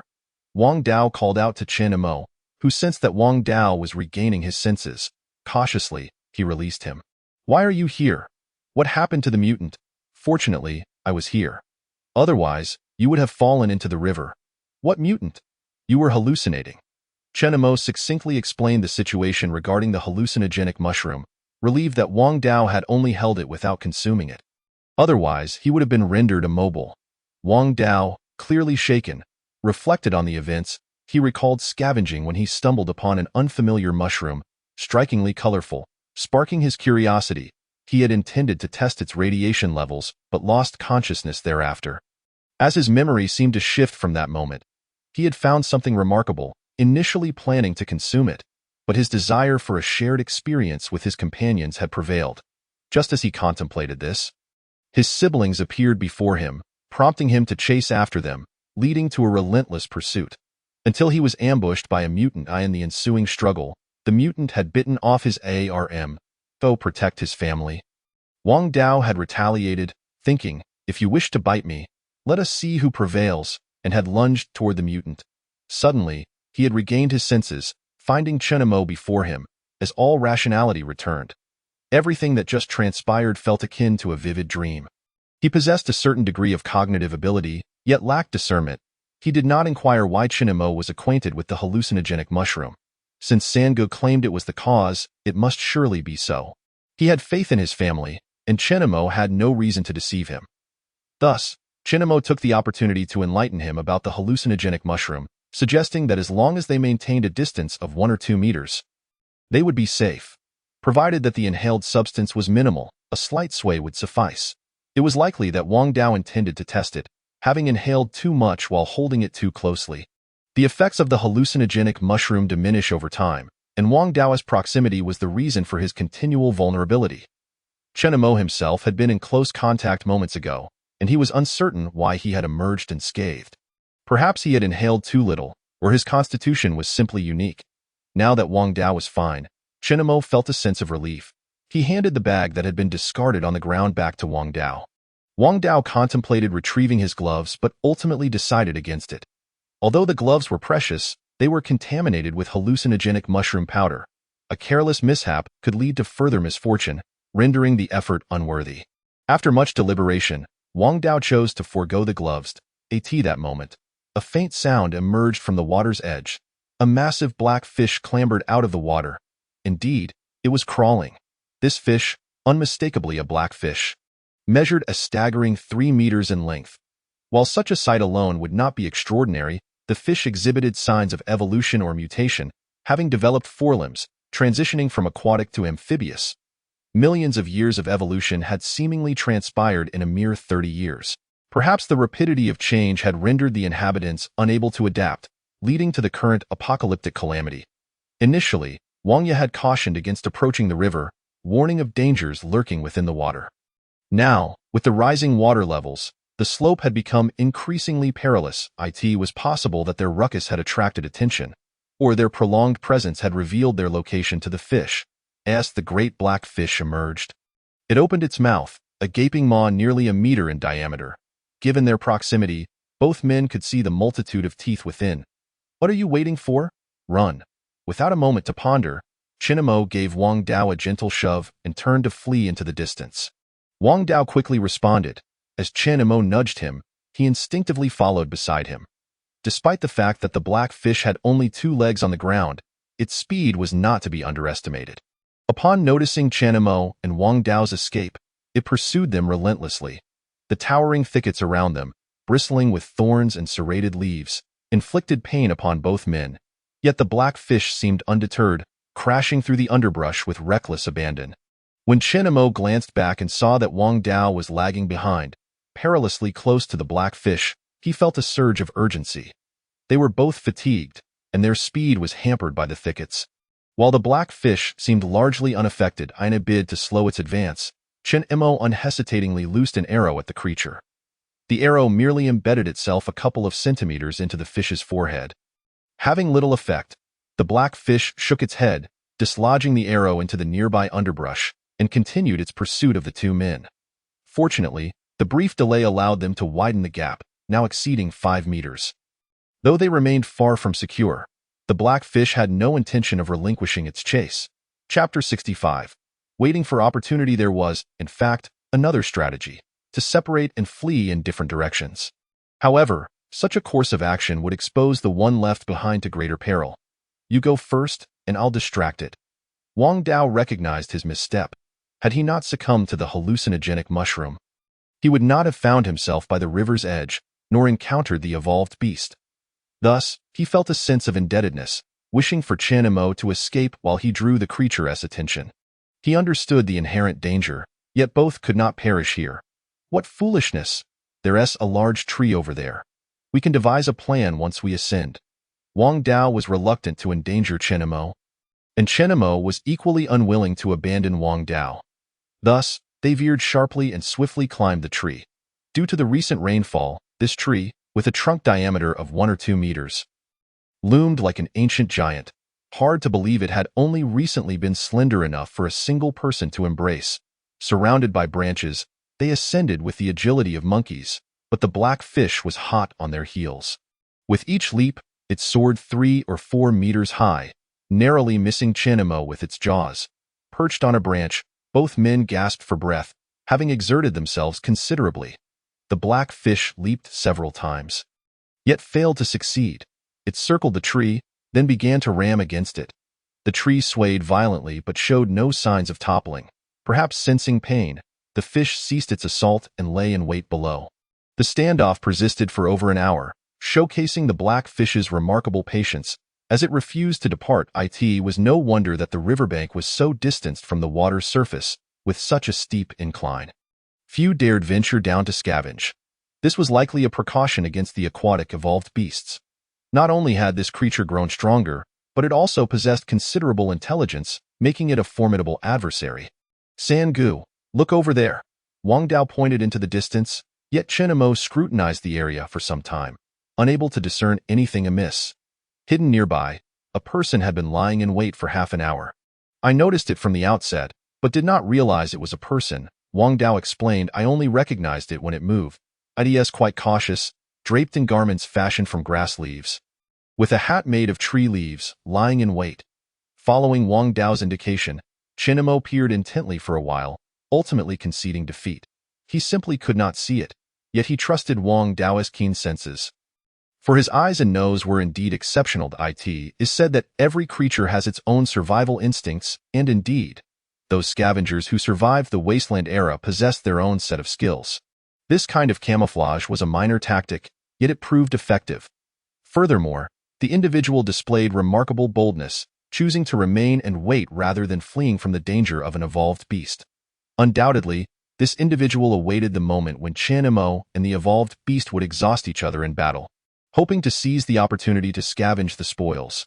The figure lay not far from Chenemo and Wang Dao, and the evolved beast had yet to detect it, if the individual truly wished to escape. They had ample opportunity, yet they opted to wait, eager for the chance to profit. This scenario differed from their previous encounter with the evolved chicken, which had been situated near a high radiation area devoid of viable wild vegetables. Chenemo and his companions had invested considerable time there with little to show for their efforts, aside from some cotton. Here, however, was a different story. This area was frequently traversed by scavengers. Though the expanse was ample, the number of scavengers was substantial. While they often encountered one another during their pursuits, they typically avoided direct confrontation, a form of self-preservation. Given the commotion Chenemo and the black fish had stirred up, it was improbable that it had gone unnoticed, resulting in the current circumstances. Observing other areas might reveal more scavengers lying in wait. Some might have retreated in response to the danger, yet others, particularly the bolder men, might approach to investigate, seeking to capitalize on the situation. If that were the case, they might very well resolve the issue with the evolved beast, or at the very least, divert its attention. As everyone remained in a stalemate, the lone wolf awaited the opportune moment to scavenge. Once Chenemo and his companions could no longer endure and were compelled to retreat under the cover of night, he would undoubtedly descend to confront the evolved beast, potentially seizing his chance. This individual harbored no inclination towards risk. San-gu, several scavengers are approaching from not far off. They climbed another tree. This time, Chenemo spotted them as they had only just arrived and were not camouflaged like the lone wolf. There were 4 in total, 3 men and 1 woman.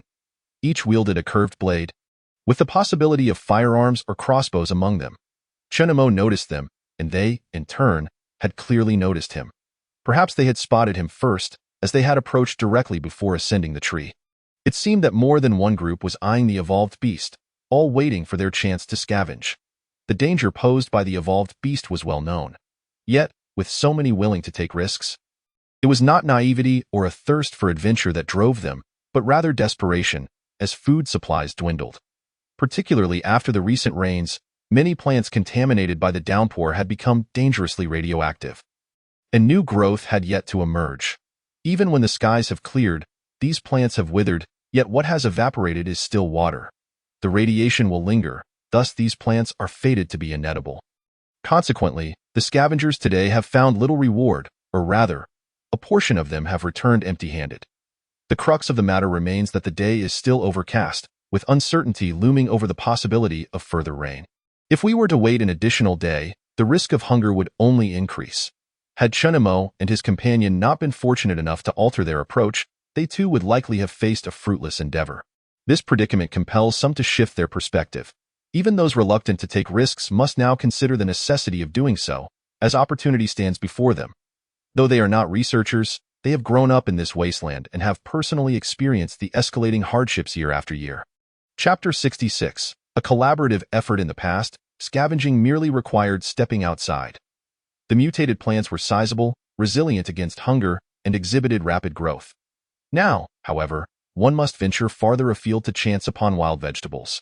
Especially with the radiation safety standard having risen from 45 to 60, starvation persists, and the emergence of radiation antidotes merely prolongs survival.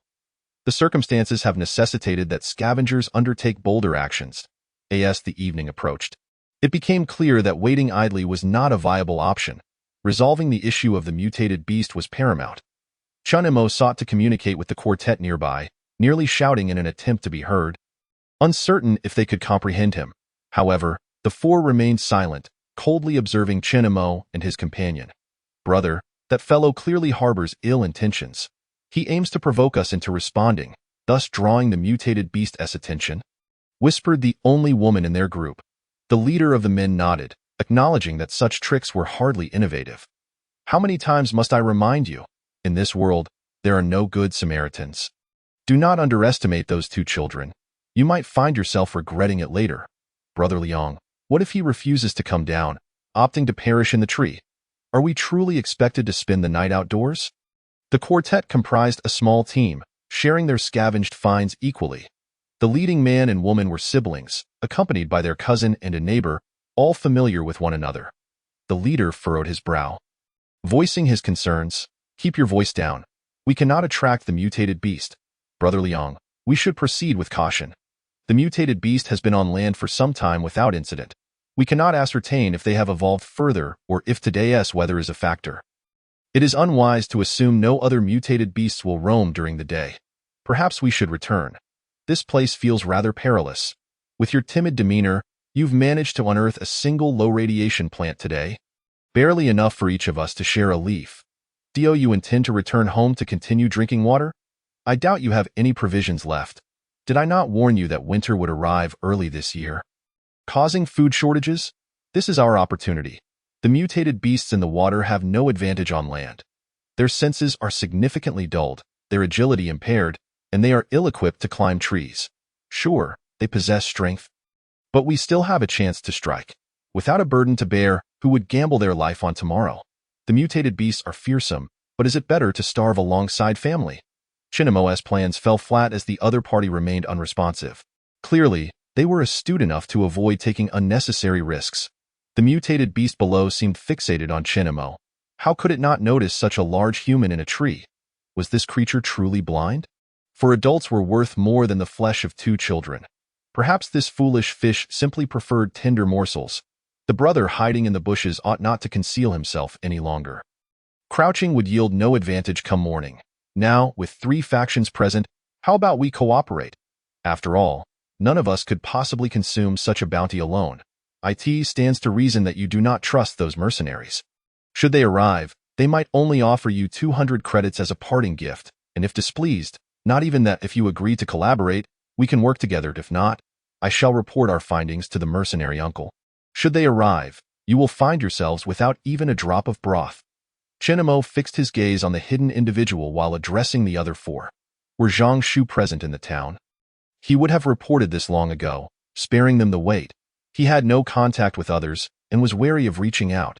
Tio put it bluntly, informing other mercenary groups would prove futile. They were not firefighters and would not appreciate being summoned to a situation devoid of mutated beasts. Besides, most mercenary groups were currently engaged in missions, leaving few behind. The quartet was taken aback.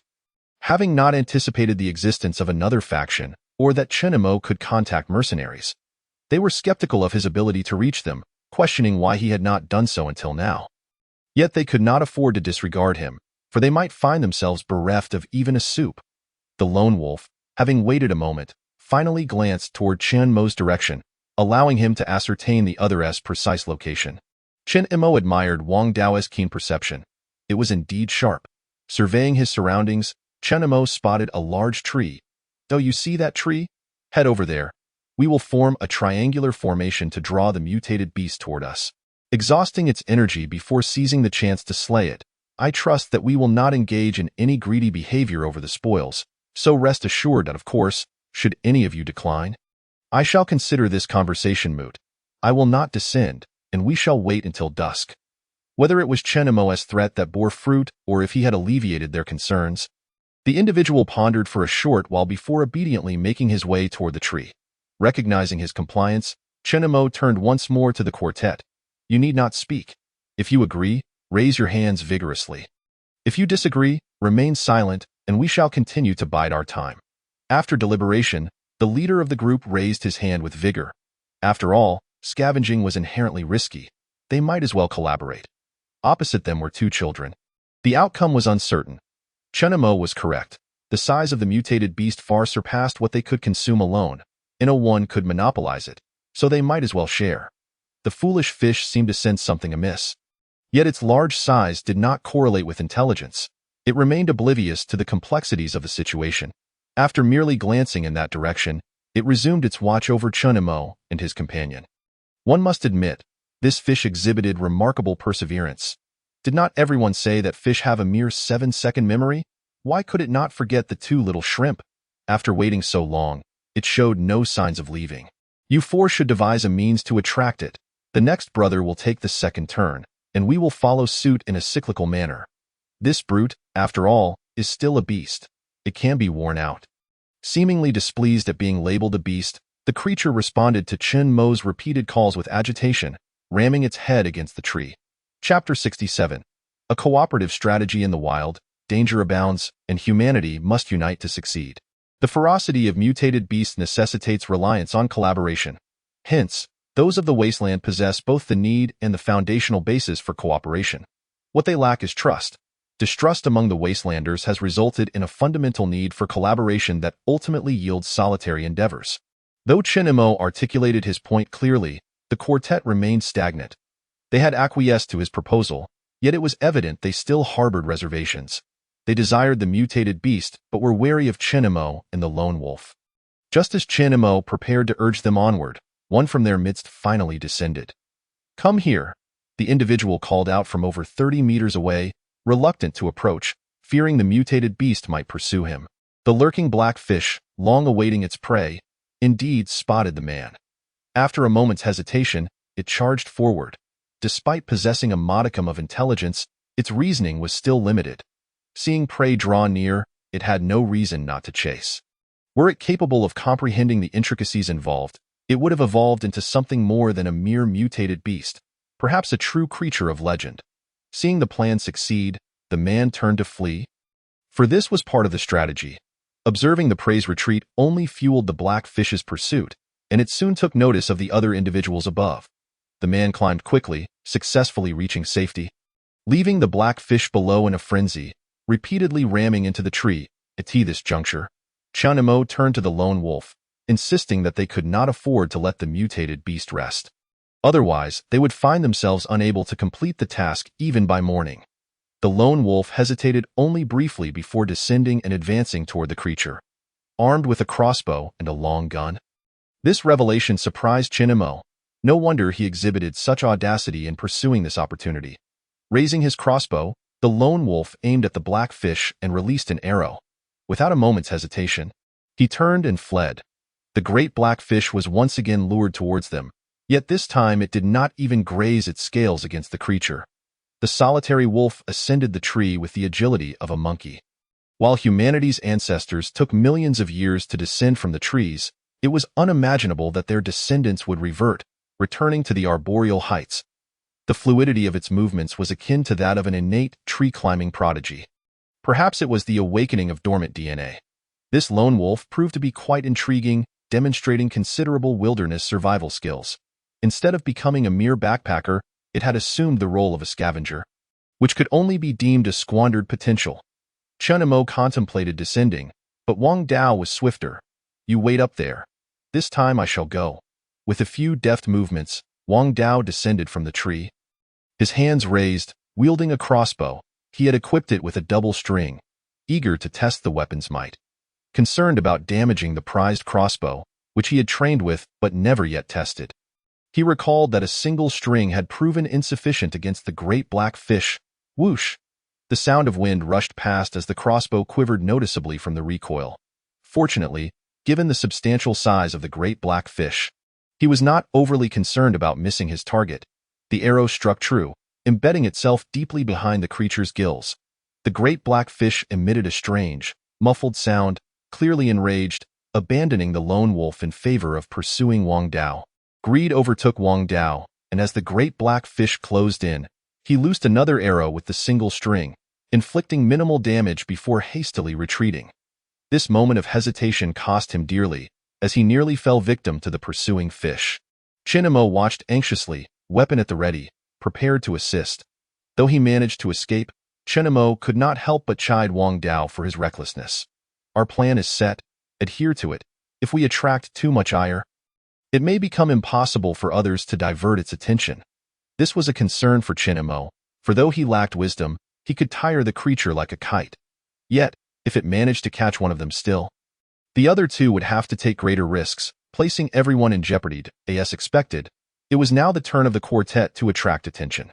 Following their earlier strategy, they positioned themselves at a similar distance and shouted once more. The great black fish merely glanced at them before ceasing its pursuit. One individual hesitated for a considerable time before edging closer, igniting the beast's instinct to hunt, which made it abandon Chinamo and his companions.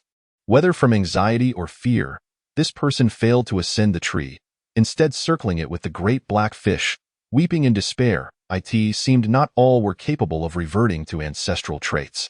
Perhaps their bloodline had not awakened. Fortunately, the three individuals still in the tree were not idle. They crafted diversions to delay the great black fish while assisting the hapless individual up to a branch. Frustrated, the great black fish leapt onto the branch, yet it became ensnared, for its two limbs were ill-suited for climbing. After a struggle, the thick branch was ultimately broken under the weight of the creature. Sending it crashing down, however, with the branch severed, the quartet would face greater difficulty should they wish to ascend the tree again. The solitary wolf hesitated briefly before descending to the ground, as he raised his crossbow. He had no time to shoot, for the great black fish charged forward, forcing him to hastily release an arrow that missed its target as he fled. His keen instincts propelled him to escape almost simultaneously with his shot. Once more, the great black fish pursued an empty chase. Enough of this. Let me take my turn, Chinamo declared, unwilling to permit Wang Dao's reckless behavior to continue. While he understood the latter's good intentions in wanting to shield Chinamo from danger, his actions were overly impulsive, causing concern. Gradually closing the distance to the great black fish, now merely 30 or 40 meters away, Chinamo readied his double-stringed crossbow. As anticipated, the great black fish let out a pained cry. Chinamo aimed for its head, but his aim faltered, striking its body instead, as his precision was lacking and the recoil considerable. Nevertheless, the beast's ire was once again drawn towards him, and Chinamo ascended the tree. Adhering to the wisdom of his ancestors. Previously, climbing was a means to secure sustenance. Now, it served as a refuge from ferocious predators. At that moment, he noticed that 3 members of the quartet had descended, leaving behind the terrified individual clinging to the tree, unwilling to budge. After a brief wait, 2 of them returned to the great tree, while one bravely approached the great black fish, undeterred by the creature's disinterest. This individual stealthily crept closer before striking at the fish's tail with a knife. Chinamo could only ponder the identity of this audacious person who dared to engage in close combat with an evolved beast. Fortunately, the individual had no desire to engage in a death struggle. After inflicting a wound, he promptly fled. The great black fish, now in pain, could no longer ignore this provocation, turning to chase the assailant. However, by the time it gave chase, the individual had already gained a significant distance, demonstrating remarkable speed. The creature's wrath had once again shifted. The individual, agile and swift, leapt from the ground, using the trees as a springboard, while 2 of his companions awaited above, ready to pull him to safety. Fearing the great black fish's wrath, they ascended 2 levels before the creature could approach. This time, fortune did not favor the great black fish. As it charged, its belly was gruesomely sliced open, for the earlier descent had revealed a simple trap laid by the 4. They had sharpened wooden stakes, angled outward, and buried knives, resulting in the creature careening directly into the lethal setup. It lay on the ground, eviscerated, not merely suffering 1 wound, but several. The severity of its injuries far surpassed those inflicted by Chinamo and the solitary wolf. The quartet displayed both composure and cunning. Their trap, though rudimentary, proved exceedingly effective. With its belly grievously injured, the great black fish flipped over, convulsing on the ground. After a few feeble jumps, like an ordinary fish, it ceased its struggle, though it was not yet dead. "Have we succeeded?" one woman exclaimed excitedly, yearning to leap down, yet was restrained by the leading man, though not act impulsively. "Let us wait." His attention was not on the great black fish, but rather on Chinamo and the lone wolf. Collaboration was one thing, but now was the time to test trust. Chinamo and the solitary wolf possessed firearms and crossbows. Despite their numerical advantage, the four did not hold any true leverage. The question remained, how would they divide their spoils? The leading man glanced at Chinamo and then turned his gaze to the solitary wolf. At this moment, Chinamo felt considerably more at ease. Yet he made no move to approach either the great black fish or the others. Ultimately, he too harbored mistrust, preferring to maintain a safe distance, which provided him with a sense of security. Why not let that fellow go first? He cannot take much on his own. After a moment of contemplation, Chinamo raised his voice. "Why should we not be the first? We are the ones who have slain it." One member of the quartet voiced his dissent, stepping forward to protest. However, he was swiftly silenced by the leader, who nodded in agreement with the proposal. The first to approach would indeed have the first choice. But there was an element of risk involved. No one knew whether the great black fish had any remaining prowess. After a brief consideration, the solitary wolf unlatched his firearm and cautiously approached. Testing the waters, he discovered that while the great black fish was not entirely deceased, it was gravely weakened. Without hesitation, he carved a significant chunk of flesh from its body. Sensing it was insufficient, he sliced off another sizable piece. In total, he secured over 50 pounds. While he could have taken 100 pounds out of greed, the prospect of becoming a target during their return journey tempered his ambition. Having acquired his 2 hefty portions, he did not acknowledge Chinamo, departing with his bounty without further ado. They had collaborated, yet Chinamo did not even know his name. The individual had effectively concealed his appearance for the sake of disguise. Their encounter was merely a fleeting one, and now he departed just as abruptly. Most importantly, this individual seemed content, taking only what he could visibly carry. Even so, he had to remain cautious on the long journey ahead, for any encumbrance could impede his agility. The quartet turned their attention to Chinamo, who offered no further commentary. "You may proceed. We will wait a while longer." With one individual having taken their fill, the remaining 3 were devoid of any reservations. They dispersed to carve flesh from the great black fish, and the scene was indeed bloody. The individual who had previously expressed discontent with Chinamo was the most avaricious. Managing to cut off 5 or 6 large pieces, laughing maniacally, oblivious to his folly, he remained unaware of how he had survived in the wasteland. The other 3 each took 2 pieces, mirroring the solitary wolf's example. They adhered to an unspoken rule, each claiming only their fair share. However, it was not long before discord erupted among them. Chinamo observed the scene from a distance, realizing that despite their initial unity, they were far from cohesive.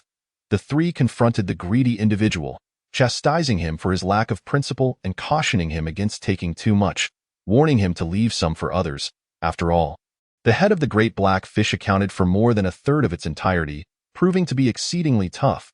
If they were to proceed with such an endeavor, Chinamo and his companion would likely find themselves relegated to merely dividing the fish head. The reluctant individual begrudgingly retained 2 pieces, while the other 3 lost interest in further persuasion and turned away to leave. The avaricious one lingered behind, dragging 4 pieces along, but of course, they could not simply take these back as they were. They needed to find a secluded spot for processing. "Farewell, my 2 young brothers. I am Liang Yi. Should the opportunity arise, let us collaborate again in the future." The leading youth introduced himself, thus forging a new friendship. Although trust was scarce in the wilderness, it did not preclude the possibility of camaraderie. Their cooperation had laid a foundation of mutual trust for future endeavors. At that moment, Chinamo and Wang Dao rushed over. Aside from the remaining 2 pieces of meat, which weighed only around 30 to 40 pounds, they were left with just a single leg. Any further acquisition would require painstaking scraping. The insides were a chaotic mess, with a pungent stench assaulting their senses. Chinamo pondered whether others had ever consumed fish legs, as he had never partaken, and now felt somewhat queasy, uncertain of the leg's edibility. After conducting a simple test, he discovered that, possibly due to being soaked in water, the radiation level registered precisely 61, teetering on the threshold of safety. Chapter 69. The origin of nutritional agents. As Chen Mo attempted to remove the device, he accidentally encountered the skull's location, which was similarly drenched in blood. However, the testing instrument immediately registered at its maximum capacity. It was perplexing that the same evolved creature could yield such disparate readings. And the significant variance was troubling. After a moment of contemplation, Chen Mo proceeded to open the great black fish's head, finding it relatively easy due to the previous damage. Before long, he extracted a white pearl. The testing device, not even needing to touch it, indicated that it was beyond safe levels, startling Chen Mo, who dropped it to the ground. In a remarkable turn of events, the nearby plants seemed to stir with a life of their own, moving towards the pearl as if drawn by an unseen force. Realizing the situation, Chen Mo swiftly wrapped the pearl in cloth, causing the plants to return to stillness as if they had lost their target. What on earth was this? A demon's essence?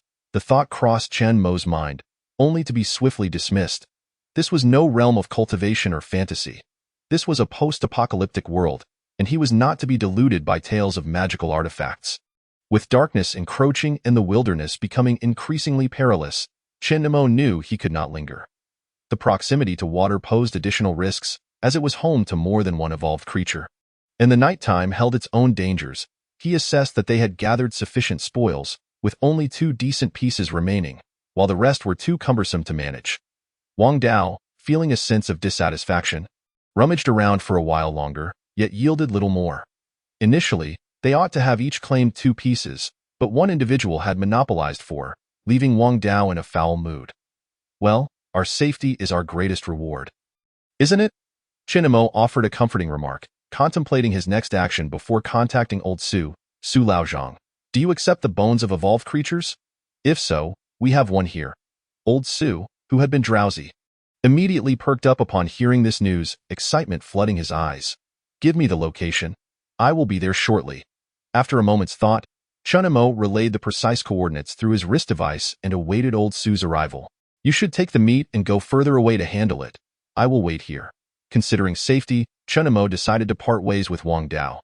Although he held a degree of trust in old Su, the world they inhabited demanded caution. He recalled his initial hesitance to seek help, especially from others. His outreach to old Su was motivated by a desire to utilize what was deemed waste. And he was pleasantly surprised by old Su's eagerness to come. Wang Dao did not question the arrangement and dutifully departed with the remnants, while Chen Mo readied his weapon, remaining vigilant. The potent odors surrounding them could potentially attract other evolved creatures, and ensuring safety was paramount. After a span of 10 to 20 minutes, the sound of an approaching vehicle reached Chen Mo's ears. Old Su had truly arrived, driving alone. The perils of the wilderness underscored the old man's audacity. He seemed unperturbed by the possibility of falling into a trap. Upon disembarking, old Su began examining the immense fish bones. Kid, you're quite impressive. How did you manage to slay this evolved creature? Chen Mo shrugged. You overestimate me. With my slight build, I am no match for such a beast. It was a collective effort of many scavengers. Did you not notice that the meat above has been entirely divided? My only grievance was not securing a sufficient portion for myself, which is why I inquired if you would be interested in purchasing it. Old Su was skeptical of Chen Mo's words. Just the other day, you mentioned having only 4 bottles of wine, claiming they were ancestral. Now, you present this much? Are you running a distillery? He dismissed Chen Mo's protestations, assuming the evolved creature was one he had killed but could not process, thus seeking his assistance. Even if help was at hand, it likely would not be substantial. However, this concern did not trouble him. He had no intention of bullying the young man. Is there any utility in this? Certainly. Do you think nutritional agents are conjured from thin air? They contain essential energy for the human body, comprising both plant and animal elements. You might not grasp the specifics, but it's a matter of balance between the two. Are these materials truly the main ingredients for nutritional agents? Did you imagine they were some high-end product? The inhabitants of the safe zones do not consume them. They are specifically crafted for those in the wild. The raw materials are quite valuable. Mutant human and beast corpses are among their primary sources. You needn't worry. They are processed for safety, extracting the nutrients without any adverse effects. Mutant human flesh as well? How is the radiation issue addressed? Upon learning the truth, Chenemo felt a wave of unease wash over him regarding the nutritional agents. Much like the food he had consumed in his previous life. Ignorance had rendered it palatable, but awareness of its origins extinguished any appetite. Old Su seemed to take delight in Qian Mo's dismay, his mood buoyed as he elaborated further. You need not fret excessively. Mutant corpses cannot be consumed directly. They undergo processing. Biological and technological means are employed. The biological method involves feeding the corpse to one type of insect, which is then fed to another, effectively reducing the radiation levels during the process. Once the insects are eliminated, their bodies are converted into nutritional agents that, of course, handling mutant human corpses is more complex than that of evolved beasts. Chapter 70. Gaining notoriety seeing Qian Mo's furrowed brow. Old Su felt a swell of accomplishment. However, Qian Mo did not linger in discomfort for too long, as he needed to adapt to his current reality. Nutritional agents could not materialize without a source. And fortunately, he had only consumed one yet.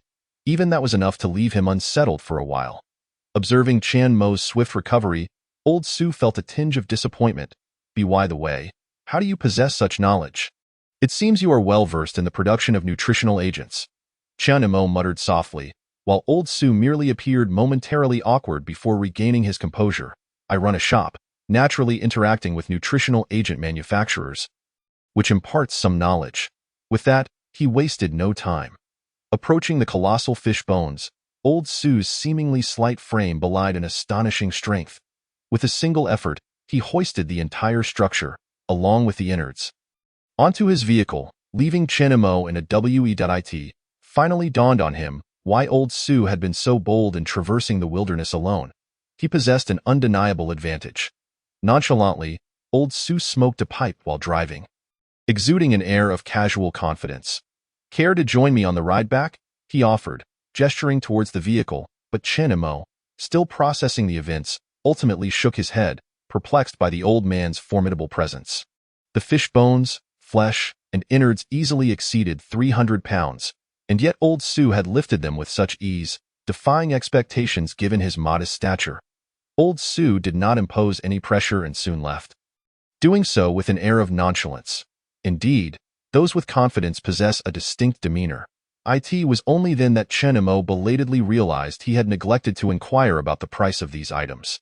Additionally, he wanted to ask about a bead he carried with him. However, he was so taken aback by Old Su's final display that he momentarily forgot to ask, in a state of helplessness. Chenemo decided to send a message to Old Su, inquiring about the price of the fish bones. After all, they were for sale, not a gift to Old Su.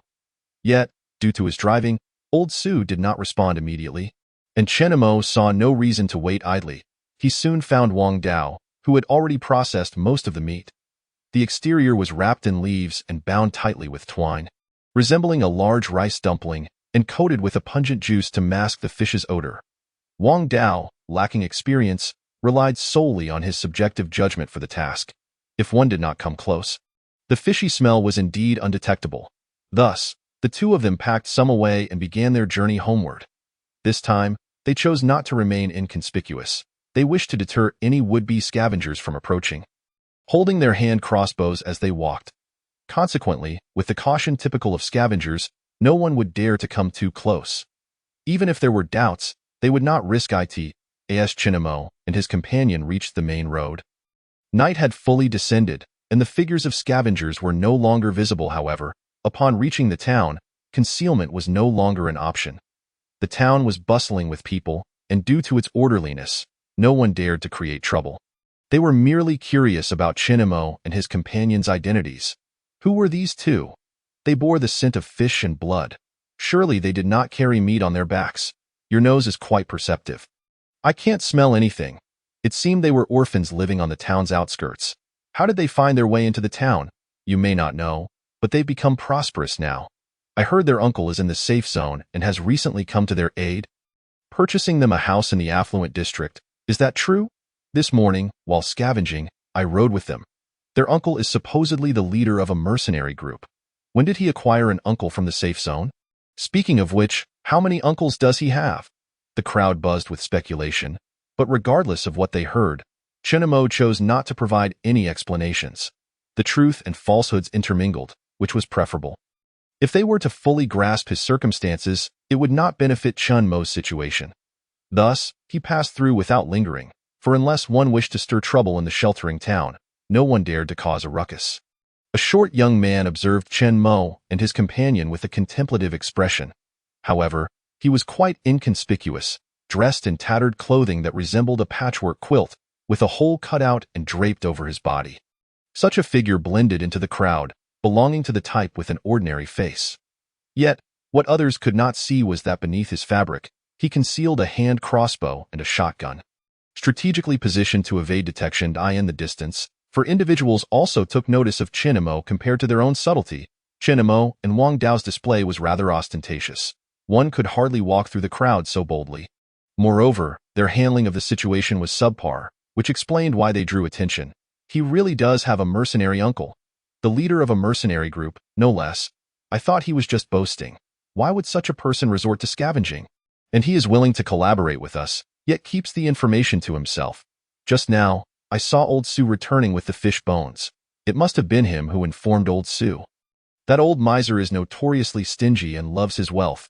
He didn't make things difficult for them, sister. Your interest is quite peculiar. Shouldn't he have an uncle in the safe zone? Enough about that. It's their own affair. Why concern ourselves with it? Haven't we mentioned that there's been trouble in the grain area? Those mercenary groups have gone to the front lines, likely the reason they are willing to collaborate with us. However, the collaboration has concluded. We are no longer acquainted. Let us not entertain unrealistic thoughts and return swiftly. Today's events must remain confidential. We must not speak of them. Everyone was no novice, having gained such substantial benefits. They naturally would not speak carelessly. Only Chinamo and his companion appeared somewhat immature, inadvertently revealing the meat, which could lead to unnecessary trouble. Although the town had rules, there were always complications. It remained to be seen whether Chen Mo's background could resolve these issues. While Chinamo had never anticipated gaining notoriety in this manner, it was not surprising that he did. His reputation had indeed grown within the town, especially in the eyes of certain scavengers. Chinamo had already become a figure of considerable stature. Chapter 71. The enhanced individual outside a glass enclosure, an elderly man clad in a white lab coat, wearing glasses, and with hair streaked with gray, peered inside. The interior was a roughly 5 square meter space, filled with dismembered limbs and pools of blood. A young man stood naked from the waist up, dressed in a tight white bodysuit, calmly positioned in the center.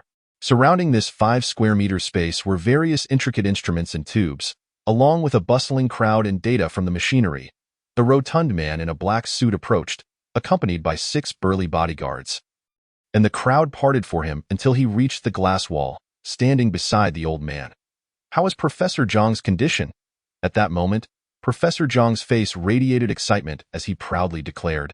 The experiment was a success. The rotund man beamed with delight and immediately pressed for details. What are the results? The data has been compiled. The 4th generation of enhanced individuals exhibit stability, with no risk of losing control. They possess no empathy or self-interest, making them the ideal soldiers, exhibiting absolute obedience to commands and mercilessness toward enemies. Specifically, their strength has increased 5-fold compared to an average Special Forces operative, speed 4-fold. And both bodily and skeletal strength have risen 6-fold, with agility enhanced 4-fold. This means that typical physical strikes against them will not inflict pain. Just moments ago, he killed a mutated wolf with his bare hands, suffering only minor injuries. Now, the final test remains: intelligence. When faced with an intelligent adversary, will he behave like a machine, rigid and unyielding, or will he think and adapt like a normal human during combat? All other aspects have been thoroughly tested. Although the rotund man was pleased, he recognized that data alone was insufficient. He had yet to witness the results firsthand. After contemplating, he glanced at his bodyguards and selected 2 to enter. The chosen pair exchanged glances and resolutely stepped forward. Professor Jiang, without hesitation, opened the glass wall to allow them entry. Inside, the young man exhibited remarkable stability, his gaze unwavering. As the glass wall closed, Professor Jiang held a device resembling a microphone and commanded the young man. Defeat them. However, before he could finish, the rotund man interrupted. Snatching the microphone, He ordered, "Kill them." The two bodyguards understood the gravity of the situation. This was a matter of life and death, and they did not underestimate the enhanced individual. They did not approach with arrogance, but rather with caution. Their young master had issued a command. They must either kill the enhanced individual or be killed by him. There was no third option. At such a critical juncture, no one would treat their life lightly. Both were seasoned veterans, not weaklings, and their combat experience was extensive. With a mere glance, they could decipher each other's intentions. Thus, they launched their assault almost simultaneously. Employing a coordinated attack, one aimed at the enhanced individual's head, while the other targeted below. Their strikes were fierce and merciless. Yet, the enhanced individual reacted swiftly to their oncoming attacks. His reflexes were rapid, and his counterstrike even faster.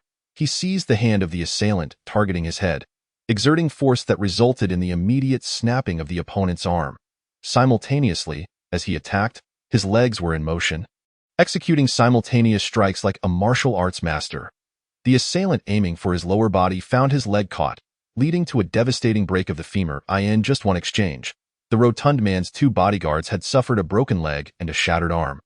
Shrieking in agony, subsequently, they drew their sidearms. Their master had ordered them to test the enhanced individual's capabilities, and he had not prohibited the use of firearms. Moreover, in a life-or-death scenario, they could hardly afford to be overly cautious. Weapons were merely an extension of their strength. Thus, they acted swiftly, simultaneously drawing their weapons and unleashing a hail of bullets toward the enhanced individual, their movements seamless. However, the enhanced individual was not idle. He evaded their attacks while simultaneously grasping one of the firearms. With a brutal yank, he tore the guns and the arms of their owners clean off, leaving a gruesome scene. Both men lost their arms, suffering excruciating pain. Yet, they were not ordinary men. They were fierce combatants. Even in such a dire condition, they remained intent on fighting. One limped forward, continuing to attack, while the other relied solely on his legs. Desperate to survive, for time was of the essence. Otherwise, blood loss would lead to their demise. Both individuals were no match for the augmented beings at their peak, let alone in such a severely injured state. However, they understood that passivity would only lead to their demise. Thus, they were compelled to resist for the sake of survival. Consequently, the outcome was unsurprising. Both perished, and in a most gruesome manner. The augmented beings, devoid of any semblance of empathy, dismembered them with their bare hands, reducing each body to 3 or 4 pieces at the very least, with entrails strewn across the ground. Yet, the augmented beings did not even flinch. Their brutal skill of evisceration inducing a visceral reaction among the observers behind the glass wall. It was impressive, but they were still injured. Such a formidable asset could not simply be allowed to die in this manner. Despite having been shot moments ago, the augmented being stood upright, seemingly impervious to pain. Nevertheless, this result was immensely satisfying. The project concerning the augmented beings had progressed significantly, and it was no wonder he was in high spirits. Soon, the glass wall opened once more, and 2 women clad in white rushed in to extract the bullet and tend to the wounds of the augmented being. Throughout the entire procedure, the augmented being remained silent. Embodying the essence of a perfect warrior, testing his intelligence in such a confined space was undoubtedly inadequate. The safety zone would not suffice either, as it would breach legal boundaries. Thus, they contemplated deploying him into the wilderness beyond the safety zone, where the cunning nature of the wildlings could provide a suitable test of his intellect, determining whether he was indeed as dim-witted as he appeared. Of course, precautions were necessary during the deployment. It was vital to avoid drawing too much attention or causing a disturbance that could damage their precious asset. This was your area of expertise, and I trust you to handle it professionally. I only require the final results. If the outcomes are favorable, mass production can commence immediately, provided that you enhance the success rate. Chapter 72. Alarm among the guards upon receiving the response from Elder Su. Chinamo felt an overwhelming urge to question his sanity. It seemed that he had discerned Qian Mo's aversion to the nutrient solution. When Chen Mo messaged him, he took quite some time to reply. And he did not mention any points. Instead, he merely stated that he would bring some nutrient solution for Chen Mo as compensation. It was truly an inappropriate topic to broach, especially considering the discomfort he felt at the thought of mutants also producing nutrient solutions. This was not merely a matter of sensitivity. It was an internal battle he could not overcome. Although one might resort to consuming human flesh in dire hunger, Chinamo had not yet reached that point. He would cross that bridge when he came to it. After dinner, while resting, Chinamo recalled the orb he had acquired, which possessed dangerously high radiation levels, rendering it unsafe to keep at home. Therefore, he decided to handle it carefully, as carrying it on his person was equally precarious. However, upon retrieving it, he discovered that the orb had transformed into powder. After retesting the radiation levels, he was astonished to find that they had returned to normal. He was uncertain whether he had made an error in his initial assessment, or if the object could not be left unattended for too long, resulting in its current powdered state. The purpose of which remained unknown. To err on the side of caution, he decided to store it in the basement. If the radiation levels had indeed been excessively high, dealing with it would have been quite troublesome, especially since it could significantly impact his family. Now that the radiation levels were comparable to those of ordinary items, Chinamo felt less apprehensive and resolved to leave it in the basement for the time being. Reflecting on the numerous events of the day, from the incident involving the hallucinogenic mushrooms to the matter of the evolved beasts, Chinamo pondered. The emergence of evolved beasts was unpredictable, while the appearance of hallucinogenic mushrooms in the high radiation zones outside the shelter town did not bode well. He was uncertain whether to report this to the authorities of the shelter town. A new day dawned, and rather than resting, Chinamo decided to continue scavenging with Wang Dao. Wang arose early to prepare food for the two of them, and they set off. The temperature was steadily rising, indicating a bright sunny day. However, as Chinamo and his companion attempted to hitch a ride, they noticed many people weeping by the roadside. There was no need for them to inquire. The surrounding individuals began to discuss the situation on their own. What had transpired? Are you not aware? Many of those who went scavenging yesterday have yet to return. Initially, we thought they were simply delayed. But after a night passed with still no word, it seems grim. Even if they encountered evolved beasts or mutants, such a high death toll without a single survivor is implausible. The guards of the town were stirred into action. Had they not seen the guards at the town's entrance gathering, they intended to investigate. Could it be that new mutated creatures or plants have emerged? How could so many have died? Who knows? If it weren't for the lack of food at home, I wouldn't even consider venturing out today. The crowd buzzed with speculation, as over 200 people wept at the town's exit, and to claim that they were unaffected would be disingenuous. It had been a long time since the town had witnessed such a significant loss of life, and the absence of any news only heightened their unease. Fear has a tendency to spread. Yet, even in the face of dread, scavengers were ill-equipped to confront such risks. Chanmo's first thought was of the hallucinogenic mushrooms, but he quickly dismissed that notion. While hallucinogenic mushrooms posed great dangers, the idea that they could cause such a large number of fatalities in one fell swoop seemed improbable unless their numbers were overwhelming. Given the nature of wildlings, they would likely avoid unfamiliar plants. Unlike Wang Dao, who would approach without hesitation, the scavengers were generally wary of one another and tended to remain dispersed, rarely congregating. The simultaneous deaths of so many individuals likely indicated a situation where a gathering had occurred, perhaps in an area where wild vegetables were particularly abundant. That moment, Captain Sheen of the shelter town's guard was deep in thought, frowning as he considered the situation. When you encountered that individual, was there an area nearby abundant with wild vegetables, or something similar? Captain Sheen, unfamiliar with scavenging, found himself at a disadvantage in this regard.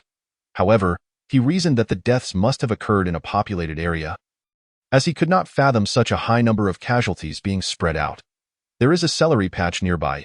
As an experienced scavenger, Liang was well acquainted with the local areas. Very well. Let us proceed there first. You shall lead the way. Liang was taken aback.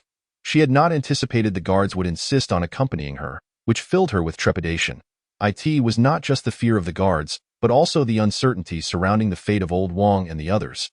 She was reluctant to take any risks. However, the guards were unyielding, forcibly ushering her into the vehicle captain. The sudden disappearance of so many individuals could not have been a result of scattered incidents. It was likely that they vanished from a populated area. Since she mentioned a place in close proximity, they would investigate it first. Captain Sheen casually explained to his subordinate that after helping Antly into the vehicle, he followed closely behind. Meanwhile, Chinamo and Wang Dao were wandering around, trying to catch a ride, and they happened to pass by, instinctively inquiring about the driver, unaware that they were approaching a guard's vehicle. Chinamo, please help me. Aunt Lee's eyes lit up upon seeing Chinamo. She, too, was a powerless, marginalized individual. Having heard that Chinamo had recently prospered, she felt a desperate urge to seek his assistance, fearing for her life, uncertain of where the guards intended to take her. Thus, Chinamo became her lifeline, as the guards would likely hesitate to act against him, given that he had a formidable uncle. Initially, Captain Chin had not paid much attention to Chinamo, considering the plethora of scavengers around. However, upon hearing Aunt Lee call out, he turned his gaze toward Chinamo. If you want to catch a ride, feel free to hop on. There's room here, but we must wait a while until it's fully daylight before departing, Captain Chin stated calmly. Chinamo recognized Captain Chin, the same man who had once shared a smoke with Uncle Zhang. At this point, it was too late for him to leave. After all, Captain Chin was the leader of the guards, and his words held weight. Departing now would only raise suspicions about his intentions. Moreover, it was Chinamo and his companions who had approached to hitch a ride. After careful consideration, Chinamo concluded they had not violated any town regulations, and the guards were not the sort to kill indiscriminately. Thus, emboldened by his skills, he climbed aboard, with Wang Dao following suit, aware that the others among the scavengers were astute enough to recognize the risks involved in the guards' mission. Consequently, no one dared to approach or inquire further. Leaving only Aunt Lee, Wang Dao, and Chinamo as the three scavengers sharing the ride at this moment, Captain Chin also recognized Chinamo and Wang Dao, having only a few days prior encountered them. Curiously, he asked, "What is your relationship with Captain Zhang?" Although Uncle Zhang had pretended not to know Chinamo, Captain Chin was not swayed by those claims. His experience suggested that Chinamo and Uncle Zhang were indeed acquainted. Perhaps fearing retaliation from the wild bandits, Uncle Zhang had chosen to distance himself. Of course, the nature of their relationship was of little concern to Captain Chin. He merely asked out of curiosity. Meanwhile, Chun Mo's mind raced with thoughts. Could it be that Captain Chin had uncovered the truth about the wild bandits' demise? Nevertheless, he firmly insisted, "I hardly know Captain Zhang." While some members of the Fire Mercenary Corps were aware of his connection to Uncle Zhang, they were oblivious to the specifics surrounding the bandits' deaths. Even if Captain Chin knew that Uncle Zhang had a nephew, he might not necessarily connect the dots. Chunimo considered himself a mere insignificant figure. But that was a notion of the past. Now, he had garnered a certain reputation in the town. Captain Chin chose not to press further, as the matter of the wild bandits had already been settled and concluded. He had merely inquired out of casual interest.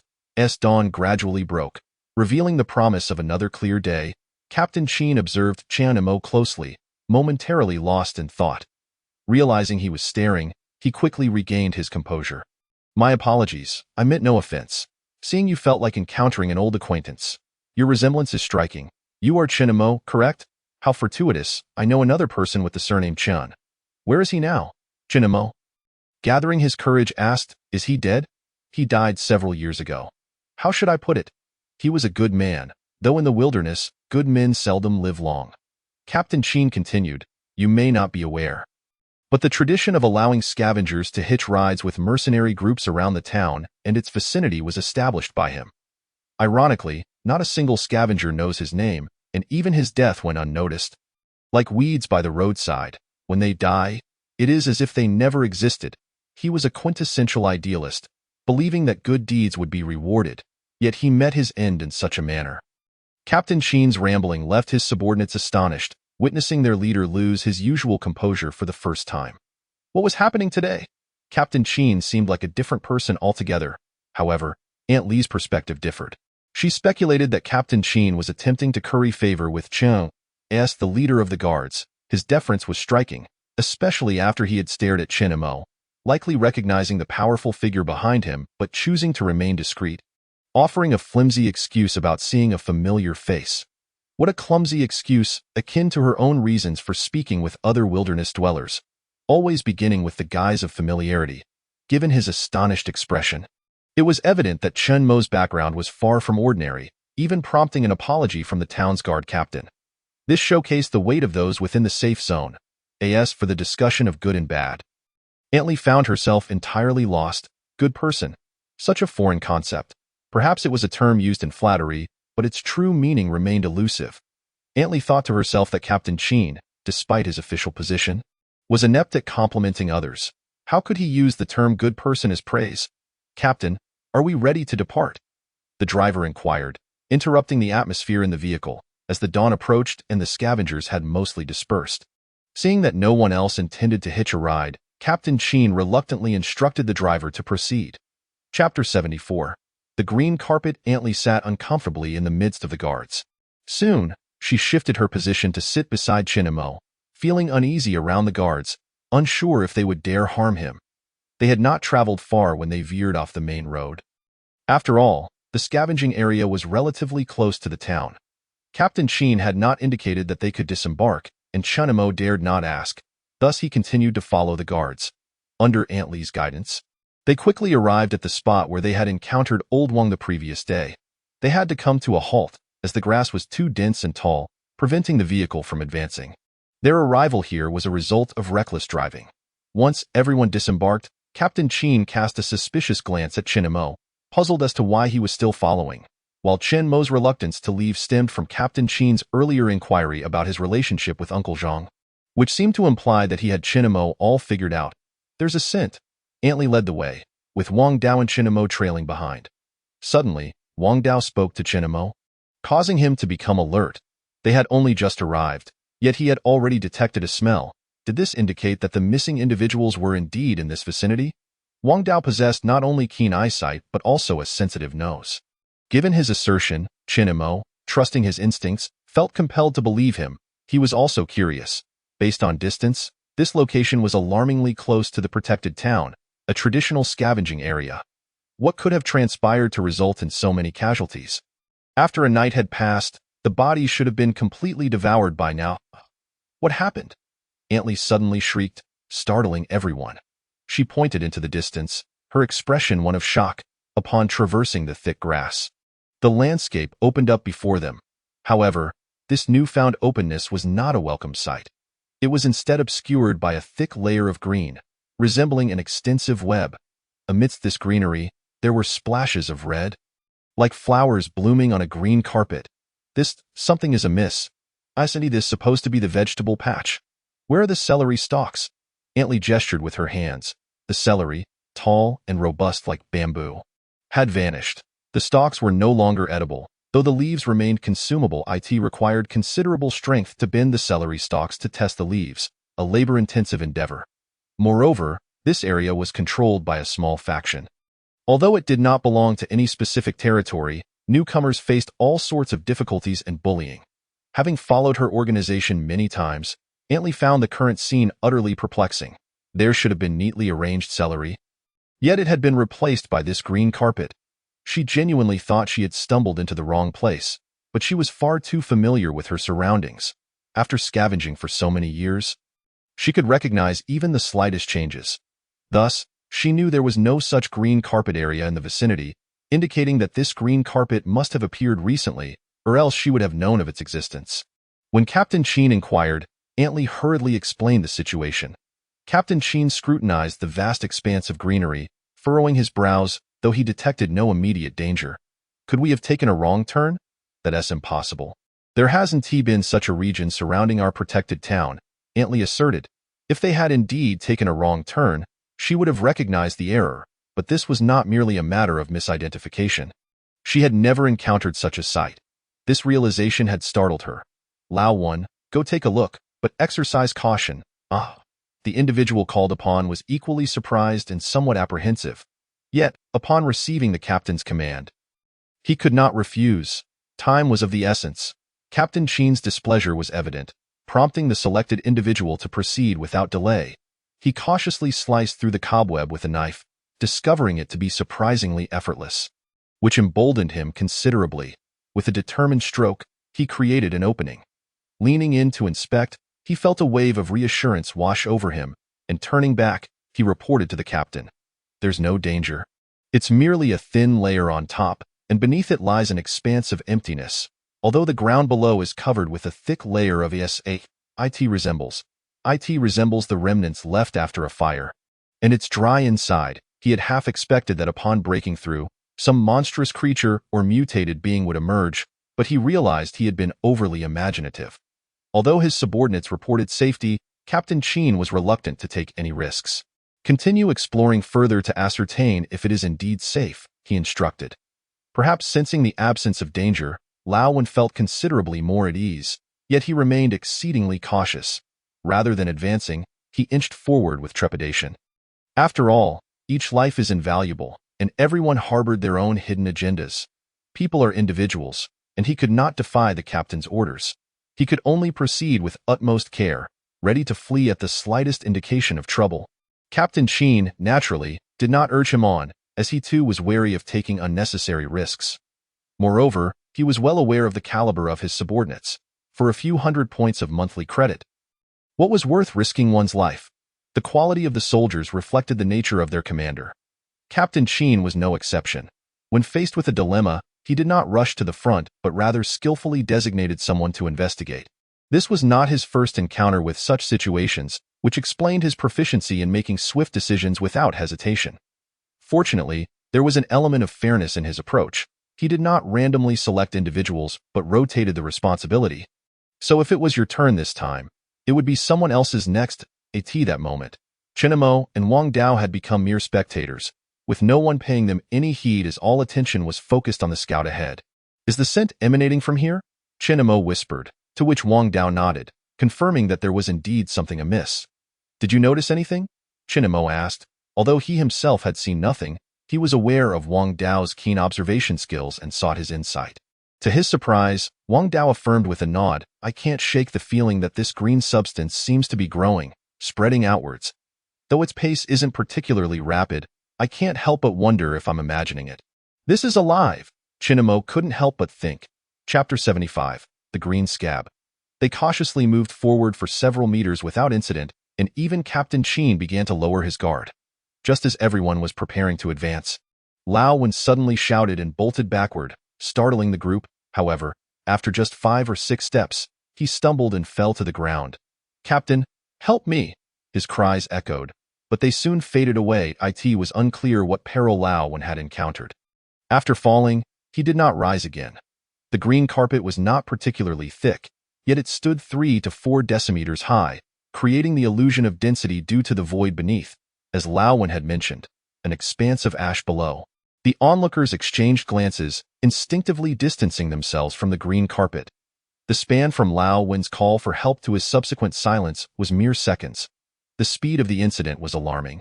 By the time anyone reacted, Lao Wen had fallen silent, and in the face of uncertainty, Captain Sheen could not afford to take risks. This time, Antley did not scream or shout.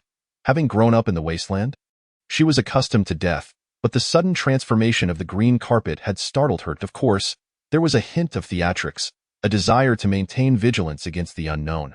Her overt fear had led Captain Sheen to order Lao Wen to investigate, which ultimately placed him in danger. Now, no one dared to approach for further inspection, and Captain Sheen did not issue any commands. Captain, look! Not long after, the patch of green carpet that Lao Wen had sliced through began to regenerate. Returning to its original state in the spot where Lao Wen had fallen, a patch of red appeared, and now everyone understood the presence of so many red flowers amidst the green carpet. Particularly in the center, where the red blooms were most concentrated, vibrant, and striking. At this moment, dozens of red flowers were visible, and it was evident that this was precisely the location they had been searching for. The good news was their fortune. They had found the correct spot. The bad news was that they were unfamiliar with this entity, possessing only a singular reference, rendering them unable to ascertain its mode of attack. Thus, despite feeling apprehensive, he did not issue an immediate order to retreat. Clap, clap, clap. Captain Sheen drew his firearm and unleashed a volley of shots at the green carpet. However, the bullets struck without inflicting any damage. Meanwhile, Chinamo had regained his composure. Engaging in thoughtful contemplation, it dawned upon him that he recognized the phenomenon, green scab. He recalled from the backpacker's log, one of the documented entities. The reason they had not encountered it before was that it thrived in high radiation zones. This organism did not belong to the plant or animal kingdoms, but was a type of fungus, akin to the mold that forms on spoiled food. Had the earth itself become moldy? This remained uncertain. It was likely a mutated strain of some kind. The areas it occupied would continuously absorb nutrients from the soil and surrounding flora, growing without restraint. The land consumed by the green scab would resemble a scar upon the earth, rendering it inhospitable to other plants for an extended period. During daylight, the growth was relatively slow due to sunlight, but at night, it would proliferate uncontrollably. The threat it posed was not particularly great. It was probable that Lao had lingered too long in its vicinity, allowing it to grow and attach to his leg. His fall may have been a consequence of this. The likelihood of the organism actively attacking was low. Yet its insatiable nutrient absorption rate was astonishing. A living man was left behind, reduced to a mere clump of red flowers. Although Chen Mo had surmised the nature of this entity, he refrained from disclosing this information to Captain Qin, as explaining it would be challenging, and he did not wish to invite trouble upon himself. After deliberation, Captain Qin and the others resolved to test a fire attack. The green carpet resembled a spider's web, appearing fuzzy, and it was reasonable to assume it had an aversion to flames. They sought to ascertain whether fire could eradicate it. The group sprang into action, some fetching oil while others gathered kindling, all eager to avoid sending anyone to their demise. Indeed, Captain Qin's reasoning was sound. The green scab was indeed fearful of fire. However, while it could not be ignited, it could be melted. Once melted, that section would perish. But it was imperative to ensure complete dissolution. Leaving even a trace behind would allow it to resurrect. Yet, it was not as ominous as it seemed. This organism required nutrients for growth, and once it depleted the resources in its vicinity, it could not sustain itself, as long as its expansion was curtailed. The green scab would ultimately starve. If neglected, it would continue to spread, and within a matter of days, the central area would wither, revealing the underlying soil. The slow rate of its lethal growth raised questions about the numerous deaths occurring in this area. Most perplexing of all was how the green scab had manifested in this low radiation zone, which should not have facilitated its mutation. Oil and firewood were quickly procured, but the group dared not approach carelessly. They could only douse the wood in oil, ignite it, and then toss the torches onto the green scab. As the torches landed, they swiftly melted a large hole, and the green scab recoiled from the intense heat. Seeing this method was effective, Captain Qin and his team became increasingly industrious. The surrounding green scab began to dissolve, rapidly revealing Lao Wen's location. However, in the place where he had fallen, aside from his remaining clothing and charred equipment, there lay only a desiccated corpse, resembling a withered stick clad in garments. From the moment Lao Wen had encountered danger to the time they cleared the area with torches had spanned a mere half-hour. Yet, his body seemed to have aged 2 decades. Captain Qin, elated at discovering that fire could suppress the green scab, regretted the lack of sufficient oil and resolved to return to report this development. Thus, he left a few individuals behind to maintain the flames while he went back to relay the news. That moment, Captain Qin remembered Chenemo and the others. "Why haven't you left yet? Do you not realize how perilous this place is? Stop merely spectating." Captain Qin reprimanded them lightly, though Chenemo was equally unwilling to take risks. The crux of the matter was that they dared not leave without permission. Of course, these thoughts remained unspoken. They could not voice such sentiments. Antley glanced at Captain Qin. Although she did not speak, he perceived her unspoken question. Could they remain? With their objective accomplished, Captain Qin did not intend to impose any restrictions on her. Chapter 76. The Inhabitants of the Safe Zone. The wilderness harbors untold dangers, a truth known to none. The scavengers could only glimpse the scenery within a 10-kilometer radius of the shelter town. Beyond that, the world was obscured in their minds. The true threats were the mutated beings, evolved creatures, and aberrant fauna. However, one must remember that the formidable mutated beings were trapped within the ruins of the city. And no matter how vast those ruins may be, they remained but a trivial speck in the grand scheme of the world. And no matter how powerful the safe zone might be, it could only retreat into a corner, shielding a mere 100 kilometers of surrounding territory. The world outside is vast and predominantly occupied by flora. Aside from the oceans, a significant portion of the land, approximately 80 to 90%, can be classified as wilderness. This wilderness, of course, implies an abundance of peril. Chenemo has encountered evolved beasts and mutated humans, yet none pose as much danger as these aberrations found in the wild. Humanity, at times, appears remarkably resilient, thriving in such a treacherous environment, which is nothing short of astonishing. Yet, at other moments, it seems exceedingly fragile. A seemingly innocuous green skin lesion can lead to the demise of many. Chenemo, Wang Dao, and Antley have departed. Due to this delay, they accomplished nothing throughout the morning. The vehicle has endured some loss, and they must venture further afield to scavenge. It is likely that upon reaching a more hospitable locale, they will seek refuge. After all, the sky has cleared, and the temperatures are unbearable for most. Once free from the guards, Antley breathed a sigh of relief, feeling emboldened by Chen Mo, for she perceives Captain Qin to be ingratiating himself with him. Chen Mo, I have information regarding your eldest and second brothers. They were not killed by evolved beasts while scavenging, Antley stated directly, her voice barely above a whisper, yet it resonated deafeningly in Wang Dao's ears. He intended to probe further, yet his outstretched hand hesitated. He now trusts Chen Mo and recognizes his own limitations, thus leaving matters to him. What do you know? How did you come by this information? Chen Mo inquired, lowering his voice. His initial approach towards Antley was driven by this very purpose, and now, the moment has finally arrived for her to divulge the details willingly. I witnessed it with my own eyes. When your brothers were scavenging, I happened to be nearby. I thought, as neighbors, I might greet them, but unexpectedly, 5 individuals emerged and subdued your brothers. Their sudden appearance left me in shock, and I heard no exchange of words. So I was unaware of their motives. I was so frightened that I lay flat on the ground, fearing to move. Eventually, your brothers were silenced and placed in a box before being loaded into a vehicle. Were you the only one who witnessed this? Do you know who they were? They were definitely not wilderness dwellers. On that day, several individuals went missing, and I heard that many young people have disappeared from Shelter 4. It seems to be connected to the Liu family in the safe zone, who reportedly hold significant power there. How do you know this? I recognize the insignia. Once, we encountered a mercenary group, and our leader, seeking favor, mentioned that they were affiliated with the Liu family. The insignia on the individual who abducted your brothers was identical to that of the Liu family, suggesting that your brothers may still be alive. Having been taken to the safe zone, Antley shared a wealth of information, and her demeanor did not suggest deceit. She had kept this secret to herself, for offending those from the safe zone is a perilous endeavor, especially those who wield considerable influence there. To be candid, Chen Mo harbored no recollection of the Liu family. Perhaps their circle was too elite for him to have heard of them. Indeed, it is only the safe zone that could instill such trepidation in Antley. This legendary locale requires exploration to uncover its mysteries. It remains unclear what the Liu family intends by covertly abducting so many individuals.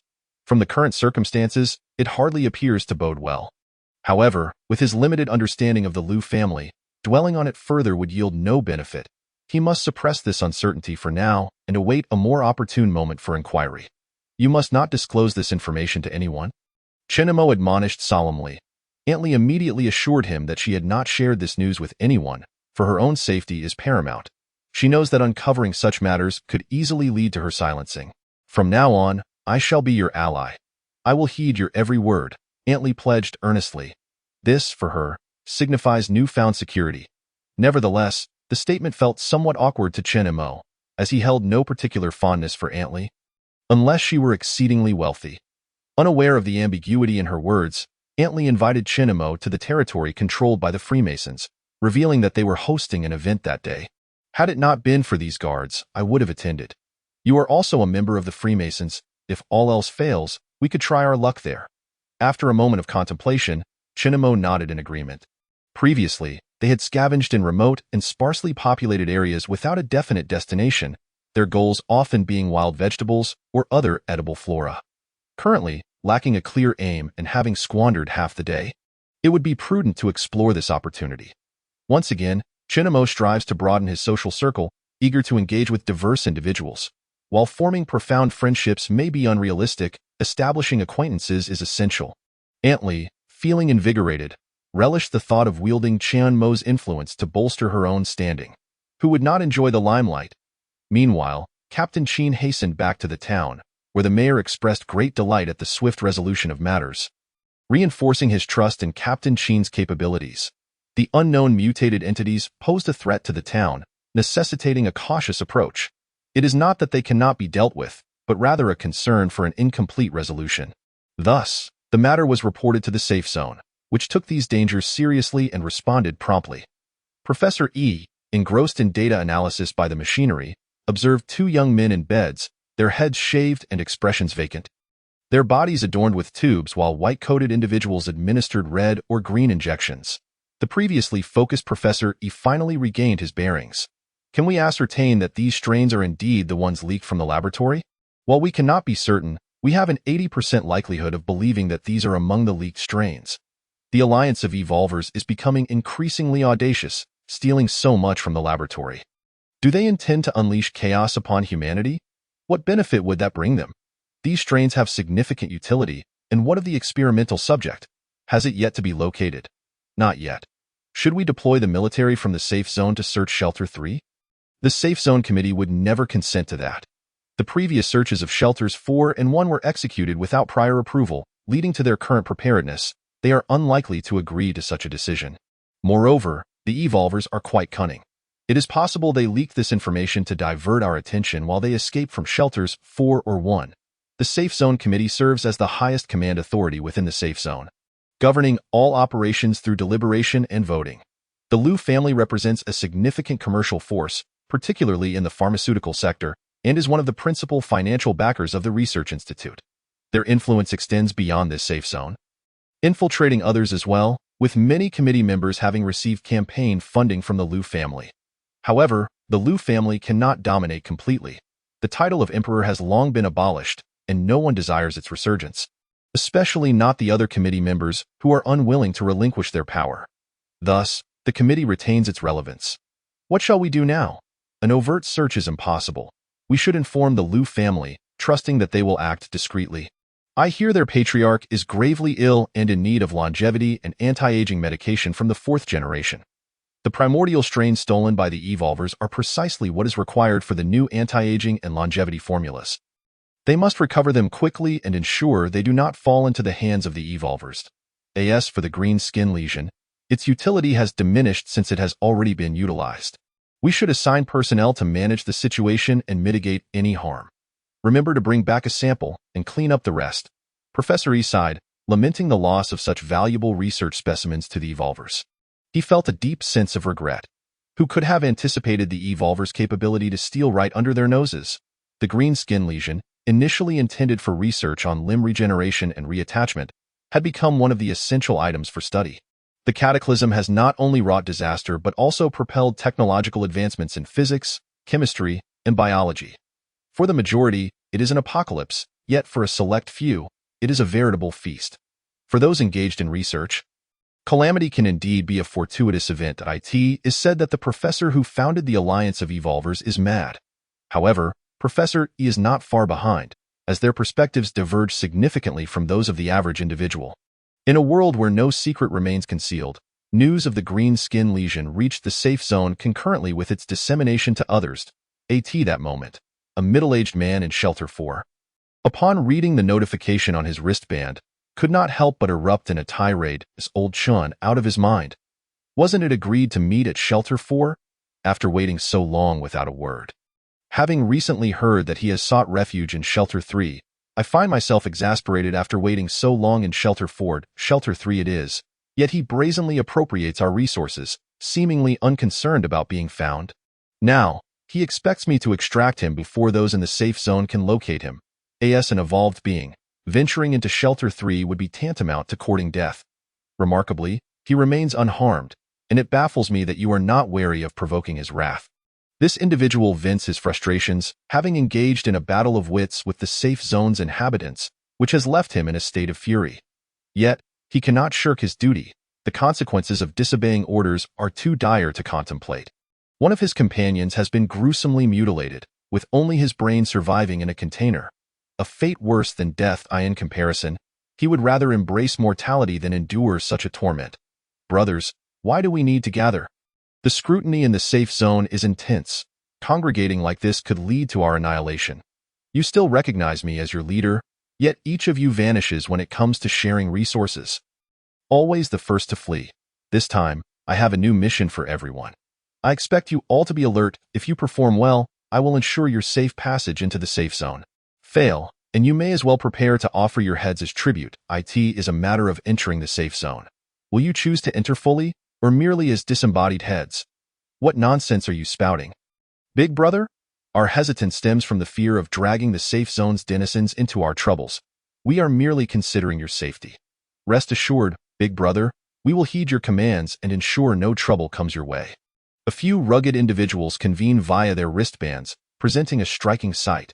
If recognized, one would be astonished to see these notorious marauders openly discussing plans.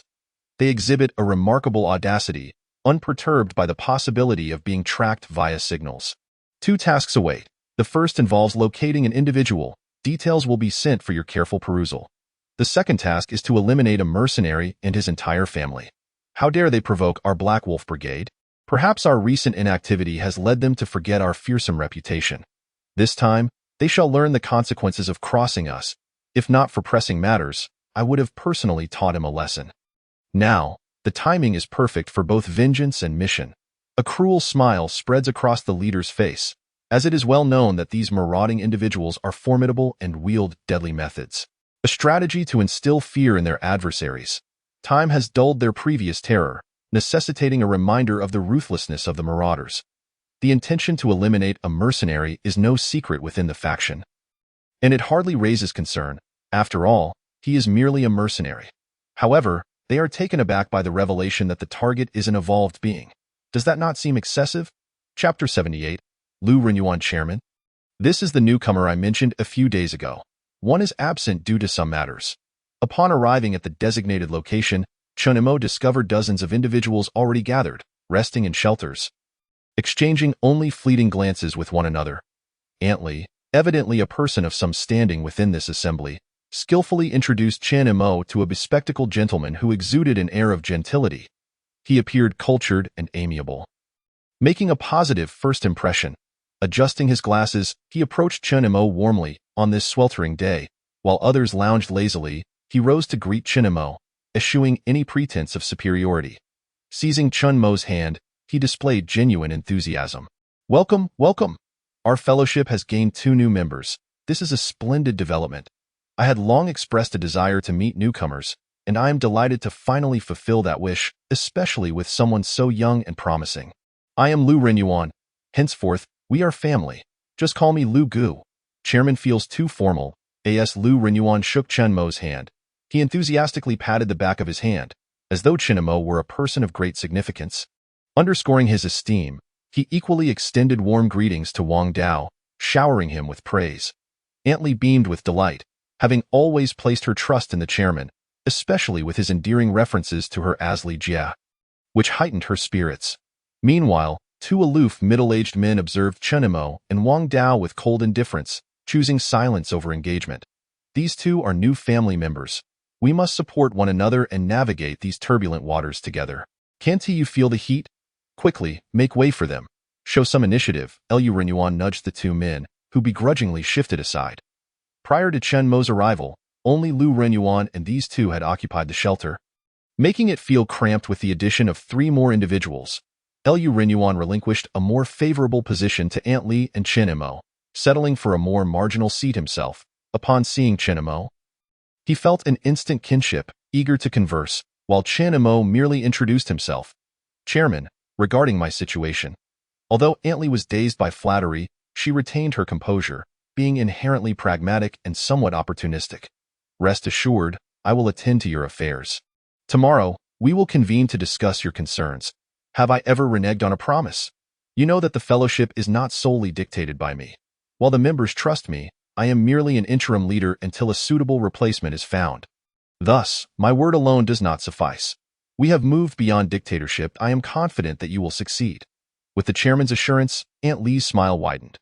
Though Chunmo remained oblivious to the specifics of her situation, he sensed that it would not unfold seamlessly, as he detected a familiar undertone in Lu Renyuan's demeanor. After appeasing Aunt Lee, the chairman resumed his conversation with Chan Ai in this desolate world. The situation continues to worsen. Humanity must unite, cooperate, and support one another to escape our current predicament. Yet, in this shelter, individuals have grown numb, each acting out of self-interest. The safe zone watches us perish, possessing ample resources yet refusing to share even a morsel. This world is fundamentally unjust. Our fellowship was founded on the principle of solidarity. Your joining signifies that you still harbor a sense of justice, that you have not been entirely desensitized. This is a rare quality, and I hope you will always keep that sense of justice close to your heart. Moreover, every member is akin to family. Should you encounter any troubles, do not hesitate to seek my assistance. I will never turn you away. Though you are newly welcomed, there is no need for trepidation. We are, after all, a family. As for the two beside me, do not be misled by their fierce exterior. They possess warm hearts and are always ready to assist their fellow members. The two men, along with 3 others, have been deemed too valuable to engage in menial tasks like scavenging, as their primary duty is to ensure our safety. Everyone else is treated equally, without hierarchy, including myself. We all participate in scavenging. Thus, after each scavenging session, we willingly contribute 30% of our finds as compensation for the toot, since it is your first day. I have decided that all your scavenged goods today will belong to you. Exempting you from that portion, I will personally cover the deficit. Chen Imo had scarcely spoken, yet Lu Renyuan had orchestrated everything. His words were laden with assistance, ensuring Chen Imo would not suffer any loss. However, Chen Imo was no longer the naive individual he once was. Something about this rhetoric struck him as off, even familiar. Meanwhile, Antli appeared thoroughly captivated, her spirit uplifted and attentively nodding in agreement with Lu Renyuan. Wang Dao, typically stoic and reticent, now regarded Lu Renyuan with newfound admiration, finding him generous and a suitable companion. In this wasteland, the presence of such kindness felt like a beacon of hope, a testament to the extraordinary. While most cannot embody selflessness, they deeply admire those who can. It is a common human trait, evoking emotion even in mundane scenarios. Yet, when faced with personal adversity, few can maintain that ideal. After all, such occurrences are rare. That I admire you, but that does not necessarily mean I must become you. The essence of the righteous path emanates such a feeling, particularly when he refers to everyone as family, which further envelopes one in a sense of warmth. Many of those seeking refuge from the sun around him are equally stirred, their blood boiling with fervor. It seems that Lu Renyuan possesses an eternal ability to bestow strength, hope, and motivation upon all. Chapter 79. Sales promotion in the wilderness. It is a rarity to observe such a concentration of people. Most are invigorated, their spirits ignited. Yet, Chen Imo remains composed, refraining from contradicting Lu Renyuan. To do so would be akin to biting the hand that feeds him, making him the target of collective disdain. At this moment, he begins to comprehend the true nature of this so-called fraternity. It is merely a cacophony of loud slogans.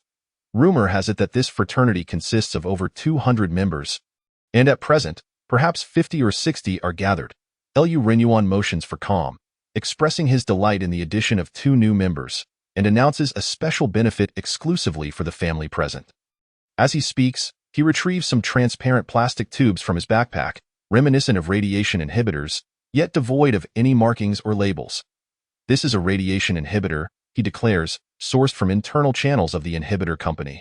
Originally priced at over 10 credits, I cannot, in good conscience, profit excessively from my family. Each tube is now available for 5 credits, but due to limited supply, each person may purchase only one. And upon hearing this, discontent brews among some. President, we have many family members. 1 tube is hardly sufficient. My son's skin appears to be showing signs of infection. Could you kindly sell me a few more? After much internal conflict, Lu Renyuan, unable to resist the earnest pleas, eventually concedes, stating that each person may buy a maximum of 5 tubes, for he must also consider costs from his internal sources and the needs of other members. This is his final boundary. Chen Imo stands by, utterly bewildered. How did this become a sales event? Indeed, the end of the universe seems to revolve around commerce. No one can escape this truth. Even in the wasteland era, the means of making money remain disappointingly mundane. Why not embrace innovation? The cautious wilderness dwellers ought to be skeptical. Yet, Chen Imo misjudges. They appear to have been brainwashed, believing without question. Nevertheless, skepticism lingers among some. Why are there no identifiers from the radiation inhibitor company? Could these be counterfeit? Do you truly believe the president would deceive us? Let us not forget, we are family. Family does not deceive family. The person who had earlier beseeched for additional tubes could not refrain from admonishing the doubters. As tensions rise, Lu Renyuan interjects, please, remain calm. Doubt is natural. Even I would be skeptical without knowledge of the inner workings. Allow me to share some confidential insights, but please, do not disseminate this information. This is an unwritten rule within the company. You should know that I am acquainted with the Lu family in the safe zone, and the radiation inhibitors are their enterprise. During production, there is a quality control process. Only those that pass are marked for sale.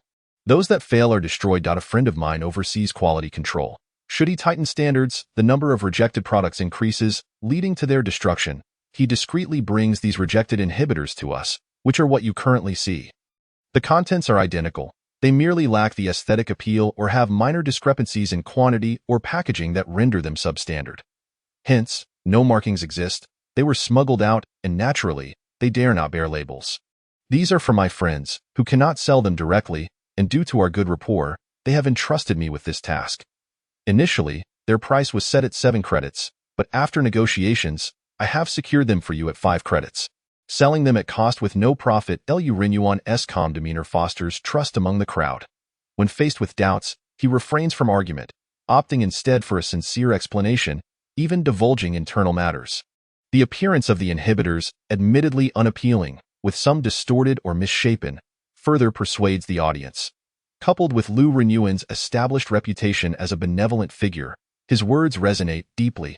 "I want 5 tubes," Antley exclaims without hesitation.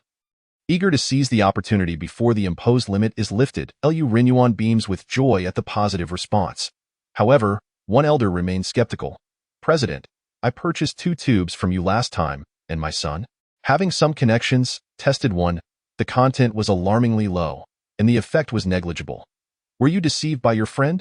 The smile on Lu Renyuan's face falters, casting a penetrating gaze at the elder, who, feeling chastised, bows his head in trepidation.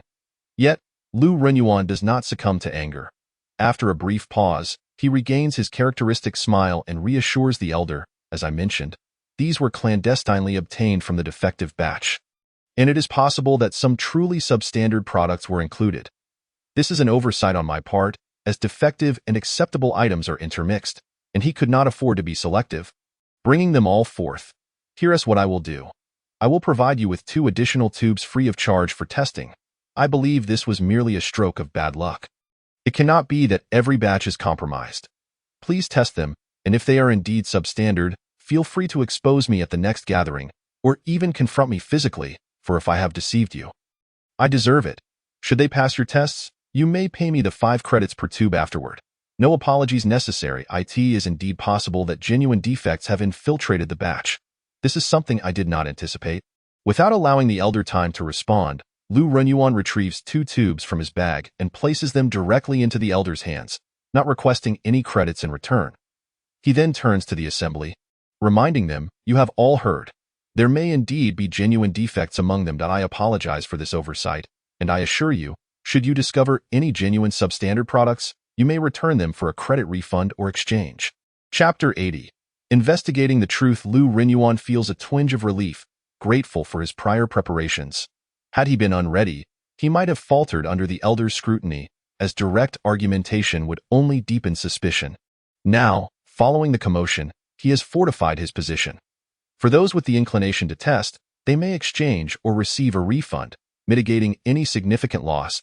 Lu Renyuan's public assurance instantly garners him favor among the crowd. Even those who waver now lean towards him, choosing to trust, for they know fakes can be returned. He refrains from selling personally, delegating the task to 2 individuals accompanying him. After all, he is the president, the cherished figure in their eyes. To sell directly would diminish his esteemed image. Instead, he begins to restore order, urging people not to push or overpurchase, allowing others a chance. Yet, he turns a blind eye to those who, after making purchases, continue to cut in line. Perhaps the sheer number makes it difficult for him to notice. Those who successfully bypass the queue revel in their good fortune, having acquired 10 tubes instead of the allowed 5. A considerable advantage. 10 tubes equate to 50 credits, an excruciating expense for many scavengers. Lu Renyuan attempts to maintain order and soon notices that Chenemo and Wang Dao remain standing aside, conspicuously unmoving. "Why are you not in line? Do you not require radiation inhibitors?" "Certainly, we need them," Chenemo replies, "but given the crowd, we, as newcomers, hesitate to jostle for position. We can wait until everyone else has made their purchases." Understanding their stance, Lu Renyuan nods. "I still have a few tubes available. If you require them, I can sell them directly to you without the need to queue. Consider it a benefit for newcomers." After a moment of contemplation, Chenemo responds, "We will take 4 tubes. Primarily, Chunamo harbors doubts about the inhibitors, anticipating a financial loss. Additionally, his credits are running low, so any savings are welcome. 4 tubes will suffice. Very well. Lu Renyuan retrieves 4 tubes from his bag and accepts Chen Mo's credits. In what seems like casual conversation, he inquires, "Your wristband appears rather unique. It must be rather costly." This inquiry serves to probe Chen Mo's identity. As Lu Renyuan had noted, the wristband during their handshake. It may not be apparent to those who are indifferent, but Lu Renyuan has an affinity for electronic products, which allowed him to recognize the latest models available within the safe zone. While it cannot be claimed that such items are entirely absent outside the safe zone, their availability is certainly scarce. Besides their exorbitant prices, access to these products requires specific channels. This piqued his curiosity about Chen Mo's identity. However, he had been preoccupied with his own plans earlier and had refrained from inquiring. Now that everyone was preoccupied with purchasing radiation-reducing agents, he took the opportunity to approach Chen Mo, seeking to subtly glean information about his background. Otherwise, he would not have been so eager to sell these agents to Chen Mo, who, unlike others, did not need to wait in line. Chen Mo was on the verge of mentioning his uncle. Yet before he could utter a word, Aunt Li appeared beside him. Having completed her purchases, it was undoubtedly not inexpensive. These were products procured by Chen Mo's uncle, rumored to be sourced from within the safe zone. Moreover, his uncle had also purchased a house for him in the affluent district. His uncle was a person of considerable influence within the safe zone, and in due time, he planned to bring them closer to it. Although certain arrangements were still underway, necessitating a wait, Aunt Li's words were a mix of truth and exaggeration. The truth stemmed from her genuine knowledge of certain facts. However, her tendency to embellish made her descriptions somewhat exaggerated. While she did not recognize the bracelet, it certainly appeared to be of high quality, so she claimed it was a gift from his uncle in the safe zone, asserting it was a premium item. Although he was not Chen Mo's biological uncle, she conveniently overlooked that detail, as many would believe that anyone who could provide them with a house must be a close relative. Furthermore, her statements about bringing Chen Mo into the safe zone were also exaggerated, aimed at enhancing her own status since Chen Mo was now her support. Had Chen Mo made these claims himself, Lu Renyuan might have harbored some doubts. Yet, given that Aunt Li was the one speaking, he chose to believe her with a high degree of certainty, convinced that Chen Mo indeed had such an uncle. Even if this uncle lacked immense power, he must possess some influence. Otherwise, he would not have had the capacity to affect matters outside the safe zone. Ordinary individuals within the safe zone have limited opportunities to engage with the outside world, especially considering that Chen Mo now resided in the affluent district, a feat that even Lu Renyuan, as the leader, would not dare to imagine. Acquiring points was no trivial task, and it would take considerable time to accumulate them. At that moment, Lu Renyuan regarded Chen Mo with increased esteem, contemplating whether there was an opportunity to connect with the forces behind him. However, Chen Mo could not fully accept the accolades, as exaggerating too much would only lead to complications. If he were unable to enter the safe zone, it would expose the falsehood of his claims. Aunt Li, unbothered by the potential consequences, continued to boast. "Nonsense, it's merely a bit of influence. Not as exaggerated as you think. I hear he is quite busy. I haven't seen him in ages." Lu Renyuan waved his hand in understanding. After all, the events surrounding Shelter Number 4 and Shelter Number 1 had stirred considerable commotion. He still had members in other towns, so he was well informed. For the safe zone, it seemed that the only pressing matter lately was this one. If Chen Mo mentioned that his uncle was busy, it was undoubtedly related to that issue. The coincidence was too striking. His uncle had some influence and happened to be preoccupied at the same time that Shelters No. 4 and Number 1 were under the safe zone's scrutiny. Could it be that the safe zone was genuinely busy every day? This line of thought led Lu Renyuan to conclude that Chen Mo's claim of having a bit of influence was likely a modest understatement, merely a concern for acquaintances seeking his support. Akin to a family suddenly coming into wealth and fearing the relatives would come knocking for loans, Lu Renyuan believed he grasped the truth of the situation, considering himself well-versed in human nature. If Chen Mo's uncle was indeed involved in these matters, then he wielded considerable power, especially since the recent actions regarding Shelters Number 4 and Number 1 had mobilized the safe zone's regular military forces. Those armored soldiers were incomparable to the wild mercenary groups. Chapter 81. Taking advantage. It turns out that Brother Chun also has a story. This reminds me of my own uncle. It really brings tears to my eyes. People cannot be compared. My childhood, though, that uncle of mine. It's simply too painful to even mention. Lu Renyuan shared his sorrowful tale with Chen Mo. After recounting his story, he genuinely shed tears, unable to resist removing his glasses to wipe them repeatedly. The timing of his narrative was impeccable. Just as he finished, the distribution of the radiation-reducing agents was nearing its end, wasting not a moment. There's still a bit of time left. Let us take this opportunity to rest. In this world, maintaining our health is our most valuable asset. I would hate to see any harm come to my family, so, everyone, lie down and rest well while our stronger companions keep watch. Although everyone voluntarily contributes 30% of their scavenged earnings, it cannot be entirely without compensation. After all, those items were hard-won through our efforts. Therefore, they shouldn't receive them for free. They should keep watch while we rest. Lu Renyuan began to fervently express his views, prompting many to feel justified in taking a break. They wholeheartedly agreed with Lu Renyuan, recognizing that the items they had painstakingly scavenged deserved to be safeguarded. The notion of standing guard while others rested seemed only fair. Indeed, the leader understood them best, and even though they were still required to contribute 30%, the thought made them feel significantly better. Lu Renyuan led two individuals to a location a bit farther away under the pretense of keeping watch. What were our gains? 1,120 points. This time's harvest is quite decent. Significantly better than the last. When will our next opportunity arise? Lu Renyuan shot a disdainful glance at his subordinate, admonishing, such activities cannot be conducted daily.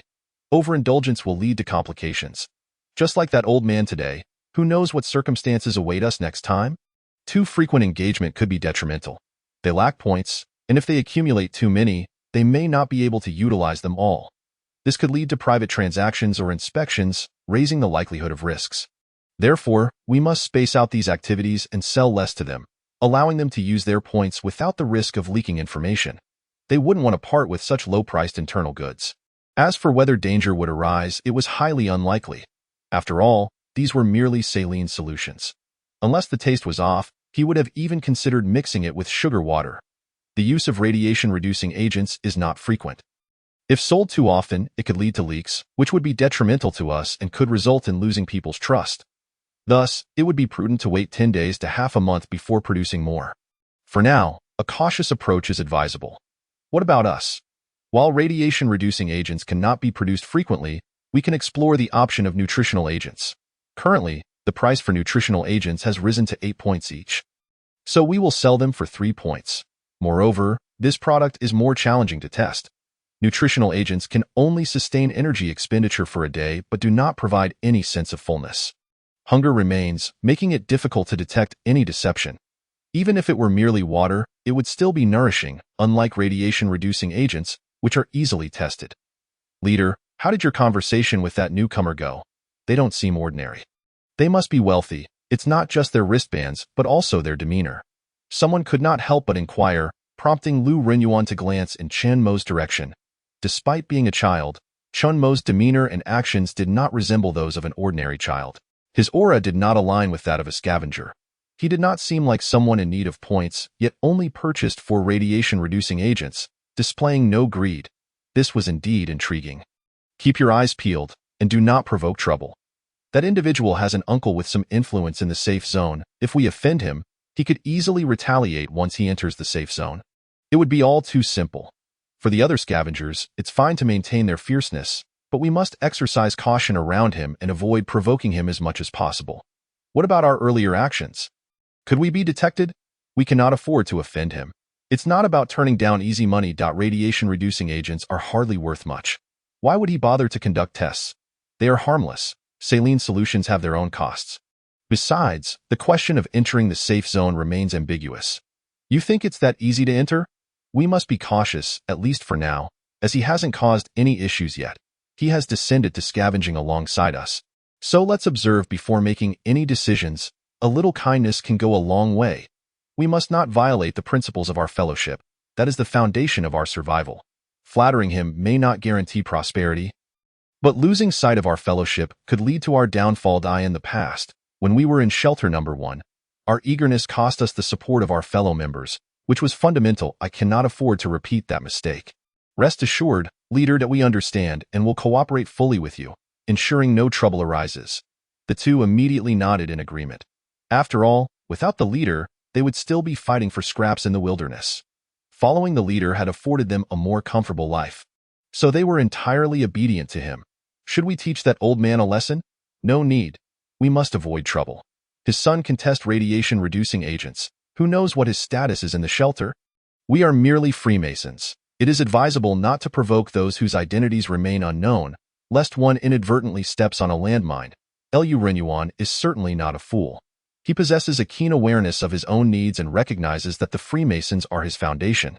It is inconceivable that he would forsake his fundamental principles merely to curry favor with others.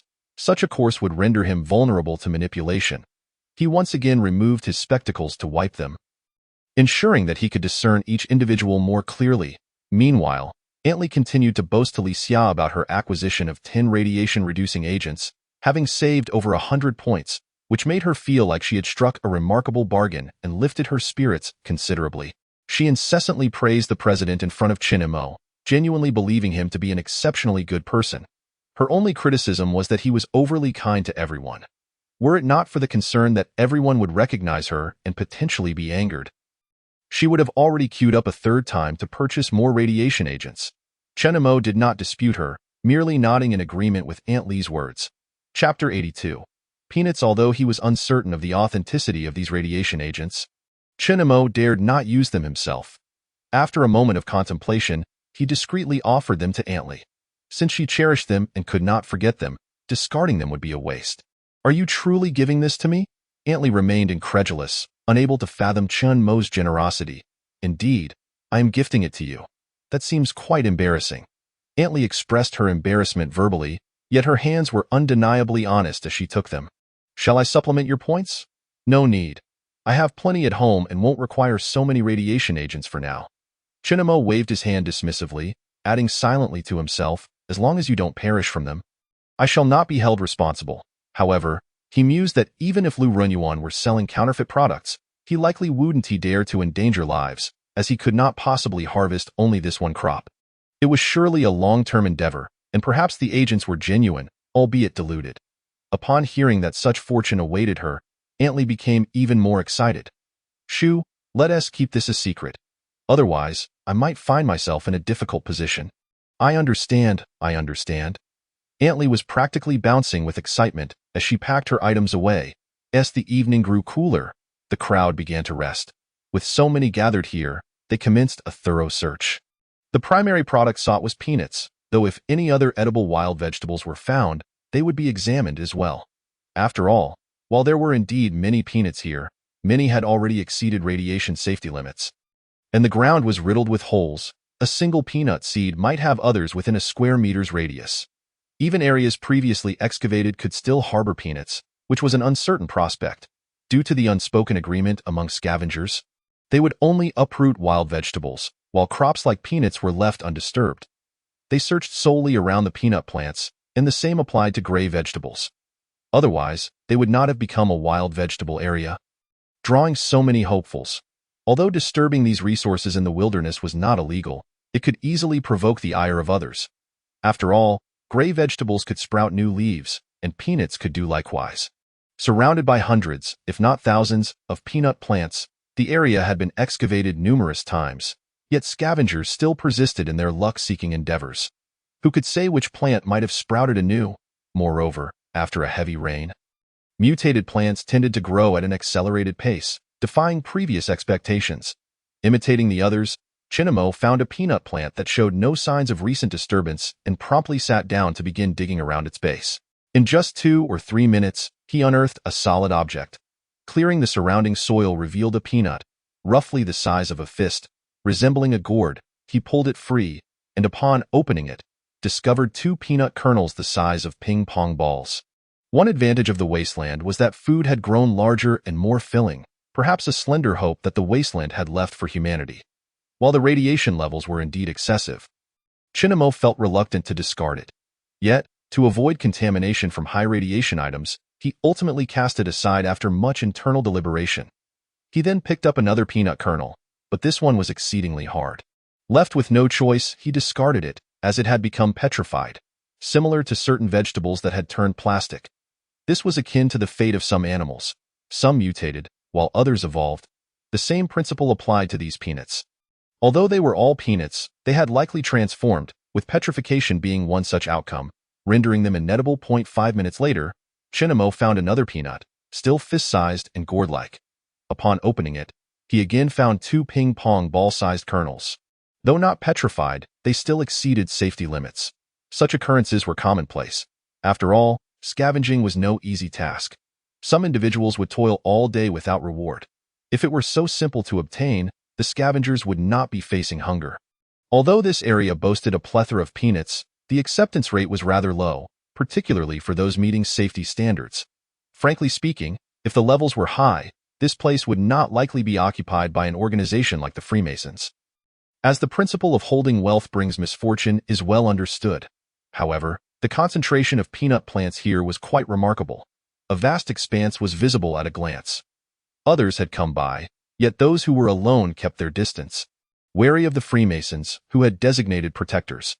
While Chinamo was diligently digging, unbeknownst to him, Lu Renyuan had quietly approached, picking up the discarded peanuts that exceeded safety limits and those that had petrified. He lamented their wastefulness while shaking his head, and with his bespectacled, scholarly appearance, he resembled a sentimental poet. "What's the matter?" Chinamo inquired curiously, having observed others discarding similar items and noticing plenty strewn about. He initially thought he might have breached some unwritten rule. "Oh, nothing. Just feeling a bit sentimental. Such fine peanuts wasted. But the radiation levels are too high. They are inedible." "True enough. But what are you collecting these hazardous peanuts for?" Chinamo asked, increasingly puzzled, noting that Lu Renyuan's small bag was already filled with numerous kernels. Lu Renyuan earnestly replied, "I'm not doing this for myself. It's for all the scavengers in the town. There's a saying about exhausting a pond to catch fish. I plan to try planting them to see if I can grow new peanuts. Though I've planted many without success. I want to give up. Even if just one survives, it could yield low-radiation peanuts and save others' lives, and that would suffice for me. Well then, night is falling. I won't disturb your scavenging any longer. Please continue while I check elsewhere." With that, Lu Renyuan left Chinamo with a melancholic silhouette as he moved on to collect peanuts from others. Chinamo had to admit that Lu Renyuan had truly crafted an impressive persona. Since his arrival, he had been inundated with a steady stream of platitudes, nearly overwhelming him. Yet it was this subtle influence over time that allowed his radiation agents to sell so well. As the community had come to trust him, just as Chinamo contemplated giving up and searching for another plant, fortune smiled upon him once more. He unearthed 2 small gourds, and to his delight, the peanuts within were not contaminated. This would count as his first bounty of the day. Casually slipping them into his backpack, Chinamo felt invigorated, and the area around him, thanks to his digging, had transformed into a chaotic scene. Chapter 83. Inquiry from Old Su. As dusk approached and everyone prepared to depart, Lu Renyuan was still there, digging holes to plant peanuts. With each shovelful of earth, he would toss in a peanut. Many onlookers felt a surge of emotion, convinced that Lu Renyuan was a genuinely good person, prompting them to lend a hand, thereby creating a contagiously uplifting atmosphere. However, given the high temperatures and shallow holes, it was no wonder that nothing had thrived. It would be miraculous if anything did. Lu Renyuan was merely performing for show. Once the act was complete, he would care little for the outcome. On the way back, 5 individuals tasked with keeping watch began to search everyone, which sparked dissatisfaction among many, nearly leading to conflict. More than half the crowd had something to hide. It would be absurd to assume that everyone was selflessly contributing. Thus, they had hidden items in their shoes, under their arms, in their pants, and even in their hair, each employing their own tactics. Most of the contraband was likely discovered, leading to a rising tension. They felt that 3 items being confiscated was excessive and unjust, arguing that they had found these items and did not wish to part with them. The initial agreement was quickly forgotten. As greed is a fundamental aspect of human nature, Lu Renyuan admonished the scavengers, asserting that these 5 individuals were too rough, while also providing excuses for the gathered crowd and negotiating with the 5, suggesting that losing 1 or 2 items wouldn't significantly affect the distribution.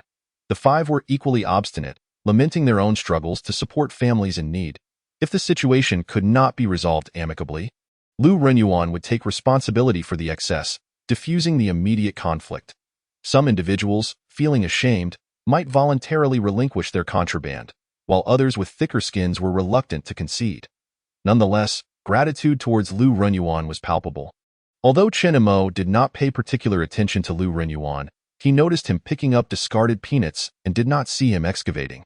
It was unclear how he had acquired the authority to impose on others. It was evident that he was part of the same group.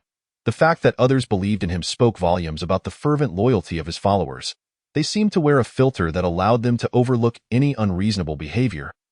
Focusing solely on Lu Renyuan's commendable qualities, a large group returned together, and naturally, none were foolish enough to provoke conflict. "How many did you manage to gather?" Chen Imo inquired of Wang Dao. Noting that he did not need to contribute or wait in line. 7 peanuts. Wang Dao feigned a gesture to retrieve them for Chen Imo to see, but was promptly halted by Chen Imo. In the throng of people, 7 was indeed not a substantial amount, yet one could never be too cautious in case of unscrupulous individuals. "I collected 12. Chen Imo beamed with pride, aware that he would only boast among familiar faces, as he would never divulge the truth to outsiders. After spending over 2 hours gathering, Chen Imo considered himself fortunate. Those less fortunate likely amassed only this amount throughout the day. If sold to the vendors in the town, one could earn a token for each, yielding only a meager sum of 10 to 20 tokens by day's end. This figure did not account for personal consumption, which would further diminish the total. Therefore, each token held immense value for scavengers, especially since the sun had just emerged after days of inactivity in the area. As they drew closer to the town, the crowd began to disperse. For there was but one main road that did not lead to every individual's home, resulting in a natural separation at the town's entrance. The first to depart were Lu Renyuan and his companions. Aunt Li mirrored this sentiment, her spirits high despite a minor delay. After all, she had gained some advantage from the situation, rendering the trip worthwhile. However, Chen Imo noticed that the town was particularly lively today. A casual inquiry revealed that visitors had arrived from the safety zone, which had not seen newcomers for quite some time at Shelter Town No. 3. This influx breathed newfound vitality into the previously tranquil settlement. And the arrivals were not ordinary folk, but rather armored special forces who had come to address a potential threat before returning to the safety zone. Chen Imo and his group returned too late to witness this event. As they neared home, Chen Imo encountered old Su, who appeared to be waiting for him. "What a coincidence, Su boss." "Coincidence? I was merely awaiting your return. I mentioned I would bring you the nutrient agent. And here it is that I wouldn't want you to worry about this old man pilfering your belongings." Chen Imo felt no embarrassment, despite his underlying concerns. "Surely, I trust Su boss's integrity." "Hypocrite." Old Su puffed on his pipe, showing no regard for Chen Imo's feelings. Although Chen Imo found the raw materials for the nutrient agent somewhat off-putting, he had grown accustomed to the notion, reasoning that even if he did not consume it, he could sell it. Besides, nutrient agents were typically used in emergencies. It was rare to hear of anyone consuming them daily. And no need to count. 300 units. These are the fruits of your efforts. Had it not been for your actions, you might not have even gathered this much. Chen Mo's thoughts were once again laid bare, yet he remained unfazed. Despite the rumors surrounding old Su, he found him rather agreeable. Not as dreadful as claimed out, of course. This perception might stem from their limited interactions. After delivering the goods, Su intended to leave, but paused after a few steps. Noticing Su had something further to discuss, Chen Imo refrained from hurrying home. "Have you encountered any strangers recently?"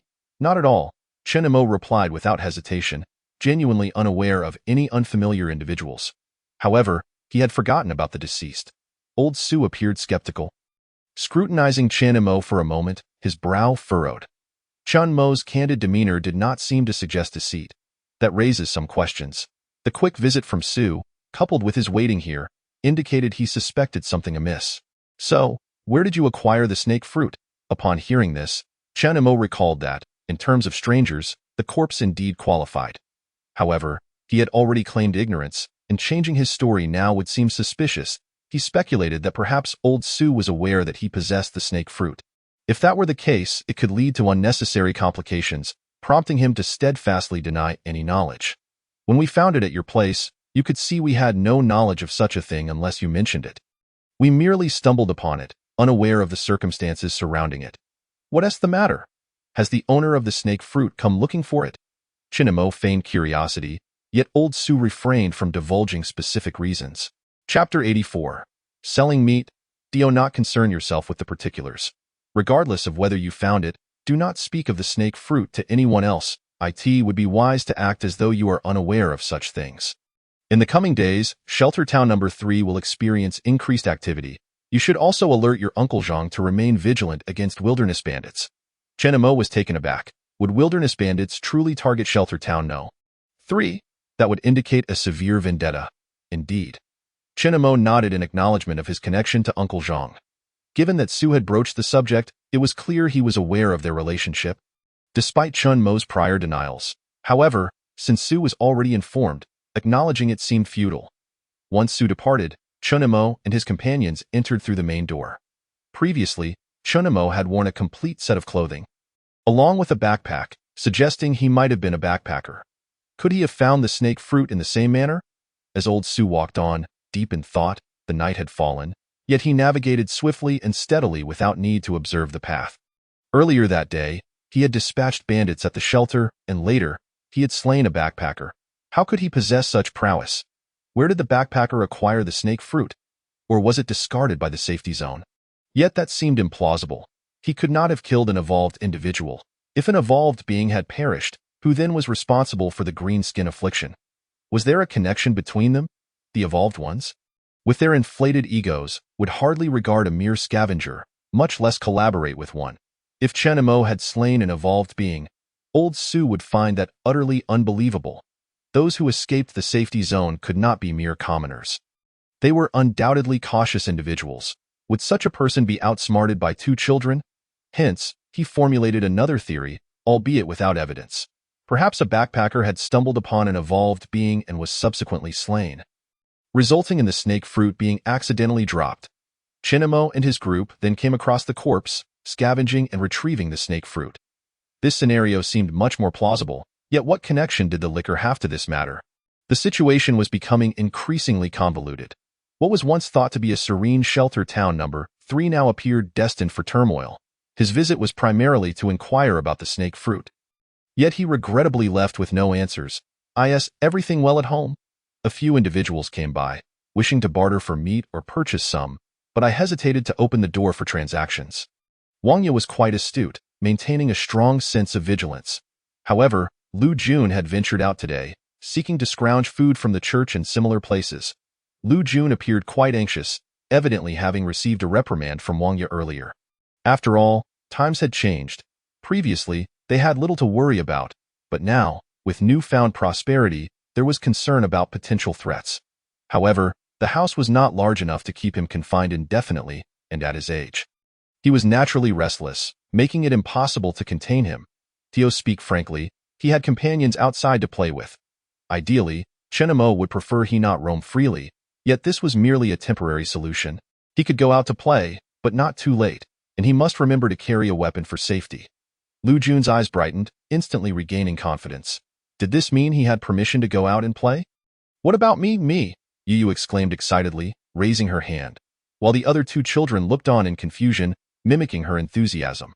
Much like children in kindergarten, they eagerly raised their hands for attention, awaiting responses and praise. You are still far too young. You absolutely cannot go out.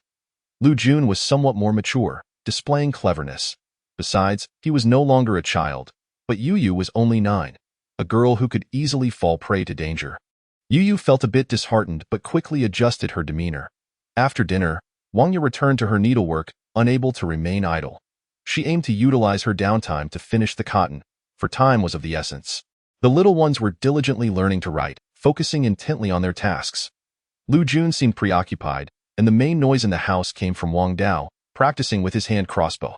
He had been engaged in this practice for some time, unable to sleep without dedicating several hours to it. Chen Mo fiddled with his wristband, discovering that both Boss Chun and Boss Zhao had sent him messages. There was nothing of great significance. They had merely heard that Chen Mo had procured some meat and wished to purchase a portion from him. Aside from mercenary groups, others rarely had the opportunity to acquire meat, leading to a scarcity in the market.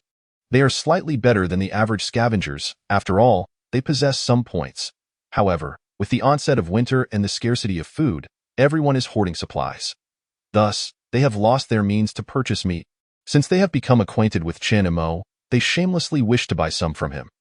Chen Mo, feeling perplexed, wonders how this matter has become common knowledge, despite their attempts to keep a low profile.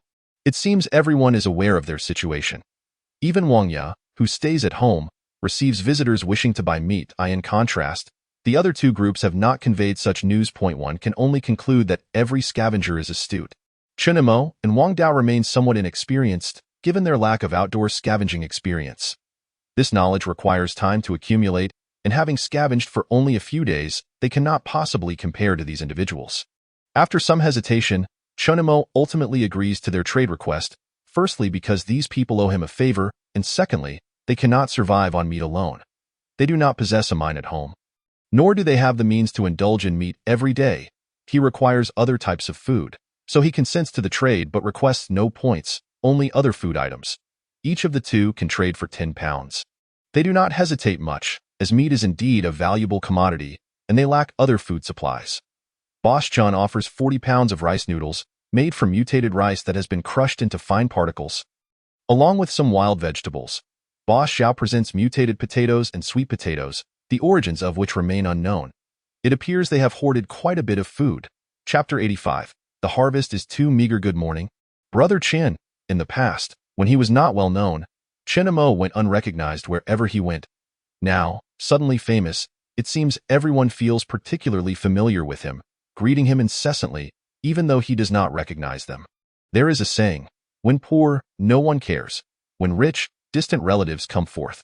This is the first time Chen Imo truly comprehends the meaning of this phrase. This time, hitching a ride has become significantly easier. Perhaps due to his newfound fame, the first vehicle he inquires about agrees to take him along.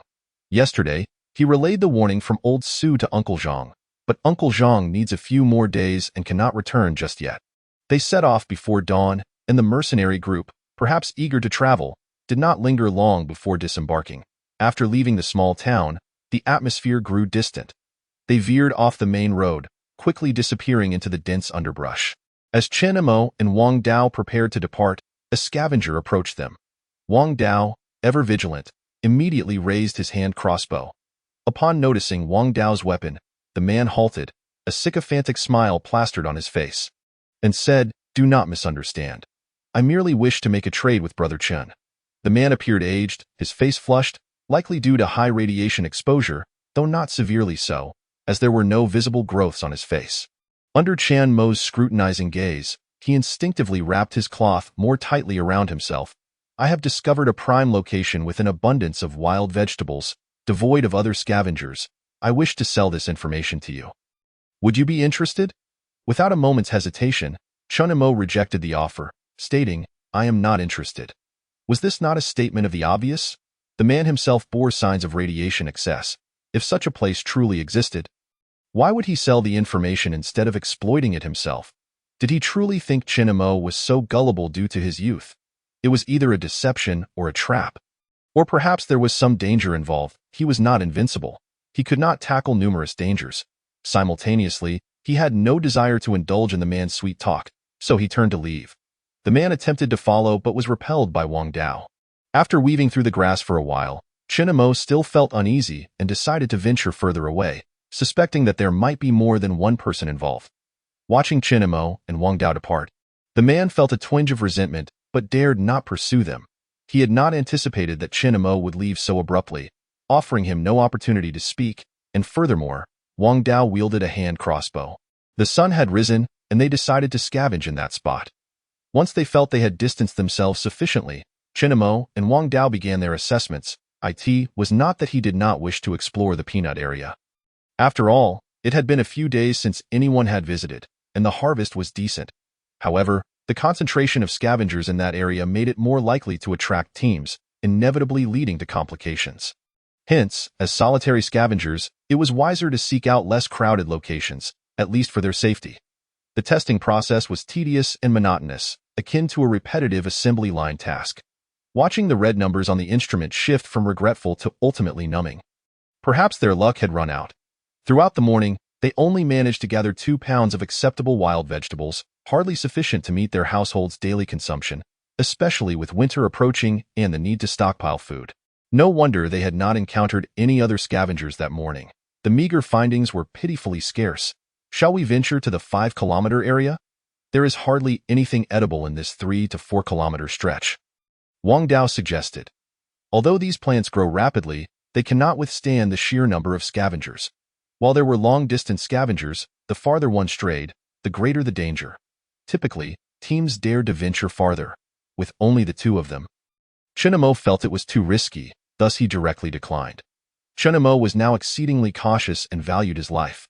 If something were to happen to them, what would become of their family? He could not allow Wang Ye to shoulder that burden alone. Moreover, their recent experiences hinted at some inexplicable fortune. Yet, whether this luck was good or bad remained uncertain. Although they had gathered much, they had encountered mutated beasts and altered humans twice in these few days. They had even been pursued by both mutated beings and evolved monsters, all within 5 kilometers of the safety line of the shelter town. It was incredibly rare to face such perils, yet they had encountered them thrice. Not to mention the potential danger of leaks from high radiation zones. If such areas expanded, it would pose an even greater threat. Despite Chenmo's caution, Wang Dao felt somewhat displeased. Nevertheless, he now followed Chenmo's lead, having come to acknowledge him. However, Chenmo possessed certain traits reminiscent of his sister, which he found somewhat off-putting. He was excessively cautious. In his view, encountering danger was inherent to scavenging. After all, the very act of scavenging was fraught with peril. If one wished to avoid danger, how could one expect to reap rewards? Thus, he did not perceive their encounters with evolved beasts as misfortunes. Rather, he regarded them as fortuitous, as they filled their bellies in the process. Those who do not manage affairs lack such concerns. Typically, they do not contemplate the consequences of their actions. One could say ignorance breeds bravery. Or that the inexperienced do not fear the tiger. Those who bear responsibilities, however, become cautious, fearful of this, and that it is not that they have grown timid, but rather that they have matured. Maturity encompasses not only age, but also an understanding of responsibility. This harvest is quite insufficient. Perhaps on our way back, we could revisit the ruins, retrieve the remaining items and sell them for a good price. The cellar at the ruins, however, did not contain much anymore. As most of the items had already been taken, only a few assorted remnants remained. Moreover, it was conveniently on the way back, and Wang Dao had been thinking about it for several days. Chenemo hesitated. He too had been pondering the place, but Wang Ye had warned against going there to avoid potential danger. However, Wang Ye was not present, and it was still on their route. The afternoon would be even shorter than the morning, given that it would take over an hour to return. With such a meager yield in the morning, it was likely that the afternoon would yield even less, barring any unforeseen events. Thus, Chenemo felt a twinge of temptation. Perhaps they could check it out in the afternoon. Chapter 86. The adventurous spirit. Even in his caution, Chenemo was persuaded by Wang Dao. There was no harm in exploring a familiar location instead of venturing farther into danger. Moreover, that direction was also toward their return journey, and it was not too far from the shelter town. As long as they remained vigilant as the temperature began to cool, the two eagerly made their way back. Since they were not taking the main road and were heading back, they encountered numerous scavengers. Some were highly alert, while others harbored ill intentions. Fortunately, their journey continued smoothly without any conflicts. Wait! Wang Dao suddenly halted Chenemo, moving ahead. Chenemo gripped his hand crossbow, standing guard nearby. They had come across a corpse, exposed in a slightly open area, the body already beginning to exhibit signs of partial charring, indicating death had occurred in the morning. After being vigilant for a while, and finding no immediate threats, they cautiously approached the body, wary that it might be a trap set by humans. They were more cautious than during their first encounter with the corpse. They did not act immediately, but having experienced a previous harvest, their desire to scavenge remained strong. Upon turning the body over, Chenemo was astonished to discover it was the scavenger from the morning. They truly had a strange connection, able to encounter one another again. The corpse had been thoroughly stripped of valuables. Even the outer clothing had been removed, leaving only tattered rags. Wang Dao showed no signs of revulsion. Despite his youth, he, like everyone else, exhibited no fear of corpses, appearing quite commonplace. His wristband and testing equipment left no trace behind. Even Wang Dao was repulsed by the blood-stained, foul-smelling rags and did not strip the other person bare. There was nothing left, thoroughly scavenged by someone else. How could one expect to be fortunate every time? Especially with so many scavengers around. It's likely that this body was not the first we encountered, and it had been rummaged through by countless others. observing the blood smeared across the chest. It was evident that the person had met a violent end. One could hardly expect any spoils to be spared. We should hasten our departure to avoid encountering others or attracting unwanted attention from lurking threats. Earlier in the morning, we discussed trading with Chen and Mo, only to be turned down. It was uncertain who had met their demise, but it was of no concern to us. This was merely a minor interlude. The two spent no more than 10 minutes here before swiftly leaving. As for the corpse, it would return to nature, destined to vanish by tomorrow, requiring no effort to dispose of. Chen and Mo had no ties to this individual. Nor was he a do-gooder. Primarily, he had obtained some valuable items from the first person, so he had merely collapsed the pit slightly, creating a rudimentary grave. Otherwise, Chen and Mo would not have bothered to bury him. After meandering through the area, the two arrived at the ruins. Chen and Mo felt the need to enhance his physical fitness, as he had been left behind by Wang Dao, who moved with the agility of a monkey. Had he not been considerate of Chen and Mo, he would have surely been faster. Thankfully, Wang Dao bore no resentment for his slower pace, but Chen and Mo recognized the importance of training. Just because Wang Dao did not complain did not mean he could grow complacent. After all, Wang Dao was his younger brother. What if danger arose? Wouldn't that be a burden to others? Even without the presence of immediate peril, possessing additional skills would certainly aid survival in the wilderness. As they approached the ruins, Chen and Mo noticed a significant number of scavengers surrounding the area. This ruin was the closest to Shelter Town number 3, and despite having been thoroughly picked over countless times, there were still those willing to try their luck. Even finding a single rebar among the crumbling walls could serve as a decent weapon in the wild, so it was not entirely fruitless. Avoiding the other scavengers, the pair located the original house. However, to their surprise, half of the structure had collapsed, as if it had been subjected to fire, with the surroundings coated in charred blackness. Chen and Mo doubted whether they had taken a wrong turn. But after confirming multiple times, it was indeed the same room. Undeterred by the evident danger, they cautiously ventured inside. Before long, they emerged, disappointment etched on their faces. They discovered that the fire had likely originated from the basement, where the bones had been reduced to ash and the latter had burned away. Gazing at the thick layer of dust, it seemed that even if there had been any remnants, they too had been consumed by the flames. At that moment, neither Chen and Mo nor Wang Dao possessed a lighter. It was probable that someone had discovered the site later, but the cause of the fire remained a mystery. Perhaps it was an attempt to clear the area. Regardless, it was certain that nothing remained within, leaving them to wonder who ultimately benefited from the lost items. Although not a substantial amount, it was still a significant sum. There had been no reports of anyone suddenly striking it rich in recent days. Everyone remained exceedingly cautious. Indeed, it seemed luck was not exclusive to them. Wang Dao had taken precautions, yet he too had not escaped the possibility of being discovered. Regret washed over Wang Dao as he muttered to himself, wishing he had revealed everything from the start and buried it outside. Now it was all reduced to ash, he lamented silently, yet refrained from blaming Chen and Mo or Wang Ya. Regardless of the boy's character, he had always treated his family well. However, there was no point in dwelling on past mistakes. They needed to return home promptly. Chen and Mo felt a pang of sorrow for a brief moment, but he quickly composed himself. After all, regret served no purpose and would only weigh down his mind. How about we check by the river to see if the water has receded, he suggested. We haven't gathered any reeds in days. If we can collect some to sell, it won't be a wasted trip. Wang Dao's adventurous spirit stirred once again. If one plan failed, he was quick to devise another, each carrying its own risks. Given the cool weather, they had not continued scavenging but had come directly to the ruins, so the day was still young. The riverbank was not far, and gathering reeds would be relatively convenient. Yet, it had not been long since the encounter with the black fish, and Chen and Mo had not fully recovered from the experience. Wang Dao, however, seemed unaffected by any psychological impact, such as fear. He was primarily focused on the rewards. Danger was merely a byproduct. It was no wonder Wang Ya had always worried about him venturing out alone. Chen and Mo felt similarly uneasy. Was this boy truly fearless?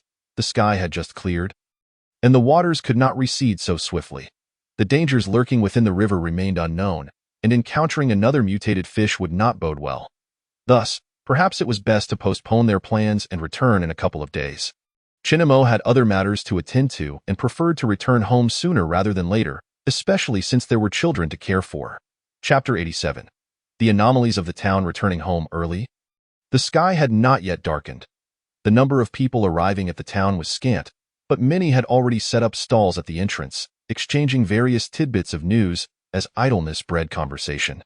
Information from the wilderness could prove invaluable, such as the emergence of new mutated plants or the presence of dangers, all of which served as crucial intelligence for scavengers' survival. Chun Xiaogu, you've returned quite early. Chun Xiaogu is impressive. Even now, in these prosperous times, he persists in scavenging. I heard you managed to acquire some mutated beast meat. Could you possibly spare some for me? I haven't seen any oil or fat in 4 months. Chen Mo merely furrowed his brow momentarily before relaxing. Once one gained notoriety, friends seemed to appear from every corner. Whether familiar or not, people gravitated towards him as he walked. He offered polite responses, but he soon noticed an influx of robust individuals in the town. These newcomers appeared strong and well-fed, unlike the typical emaciated scavengers, indicating that they likely returned late from their excursions. Upon arriving at the shop where he had purchased breakfast several times, he inquired and learned that these individuals were mercenaries from other shelter towns, as well as various backpackers. Has something happened in the town? Why are there suddenly so many mercenaries and backpackers? Details are unclear. I heard rumors of a treasure appearing, prompting these folks to come searching. What exactly it is remains a mystery to them as well. However, they do seem to adhere to the rules and have not caused any disturbances. The town leader has increased patrols for security. It is said that whoever finds the treasure can gain direct entry into the safe zone. What a stroke of luck. A treasure. Could it be the snake fruit? Chinamo speculated quietly, wondering if Old Su had let slip some information. Or perhaps this was a retaliation by the wilderness bandits, who had grown increasingly audacious, no longer bothering to conceal their intentions. After much contemplation, Chinamo could not discern any clear reasons. Perhaps it was connected to the chaos Old Su had mentioned. That man was quite astute, able to catch wind of such developments ahead of time. While Chen Mo was gathering information, some were also probing for news about him and his companions. Who are those 2 children? They seem quite famous. Are they particularly formidable in your shelter town? Could they be the so-called evolved ones? The inquiry was met with surprise and admiration. Although the safe zone forbade it, who did not yearn for power? Nothing to worry about. They were once scavengers like us. But what can you expect when one has an influential uncle in the safe zone? That is how they've risen to prominence. I hear even our town leader is keen to curry favor with him. Who told you that? I heard from a neighbor who works as a mercenary that he has an uncle who is a captain in the Firestorm mercenary group. When did a safe zone uncle come into play? Immediately, the nearby stall patrons began to argue, clearly having received conflicting information. What do you know? I heard it from Antley next door, who witnessed the safe zone uncle visiting. Without hesitation, he purchased a lavish home for him in the affluent district. Does the captain of the Firestorm mercenary group possess such wealth? Rumor has it he has several younger siblings. As more voices joined the fray. The debate spiraled, centering on how many uncles Chenemo possessed. Meanwhile, the original questioner quietly withdrew amidst the commotion. He stroked his chin thoughtfully, contemplating whether Chen Xiaogu had any hidden motives. Based on the information gathered, this child had recently come into wealth, clearly aided by powerful uncles, and evidently, there was more than one. The sudden rise to prominence raised suspicion. Had he perhaps come into contact with the target, or was it related to his mission? Such high visibility seemed unusual. Yet, one could not dismiss the possibility of a counter-strategy, allowing himself to be seen intentionally. After all, they had no direct means of communication and were exceedingly cautious, refraining from direct contact via wristbands. While Chen Mo had no channels to gather information on the town's anomalies, he could sense something was amiss. Perceptive individuals would undoubtedly notice the oddities. Not wishing to linger, Chen Mo decided it was best to return home swiftly, as the town appeared to have changed, and he needed to ensure the safety of the children at home. Seeing that everyone was safe, Chen Mo felt a sense of relief. The next step was to prepare for the evening before darkness fell. He had mentioned returning with matters at hand, not as a ruse to deceive Wang Dao, but to honor the agreement made with Boss Chen and Boss Zhao. They had arranged to meet that night, and since it was still light out, he promptly sent them a message, requesting they bring their goods over. Given the recent changes in the town, he felt a lack of security.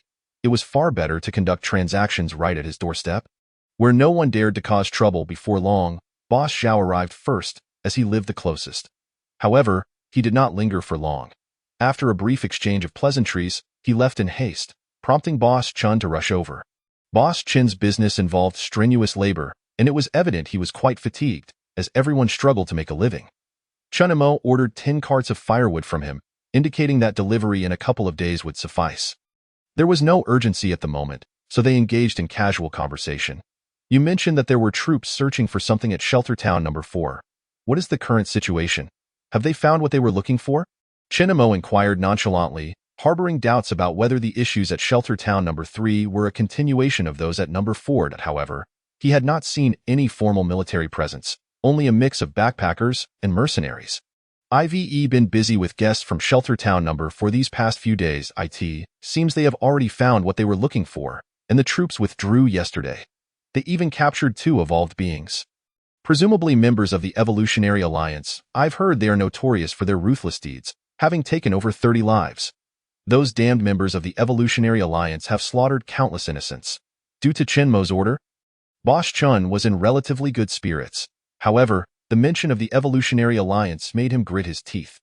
After all, as an ordinary person, he felt intimidated by the extraordinary powers of the evolved beings. It was frightening to think that they chose to kill humans instead of mutated creatures. One could never know when they might inadvertently offend them and face dire consequences. Chapter 88. Thoughts on planting. Chinimo had merely inquired casually. Yet he received such a piece of news. Regardless of whether this incident was related to Shelter Town number 4, it was prudent to maintain a certain level of vigilance, as Shelter Town No. 3 had become a melting pot of various elements. Gazing at the potatoes, sweet potatoes, and peanuts he had scavenged, Chinimo conceived a bold idea. Could these items be cultivated? If they could be planted, it would certainly be more convenient. However, Wang Ye quickly dismissed Chinmo's naive notion. If planting were profitable, why do you think there are so many people in the Shelter Town yet no one is cultivating anything? Not only is there a lack of cultivation, but the entire Shelter Town is almost devoid of green plants. Wang Ye's words were incisive, leaving Chinmo momentarily speechless. He realized he had been overly clever. If planting were feasible, others would have already done so. The absence of such activities clearly suggested there were reasons behind it. He contemplated the desolation within the town, where vegetation was scarce. Yet Wang Ye did not mock Chinmo. Rather, she began to explain. From my personal speculation and the answers I've gleaned from others regarding this issue, I've summarized a few points. First, it is not cost-effective. Not all plants you cultivate will yield edible food. Many crops only achieve a quality of 1 in 10 or 12. In such cases, you might not even recoup the cost of the seeds, making it better to consume the seeds directly. Second, there's the matter of time. You might tend to your plants for half a month only to find they are inedible, which is a tremendous waste of effort. Without supervision, they could also be stolen, making scavenging a more rewarding endeavor even if the yield is meager. Third, the area where people reside is limited. It is impractical to plant outdoors. How much would one need to grow to sustain oneself? Fourth, and most crucially, there is the element of danger. Do not underestimate these plants. Should they undergo unusual mutations, the consequences could be perilous. There have been instances where gourd vines mutated and hanged people, or chrysanthemums mutated, producing toxic scents. Such occurrences are countless. Lastly, planting attracts pests and evolved beasts at night. Although evolved beasts typically avoid the town, it is not because of any treasures. Herbivorous evolved beasts can still pose a danger, as their presence is futile without plants. Carnivorous, vicious evolved beasts are relatively rare, and regular cleanups help maintain safety, allowing residents to return home at night. In the wilderness, not only are there evolved beasts and mutated creatures, but also blood-sucking insects to contend with.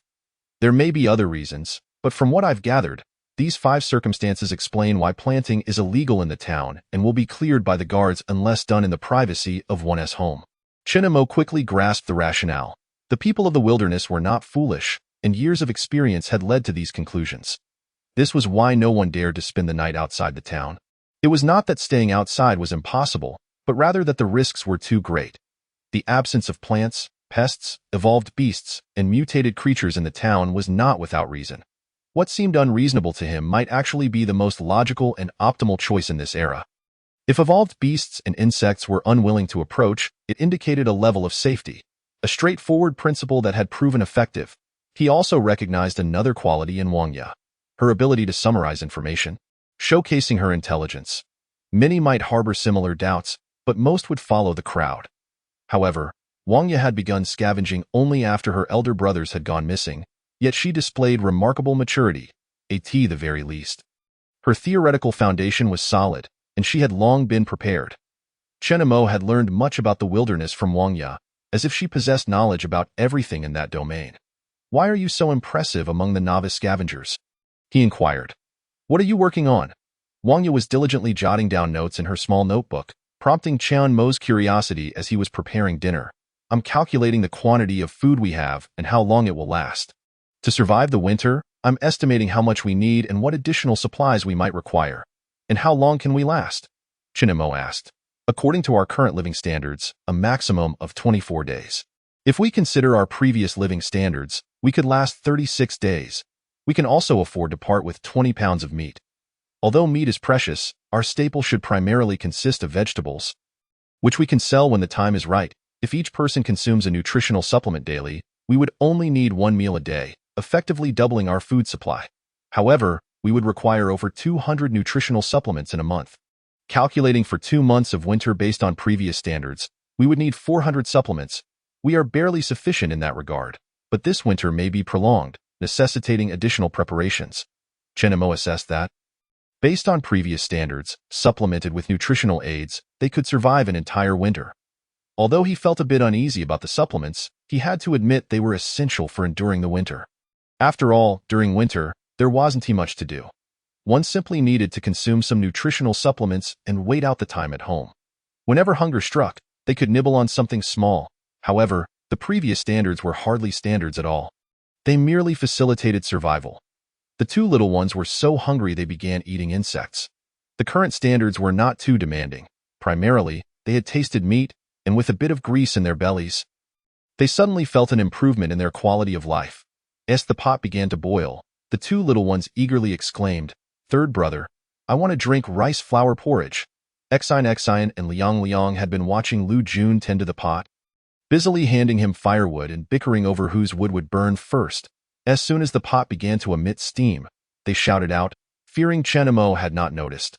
"All right, today we'll have rice flour, lean meat, and peanut porridge," Chen Mo announced as he approached, careful not to interrupt Wang Ye's calculations. He poured several large handfuls of rice flour into the pot, followed by slicing meat and chopping peanuts. Chen Mo gradually lost himself amidst the shouts of third brother. Wang Ye, bemused, shook her head and marked a question mark beside the number 24, then reconsidered and changed it to 18. OS actions revealed to Wang Ye that her previous calculations had been overly optimistic. Chapter 89. The greatest kindness. The porridge distributed by the church was essentially a mixture of rice flour and wild vegetables, though not as generously portioned as Chen Mo was willing to offer. When he first began cooking, he had promised the two little ones a meal, so everyone was enjoying their food with delight. As was customary, Chen Mo and Wang Dao planned to continue scavenging outside. As they still had a considerable distance to cover for winter supplies, however, upon arriving for a ride, they noticed an influx of mercenaries and backpackers who were mingling among the crowd, occasionally stopping to chat. One middle-aged man even expressed that he had acquaintances in the safe zone and inquired about Chen Mo's uncle, suggesting they could look out for each other in the future. Yet Chen Mo skillfully evaded his inquiries. These individuals were seeking companionship rather than treasures, which only intensified his suspicion of their intentions. At some point, Uncle Zhang found Chen Mo and pulled him aside. "What happened to your arm, Uncle Zhang?" Upon seeing Uncle Zhang's arm wrapped in a bandage, Chen Mo felt a surge of curiosity about the sudden return of the elder. However, he refrained from inquiring about it and instead shifted his focus to Zhang's injury. Although Uncle Zhang attempted to obscure it slightly, it was still quite discernible. "Do not worry. I merely encountered a madman outside and sustained a minor injury. It is nothing serious." Was it a mutant or an evolved being? From the tone of his words, it seemed not to be an evolved creature or a mutant of any sort. I am unsure. It appeared to be a person, exceptionally swift and cunning, akin to a monkey. I cannot ascertain whether it is an evolved being or a newly emerged variant of a mutant. Several mercenary groups have encountered this individual. Initially, it posed little threat and nearly fell into captivity, but it has since become more astute and is not easily caught. It specializes in ambushing mercenary camps. Thankfully, our group has suffered no fatalities, only a few injuries and some stolen goods. I do not comprehend its motives. To be precise, Uncle Zhang's arm was not directly injured. It was merely an injury sustained during a pursuit, and the matter is not overly grave. His return was prompted by the mercenary group's request, and he also wished to recuperate, as he remains concerned for his family. Chen Mo had reminded him, yet he too has his own family residing in the town. Even if bandits were to descend upon the wilderness, he would still wish to return and check on them. When did you return? I just arrived not long ago and am waiting for you here. How do you fare now? I have heard you are residing in the affluent district. Uncle Zhang suggested they find a new location, not expecting them to have moved directly to the affluent area, which he could hardly afford. Nevertheless, Uncle Zhang harbored no jealousy. He surmised it was likely the leader of the safe zone who intervened, indicating that she had been keeping a watchful eye on these children. You have been fortunate, thanks to before Chen Mo could finish his sentence, Uncle Zhang interjected, I am aware. You need not elaborate on these matters, and I advise you to refrain from discussing them with others in the future, lest it brings you misfortune. Chen Mo, perplexed, responded, What? Do I truly have an uncle in the safe zone? However, Uncle Zhang merely conducted a routine inquiry about their well-being. Satisfied that they were unharmed, I have inquired. Many have arrived in the town, reportedly searching for someone.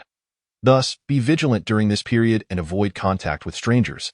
Should you encounter any unfamiliar faces, do your utmost to keep your distance, and refrain from discussing matters concerning the safe zone, lest you attract trouble.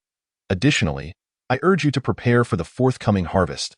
The crops are ripe and ready for gathering, and scavengers will be organized to assist in the collection. I am merely giving you a heads up to ensure you are prepared. This will occur in the coming days, and you may join the Flame Mercenary Group for the endeavor. Is it truly time to harvest the crops? Chen Mo had feared that issues with the crops would derail the harvest plans for this year, but he was pleasantly surprised to learn that the harvest was, in fact, commencing. This was splendid news for the scavengers, as the harvest was the primary means of ensuring their survival through the winter. For many years, this had been the case. While there had been some setbacks this year that devastated vast tracts of farmland, the food supply in the safe zone would still be affected. For reasons unknown, the authorities of the safe zone had suddenly relaxed their stance, albeit with a reduced quota, which was far better than having none at all. Prepare yourselves, I will convey the specific details later. Not oversleep. The harvest will only last a few days, and missing it would mean truly missing out. The fertile fields lie several dozen kilometers away from the sheltered town. This precaution serves as a barrier for the safe zone, preventing the approach of evolved creatures and safeguarding against theft by wildlings. It also mitigates potential dangers associated with proximity to the safe zone, as there is not an abundance of fertile land available. The crops have undergone special treatment, yielding a particularly high qualification rate and low radiation levels. Meanwhile, within the safe zone, new rounds of disputes erupted within the safety committee. A well-dressed man in his 30s commenced an impassioned speech. Humanity stands at a crossroads once again. As committee members, we must shoulder our responsibilities and missions, which entail guiding humanity to make the best choices. 29 years ago, our predecessors established the safe zone, ending the brutal apocalypse and preserving the spark of humanity. However, they displayed undue compassion, hesitating to make decisive choices, thereby bequeathing these issues to our generation. The responsibility now falls upon us. It is time to make a choice, to reignite the human elite plan. The external environment continues to deteriorate and resources grow increasingly scarce. Currently, water processed at the treatment plant has a radiation level of 5, which poses significant danger and raises cancer rates. Simultaneously, the population within the safe zone is rapidly increasing. It is estimated that within 15 years, the population will double. The individuals in the wilderness have already been tainted. They can no longer be considered true humans. They are ignorant, filthy, and uneducated. What distinguishes them from the mutated dogs and cattle of the wild? We must relinquish this substantial burden to liberate ourselves. Otherwise, the wildlings will drag us down with them. This year presents the best opportunity. Even the heavens are aiding us. When the cold sets in and food runs out, they will find relief. Let all the wildlings perish. That would be the greatest mercy towards them. Chapter 90. New discoveries. Old Su yawned, showing no interest in the affairs of the safe zone. He maintained his usual drowsy demeanor, observing the throngs of people fetching water with a sense of ennui. Living so long could indeed be a form of torment. Suddenly, the door swung open, and a burly man strode in. The speaker. Is it that group again causing trouble? Are they the radicals, the conservatives? Or perhaps the elite faction or the evolutionists? Was it not made clear that my opinions need not be considered? As long as everything adheres to the safe zone's constitution, I shall naturally relinquish final authority. Do as you please, as long as it conforms to the rules. Otherwise, do not even think about it. I would rather destroy it than compromise the regulations. Old Su spoke casually without raising his head, yet his words bore a resolute weight. The burly man hesitated for a moment, still indecisive. By the way, inform the Liu family that I am unconcerned with how they operate in other safe zones. Here, they must follow the rules. Have them withdraw their people. I can assure you that there is no one they seek in this town. Do not delay our food collection. The weather is turning cold, and his continued presence here would be unwise. I prefer a tranquil environment. The burly man trembled involuntarily, beads of sweat forming on his brow. Old Su, do not doze off. Hurry and bring me 10 nutrient agents. At that moment, a woman approached. It's Aunt Lee. Did you not go scavenging today? Do not mention it. It has been nothing but trouble these past few days. Just yesterday, while scavenging near the 5-kilometer watchtower, I witnessed a strange person kill a sentry from the safe zone. I was just summoned by the guards for questioning, which delayed my return. I feel a bit out of sorts these past couple of days, so I decided to rest a while. Aunt Lee continued, noticing a burly man inside. You have a guest? What significant business requires such a private meeting? The burly man suddenly looked up at Aunt Lee, causing her to instinctively take a step back, feeling as though she were being scrutinized by a beast. Old Su, momentarily taken aback, quickly regained his composure and no delays. We have concluded our discussion and were just about to leave. Finally, Old Su turned to face the burly man, who remained silent, quietly opening the door and departing in the blink of an eye. He vanished from sight. Aunt Lee was momentarily stunned, thinking perhaps he had turned a corner. His speed was astonishing. Just as she was about to inquire about the man's identity, Old Su preemptively spoke. 80 points. What 80? Why don't you go rob someone? At most, it should be 50 points. I will not haggle with you. Mentioning the point system made Aunt Lee forget her previous curiosity entirely. Point 50. Is that little brat from next door learning from you? Do you dare to say such a thing? Go ask at other shops. They are selling them for 10 points each. Yes, just 50. If you disagree, I will expose your previous indiscretion of touching my backside. Old Su's lips quivered in anger, his beard trembling in tandem. I deny it. How many times must I say it was an accident? Who would want to touch you? Old Su, you heartless man, not even admitting it. Huh. Let us have everyone bear witness to your misconduct in broad daylight, harassing a respectable woman. Old Su had never encountered anyone so shameless and unreasonable. In exasperation, he ultimately conceded, and the opponent only offered 45 points. Like a victorious rooster, Aunt Lee strutted away triumphantly, however, before departing. She still felt compelled to speak on behalf of Chinemo from now on. It is not permissible to casually refer to someone as Little Ghost. He is now known as Chen Xiaoge. Please be mindful of your words in the future. What do you mean by saying he learns from me? It is undoubtedly I who have learned much from him. Once I attain success, I shall purchase your little shop. With that, she left, feeling a sense of satisfaction, relishing the thrill of wielding power. This truly infuriated the old man. So, it is Chen Xiaoge, is it? I shall remember that. The old man soon muttered through gritted teeth. Observing his fierce expression, those fetching water had initially intended to warn him that the supply was running low, but ultimately decided against it. Chinemo was oblivious to the unfolding situation. Sneezing several times in a row. Perhaps he was coming down with a cold. Rubbing his nose, Chinemo resumed his search for low radiation, edible wild vegetables in the vicinity. Suddenly, Wang Dao's voice startled Chinemo, compelling him to rush over. For safety's sake, they had maintained a reasonable distance, and a slightly raised voice could easily be heard. What's the matter? Hallucinogenic mushrooms. Wang Dao pointed to a nearby thicket, resembling a hedgehog ball, where an abundance of vividly colored mushrooms thrived. Even from a distance of 20 meters, the sight of such a profusion instilled a sense of dread, fearing that closeness might entail danger. The last time Wang Dao encountered one, he had narrowly escaped with his life. This time, facing such a vast expanse, Chinemo, aware of the dangers posed by these fungi, felt a chilling sensation, as if the end of the sheltered town was imminent. There are good things over there. Still reeling from shock, Chinamo had yet to regain his composure when Wang Dao's eyes lit up, eagerly pointing to another location nearby. There lay a set of sci-fi-esque armor. Albeit severely damaged, yet it retained an undeniable impact. The key point was that its size was not overly large, situated on the opposite side of the hallucinogenic mushrooms. Wang Dao, always keen for treasure, was ready to dash over, but Chinamo restrained him, reminding him of the perilously close proximity to the hallucinogenic mushrooms.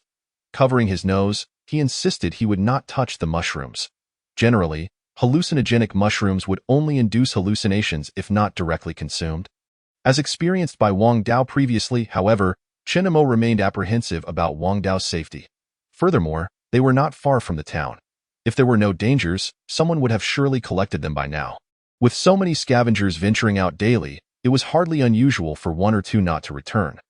For some reason, Chinamo harbored a suspicion that the sudden influx of people in the sheltered town might be connected to this phenomenon, perhaps even seeking the person clad in that armor. If he were to become entangled in this matter, would it lead to a silencing? Moreover, it seemed that this item could not be taken back. Perhaps he could find a way to sell it to those in the safe zone, as it was said that doing so could secure an entry quota into the safe zone. After a moment of contemplation, Chinamo ultimately decided against it. The risks were simply too great, and the potential consequences of being silenced were far too dire. However, the proximity felt alarmingly dangerous, that moment. Not far off in a tree, a scavenger had been watching them intently. He had been stationed there for quite some time, yet he showed no inclination to approach. Just yesterday, he had witnessed another scavenger draw near, only to succumb to madness and meet a tragic end, which made him realize that this could very well be a trap. He too pondered whether the townsfolk were in search of this very thing. Yet he refrained from divulging any information, sharing the same fear as Chinamo of being silenced. Is it really them? What a twist of fate, always encountering each other, he murmured quietly to himself. Maintaining his focus on the target, determined to ascertain the situation. Naturally, this was his prey, and he would not allow anyone to take it from him. In truth, the armor had been nestled among the mushrooms just yesterday. But the one who retrieved it had perished, leaving behind no trace of a body. Chinamo, still cautious, did not allow Wang Dao to approach. This item was indeed intriguing, but it was already damaged. Who could say if it still held any value? It would be unwise to risk their lives for something uncertain. The crucial point was that even if they obtained high-tech gear, they might not be able to utilize it effectively. We should steer clear of this place. It feels profoundly unsafe. Wang Dao was reluctant, clenching his fists, yet ultimately chose to heed Chinmo's advice. However, Chinmo remained unaware that Wang Dao still held a hallucinogenic mushroom in his possession, concealed within a small tube where he often stored his crossbow bolts. His earlier comment about covering his nose had been made because he had already experimented with it once. He was indeed unafraid, willing to take risks, and his exclamation stemmed from the sheer abundance of hallucinogenic mushrooms, which had startled him. Understanding Chinmo's refusal to approach, Wang Dao recognized his character. Explaining would be futile. So he chose not to reveal the mushroom he clutched. The two swiftly distanced themselves, prompting the observer in the tree to feel a sense of astonishment. They truly were decisive, abandoning their pursuit without hesitation. He would continue to wait for the next scavenger to test the waters. Upon moving away, Chinmo realized they had traveled 5 kilometers. He had not anticipated venturing so far. The reason he knew they were in the 5-kilometer zone was simple. There stood a watchtower, approximately 5 kilometers from the sheltered town. There were towers at 10 kilometers and 20 kilometers as well. Surrounding the entire safe zone, there were hundreds of such watchtowers, established to monitor the surrounding area. However, currently, only the distant watchtower remained operational, while most of the nearby ones had been abandoned, though this one evidently was not, likely tasked with surveilling high radiation zones. Surrounding it were cautionary signs advising against entering high radiation regions. These watchtowers stood 20 to 30 meters tall, resembling cylindrical smokestacks, topped with a large sphere. The guards stationed there resided within, eating and resting inside. Do not underestimate these guards. They are from the safe zone. Their haughty demeanor, coupled with their fear of contamination from the wildlings or potential radiation exposure, meant they seldom interacted with those from the wilderness. At this moment, atop the watchtower, a burly middle-aged man munched on bread while observing the monitors before him, which displayed Chinmo and Wang Dao. These filthy wildlings were akin to weeds, seemingly impossible to eradicate. So what if they were strong women? I am a descendant of the elite. That woman managed to smuggle herself into the safe zone, and it is a privilege for her to have caught my EYA. Though think, I would be punished to guard this tower for 3 years over such a matter. The sight of these filthy rats infuriates me. In a fit of rage, he hurled the unfinished bread to the ground, growing increasingly incensed as he continued to watch those in the safe zone. This bread, considered a delicacy in the sheltered town, was merely a basic sustenance. The monitors revealed that Chen Imo and Wang Dao had not left but were instead preparing to shield themselves from the sun. Suddenly, he burst into laughter, as if he had discovered the joy of the game. Silently, he shut off the video feed and even deleted the footage of Chen Imo and his companion. He had never understood why wildlings were not regarded as human. How could they still possess rights? It was forbidden for those in the safe zone to kill wildlings, with the threat of punishment, possibly 10 years of tower duty, looming over them. It was said to be a decree from the speaker. But he had no idea who that speaker was, some deity reincarnated, surely bored out of their mind to have issued such a regulation. To hell with the speaker. What would they do to me if I defied them? I am a descendant of the elite, born as one of them. Surely my life holds more value than that of a wildling. He recalled a film he had seen about a plan to eradicate wildlings, which he had admired greatly, fantasizing about becoming part of the eradication team, donned in a mask with a firearm, eliminating wildlings. What a thrilling prospect that had been, but now he felt that his opportunity had arrived. He could become a glorious eradicator in reality. It was as though he had found a newfound purpose in life, rendering the tower duty no longer a burden, as he could find joy even in hardship. Having come to this realization, he opened a bottle of liquor and drank deeply, celebrating his brilliant idea and his current excitement. He selected a sniper rifle and a handgun. These weapons had lain unused since he had begun his post here. Previously merely ornamental, but now they finally had a purpose. As he was selecting his weapons and loading ammunition, the alarm system suddenly lit up with a red light.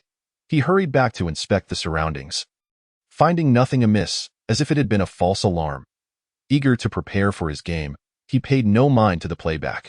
Countless previous alarms had warned him of either evolved creatures passing by or scavengers. After silencing the alarm, he took the weapons and descended in the elevator. Why, precious? I'm coming. Our game is about to commence.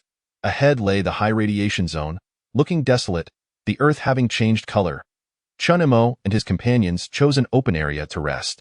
The surface of the ground was scorching, so they dug a pit, covered by large, mutated plant leaves. These mutated plants could thrive under the blazing sun for a reason. The high radiation zone and its surrounding areas are starkly delineated by the Earth's deep crimson hue, reminiscent of land stained with blood. In contrast, the low radiation areas boast normal soil, teeming with lush vegetation. From the vantage point of Chen Imo and his companions, the high radiation zone resembles the pockmarked surface of the moon, dotted with craters of varying sizes. Some of these depressions reflect light, leaving one to ponder whether they are composed of unique soil, water, or something altogether different. Neither Chen Imo nor Wang Dao had ever witnessed such a spectacle before.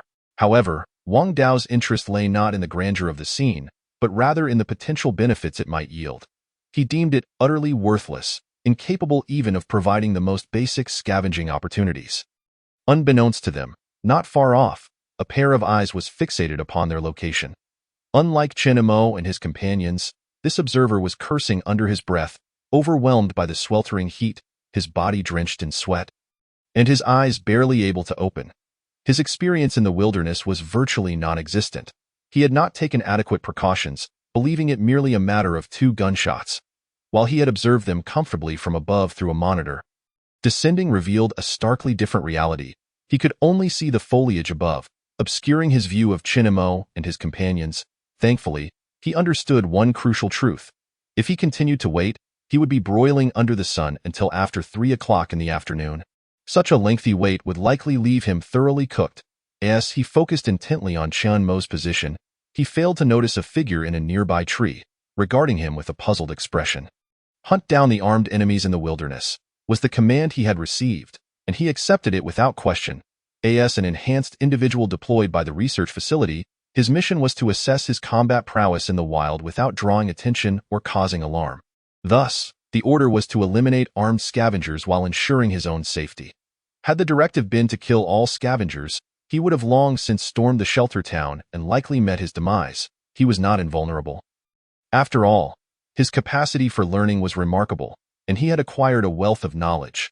Had the researchers been present, they would have been astonished to find that an enhanced individual, typically envisioned as a killing machine, was now displaying confusion. The burly man with a bushy beard had never endured such hardship before. He truly grasped the meaning of sweating profusely in that moment. He aimed at the position of Chen Mo and Wang Dao and fired a shot. The two, resting in the pit, were jolted awake by this sudden attack. They hesitated for a moment, quickly realizing the source of the disturbance, a gunshot. Who in their right mind would shoot here, right beneath the watchtower? This very thought had given them the confidence to relax in this locale. Before they could ponder further, the second shot rang out. Fortunately, the pit was sufficiently deep, and the accumulation of earth offered them some protection. Both shots landed nearby, leaving 2 craters in the ground. The absence of a gunshot sound suggested the use of a silencer, but they could still discern the general vicinity of the attack. Who harbored such deep-seated animosity towards them, equipped with such formidable weaponry? Chen Mo had not anticipated such misfortune to befall them. Oblivious to the situation at hand and hearing no cries of distress, the burly man was uncertain whether the two had perished. His lack of professionalism stemmed from merely having practiced shooting in school, with no real battlefield experience. He slung his sniper rifle over his shoulder and brandished a silenced handgun as he rushed forward. However, he was over 100 meters away from Chen Mo and the others, and the handgun's damage was insufficient. He could only advance a few steps closer. Nonetheless, his identity as a purifier instilled him with fearlessness. In his mind, scavengers were merely unarmed individuals, as depicted in films. He was eager to witness how they would resist him, the purifier. When he was about 50 meters away, Chen Mo, without a moment's hesitation, unleashed a barrage of gunfire in the direction of his adversary. The sudden gunfire startled the burly man, who immediately dropped to the ground and returned fire towards Chen Mo's position. The two exchanged shots, neither daring to close the distance. In truth, Chen Mo was more fearful. He could not even muster the courage to look up, opting instead to hold his weapon overhead and fire blindly to prevent the assailant from advancing. Exposing only his arms, the burly man swiftly changed magazines, chuckling to himself as he readied his sniper rifle. Confident in his ability to hit the target at such close range, he was merely concerned that his opponent would not reveal himself. Just as he took aim, however, he heard the sound of urgent footsteps approaching from behind, startling him. The hurried sound was unmistakably significant. As he turned to look, he spotted an individual rushing towards him. "What the hell is that?" he muttered under his breath, simultaneously raising his handgun and firing at the newcomer. Yet, even after emptying his magazine, he failed to hit the figure. Panic set in. He began to retreat toward Chen Mo's location while swapping magazines. Wang Dao, bold and skilled, suddenly revealed himself and fired his crossbow, immediately dropping back down. His practice had not been in vain. His shot was swift and accurate, striking the burly man's thigh in that fleeting moment. A cry of agony erupted as the burly man collapsed to the ground. At that moment, the pursuing figure closed in, and the burly man managed to fire off 2 shots before his arm was seized by the stranger. Another scream echoed as the creature wrenched his entire arm from his body. The outcome was all but inevitable. The creature pierced his abdomen, extracting his intestines, while the burly man coughed up blood, unable to utter a single word. His expression betrayed his unwillingness to accept his fate. Born an elite, he could not fathom dying in the wilderness. Until his last breath, he felt no regret for his choices. Only a profound sense of resentment lingered, but what good was that? Once his intestines were torn free, the creature abandoned him, as his demise was assured. Its focus shifted to another armed individual, Chen Mo. As for Wang Dao, he fell outside its designated target, as the order did not encompass those wielding crossbows. The creature quickly approached Chen Mo and Wang Dao's hiding place. With a final series of shots, Chen Mo expended his last 2 bullets, realizing his time was running out. Danger lurked in the wilderness. Chapter 93. Doubts of foul wind assailed him, yet the instinct for survival compelled Chen Mo to resist. He hastily retrieved his crossbow, but before he could take aim, the creature struck it from his grasp, sending it flying. Meanwhile, Wang Dao had already raised his crossbow, targeting the creature's head. However, in that moment of aiming, he found himself paralyzed, unable to pull the trigger. "Brother!"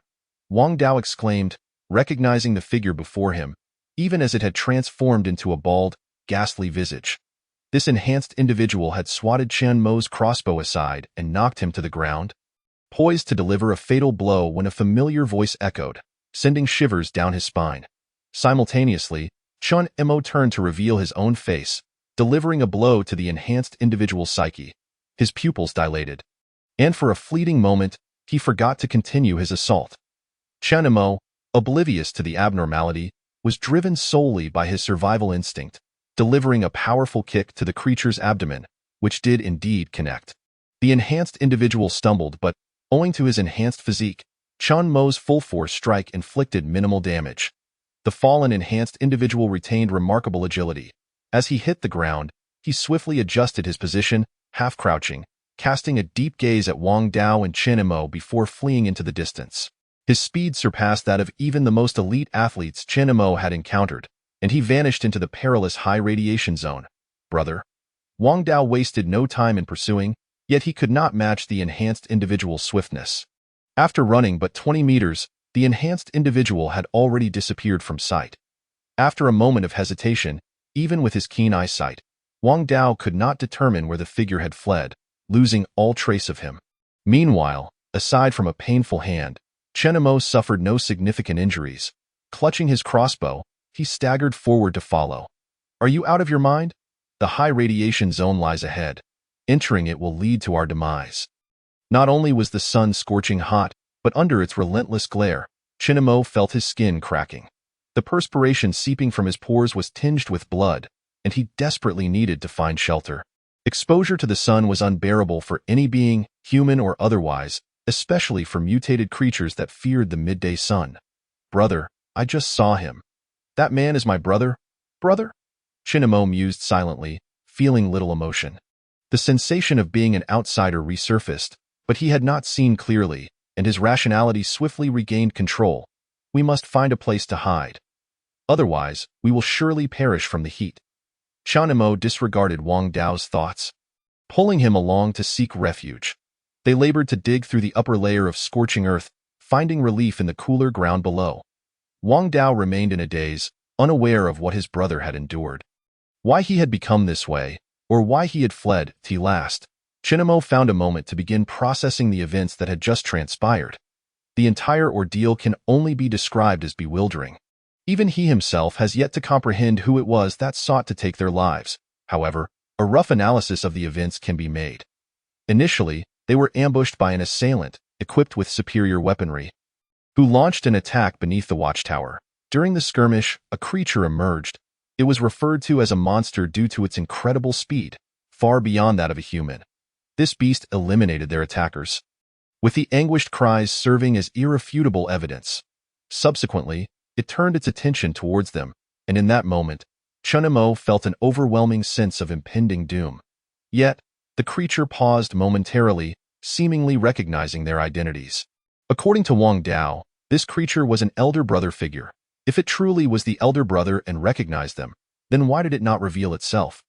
This certainly raises questions. Of course, it is also possible that they were overthinking. And it was not the elder brother after all. For some unknown reason, it hesitated, only to flee after receiving a kick from Chen Mo. This encapsulates the general sequence of events, although numerous questions remain. Who was it that ambushed them? Why were they targeted? Was the creature genuinely the elder brother? And what prompted it to abandon its intent to kill them? The current location was slightly better than before. Yet both remained preoccupied with their thoughts, daring not to close their eyes and rest, but vigilantly observing their surroundings, wary of a second assailant. A grave situation has arisen. The surveillance target has entered a high radiation zone. The radiation in this area could potentially destroy electronic devices, and our tracking might be compromised, presenting a significant risk of the target going rogue. Should we discreetly send someone to eliminate any traces? The portly individual listening to the reports above appeared somewhat distracted. How dare anyone threaten him? Were it not for the unique identity of the other party, he would have dealt with them decisively. Deeming them merely a stubborn old man, why forsake the comforts of wealth to associate with wasteland dwellers? The wilderness is vast. What does it matter if a few mutated beings wander about? There is nothing to fear from losing control. It is the wasteland inhabitants who should be worried. Did you not hear the warnings we received earlier? Are you wishing for my demise? Moreover, the high radiation zone is hardly a safe haven. Whether he can survive is still uncertain. It is best to feign ignorance regarding this matter. With so many dangers in the wilderness, the presence of an enhanced individual is of little consequence. Furthermore, this enhanced being is merely a rudimentary success. As long as the technology remains intact, he could easily mass-produce even more formidable enhanced beings. Thus, this rogue presents no real threat. Enhanced strength, speed, and agility. Can they withstand missiles? Can they endure lasers? Not only the initial successes, but even stronger enhanced beings in the future are likely to serve merely as weapons platforms, unless they can survive against technological weaponry. It seems that everyone here fears this young master. Except for one person, Professor E. Alas, why did he venture into the high radiation zone? He should have been warned in advance. It is a pity for the experimental data. Clearly, enhanced beings lack intelligence, revealing their inherent weakness. I had intended to conclude the tests by eliminating a few of his relatives to assess his stability, but I will prioritize this aspect in future trials. Remember, for the next test subject, I require individuals with identities, family, and friends. The woman beside him, an assistant to Professor E, swiftly recorded these two requirements, as the professor often had spontaneous ideas that necessitated documentation. Chapter 94. 5 kilometers. These are the guardians of the watchtower. At this moment, what remained for Chen Mo and his companion were severed limbs and truncated bodies. Even seasoned in the presence of death, the sight was enough to induce nausea. Wang Dao, however, merely paused for a moment before beginning to scavenge. As long as there were valuable items, he feared nothing. Chen Mo took a deep breath, pressed his lips together, and quickly regained his composure, beginning to inspect the identity of the deceased. It didn't take long before he confirmed their identity. The observer from Watchtower 0523. The deceased had little on them, just a handgun, a sniper rifle, an ample supply of ammunition, and a card. Chen Mo refrained from touching the wristband, concerned that any fatalities in the safe zone might lead to tracking. This card likely served as access to the watchtower, but Chen Mo hesitated to enter, wary of the repercussions from the safe zone regarding the dead. Thus, at Chen Mo's insistence, Wang Dao reluctantly took only the guns and ammunition. The ambushers, it turned out, were personnel from the watchtower, something Chen Mo had never anticipated. He had assumed it was some audacious scavenger or mercenary. Even wasteland bandits would have been more understandable. But why would the watchtower personnel kill them? After all, they bore no animosity towards one another. Chen Mo had never interacted with anyone from the safe zone and had not heard of the watchtower killing wasteland dwellers indiscriminately, and no matter how much he pondered, he would never grasp the essence of this calamity. It was indeed a calamity from the heavens. To kill you was a matter unrelated to you. It was akin to crushing an ant encountered on the road, no wrongdoing on your part, merely an arbitrary desire to extinguish your life. What shall we do next? Wang Dao's question did not pertain to their immediate actions, but rather to how they should proceed in their quest to locate the elder brother now that news of him had surfaced. Chen Mo contemplated for a moment before responding. Although I did not clearly see if it was truly the elder brother, if it was indeed him, then he must have undergone some ordeal that prevented him from recognizing us. However, his strength should ensure that he is not in any immediate danger. The day is drawing to a close. We should hasten back to the town and devise a plan tomorrow. Now is not the time for recognition. We must wait a few days to observe the response from the safe zone. If they take note of this individual, they will soon discover that both Chen Mo and Wang Dao were present here, and they might wish to engage them in conversation. Chen Mo needed to prepare for that eventuality. If it comes to that, there is nothing to be said. He did not kill the individual. A creature did, and it has no bearing on them. They would never admit to knowing that creature. They could only attribute everything to it. It would be impractical to wander the wilderness encumbered by such baggage. They must wait for the storm to pass before seeking the elder brother again. Although Wang Dao felt a tinge of disappointment at not having recognized the elder brother, a weight was lifted from his heart. At least the elder brother was alive. As long as he lives, opportunities will abound.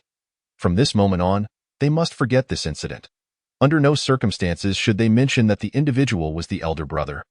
Once the commotion dies down, they will figure out a way to search for him. There is no need to worry. He did not harm us, and he may have recognized us, which is, in fact, a good sign. After receiving Wang Dao's solemn assurance, the two quickly handled the firearms and departed the area with haste. They paid no mind to the corpses left behind. As previously stated, there are always scavengers in the wilderness to take care of such matters, so there was no need for concern. They had distanced themselves considerably and needed to continue their journey without delay. Not long after they reached the main road, a roaring sound approached from behind. A motorcycle sped towards them, prompting Chinemo and his companion to brace themselves. However, the motorcycle came to a halt beside them. The rider, clad in a khaki jacket and sporting wind goggles, casually stopped beside them. "2 kids, need a ride?" The rider exclaimed cheerfully, yet this only heightened Chinmo's wariness. "No, thank you." "Ah, quite the cautious ones. How far is the safe zone from here?" "The number 3 shelter town is a few kilometers ahead. If you're headed for the safe zone, you might be going the wrong way. You'll need to take a detour. Typically, it's not easy for just anyone to enter the safe zone. You could swing by the number 4 shelter town and inquire there." After a brief moment of contemplation, the rider waved dismissively and said, "Thanks, but no thanks, goodbye." Without lingering any longer, he quickly rode off. He appeared to be a backpacker, yet his exuberance was overwhelming for Chinemo, who expected such travelers to be more cautious after witnessing the horrors of the wasteland. Yet, this individual behaved like a carefree, sunny boy, displaying no wariness towards Chinemo and his companion. It was hard to fathom how someone like him could have made it this far. Surely, he should have been targeted by the greedy along the way? Was he simply lucky, or did he possess considerable strength and confidence? Regardless, this was merely a brief encounter that held no significance for Chinemo, as long as it did not pertain to him. He cared not for the rest. Despite his indifference, Chinemo and his companion chose to pause for a while, waiting for more scavengers to arrive. Tio put it bluntly, 2 young children on the road were inherently unsafe. Generally, individuals traveling on the main roads did so in groups for enhanced security. While they had strayed a considerable distance, it was not uncommon. Scavengers beyond 5 kilometers were plentiful, though most were robust young adults capable of self-defense. "Ah, it's Brother Chin. What a coincidence." Not long after, a group of 4 appeared. Initially, Chinemo did not recognize them due to their disguises, but upon hearing their voices, he quickly identified them as Liang Yi and his team. What a serendipitous encounter! The fact that they could call him by name did not surprise Chinemo anymore. It felt as if everyone in the world knew him, diminishing his astonishment upon encountering a familiar face. Chenmo's vigilance was somewhat alleviated, though not entirely dispelled. He was not surprised that they had returned from 5 kilometers away. This distance seemed to serve as a boundary. Within 5 kilometers resided lone wanderers. The elderly, the sick, and the weak, individuals lacking significant self-defense capabilities, relegated to merely lingering around the outskirts of the sanctuary town. In contrast, Liang Yi and his group possessed a measure of strength, distinguishing them from the local drifters. They likely chose not to venture far due to the inclement weather, opting for caution until the skies cleared. Now that the sun had emerged, their return from 5 kilometers was perfectly reasonable. Chapter 95. A reunion with Liang Yi. The quartet had indeed upgraded their arsenal. Previously armed with mere machetes, each now wielded a crossbow. While Liang Yi exuded warmth, the other 3 members maintained a notable wariness. For reasons unknown, Chinemo sensed a fervent gaze from one among them, as if eager to engage. This left him with lingering distrust towards this small team. Liang Qian, Wang Wenji, He Bufan. These were the names shared by Liang Yi's companions at his prompting. Wang Dao, his younger brother, was less adept at social interactions, prompting Chinemo to make an introduction. Although he remained cautious, he felt no malice from Liang Yi. Rather, there seemed to be a desire for camaraderie.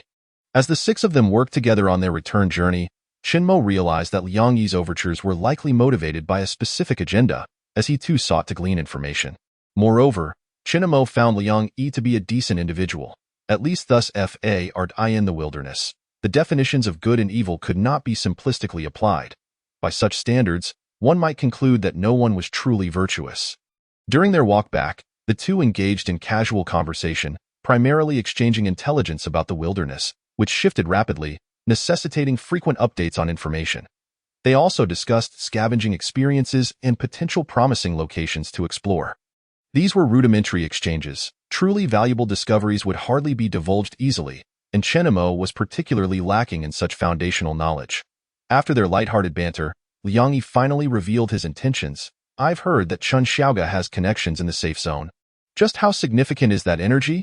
This inquiry stemmed from the myriad rumors surrounding Chenemo, as his narrative had taken many forms, from a scavenger suddenly residing in the affluent district to tales of being supported by a benefactor, or even striking it rich through fortunate finds. However, the most prevalent speculation was that he had connections in the safe zone.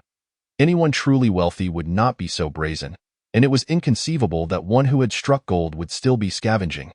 Chenemo offered no denial, deftly sidestepping the matter, which only served to reinforce the suspicions. There's something you wish to discuss, Liang Gu. While I may have inflated my stature, I truly lack the means to facilitate entry into the safe zone, though I'm open to negotiating terms. The safe zone was regarded as a sanctuary by all who roamed the wilderness. Its allure was unquestionable. The very air there was said to be sweet, and the more mysterious it became, the more it was coveted. Thus, Liang Yi's inquiry was hardly surprising. It seems there are channels available in the sanctuary town. Why not seek those individuals? Liang Yi shook his head. Those people are unreliable. I have no faith in them. If they were truly capable, why remain outside? Furthermore, I've heard that those who enter either get expelled or vanish entirely. I suspect they may not be doing business honestly, but rather eliminating those they bring in. Liang Yi's suspicions were not without merit. Gaining entry into the safe zone was no simple task. Those who did either faced expulsion or lost all contact. With such a convenient device as a wristband, one would think it possible to maintain communication, yet individuals genuinely went missing, never to reappear. Perhaps some survived, but Liang Yi and his companions, as mere scavengers, had no avenues to explore these matters. Had Chenemo been asked about other topics, he might have deflected with vague responses like "I'm not sure" or "I don't know."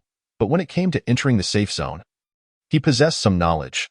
Therefore, he did not hesitate to recount the words of old Su, sharing them in full with Liang Yi. Liang Yi listened, dumbfounded. 70 to 80,000 points. Such an amount. His astonishment was mirrored by Liang Yi's three companions. The catch was that only one person could enter the safe zone at such a price, a sum that was simply insurmountable for him. This was the safest method to gain legitimate status in the safe zone, avoiding the stigma of being a stowaway. For a lower price, one might consider a sum of 7 to 8,000, yet the risks remained considerable.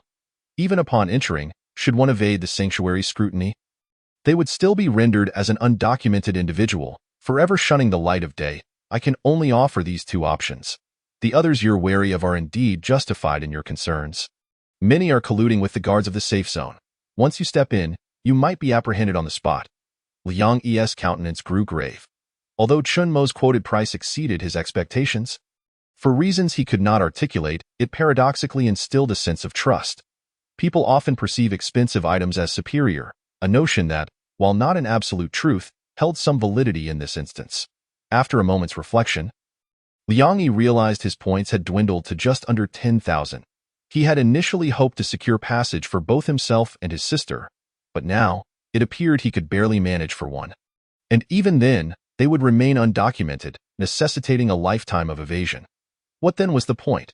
Don't be under the illusion that entering guarantees safety. 70 to 80,000 points is merely the baseline. While the conditions in the safe zone are indeed favorable, the costs are exorbitant. You'll need to retain several thousand points for survival within, given that undocumented individuals struggle to find work. And expenses can be considerable. You've seen the prices for low-radiation food we scavenge. A single wild vegetable can fetch a staggering 10 points. Chenemo spoke no falsehoods here. After all, who hadn't he sold low-radiation vegetables? The allure of the prices was undeniable. Having clarified the situation, if Liang Yi remained oblivious, it would be a testament to his folly. It was evident that gaining entry into the safe zone was far from simple. After toiling tirelessly to accumulate points, he found himself confronted with this stark reality, akin to shattering a dream. Nevertheless, those of the wilderness had faced countless adversities. They were not so easily driven to despair. Soon, Liang Yi came to understand why Chenemo and his companions resided in the affluent district rather than the safe zone. Likely, those accompanying him could not bear the financial burden either. That was a staggering sum, amounting to hundreds of thousands of points, an unattainable figure in his lifetime. In light of this, Arranging for Chinamo and his group to settle in the affluent district seemed a prudent decision. He also began to contemplate whether he might invest in a residence there, for proximity to the sanctuary's walls equated to enhanced safety. Chapter 96. The elite program Lianggu, having spent so many years in the wilderness. How well do you know the Liu family? The Liu family? You mean the one in the safe zone? I've heard that the decontaminants and such are products of their company. Liang Yi pondered for a moment, unsure why Chinamo had suddenly taken an interest in the Liu family. Chinamo's inquiry stemmed from his knowledge that his elder brother had been captured by the Liu family. He sought to uncover the truth behind his brother's fate to better address the situation. I don't know much about the safe zone, but the Liu family is indeed quite renowned. They wield considerable power within the sanctuary, monopolizing pharmaceuticals and the like. You can only imagine how wealthy they must be. Additionally, they are rumored to be staunch supporters of the elite program, though the specifics elude me. The elite program? That's hardly a secret. Even those of a certain age are likely aware. You could inquire among others. When the safe zone was first established, it was proposed as a plan for human extinction. Ultimately, it was rejected by the speaker, which is why it was never enacted. Instead, for sanctuary towns were established around the safe zone, granting survival to those of the wilderness. The elite program aimed to preserve humanity's elite within the safe zone, supplying all necessary resources, as the initial scarcity of resources allowed only the upper echelon to benefit. The rest of the lower class were cast into the wilderness to fend for themselves. Those expelled from the safe zone were deemed inferior, and we are but the descendants of that underclass. The speaker's rejection did not eliminate the elite. Rather, it confined them within the sanctuary while the rest were forced to inhabit the four surrounding towns. Liang Yi harbored a sense of grievance. Had circumstances been different, they too might have been part of the safe zone, free from the daily struggle for survival. Now, even gaining entry into the sanctuary was a formidable challenge. What constitutes an elite? Do others willingly accept their expulsion? Chinamo felt it implausible that everyone would so readily acquiesce to being cast out. Elites include scientists, researchers, doctors, professors, and the finest individuals across various fields, as well as CEOs of major corporations. You may not grasp the implications, but these are individuals of considerable wealth. Furthermore, former officials, celebrities, military personnel, and their families, all robust and highly educated, fall into this category. The uproar surrounding this issue resulted in numerous fatalities. Subsequently, this plan was rendered null and void, as the safety zone pledged to guarantee the safety of the wilderness dwellers and provide a modicum of sustenance. Logically speaking, in a post-apocalyptic world where resources have been reallocated, how is it that the wealthy and powerful still maintain their lofty positions? Money has become worthless. Should they not be among the first to suffer misfortune? After all, many who once toiled for them are no longer inclined to heed their commands. If one were to think this way, it would be a grave misunderstanding. The unfortunate ones are merely those who lack sufficient wealth, the middle and lower tier capitalists. For those at the pinnacle, their assets extend far beyond mere currency. They possess connections, resources, and much more. Should the apocalypse truly arrive, they would be among the first to be informed and, consequently, the earliest to prepare. Take, for instance, the Liu family in the safety zone. They were titans of industry then and remain so now. The world has changed, the order has shifted, yet they themselves have not. Perhaps the hope of entering the safety zone has been extinguished, prompting Liang Yi to speak without restraint, growing increasingly agitated. Originally destined to thrive in Rome, they now find themselves relegated to servitude. Uncertain whether to appease Chinamo, Liang Yi divulged two additional pieces of news. There are issues with food supplies, and this winter may be prolonged. Chinamo had already learned of these developments from Uncle Zhang, so he was not particularly astonished. Observing Chen Mo's lack of reaction, Liang Yi was not surprised. This winter is expected to extend? What will be the specifics? In the past, winters lasted merely 2 months, and initially, this one seemed to be heading in that direction. Yet last year exceeded 2 months. It is anticipated that this winter may persist for 3 months, and rumors suggest it could continue to extend further. Moreover, temperatures are projected to drop significantly. If you have points, now is the time to start stockpiling nutritional supplements, as their prices are steadily increasing. Originally planning to enter the safety zone, Liang Yi now intends to begin hoarding supplies as well. Based on this timeline, Chinamo and his companions' preparations seem insufficient, even quite lacking. This is rather intriguing. As it appears many are privy to these tidings, yet everyone treats it as a secret, preventing the situation from spiraling into chaos. Should there not be panic or a rush to buy supplies? Yet, such phenomena have not materialized. Chunimo actually relishes listening to stories, particularly those concerning the safety zone, as they provide him with greater insight. However, the group is relatively young, and thus, they do not fully comprehend many matters. Liang Yi, although not particularly old, has certainly heard tales from that era, making his conversations with Chunimo quite congenial. At the town's entrance, the two parted ways without the worst-case scenario unfolding. Uncertain whether they returned too late, Chunimo observed fewer unfamiliar faces in the town than the day prior. Lu Jun did not appear today. He used to wait at the entrance, but perhaps his absence was also due to a late return. Chunimo did not dwell on it, as both were eager to return home. Having returned late, it was likely that Wang Ya and others were somewhat concerned. However, upon reaching the doorstep, Chunimo came to a halt. "What's wrong?"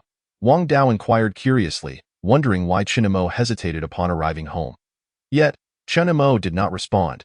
Instead, he peered through the surrounding wall at the lights within. It appeared that the lights on the second floor were illuminated, and those inside the wall were also aglow. Given his understanding of Wang Ya, this was rather unusual and inconsistent with her character. If her concerns stemmed from their tardy return, she could easily send a message via her wristband instead of merely turning on the lights to wait. However, Chunimo had not received any messages from her. He did not reply immediately, but opened his wristband to send a message to Wang Ya. Yet, after a moment's wait, he received no response. At that moment, a heavy sense of dread settled over him. His worst fears had come to fruition. Something had indeed happened at home. Wang Dao, too, began to grasp the gravity of the situation. "Doesn't he, your sister, think this is a waste of time?" Chapter 97. The Home Invasion. How cautious they are. "You've all noticed it," a mocking voice suddenly echoed, and a shadow leapt down from the wall. Without hesitation, Wang Dao fired his weapon. However, to their astonishment, the shadow did not flinch or evade. It effortlessly caught the arrow mid-flight and quickly closed the distance to Wang Dao. As Wang Dao attempted to retaliate, he found himself outmatched and was swiftly brought to the ground. Meanwhile, Chunimo loosed an arrow. His gun had been depleted of ammunition, and the acquired weapon had been stowed away for fear of complications, leaving him with only a hand crossbow. Although Chunimo's attack was stealthy, the shadow's reflexes were astonishingly swift. It subdued Wang Dao with one hand while simultaneously seizing the crossbow bolt. With a sharp crack, the bolt was easily snapped in two. "Cease your futile resistance. I am an evolved being, and you are no match for me, nor could you escape my grasp. Hurry inside. I have some questions for you. Do not provoke my ire. Your younger siblings may suffer the consequences." The shadow refrained from attacking Chunimo further, threateningly commanding him. The figure did not disguise itself. It was a middle-aged man, clad in a pragmatic manner, resembling a backpacker, as if everyone had taken to masquerading as travelers. Chunimo feigned hesitation, intending to press the wristband, but found himself under the man's scrutiny, forcing him to abandon the idea. "What do you want?" Chunimo asked. "Do you seek points? Everything is negotiable, provided you do not harm us." From the earlier skirmish and the man's reaction, Chunimo recognized he was outmatched and could not escape the man's control. Accepting this reality, he became more forthright. He had long anticipated attracting attention. Yet in the affluent zone, he felt somewhat secure. He had not expected, however, to draw the attention of an evolved being, one so brazenly causing a ruckus in the privileged area, seemingly unafraid of attracting the guard's scrutiny. "Do not attempt to play tricks on me, just step inside." The man's claim that he was unafraid of drawing the guard's attention was somewhat overestimating him. He was cautious precisely because he feared creating a commotion. Hence his insistence on having Chunimo and the others enter first. It was not out of fear of the guards. There was someone here whom he could not provoke. He had witnessed countless evolved beings lose contact here, and he would not risk his safety without cause. Thus, he was wary of drawing the guard's notice, which would make hiding impossible. As for the danger, he himself was uncertain. It was simply a palpable threat. All of this was the fault of that foolish individual who had insisted on coming to this place instead of sticking to the designated shelter at Town 4. Had they not invited trouble upon themselves? After Chunimo and Wang Dao entered, the middle-aged man surveyed the surroundings, closed the heavy iron gate, and felt a slight sense of relief. The wristbands of both Chunimo and Wang Dao were confiscated to prevent any tricks. When they were brought into the grand hall, they discovered that Wang Ya and the others had already been bound within. The younger ones bore tears upon their faces, their mouths gagged, and upon seeing Chen Imo, they became visibly agitated. Now that you are all present, I shall commence my inquiries. You must respond appropriately, and perhaps I shall consider releasing you. I have no desire to cause trouble, provided you cooperate. The middle-aged man approached Chen Imo and Wang Dao, to which Chen Imo could only nod in agreement, despite being uncertain of the man's intentions. Good. This is more like it. Obedient children are always cherished. The middle-aged man retreated slightly, fixing his gaze on Chen Imo now. Tell me, what is your relationship with Old Chun? Old Chun? Has Boss Chun gotten himself into trouble? Chen Mo's first thought was of Boss Chun, for he only knew one Old Chun, but then he remembered himself. However, it was evident that the man was not referring to Boss Chun.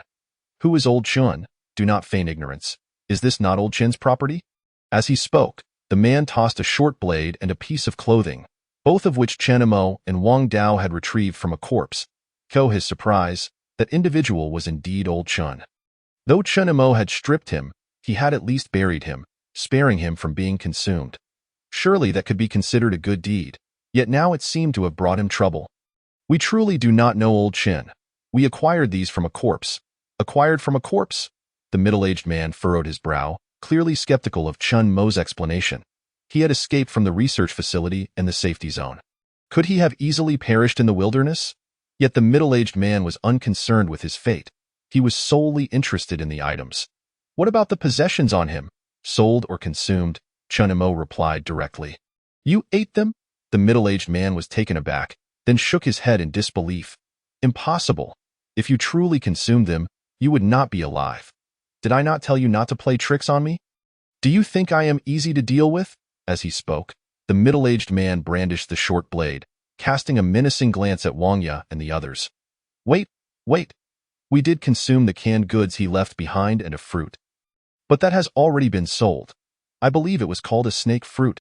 However, the middle-aged man merely paused momentarily, not halting his advance. Indeed, aside from the sold snake fruit, I still have a few hidden in the basement. In light of the dire situation, Chen Imo could no longer afford to be cautious. He needed to stabilize the man. Otherwise, he might truly resort to violence. The middle-aged man indeed came to a halt. A smile gracing his face. If only he had been obedient sooner, he could have hastened to assist me in searching. He showed no concern that Chen Imo and his companions might devise any tricks. The door was locked. I shall seek the key. Chen Imo had led the middle-aged man to the basement, secured by a formidable lock to prevent others from wandering in. The middle-aged man advanced with purpose, pushing Chen Imo aside, grasping the large lock and tugging at it, only to find his face reddening with exertion, unable to pry it open. What are you dawdling for? Hurry and find the key. He barked at Chen Imo, who dared not retort, having believed the man could indeed force it open, given his earlier display of confidence. Instead, it appeared he struck a grand pose, only to achieve nothing. Just as Chen Imo departed, Wang Dao suddenly sprang into action, seizing the moment to charge at the middle-aged man. Bang!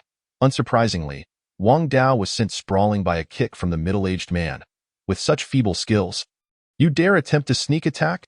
The middle-aged man revealed a mocking grin, though an unknown irritant caused him to sneeze repeatedly. Wang Dao had taken a rather hard fall, yet he remained silent, fixing his gaze on the middle-aged man. Chapter 98. A twist of fate. The middle-aged man rubbed his nose, feeling a persistent discomfort. However, with a sudden click, Chen Imo unlocked the heavy iron door. And he did not pause to ponder. Another great sneeze erupted from him, the count now several. He waved a hand before him, commanding Chen Imo not to play tricks, and only after entering did he feel reassured enough to follow. Yet, as Chen Imo illuminated the space, he discovered the evolver standing at the edge of the basement stairs, shock etched across his face as he gazed at a spot not far away. Nevertheless, his expression shifted rapidly, erupting into laughter. Old Chun, you are here. I thought you had perished. It is splendid to see you alive. The basement was not vast, containing only Chen Imo and the middle-aged man. The other party could not possibly be addressing him, nor was he the object of their gaze. Could it be that this world harbored spirits? In the dead of night, an unexpected chill enveloped the air. Why are you silent? Did we not agree to meet at Shelter Town 4? How did you end up at Shelter Town 3? Let us set that aside for now. Judging by the response from the safe zone, I presume the items are already secured. You are aware of how much the professor values this matter. We have achieved a significant accomplishment this time. Upon our return, we are bound to receive ample rewards. The middle-aged man prattled on, strolling while entirely disregarding Chinamo. Reaching for the iron box that contained the snake fruit. Is this what you have acquired? How embarrassing. I merely wished to take a glance. Without hesitation, he opened the iron box, as Chinamo had anticipated. The small snake was liberated, darting out swiftly and landing squarely on the middle-aged man's neck, delivering a sharp bite. Even amidst this, the middle-aged man remained ensconced in his own world. Chinamo began to connect the dots. Could it be that this individual had been affected by the toxin of the hallucinogenic mushroom? The toxin of the hallucinogenic mushroom does not simply dissipate upon interruption. Even death might not guarantee recovery. Why did you shoot arrows at me? We are brothers. The middle-aged man seized the small snake and flung it aside, bellowing at the empty space in that brief instant. Chinamo felt as though he had witnessed a grand spectacle. From deep brotherly bonds to bitter enmity, the cast. An ordinary middle-aged evolver, name unknown. Performance level. Oscar-worthy, rating. A formidable powerhouse. Terrifying indeed, I understand now. You wish to claim all the credit for yourself. No wonder you did not venture to Shelter Town 4. The middle-aged man's eyes blazed red, his countenance transforming into a fearsome visage in that case. You shall perish. Chinamo found himself completely sidelined. The key issue was that escaping was not an option, as the middle-aged man was positioned not far from the stairs. He feared becoming the target himself. Thus, he remained rooted in the corner, hoping Wang Dao would emerge unscathed and swiftly lead their group to safety, seeking the guards of the town. Then, Chinamo witnessed the middle-aged man's fist collide with the wall. He distinctly heard the sound of bones fracturing, followed by the man's anguished scream. How have you grown so strong? Impossible, impossible. Even in such a state, he had not regained his composure. Chinamo became increasingly convinced that the individual had indeed fallen victim to the hallucinogenic mushroom. It could not merely be an ordinary hallucination. Contemplating the situation, Chinamo realized he had never come into contact with the hallucinogenic mushroom. Upon discovering it, he had immediately vacated the vicinity. Thus, the source of the issue must lie with Wang Dao. Wang Dao had brought the hallucinogenic mushroom back. This realization startled Chinamo. With so many children at home, what would happen if something went awry? He was far too impulsive. Had he not invited danger into his home? Even the small snake made him uneasy. He placed the snake back into the box, secured it in the basement, and locked the door. Most importantly, he could not ascertain the snake's potential threat. After all, he had no guarantee of his immunity to its toxin. It was prudent to temporarily contain the snake and prepare for every eventuality. And yet, Wang Dao, that reckless fellow, dared to smuggle a dangerous item home. Consuming the hallucinogenic mushroom could indeed be fatal. Moreover, being in close proximity to the hallucinogenic mushroom could lead to inhaling its fumes, which might induce hallucinations. Wang Dao had not even informed him. Even if this time he had acted correctly, it was still a perilous endeavor, one difficult to control. Chinamo finally understood why Wang Dao had willingly allowed himself to be beaten. He had never intended to succeed in the ambush, only to ensnare his adversary. Another anguished cry erupted. This evolver was struggling against the wall. One hand was rendered useless, the other drenched in blood, the wall smeared with his crimson prints as he tormented himself. Meanwhile, the wall remained largely unscathed. Chinamo furrowed his brow, sensing that the middle-aged man's strength seemed diminished compared to what he had observed from outside. After all, he was an evolver. He should possess certain special abilities. Yet, throughout this encounter, Chinamo had never witnessed the nature of those abilities. Against Chinamo, the two were undeniably weak.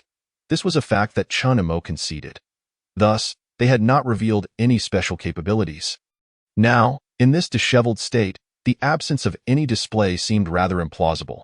Was it possible that his special ability was passive, or perhaps a form of enhancement across various aspects of his being? Chinamo possessed limited knowledge regarding evolvers, rendering it difficult to deduce the cause. While he pondered, the middle-aged evolver finally relented, kneeling beside the wall and repeatedly bowing his head against it. It is often said that one does not turn back until they have struck the southern wall. Perhaps he had genuinely reached his breaking point, leaving the wall bloodied in his wake. Chenemo too felt compelled to acknowledge the power of the hallucinogenic mushroom, capable of reducing an evolver to such a pitiful state. Shortly thereafter, the evolver swayed unsteadily, attempting to leave the basement. This prompted immediate concern in Chenemo, uncertain of when the hallucinogenic mushroom's effects would dissipate. Allowing him to depart posed a risk to those above. Chenemo wasted no time, charging forward. Accepting the danger of being struck, he seized the man's leg and forcefully yanked him back. In an instant, the man's head collided violently with the concrete floor of the basement, resulting in a muffled groan. The middle-aged man's body twitched a few times before falling completely still. Chenemo stared for a moment, and upon realizing the absence of movement, he abruptly released the leg he had been clutching. Such an exalted evolver had perished in such a manner. Chenemo struggled to believe his own eyes. Chapter 99. Encountering the guards. Fourth brother, what has happened to you? It is Lu Jun. As Chenemo endeavored to ascertain whether the middle-aged man was truly deceased, a commotion erupted from above. Chenemo, alarmed by the possibility of an unforeseen incident, rushed upward. Upon his arrival, he found Wang Dao clutching Lu Jun. Weeping profusely, amidst his sobs, he called out for his elder brother, which startled Lu Jun. Not only Lu Jun, but also Wang Ya and the others were taken aback by Wang Dao's display. However, their mouths were all gagged, with only Lu Jun's being freed by Wang Dao, allowing Chenemo to hear his calls. While the others remained oblivious to the reasons behind the chaos, Chenemo could surmise that it was indeed the hallucinogenic mushroom's doing. This fellow had proven to be quite audacious. He quickly set about unbinding Wang Ya and the others. Wang Ya, unable to suppress her curiosity, glanced toward the basement. It is over. He is dead, Wang Ya. Perplexed, questioned, but he was an evolver. How could he have been killed so easily? Chenemo understood that such a claim would likely be met with skepticism, yet the situation was far too complex to explain in a brief moment. I will clarify later. For now, he is indeed dead. Once Wang Ya was freed, she proceeded to unbind the other children.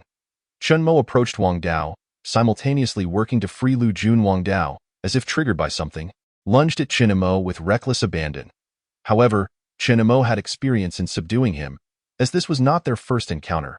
He noticed that Wang Dao had dislocated an arm, making it relatively easy to restrain him. And Lu Jun was finally released. Third brother, fourth brother, what has transpired? The hallucinogenic mushroom. It induces hallucinations. Quickly fetch some water to help him regain his senses, and ensure he washes his hands thoroughly. And you should probably wear a scarf. Avoid falling victim as well. Though startled by Wang Dao's actions, Lu Jun bore no resentment or fear. Instead, he actively sought to assist. Upon hearing Chenmo's directive, Lu Jun dared not delay and hurriedly covered his nose as he prepared. Chenmo also instructed Wang Ya to take the three little ones upstairs. They were not scientists, and their knowledge of the effects of the hallucinogenic mushrooms was solely derived from the journal. He had no idea how long the effects would last or the duration of any potential harm. Thus, it was prudent to keep others away from the hallucinogenic mushrooms. The situation had been brought under control, and the enemy had been eliminated. Although Wang Ya was concerned about Wang Dao, everything remained within Chenmo's grasp, and she took the children upstairs, for they were quite young and in need of her comfort. The most affected were likely the two little ones. Yu was somewhat better off as she had begun to understand and remember things, distinguishing between many concepts and principles. After a flurry of activity, Wang Dao finally calmed down. Perhaps he was mentally prepared, given that he had been the one to use the hallucinogenic mushrooms, and thus did not exhibit any extraordinary reactions, merely lying there in silence. Chenemo had initially wanted to lecture him, but, seeing his condition, he suppressed the urge, acknowledging that despite his recklessness, he had indeed saved everyone. By the way, it seems your arm is dislocated. Chenemo gently touched Wang Dao's arm, causing him to sweat in pain, yet he did not utter a sound. He needed to be taken to the hospital. The slightest touch on Wang Dao caused him immense pain, and Chenemo lacked the expertise to correct it. Unlike the experts on television who could swiftly set an arm back in place, Chenemo was no expert. He could only rely on a doctor. Aside from the arm, Wang Dao had other injuries as well. Thud, thud, thud. Chenemo turned to see Wang Ya descending from upstairs. She looked worriedly at Wang Dao on the floor and, upon noticing Chenmo's gaze, said, "The three of them are in the room writing. There's nothing serious. However, with this delay, dinner hasn't been prepared, and everyone is a bit hungry. I'll go down and make a meal." She walked toward the kitchen, and Chunamo nodded in agreement. Wang Dao wasn't in grave danger. It was merely a dislocated arm, and he would take him to the hospital for a checkup. Please avoid touching anything in the room. There may be harmful items like hallucinogenic mushrooms. We will deal with everything once I return to prevent any unforeseen incidents. Wang Ye sighed in relief, acknowledging his instructions. Chunamo then teamed up with Lu Jun to escort Wang Dao to the hospital. He felt quite at ease leaving the matter in Wang Ye's capable hands, knowing she was prudent and stable enough not to disturb anything in the room. After securing the door, the three of them departed the house under the cloak of darkness. Given the well-known dangers of the night, few dared to venture out. The entire sanctuary town was dimly lit, save for the solitary light at the town's entrance, and the night loomed like a slumbering beast, engulfing the world. Yet, the two were relatively familiar with the town, allowing them to navigate even the faintest glimmers of light. Who goes there? Just as they approached the hospital, a group of individuals suddenly surrounded Chinamo and his companions. Upon closer inspection, they realized it was the town's guards. It's me. We are not the bad guys, Chinamo quickly clarified, genuinely concerned they might draw their weapons. Chun Xiaogu? Some of the guards recognized him. And even those who didn't, he had heard his name. He had become somewhat of a local celebrity. Regardless of the guards' lack of combat prowess, the weapons they wielded were not to be taken lightly. What brings you out here at such a late hour? My brother was restless tonight and insisted on climbing a wall to take a look, but unfortunately, he fell from above and broke his arm. We are taking him to the hospital. The guards nodded, not pressing further, as they were all acquainted. Dio, you need assistance? We have a few more people here, and the hospital isn't far. We can help carry him. They noticed Chinamo and Lu Jun struggling a bit, and their offer stemmed partly from a desire to curry favor with a local notable. Other guards chimed in, eager to lend a hand, as the prospect of winning favor with someone from the elite district was enticing. Given their willingness to assist, Chinamo felt inclined to accept, for one could never tell when such goodwill might be beneficial in the future. After all, if they were rebuffed now, it could lead to ill will later. Moreover, dragging Wang Dao along was indeed taxing. Though he said nothing, it was evident he was suffering. Thus, with people willing to help, Chinamo readily agreed. As they did. The guards felt exhilarated by the opportunity to align themselves with someone of Chan Mo's stature. Everyone cooperated, and from somewhere, they produced a board, placing Wang Dao upon it. This was the advantage of having power, influence, and notoriety. No matter where one went, there would always be those eager to assist. It was no wonder many aspired to be part of the upper echelon, while the struggles of the impoverished often went unnoticed. You all are working hard. It's quite dangerous out at night, yet you still stand guard, Chunmo remarked nonchalantly. He was unaware that, during his time on the town's outskirts, he had only witnessed guards patrolling during the day, clearing away potential threats such as hazardous plants. According to his recollection, no one ventured out at night. Actually, night patrols were discontinued 2 years ago. It's mainly due to the influx of mercenaries and backpackers over the past few days. The mayor is concerned about potential incidents, which is why we were assigned night shifts. We don't patrol extensively. We merely keep watch at that corner. The guard chuckled sheepishly, revealing a sense of cunning in their response. Wandering about at night posed the greatest risk. A group huddled together was far safer, with the task being merely to endure until dawn. However, this defensive strategy was not much more effective than doing nothing at all. The evolved ones had already infiltrated their homes, and the guards would only react if something stirred. In a world that had devolved into chaos, it was unrealistic to expect everyone to fight for one another. Merely creating a facade of deterrence was more than sufficient to avoid minor troubles. As for the evolved ones, they were always prepared, making evasion nearly impossible. Lu Jun walked quietly beside them, occasionally glancing up at his older brother conversing with the guards, filled with admiration in Lu Jun's eyes. His brother had become a figure of stature. Although they had moved to the elite district, Lu Jun still felt uneasy in the presence of the guards, his demeanor growing silent.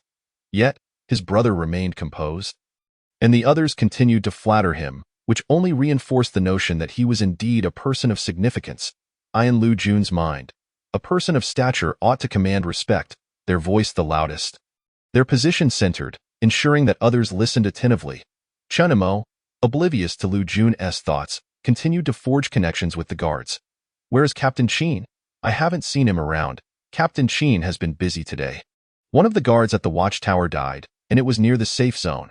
So he spent the day investigating. It seems it was the work of an evolved one. And then the safe zone sent word saying the investigation was no longer necessary. Captain Chin wasted an entire day for nothing, so he has probably gone home to sulk. At times, they found the safe zone's decisions perplexing. The death of a person should concern them, yet they had labored all day, only to receive a curt dismissal without any acknowledgement. It was as if leaders could speak freely while subordinates were left to run themselves ragged. Chinamo's first thought was of the watchtower incident they had experienced. But that was from midday. It couldn't have been the same case. Thus, he quickly dismissed that notion, realizing that aside from that tower, there must have been another incident. After a moment of thought, he speculated that it was likely his older brother's doing. He wondered why his brother seemed to target the guards at the watchtower. Wang Dao finally regained his focus, contemplating the possibility but unable to turn to Chinamo for clarification. So he remained silent. When did the guard at the watchtower die?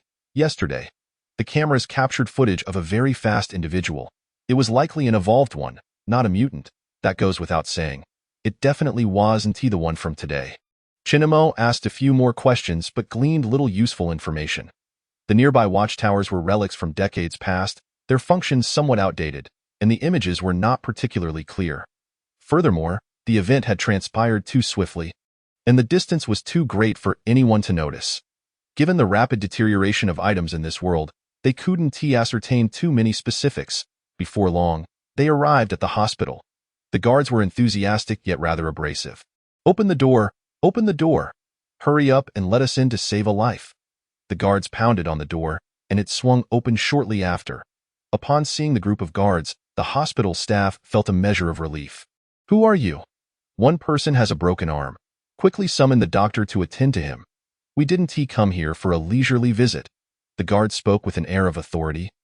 The source of their confidence unclear, as if associating with Chen Mo granted them the right to act with impunity in the town. Chen Mo himself did not possess such audacity. "The guests are here." "Welcome, welcome." A disheveled doctor emerged, immediately launching into a welcoming spiel. It was Chen Mo's first visit to a hospital, and he found the awkwardness of the greeting unsettling, as if they were eager for others to fall ill or get injured.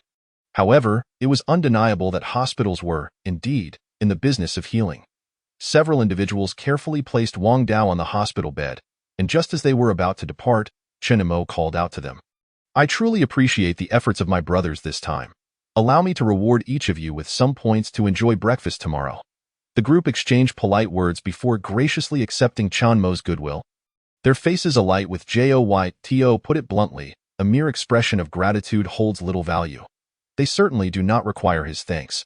What could be more beneficial than points? Upon seeing that Chen Mo had bestowed 500 points, they were momentarily taken aback by his generosity. They had thought it was merely for breakfast, and though shared among them, it represented a considerable sum. How could we possibly accept such a generous gift? The points had already been transferred, and they felt it was indeed excessive, yet they hesitated to return it, continually expressing their apologies. "You have all worked hard this time, and the night watch is fraught with danger. This is the least I could do." Naturally, he had another request. "Why younger siblings are quite young and not entirely safe at home, occasionally falling victim to petty theft. I would be immensely grateful if you could patrol or keep an eye on our neighborhood during your night shifts." Though they had entered a more affluent area, the environment might be improved, yet safety remained precarious. Following the events of today, Chun Mo's unease about venturing out to scavenge had intensified. Who could tell if audacious individuals would dare to strike in broad daylight? He had observed that the town's guards were required to stand watch at night and patrol by day, which had prompted his spontaneous request. It would be unrealistic to claim absolute safety. But Chunamo endeavored to ensure his family's security as best as he could. Lacking formidable strength or any unique authority, he could not predict how circumstances would unfold in the future. He could only strive to create conditions that would afford them some measure of safety. To be candid, if he were to perish, he wished for them to avoid the predations of ruffians. Chapter 101. Reality. Upon hearing that there was a request, and that it was not particularly burdensome, the others immediately felt at ease. Their fondness for Chen Mo soared as they promptly assured him. "Rest assured, Brother Chen. Maintaining the town's stability is our duty. With us around, no one would dare to cause trouble at your home. Otherwise, I'll personally ensure they regret it." The others nodded in agreement. As it was merely a matter of taking a few extra laps, the distance was not too far. The crux of the matter was Chen and Mo's generosity. Having received such a substantial reward, they were certain more would follow in the future. Chen and Mo, recognizing their thoughts, spoke up, "Then I shall trouble you. And when time permits, I will treat everyone to a meal at a restaurant, no trouble at all." They responded, their politeness towards Chen and Mo deepening, their hearts brimming with joy. After bidding farewell to the group, Chen and Mo returned to the hospital room.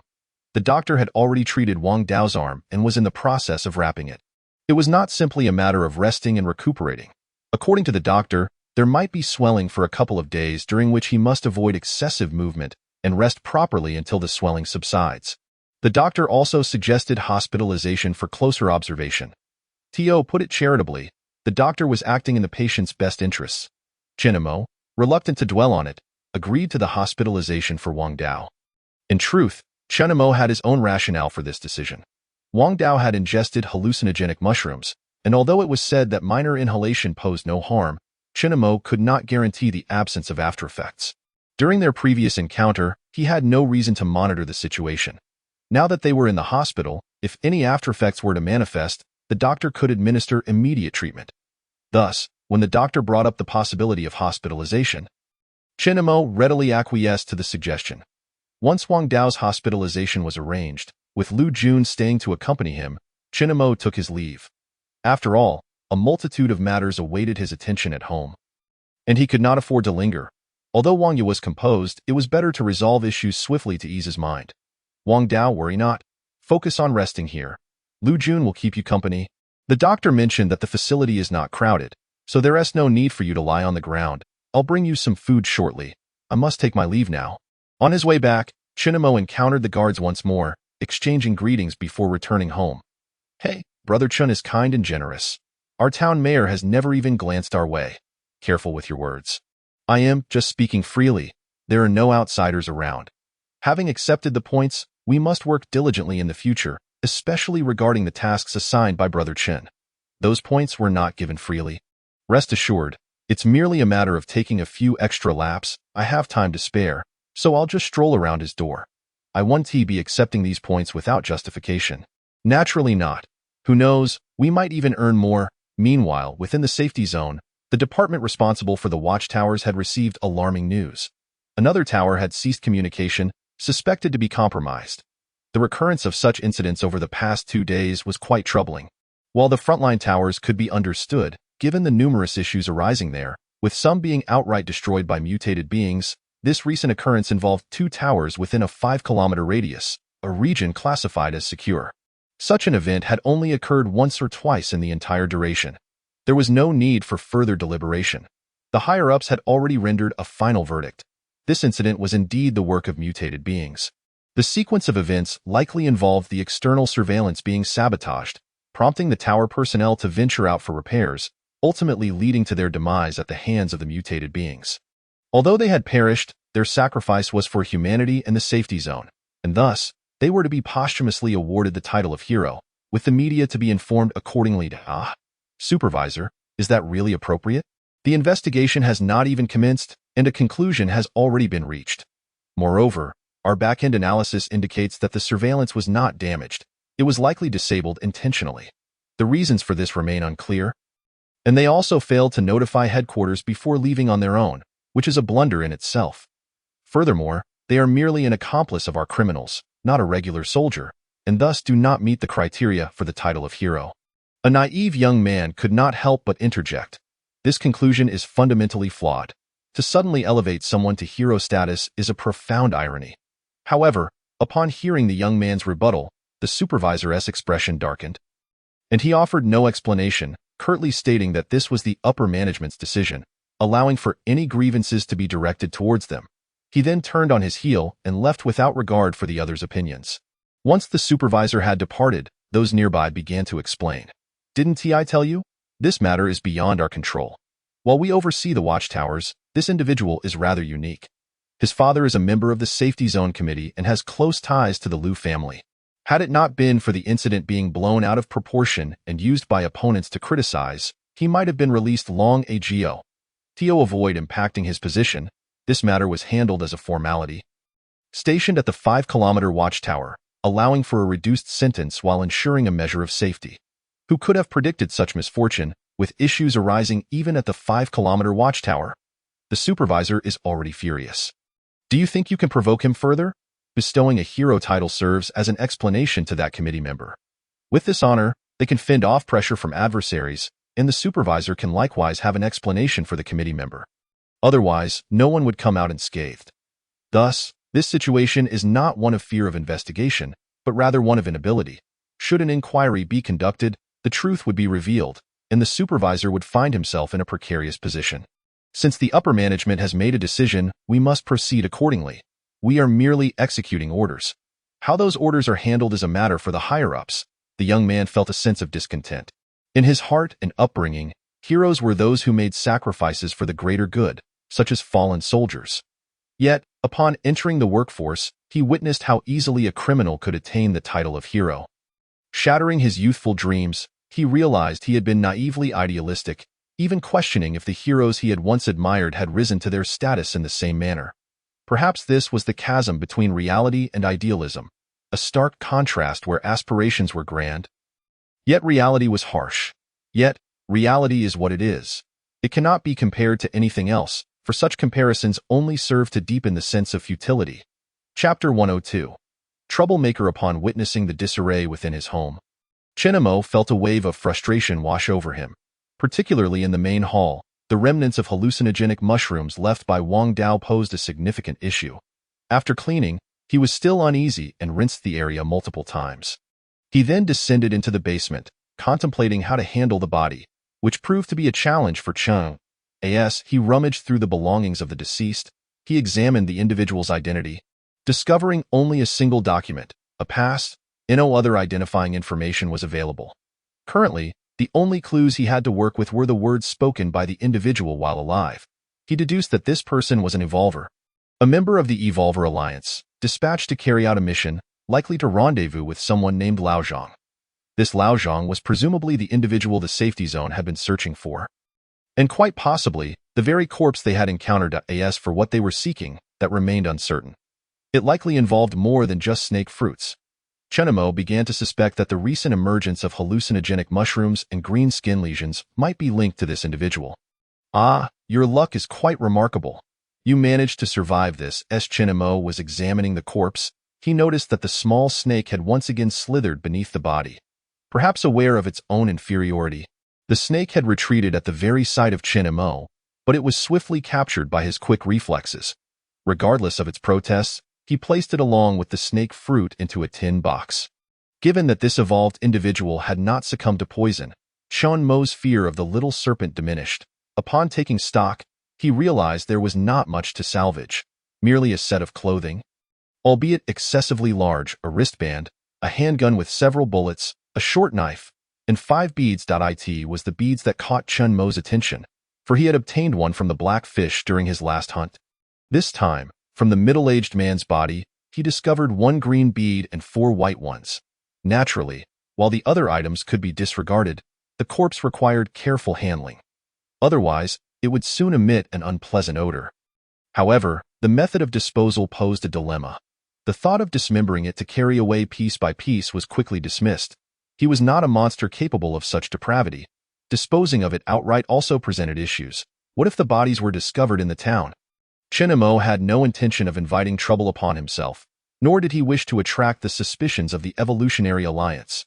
With his current modest physique, he could not hope to contend with such a formidable entity, and thus that option was soon rejected as well. Another thought was to dig a pit in the yard for burial, which certainly seemed feasible, but it was too conspicuous. Who could say whether the Evolutionary Alliance possessed some unique means of detection? After much contemplation, Chenamo recalled his Uncle Zhang. It seemed fortuitous that he thought of him in times of trouble. Perhaps there was no one else he could rely upon. Uncle Zhang had nearly become Chan Mo's designated scapegoat. Yet, there was little choice in the matter. After all, within the entire town, he only trusted Uncle Zhang, for he was wary of everyone else. There were numerous methods to handle a corpse. It was not overly complicated. His primary concern was avoiding entanglement with the Evolutionary Alliance, which was what truly troubled him. After further reflection, Chenamo decided it prudent to consult Uncle Zhang regarding the disposal method. He did not want to risk a careless handling of the situation. "Are you there?" Chinamo inquired. Shortly thereafter, Uncle Zhang replied, "State your business. I have discovered the Black Wolf Gang's bandits in town. Refrain from wandering about unnecessarily." Chinamo remained silent and sent a photograph to Uncle Zhang. "You've killed again? Were they bandits or just ordinary scavengers?" Chinamo pondered for a moment and resolved to inform him. After all, it would be unwise to leave things unaddressed, and since he had already consulted him, it was an act of trust, and he could not truly place Uncle Zhang in jeopardy. It appears to be an evolved individual, and from the Evolutionary Alliance, no less. Uncle Zhang responded with a pause before sending another message. "Do not act hastily. Wait until tomorrow morning when I can come over to discuss it. Do not mention it to anyone, and certainly do not allow others to discover it at that moment." Uncle Zhang felt no drowsiness, sitting on his bed with a furrowed brow. He was genuinely curious as to how Chinamo had managed to kill an evolved individual. They were simply not on the same level. After all, however, considering the peculiarities of evolved beings, some possessed little combat capability, which somewhat relieved him. Yet, even those lacking in strength were still members of the Evolutionary Alliance. This group was comprised of lunatics, even more unhinged than bandits, and significantly more powerful, causing mercenary groups to steer clear. While the wilderness bandits were indeed troublesome, their reliance on mercenary groups meant that with sufficient caution, one could navigate the dangers. After all, wilderness bandits were merely ordinary people, albeit with ruthlessly cruel methods. The Evolutionary Alliance, however, held no fear of mercenary groups. They were capable of infiltrating and eliminating threats with ease. Fortunately, the Evolutionary Alliance was merely a loose coalition, lacking strong organizational cohesion, yet even so, one had to remain vigilant. The recent incident with the wilderness bandits had yet to be resolved, and now they had offended the Evolutionary Alliance. He found himself wishing to confront Chinamo directly, demanding to know his intentions. Were it not for the encroaching night and the lurking threats of the Black Wolf Gang, he might have rushed over immediately. He had initially hoped that taking in a nephew would bring him good fortune. Instead, he found himself besieged by troubles, leaving him uncertain whether his decision had been wise or foolish. Regrettably, he now felt a twinge of remorse, but regardless, the deed had been done, and it was imperative to dispose of the body swiftly. He was acutely aware of how delicate the situation was. It was crucial that no one else learned of it. If the authorities discovered it, they would surely demand a hefty bounty. However, such money was too hot to handle, and Uncle Zhang was unlikely to wish for any part of it. Initially, the problem had been the wilderness bandits. One could tolerate that. Yet now, with an individual from the Evolutionary Alliance involved, a group that, although ostracized by the safe zones, thrived outside their confines, he worried whether Chen Mo's penchant for trouble might lead to casualties within the safe zone itself. Should that situation arise, how could he possibly shoulder the burden? Even if this incident passed, the thought of future complications left him feeling overwhelmed. He resolved to take it one step at a time, focusing first on overcoming the immediate crisis. With a helpless sigh, Uncle Zhang began to offer Chinamo some words of comfort. Chapter 103. Windlice. By the time Wang Ye had finished preparing dinner, Chinamo had nearly tidied up the house.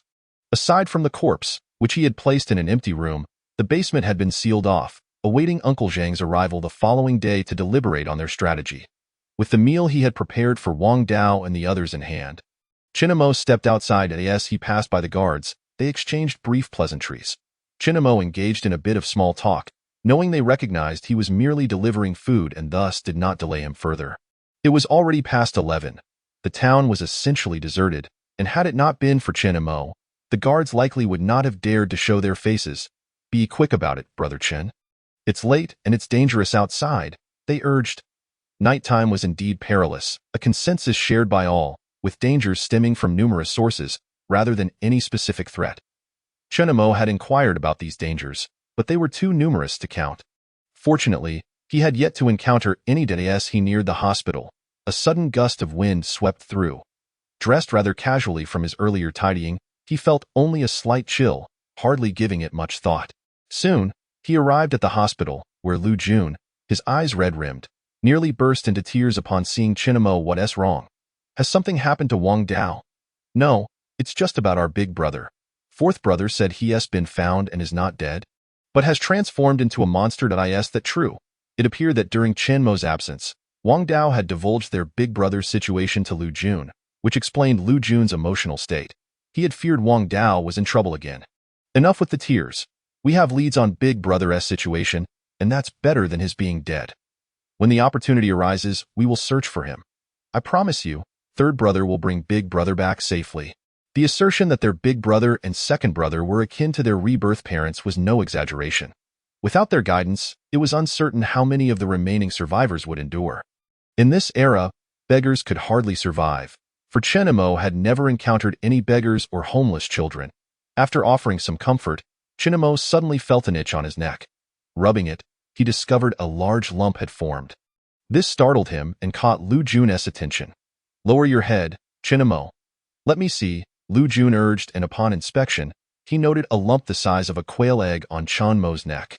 Doctor, come take a look." Lu Jun abandoned thoughts of their big brother and rushed out in search of a physician. The doctor, recently settled down for the night, was once again forced into action.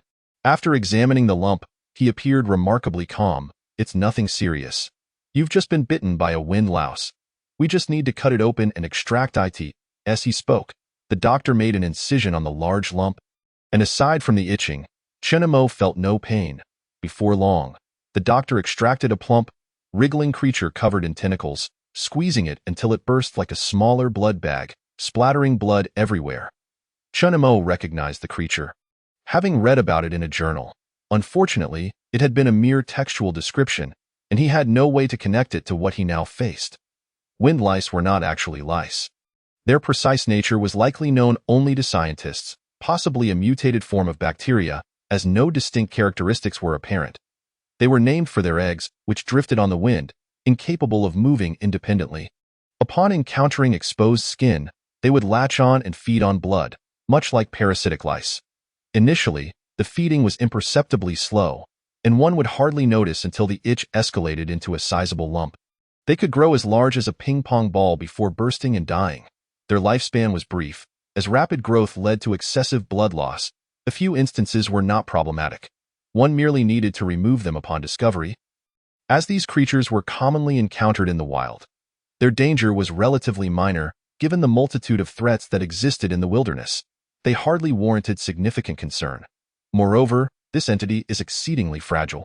Exposure to sunlight leads to its demise, thus it can only be encountered during the night, rendering it a rare sight by day.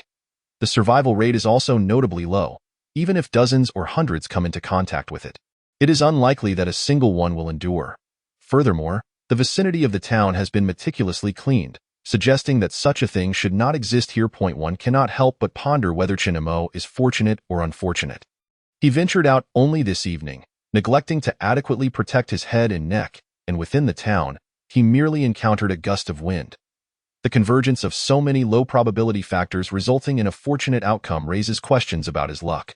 Perhaps the guard was merely a harbinger of misfortune, having unwittingly tempted fate. It must be said that Chen Mo was rather careless, harboring a sense of complacency in this desolate world, especially since he had never faced such dangers before.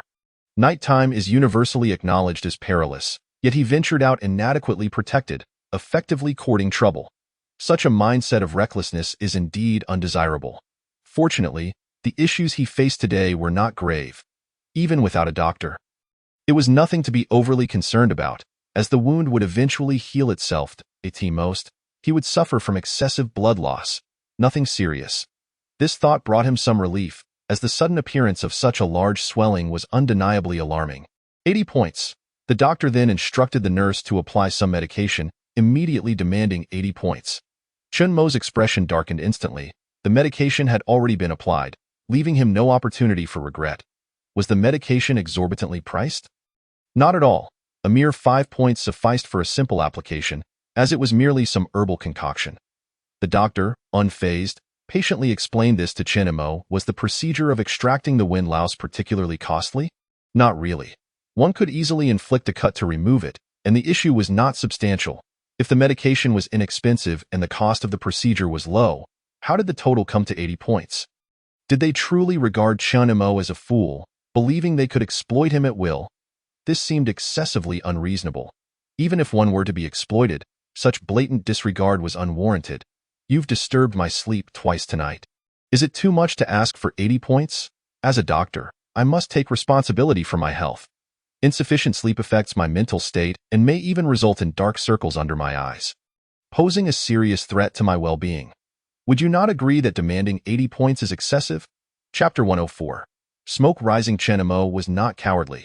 Rather, he respected the medical profession, acknowledging the hardships faced by those within it. He found solace in the notion that offending a doctor in the wasteland era was among the most foolish of actions, especially since there was but one hospital in Shelter Town No. 3. Unless he intended to avoid injury altogether, Chen Mo dutifully paid the points. In light of this transaction, the doctor promptly softened his stance. If you return next time, I shall grant you a discount of 30%. But this time is not included. He indicated that this expenditure would not count, then cheerfully departed to resume his slumber. Chen Mo had not anticipated that the doctor would be quite so avaricious. Following this encounter with the windlouse, Chen Mo grew increasingly cautious, ensuring he wrapped himself securely on his way back. A few guards huddled within a small room, and upon seeing Chen Mo, they said nothing further. Upon returning without incident, he found the 3 little ones already asleep, while only Wang Ye toiled away mending winter garments. Chen Mo promptly retired to rest, feeling utterly exhausted from the day's events, and fell asleep almost instantly. The following morning, Chen Mo was awakened by his wristband, which displayed a message from Uncle Zhang. He quickly gathered his thoughts, recalling the matter of the corpse. Uncle Zhang had arrived at the door, driving a vehicle belonging to his captain, and Chen Mo invited him inside without delay. Upon seeing the corpse on the ground, Uncle Zhang's craving for a smoke resurfaced, with dark circles under his eyes. He was unable to sleep, while Chen Mo had succumbed to slumber. The 2 little ones peered curiously at the disheveled uncle, and as Uncle Zhang took a puff, he suddenly remembered the presence of children, causing him to hastily pocket the cigarette. There was no way around it. The innocence in the children's eyes was disarming, rendering him reluctant to harm them. Though he was aware of the health risks associated with smoking, he knew that his wife and children disapproved, prompting him to quit in the past. However, with his current obligations to the mercenary group, he had resumed the habit. "Uncle, you're smoking?" Xian exclaimed, pointing at Uncle Zhang's pocket. He initially paused, then caught a whiff of the smoke. Having merely placed the cigarette in his pocket without extinguishing it, he quickly discarded it to the ground and stamped it out. "We're conducting serious business here. You lot should head back inside and not be a nuisance." Chen Mo urged the children to leave, as there was a corpse lying nearby, which was hardly a sight for young eyes. Under Chen Mo's insistence, the 3 little ones scampered off, making faces as they went. Over this period, they had become considerably brighter and more spirited than before. Following this brief interlude, the 2 began to deliberate on the handling of the corpse. Had this situation not arisen, Uncle Zhang would have surely appreciated the living conditions of the esteemed individuals in Chen Mo's household. However, that was no longer the case. It was indeed prudent to avoid handling the corpse privately. Regardless of the circumstances, keeping a body nearby was never a good idea, as one could never predict what unforeseen events might transpire. Evolvers differ from bandits. Their capabilities are diverse and unpredictable, making it impossible to ensure that nothing would be discovered. "We'll move the corpse to my vehicle. I'll take care of it. You needn't concern yourselves with anything. It would be best if you refrained from scavenging for a while. Just rest at home until it's time to gather supplies." He genuinely harbored concerns that Chen Mo might inadvertently create further trouble. If it were to be said that an evolver had unexpectedly perished in the wilderness, few would likely believe it. However, if the death occurred amidst the ruins of a city or in a high-radiation zone, it would be more understandable. The notion of an evolver dying casually in the wilderness seemed somewhat implausible. Thus, after contemplating through the night, he resolved to focus on the Black Wolf group. He needed to devise a plan to shift the blame onto them, alleviating his own troubles and ensuring Chen Mo and his companions remained safe. This would require him to act as bait, drawing the Black Wolf group out. "Oh, you know where the green scabs appeared last time?" The issue of the green scabs had caused quite a stir. But Uncle Zhang had managed to avoid it, and since he dared not venture outside the town, he was unaware of the specific location. Had it not been for the planning of this matter, he would have forgotten entirely about the green scabs. "Uncle Zhang, why are you inquiring about the green scabs? That area has already been thoroughly cleaned. I need a reason to take an evolver out. Otherwise, I would simply become their accomplice. Thus, I intend to use the green scabs as an excuse, claiming that an evolver coerced me into guiding them there. which resulted in an ambush by the Black Wolf group. It is said that the green scabs are associated with high radiation zones, and their appearance here is inherently abnormal. Although Uncle Zhang was unaware of the true intentions of the evolvers, it was evident that they had appeared following the manifestation of the green scabs, likely drawn by that very phenomenon. Even if this were not the case, Uncle Zhang would ensure it was perceived as such.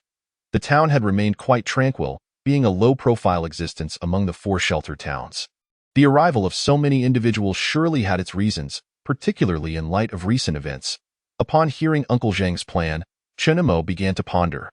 The corpse had begun to emit an odor, making it likely to be discovered soon. Not to worry. We will assess the situation before taking action. If we leave it outside to dry for a day, it should be sufficiently desiccated, rendering it difficult to ascertain anything should it be discovered. If Uncle Zhang intends to use this as an excuse, I happen to have an even better one. While scavenging yesterday, Wang Dao and I stumbled upon a vibrant mushroom that appears to be the legendary hallucinogenic type, belonging to the high radiation zone. Its presence there is certainly irregular. Perhaps Uncle Zhang could utilize this as a pretext. Uncle Zhang's pupils contracted, and he regarded Chen Imo with a newfound intensity. He felt he had underestimated this child, who was no longer the naive youth of yesteryear. After 3 years of living independently, he had undergone significant growth. However, the cunning of Chen Imo left him momentarily disoriented, wondering if he had been ensnared in a trap. Transitioning from bandits to evolvers, Chen Imo seemed to possess far more schemes than he had anticipated, and he wondered how many more remained hidden. What is it? Nothing much. The timing of this hallucinogenic mushroom is quite fortuitous. Perhaps you could share some details about it. Uncle Zhang was unfamiliar with the hallucinogenic mushroom and had no prior knowledge of it. However, he found no cause for surprise. The wilderness was vast, and the variety of mutations was extensive, making it impossible to recognize them all, especially those from high radiation areas. He refrained from asking Chen Imo how he had identified it, deeming it no longer pertinent. Chapter 105. A day of worry. In order to avoid drawing attention, Uncle Zhang remained unwilling to linger. As for the gains Chen Imo had acquired from the evolvers, he did not inquire at all. Having learned about the hallucinogenic mushroom, he swiftly drove away. The morning passed uneasily for Chen Imo, filled with trepidation. He was not concerned about the matter of the evolvers, even if it were to be exposed. Provoking the Evolver Alliance's retaliation could not happen so swiftly. At that moment, he was preoccupied with another issue, the deaths of personnel at the watchtower. Although they were not the ones who had caused the deaths, he surmised that the surveillance devices must have captured images of the two of them.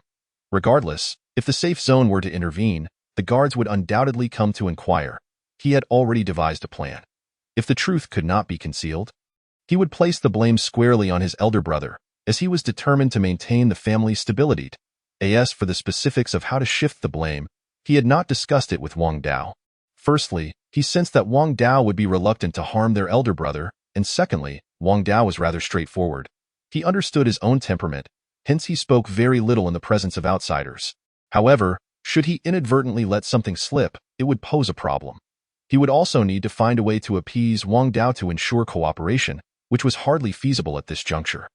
Thus, it seemed that he would have to assume the role of the villain. Surprisingly, as the morning passed, not a single guard had come to inquire about the situation, causing him to doubt whether the deaths at the watchtower had gone unnoticed thus far. A day had passed, and given the proximity of the events, could the safe zone truly be this inefficient? When the incident with the green-skinned creature occurred, the safe zone had responded with remarkable swiftness, especially considering the proximity of the issue. After waiting in vain, Chen Imo began to suspect that the guards were already aware that their elder brother had killed the guard, and thus deemed it unnecessary to investigate further. If they already understood the sequence of events, then Chen Imo and his companions' looting must also have been observed. Why had there been no attempts to reclaim their possessions? Or perhaps the safe zone was financially robust enough to disregard such a minor loss. Of course, it would be preferable if they did not come to inquire, as it would afford Chen Imo a measure of relief. He waited until nightfall, and still, there was no sign of movement. He had even gone out to buy food, intentionally seeking information, yet he gleaned nothing new. Everyone was still discussing the events of the watchtower from the day before. It was as if the happenings of yesterday had never occurred, with no one discussing them. However, there was ample conversation regarding the events of the day before yesterday. The guard at the watchtower had been killed, and the tower had been thoroughly looted. As for the identity of the perpetrators, it seemed there were several suspects. Those who sheltered the town were involved, though it remained unclear whether they were hiding or had already fled, or whether they had been captured by the safe zone. Regarding the deaths of personnel at the watchtower yesterday, there was no further news. Besides the anxiety stemming from this matter, Chinamo was also troubled about Zhang Shue's situation. They had communicated in the morning. Yet by noon, Zhang Shu had blocked him, and he had not seen Zhang Shu return since. Even if Zhang Shu had encountered misfortune and been killed by bandits, he wouldn't have gone so far as to block Chinamo. It was evident that Zhang Shu had acted of his own volition. Chinamo pondered Zhang Shu's motives. Perhaps he had been discovered and wished to avoid implicating Chinamo. Alternatively, he might have betrayed Chinamo, or simply fled. However, the latter two scenarios seemed unlikely, as his family was part of the fire mercenary group. If betrayal were the case, they could easily have been caught red-handed. Thus, Chinamo could only bide his time in uncertainty. While the day had ostensibly been a respite, Chinamo felt it was more torturous than scavenging, as he awaited developments with trepidation. That evening, when delivering food to Wang Dao, the doctor began pressing for payment, claiming to have administered some miraculous remedy. Regardless of the grandiose claims, Wang Dao's arm remained swollen and immobile.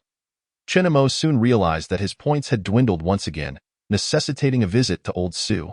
Therefore, after returning from the hospital, Chinamo dressed meticulously and made his way to Old Su. His furtive mannerisms and the air of secrecy surrounding him suggested he might have engaged in some dubious activity. Old Su, unable to contain his derision, remarked on Chinmo's apparent unease. Recently, things had not been going his way. He, who often exploited others, had found himself at a disadvantage, a complete reversal of fortune. Particularly irksome was Chinmo, who inadvertently reminded him of the vexation he felt regarding Antli. Consequently, upon their initial encounter, Old Su could not help but vent his frustrations. Chinmo was left speechless. What did sneaking around even mean? Surely, he was merely exercising caution. People lacking education often spoke so crudely. Chinmo wondered what had gotten into Old Su today, as he seemed particularly irritable. Nevertheless, Chinmo, possessing a magnanimous spirit, chose not to retaliate. Approaching with a grin, he said, "Old Su, your words are far from accurate. Recently, there have been many outsiders in the town. It is merely prudent to be vigilant." Old Su raised an eyebrow, cleaned his pipe, and glanced out the window. Apart from a few individuals fetching water, there was no one else in sight. He tugged at the rope, and the pump emitted a raspy sound, deliberately masking the surrounding noises before urging Chinmo to promptly state his business. This routine was evidently second nature to him. He seemed genuinely convinced that Chinmo's arrival heralded a significant transaction. Settling back into his chair, Old Su poured himself a drink, and before Chinmo could speak, he began. "Recently, I've acquired another batch of liquor, similar to what your father left behind. It's all from the prosperous era, and the seller just traded it to me for over 1,000 points. It's a far better deal than yours." Chinmo paused, realizing that this was a roundabout insult. Recalling the place he had discovered that had been torched, it could either be the same batch or others finding similar treasures in different ruins. Yet, Chinmo felt no embarrassment and retorted, "The constitution of individuals varies, just as different liquors possess distinct qualities. The cheaper ones can't possibly compare to the more expensive." "Nonsense, just tell me what you have.